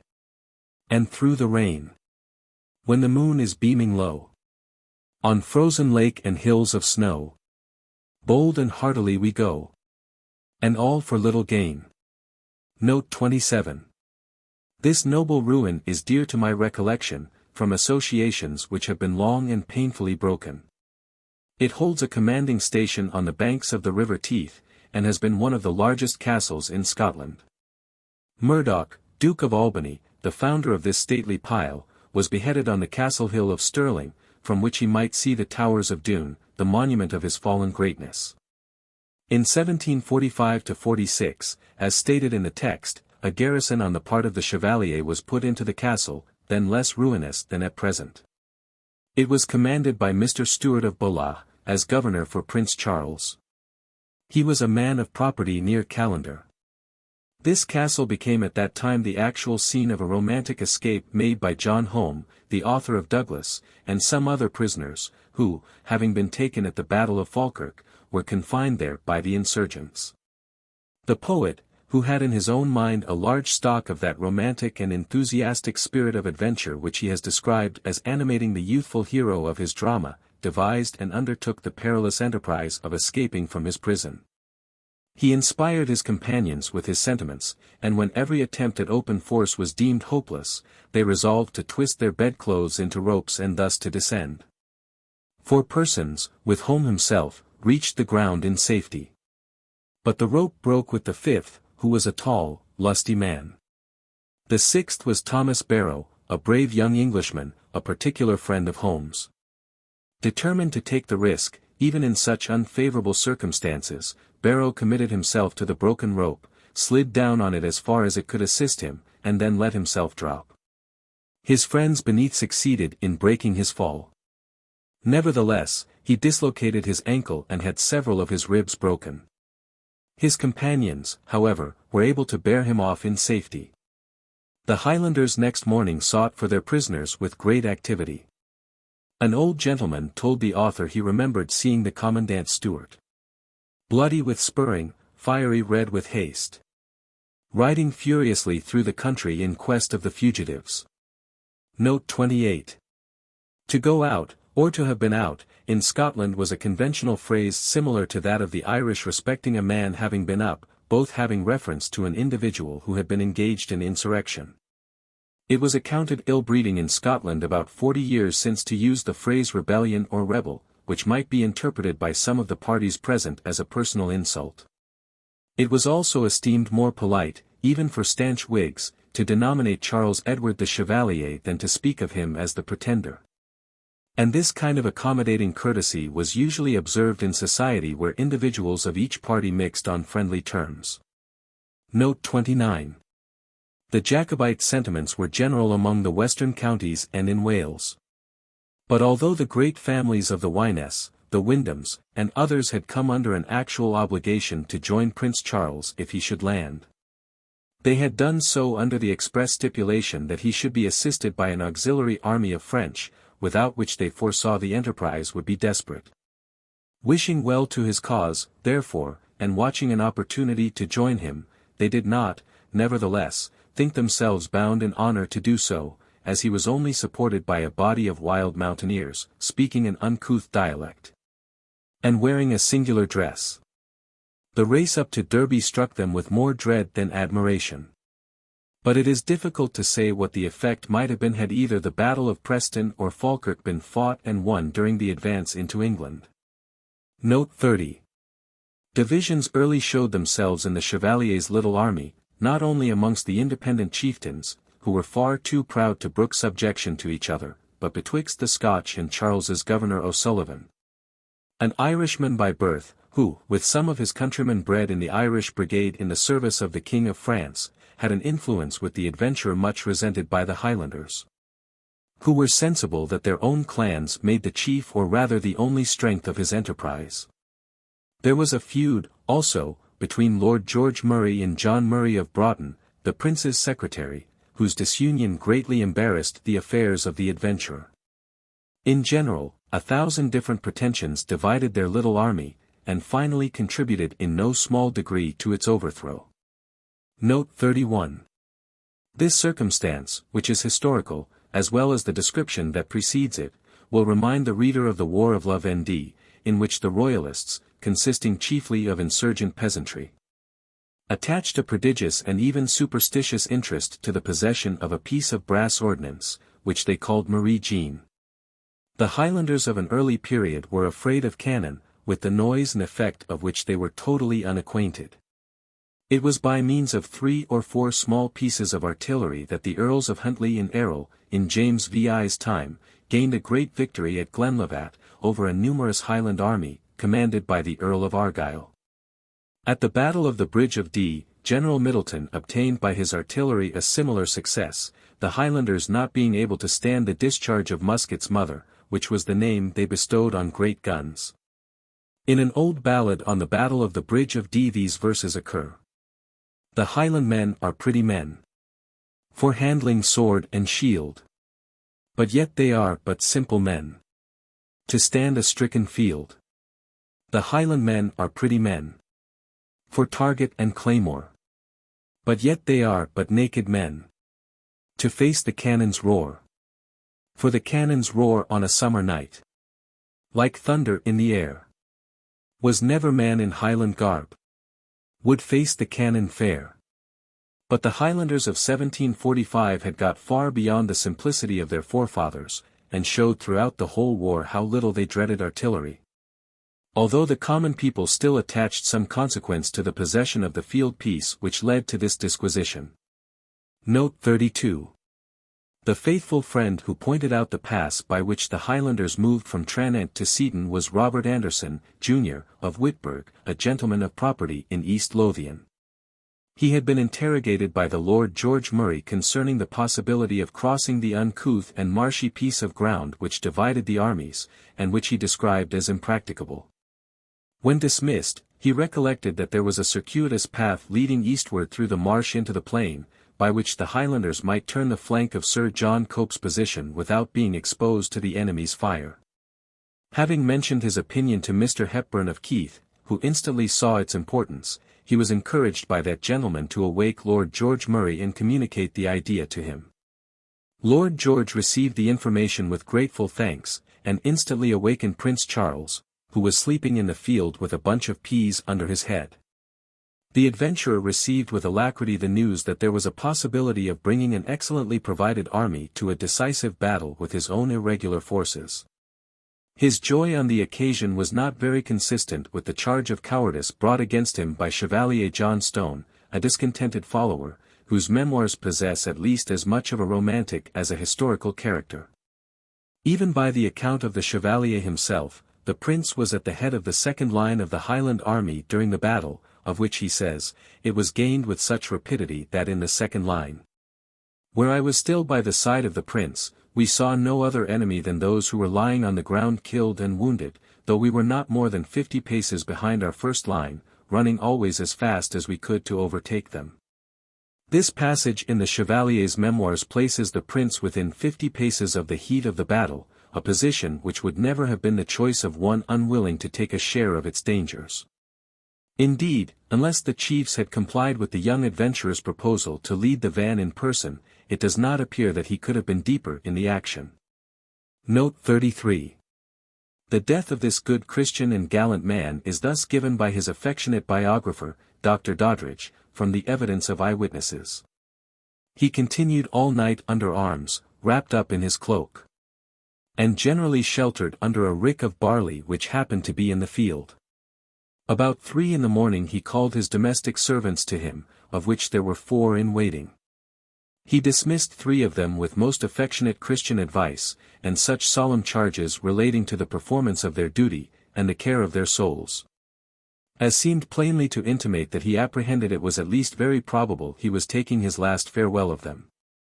There is great reason to believe that he spent the little remainder of the time, which could not be much above an hour, in those devout exercises of soul which had been so long habitual to him, and to which so many circumstances did then concur to call him. The army was alarmed by break of day by the noise of the rebels' approach, and the attack was made before sunrise, yet when it was light enough to discern what passed. As soon as the enemy came within gunshot they made a furious fire. And it is said that the dragoons which constituted the left wing immediately fled. The colonel at the beginning of the onset, which in the whole lasted but a few minutes, received a wound by a bullet in his left breast, which made him give a sudden spring in his saddle. Upon which his servant, who led the horse, would have persuaded him to retreat, but he said it was only a wound in the flesh, and fought on, though he presently after received a shot in his right thigh. In the meantime, it was discerned that some of the enemy fell by him, and particularly one man who had made him a treacherous visit but a few days before, with great professions of zeal for the present establishment. Events of this kind pass in less time than the description of them can be written, or than it can be read. The colonel was for a few moments supported by his men, and particularly by that worthy person Lieutenant Colonel Whitney, who was shot through the arm here, and a few months after fell nobly at the Battle of Falkirk, and by Lieutenant West, a man of distinguished bravery, as also by about 15 dragoons, who stood by him to the last. But after a faint fire, the regiment in general was seized with a panic, and though their colonel and some other gallant officers did what they could to rally them once or twice, they at last took a precipitate flight. And just in the moment when Colonel Gardiner seemed to be making a pause to deliberate what duty required him to do in such circumstances, an accident happened, which must, I think, in the judgment of every worthy and generous man, be allowed a sufficient apology for exposing his life to so great hazard, when his regiment had left him.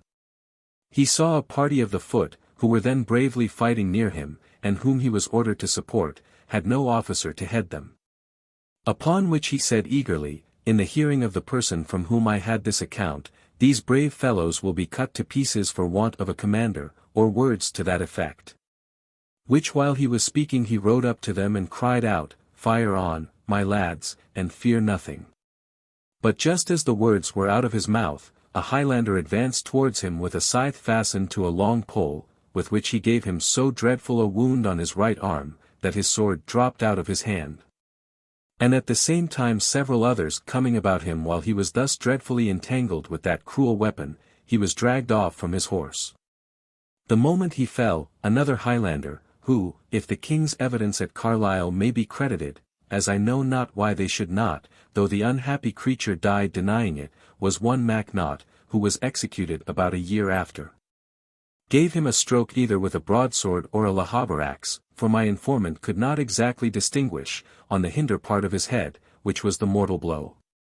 All that his faithful attendant saw farther at this time was that, as his hat was fallen off, he took it in his left hand and waved it as a signal to him to retreat, and added, what were the last words he ever heard him speak: "Take care of yourself." Upon which the servant retired. Some remarkable passages in the life of Colonel James Gardiner. By P. Doddridge, D.D. London, 1747, p.187. I may remark on this extract, that it confirms the account given in the text of the resistance offered by some of the English infantry.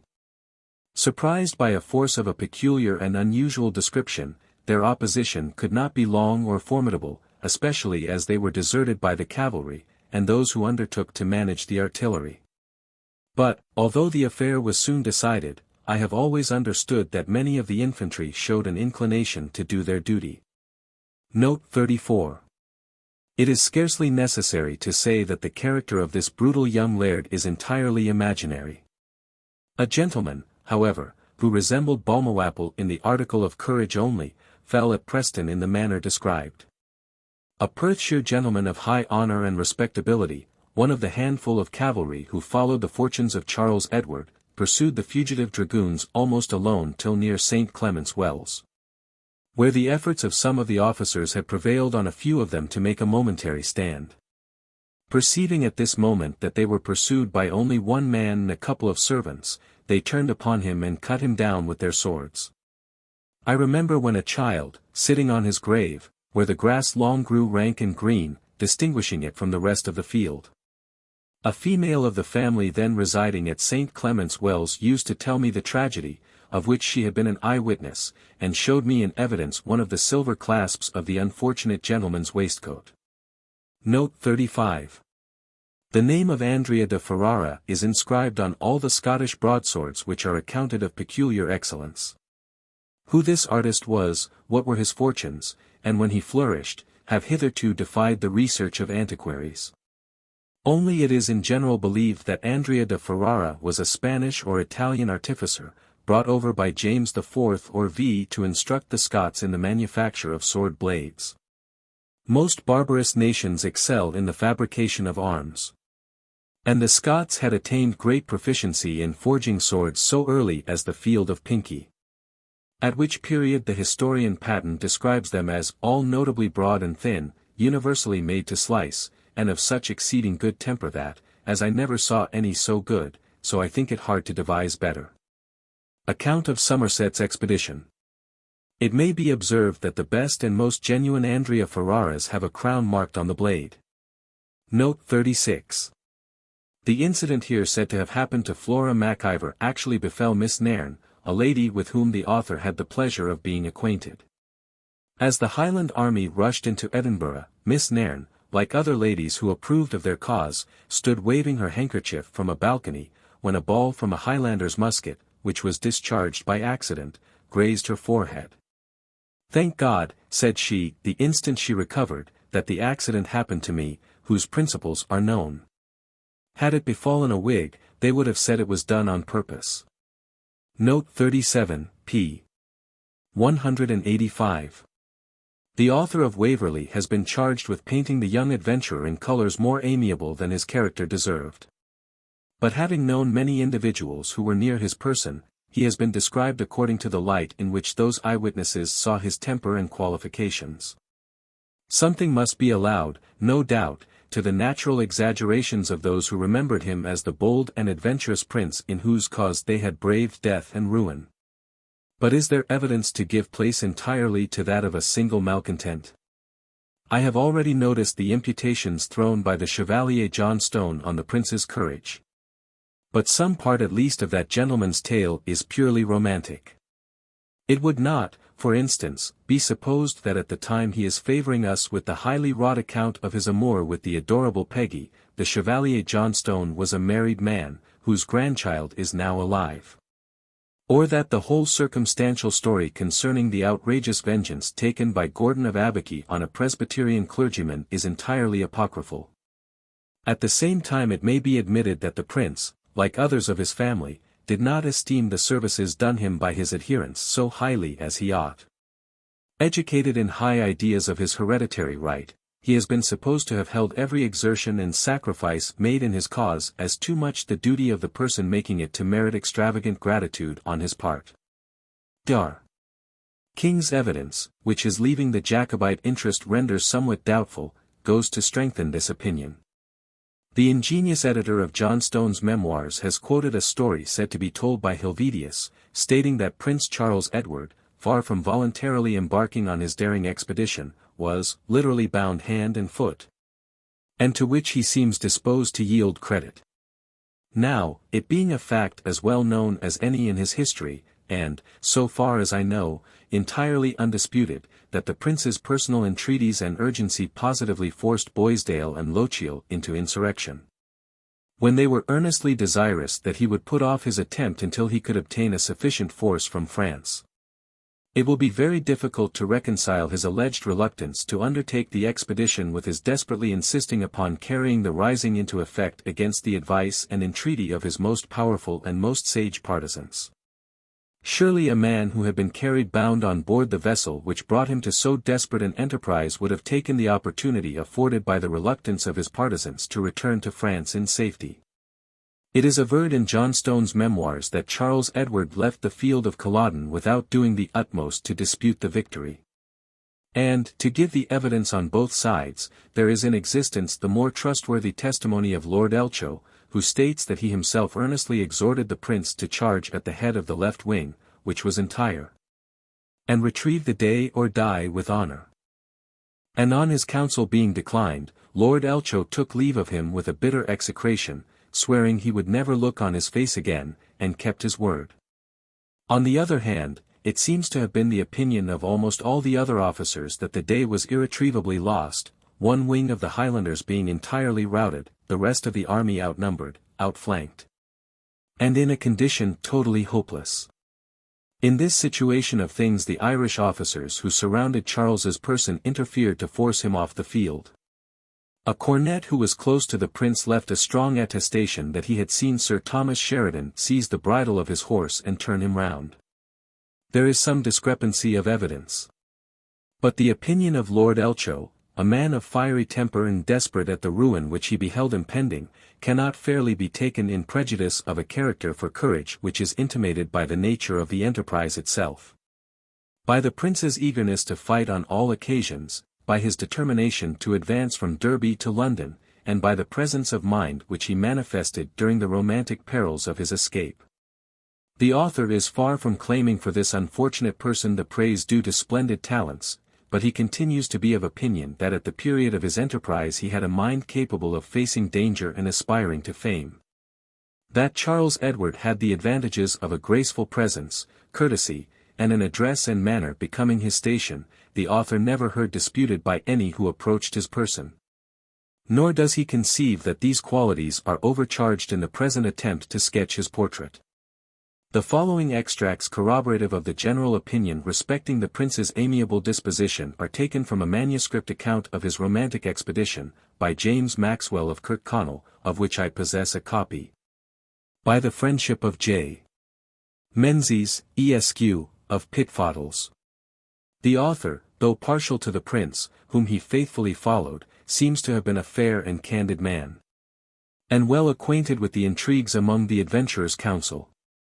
Everybody was mightily taken with the prince's figure and personal behavior. There was but one voice about them. Those whom interest or prejudice made a runaway to his cause could not help acknowledging that they wished him well in all other respects, and could hardly blame him for his present undertaking. Sundry things had concurred to raise his character to the highest pitch, besides the greatness of the enterprise and the conduct that had hitherto appeared in the execution of it. There were several instances of good nature and humanity that had made a great impression on people's minds. I shall confine myself to 2 or 3. Immediately after the battle, as the prince was riding along the ground that Cope's army had occupied a few minutes before, one of the officers came up to congratulate him, and said, pointing to the killed, "Sir, there are your enemies at your feet." The prince, far from exulting, expressed a great deal of compassion for his father's deluded subjects, whom he declared he was heartily sorry to see in that posture. Next day, while the prince was at Pinkie House, a citizen of Edinburgh came to make some representation to Secretary Murray about the tents that city was ordered to furnish against a certain day. Murray happened to be out of the way, which the prince hearing of called to have the gentleman brought to him, saying, he would rather dispatch the business, whatever it was, himself than have the gentleman wait, which he did, by granting everything that was asked. So much affability in a young prince flushed with victory drew encomiums even from his enemies. But what gave the people the highest idea of him was the negative he gave to a thing that very nearly concerned his interest, and upon which the success of his enterprise perhaps depended. It was proposed to send one of the prisoners to London to demand of that court a cartel for the exchange of prisoners taken, and to be taken, during this war, and to intimate that a refusal would be looked upon as a resolution on their part to give no quarter.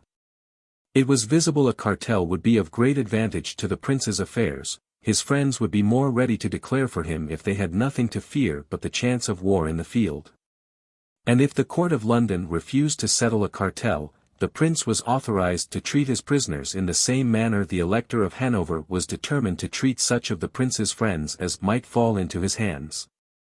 It was urged that a few examples would compel the court of London to comply. It was to be presumed that the officers of the English army would make a point of it. They had never engaged in the service but upon such terms as are in use among all civilized nations, and it could be no stain upon their honor to lay down their commissions if these terms were not observed. And that owing to the obstinacy of their own prince. Though this scheme was plausible, and represented as very important, the prince could never be brought into it, it was below him, he said, to make empty threats, and he would never put such as those into execution. He would never in cold blood take away lives which he had saved in heat of action at the peril of his own. These were not the only proofs of good nature the prince gave about this time. Every day produced something new of this kind. These things softened the rigor of a military government which was only imputed to the necessity of his affairs, and which he endeavored to make as gentle and easy as possible. It has been said that the prince sometimes exacted more state and ceremonial than seemed to suit his condition. But, on the other hand, some strictness of etiquette was altogether indispensable where he must otherwise have been exposed to general intrusion. He could also endure, with a good grace, the retorts which his affectation of ceremony sometimes exposed him to. It is said, for example, that Grant of Glenmoriston having made a hasty march to join Charles, at the head of his clan, rushed into the prince's presence at Holyrood with unceremonious haste, without having attended to the duties of the toilet. The prince received him kindly, but not without a hint that a previous interview with the barber might not have been wholly unnecessary. "It is not beardless boys," answered the displeased chief, "who are to do your royal highness's turn." The chevalier took the rebuke in good part. On the whole, if Prince Charles had concluded his life soon after his miraculous escape, his character in history must have stood very high. As it was, his station is amongst those a certain brilliant portion of whose life forms a remarkable contrast to all which precedes and all which follows it. Note 38. The following account of the skirmish at Clifton is extracted from the manuscript memoirs of Evan Macpherson of Cluny, chief of the clan Macpherson, who had the merit of supporting the principal brunt of that spirited affair. The memoirs appear to have been composed about 1755, only 10 years after the action had taken place. They were written in France, where that gallant chief resided in exile, which accounts for some Gallicisms which occur in the narrative. In the prince's return from Derby back towards Scotland, my Lord George Murray, Lieutenant General, cheerfully charged himself with the command of the rear, a post which, although honourable, was attended with great danger, many difficulties, and no small fatigue. For the prince, being apprehensive that his retreat to Scotland might be cut off by Mareschal Wade, who lay to the northward of him with an army much superior to what H.R.H. had, while the Duke of Cumberland with his whole cavalry followed hard in the rear, was obliged to hasten his marches. It was not, therefore, possible for the artillery to march so fast as the prince's army, in the depth of winter, extremely bad weather, and the worst roads in England. So Lord George Murray was obliged often to continue his marches long after it was dark almost every night, while at the same time he had frequent alarms and disturbances from the Duke of Cumberland's advanced parties. Towards the evening of the 28th December 1745 the prince entered the town of Penrith, in the province of Cumberland. But as Lord George Murray could not bring up the artillery so fast as he would have wished, he was obliged to pass the night 6 miles short of that town, together with the regiment of Macdonell of Glengarry, which that day happened to have the rear guard. The prince, in order to refresh his army, and to give my Lord George and the artillery time to come up, resolved to sojourn the 29th at Penrith. So ordered his little army to appear in the morning under arms, in order to be reviewed, and to know in what manner the numbers stood from his having entered England. It did not at that time amount to 5,000 foot in all, with about 400 cavalry, composed of the noblesse who served as volunteers, part of whom formed a first troop of guards for the prince, under the command of my Lord Elcho, now Comte de Reims, who, being proscribed, is presently in France. Another part formed a second troop of guards under the command of my Lord Balmerino, who was beheaded at the Tower of London. A third part served under my Lord le Comte de Kilmarnock, who was likewise beheaded at the Tower. A fourth part served under my Lord Pitsligo, who is also proscribed. Which cavalry, though very few in numbers, being all noblesse, were very brave, and of infinite advantage to the foot, not only in the day of battle, but in serving as advanced guards on the several marches, and in patrolling during the night on the different roads which led towards the towns where the army happened to quarter. While this small army was out in a body on the December 20th, upon a rising ground to the northward of Penrith, passing review, Mons. De Cluny, with his tribe, was ordered to the bridge of Clifton, about a mile to southward of Penrith, after having passed in review before Mons.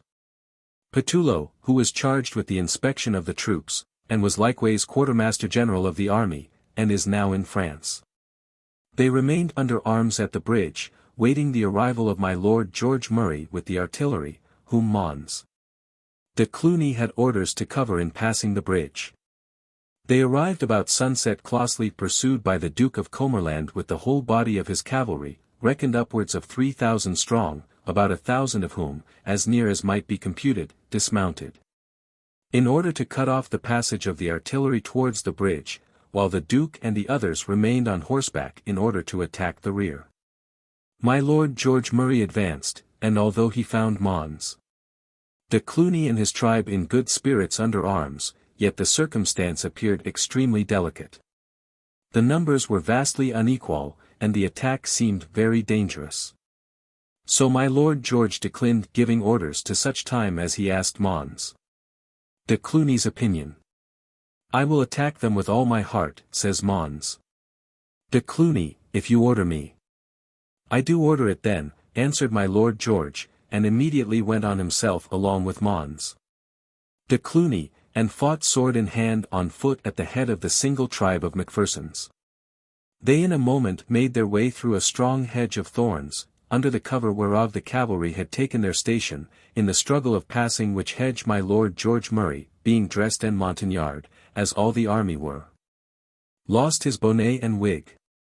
So continued to fight bareheaded during the action. They at first made a brisk discharge of their firearms on the enemy, then attacked them with their sabres, and made a great slaughter a considerable time, which obliged Comerland and his cavalry to fly with precipitation and in great confusion. Insomuch that, if the prince had been provided in a sufficient number of cavalry to have taken advantage of the disorder, it is beyond question that the Duke of Comerland and the bulk of his cavalry had been taken prisoners. By this time it was so dark that it was not possible to view or number the slain who filled all the ditches which happened to be on the ground where they stood. But it was computed that, besides those who went off wounded, upwards of 100 at least were left on the spot, among whom was Colonel Honeywood, who commanded the dismounted cavalry, whose sabre of considerable value Mons. De Cluny brought off and still preserves, and his tribe likewise brought off many arms. The colonel was afterwards taken up, and, his wounds being dressed, with great difficulty recovered. Mons.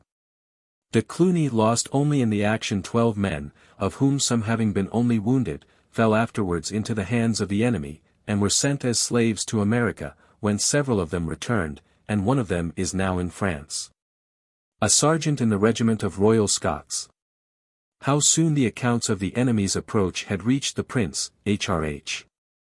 had immediately ordered Milord le Comte de Nairn, brigadier, who, being proscribed, is now in France, with the 3 battalions of the Duke of Atholl, the battalion of the Duke of Perth, and some other troops under his command, in order to support Cluny, and to bring off the artillery. But the action was entirely over before the Comte de Nairn, with his command, could reach nigh to the place. They therefore returned all to Penrith, and the artillery marched up in good order. Nor did the Duke of Comerland ever afterwards dare to come within a day's march of the prince and his army during the course of all that retreat, which was conducted with great prudence and safety when in some manner surrounded by enemies. Note 39. As the heathen deities contracted an indelible obligation if they swore by Styx, the Scottish Highlanders had usually some peculiar solemnity attached to an oath which they intended should be binding on them. Very frequently it consisted in laying their hand, as they swore, on their own drawn dirk, which dagger, becoming a party to the transaction, was invoked to punish any breach of faith. But by whatever ritual the oath was sanctioned, the party was extremely desirous to keep secret what the especial oath was which he considered as irrevocable. This was a matter of great convenience, as he felt no scruple in breaking his asseveration when made in any other form than that which he accounted as peculiarly solemn, and therefore readily granted any engagement which bound him no longer than he inclined. Whereas, if the oath which he accounted inviolable was once publicly known, no party with whom he might have occasion to contract would have rested satisfied with any other. Louis XI of France practiced the same sophistry, for he also had a peculiar species of oath, the only one which he was ever known to respect, and which, therefore, he was very unwilling to pledge. The only engagement which that wily tyrant accounted binding upon him was an oath by the Holy Cross of Saint Lo d'Age, which contained a portion of the true cross. If he prevaricated after taking this oath, Louis believed he should die within the year. The constable Saint Paul, being invited to a personal conference with Louis, refused to meet the king unless he would agree to ensure him safe conduct under sanction of this oath. But, says Comines, the king replied, he would never again pledge that engagement to mortal man, though he was willing to take any other oath which could be devised. The treaty broke off, therefore, after much chaffering concerning the nature of the vow which Louis was to take. Such is the difference between the dictates of superstition and those of conscience. Glossary, Volume 2. All. Abun, abun, above. AE, 1. AFF, off. Afore, before. A hint, behind. AN, own. AITS, oats. Amazed, almost. AMBRY, a cupboard, a pantry. An, if. ANE, 1. Anuch, enough. Array, annoy, trouble. Assolzid, absolved, acquitted. Asithment, satisfaction. Auld, old. Baff, a blow. Bagonet, a bayonet. Bailey, a city magistrate in Scotland. Bairn, a child. Baith, both. Banes, bones. Bang up, get up quickly, bounce. Barley, a parley, a truce. Bald, bold. Balder, boulder. Bobby, a halfpenny. Body, sly, cunning. Bees, in the, bewildered, stupefied. Bflummed, flattered, cajoled. Begunk, a trick, a cheat. Ben, within, inside. Benemt, named. Bicker, a wooden dish. Bide, stay, endure. Bealdy, affording shelter. Biggieing, building. Burlyman, a peace officer. Blackcock, the black grouse. Blackfishing, ashing by torchlight, poaching. Bluid, bluid, blood. Bottle, bodle, a copper coin, worth 1/3 of an English penny. Bogle about the bush, beat about the bush, a children's game. Bonny, beautiful, comely, fine. Bown, prepared. Bra, fine, handsome, showy. Brander, broil. Breeks, breeches. Brent, smooth, unwrinkled. Brogues, Highland shoes. Biroo, brew, broth. Bruckle, brittle, infirm. Bruik, enjoy. Brolsy, a broil, a fray. Bucky, a perverse or refractory person. Buttock male, a fine for fornication. Bydand, a waiting. Ca, call. Cadger, a country carrier. Callachs, old women on whom devolved the duty of lamenting for the dead, which the Irish call keening. Collant, a stripling, a fine fellow. Cannily, prudently. Canny, cautious, lucky. Carl, a churl, an old man. Caterin, a freebooter. Cjl, a young man. Clocken, a village, a hamlet. Clamihute, a blow, a drubbing. Clash, chatter, gossip. Clatter, tattle, noisy talk. Close, a narrow passage. Clur, a bump, a bruise. Cockleky, a soup made of a cock, seasoned with leeks. Cogling and drolling, wheezing and blowing. Coronic, a dirge. Corrie, a mountain hollow. Coo, fall. Cow your cracks, cut short your talk, hold your tongues. Crack, boast. Craig, the neck, the throat. Crams, merchants' shops, booths. Cut-lugged, crop-eared. Daft, foolish, mad, crazy. Dur, dare. Deaving, deafening. Decrete, an order of decree. Deliver, light, agile. Dern, hidden, concealed, secret. Ding, knock, beat, surpass. Dingle, dinnel, tingle, vibrate with sound. Doer, an agent, a manager. Doghead, the hammer of a gun. Doiled, crazed, silly. Doit, having the faculties impaired. Doorlock, a bundle. Dow, a dove. Dowf, douf, dull, spiritless. Drappy, a little drop, a small quantity of drink. Effear, what is becoming. Enough, enough. Ettercap, a spider, an ill-natured person. Evite, avoid, escape. Euist, a wast, contiguous. Fallow, a fellow. Fald, fold. Feared, afraid. Feck, a quantity. Fleyt, frightened, shy. Frae, from. Gad, a goad, a rod. Gain, gone, gang, go. Make.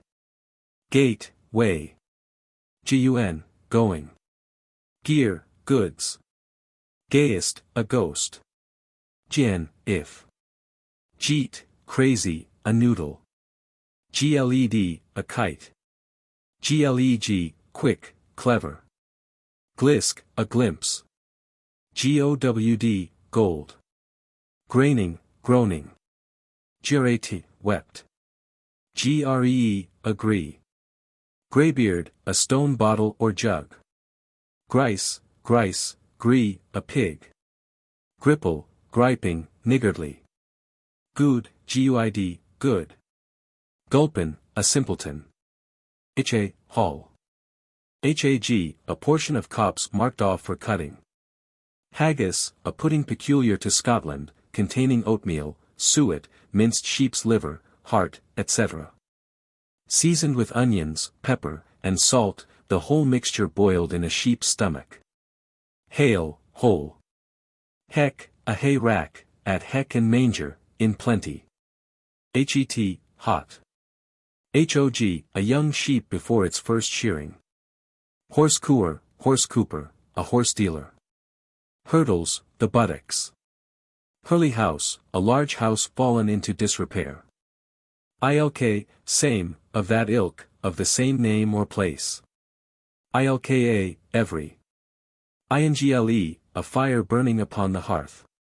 In the bees, stupefied. Keep it, kept. Campbell, a Scotch measure of straw or hay. Ken, no. Kippage, disorder, confusion. Kirk, church. Kittle, tickle, ticklish. Laird, lord of the manor. Landloper, a wanderer, a vagabond. Leddy, a lady. Lightly, make light of, disparage. Limmer, a hussy, a jade. Loon, a worthless fellow, a lout. Loo, leap, start. Lug, an ear. Lunsey, the loins, the waist. Mae, more. Mains, the chief farm of an estate. Mare, more. Maced, most, almost. Mart, beef salted down for winter. Mask, mash, infuse. Mun, must. Merk, an old silver coin worth 13 1/3 pence, English. Mickle, large, much. Morn, tomorrow. Mousted, powdered. Muckle, great, much. Emuent, mount. Muchkin, a measure equal to about 3/4 of an imperial pint. Na, nay, no, not. Nags, horses. Nail, the 16th part of a yard. Natheless, nevertheless. Neb, nose, tip. Ne'er be in me, devil be in me. Old to do, great doings. Hour, over. Patrick, a partridge. Panged, crammed. Parritch, oatmeal porridge. Pawnee, a peacock. Peculium, private property. Pinners, a headdress for women. Plaque, a copper coin worth 1/3 of a penny. Platy, an outer covering for the body. Plenish, furnish. Ploy, an entertainment, a pastime. Pottinger, an apothecary. Powney, a pony. Powdering, poking, stirring. Pretty man, a stout, warlike fellow. Qun, a young woman. Red, part, separate. Rhesus, twigs, branches. Resiling, retracting, withdrawing. Rigs, ridges, plowed ground. Rintherout, a roving person, a vagabond.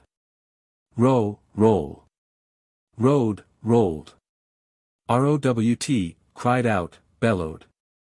Roinish, scurvy, coarse. Sae, so. St. Johnstone's tippet, a rope or halter for hanging. Sr, sore, very. Sol, shall. Sark, a shirt. Salmon, a salmon. Saut, salt. Scart, scratched, scribbled over. Skellum, a rascal. Scroll, engross, copy. Shanks, legs. Shears, shears. Shouther, the shoulder. Sicken, sick, such. Siller, money. Silly, weak. Skig, the least quantity of anything. Sma, small. Smoky, suspicious. Sneck, cut.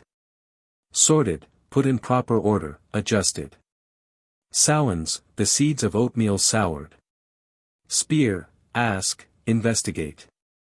Spence, the place where provisions are kept. Sprack, lively. Spreckery, movables of an unimportant sort. Spwilsy, spoil.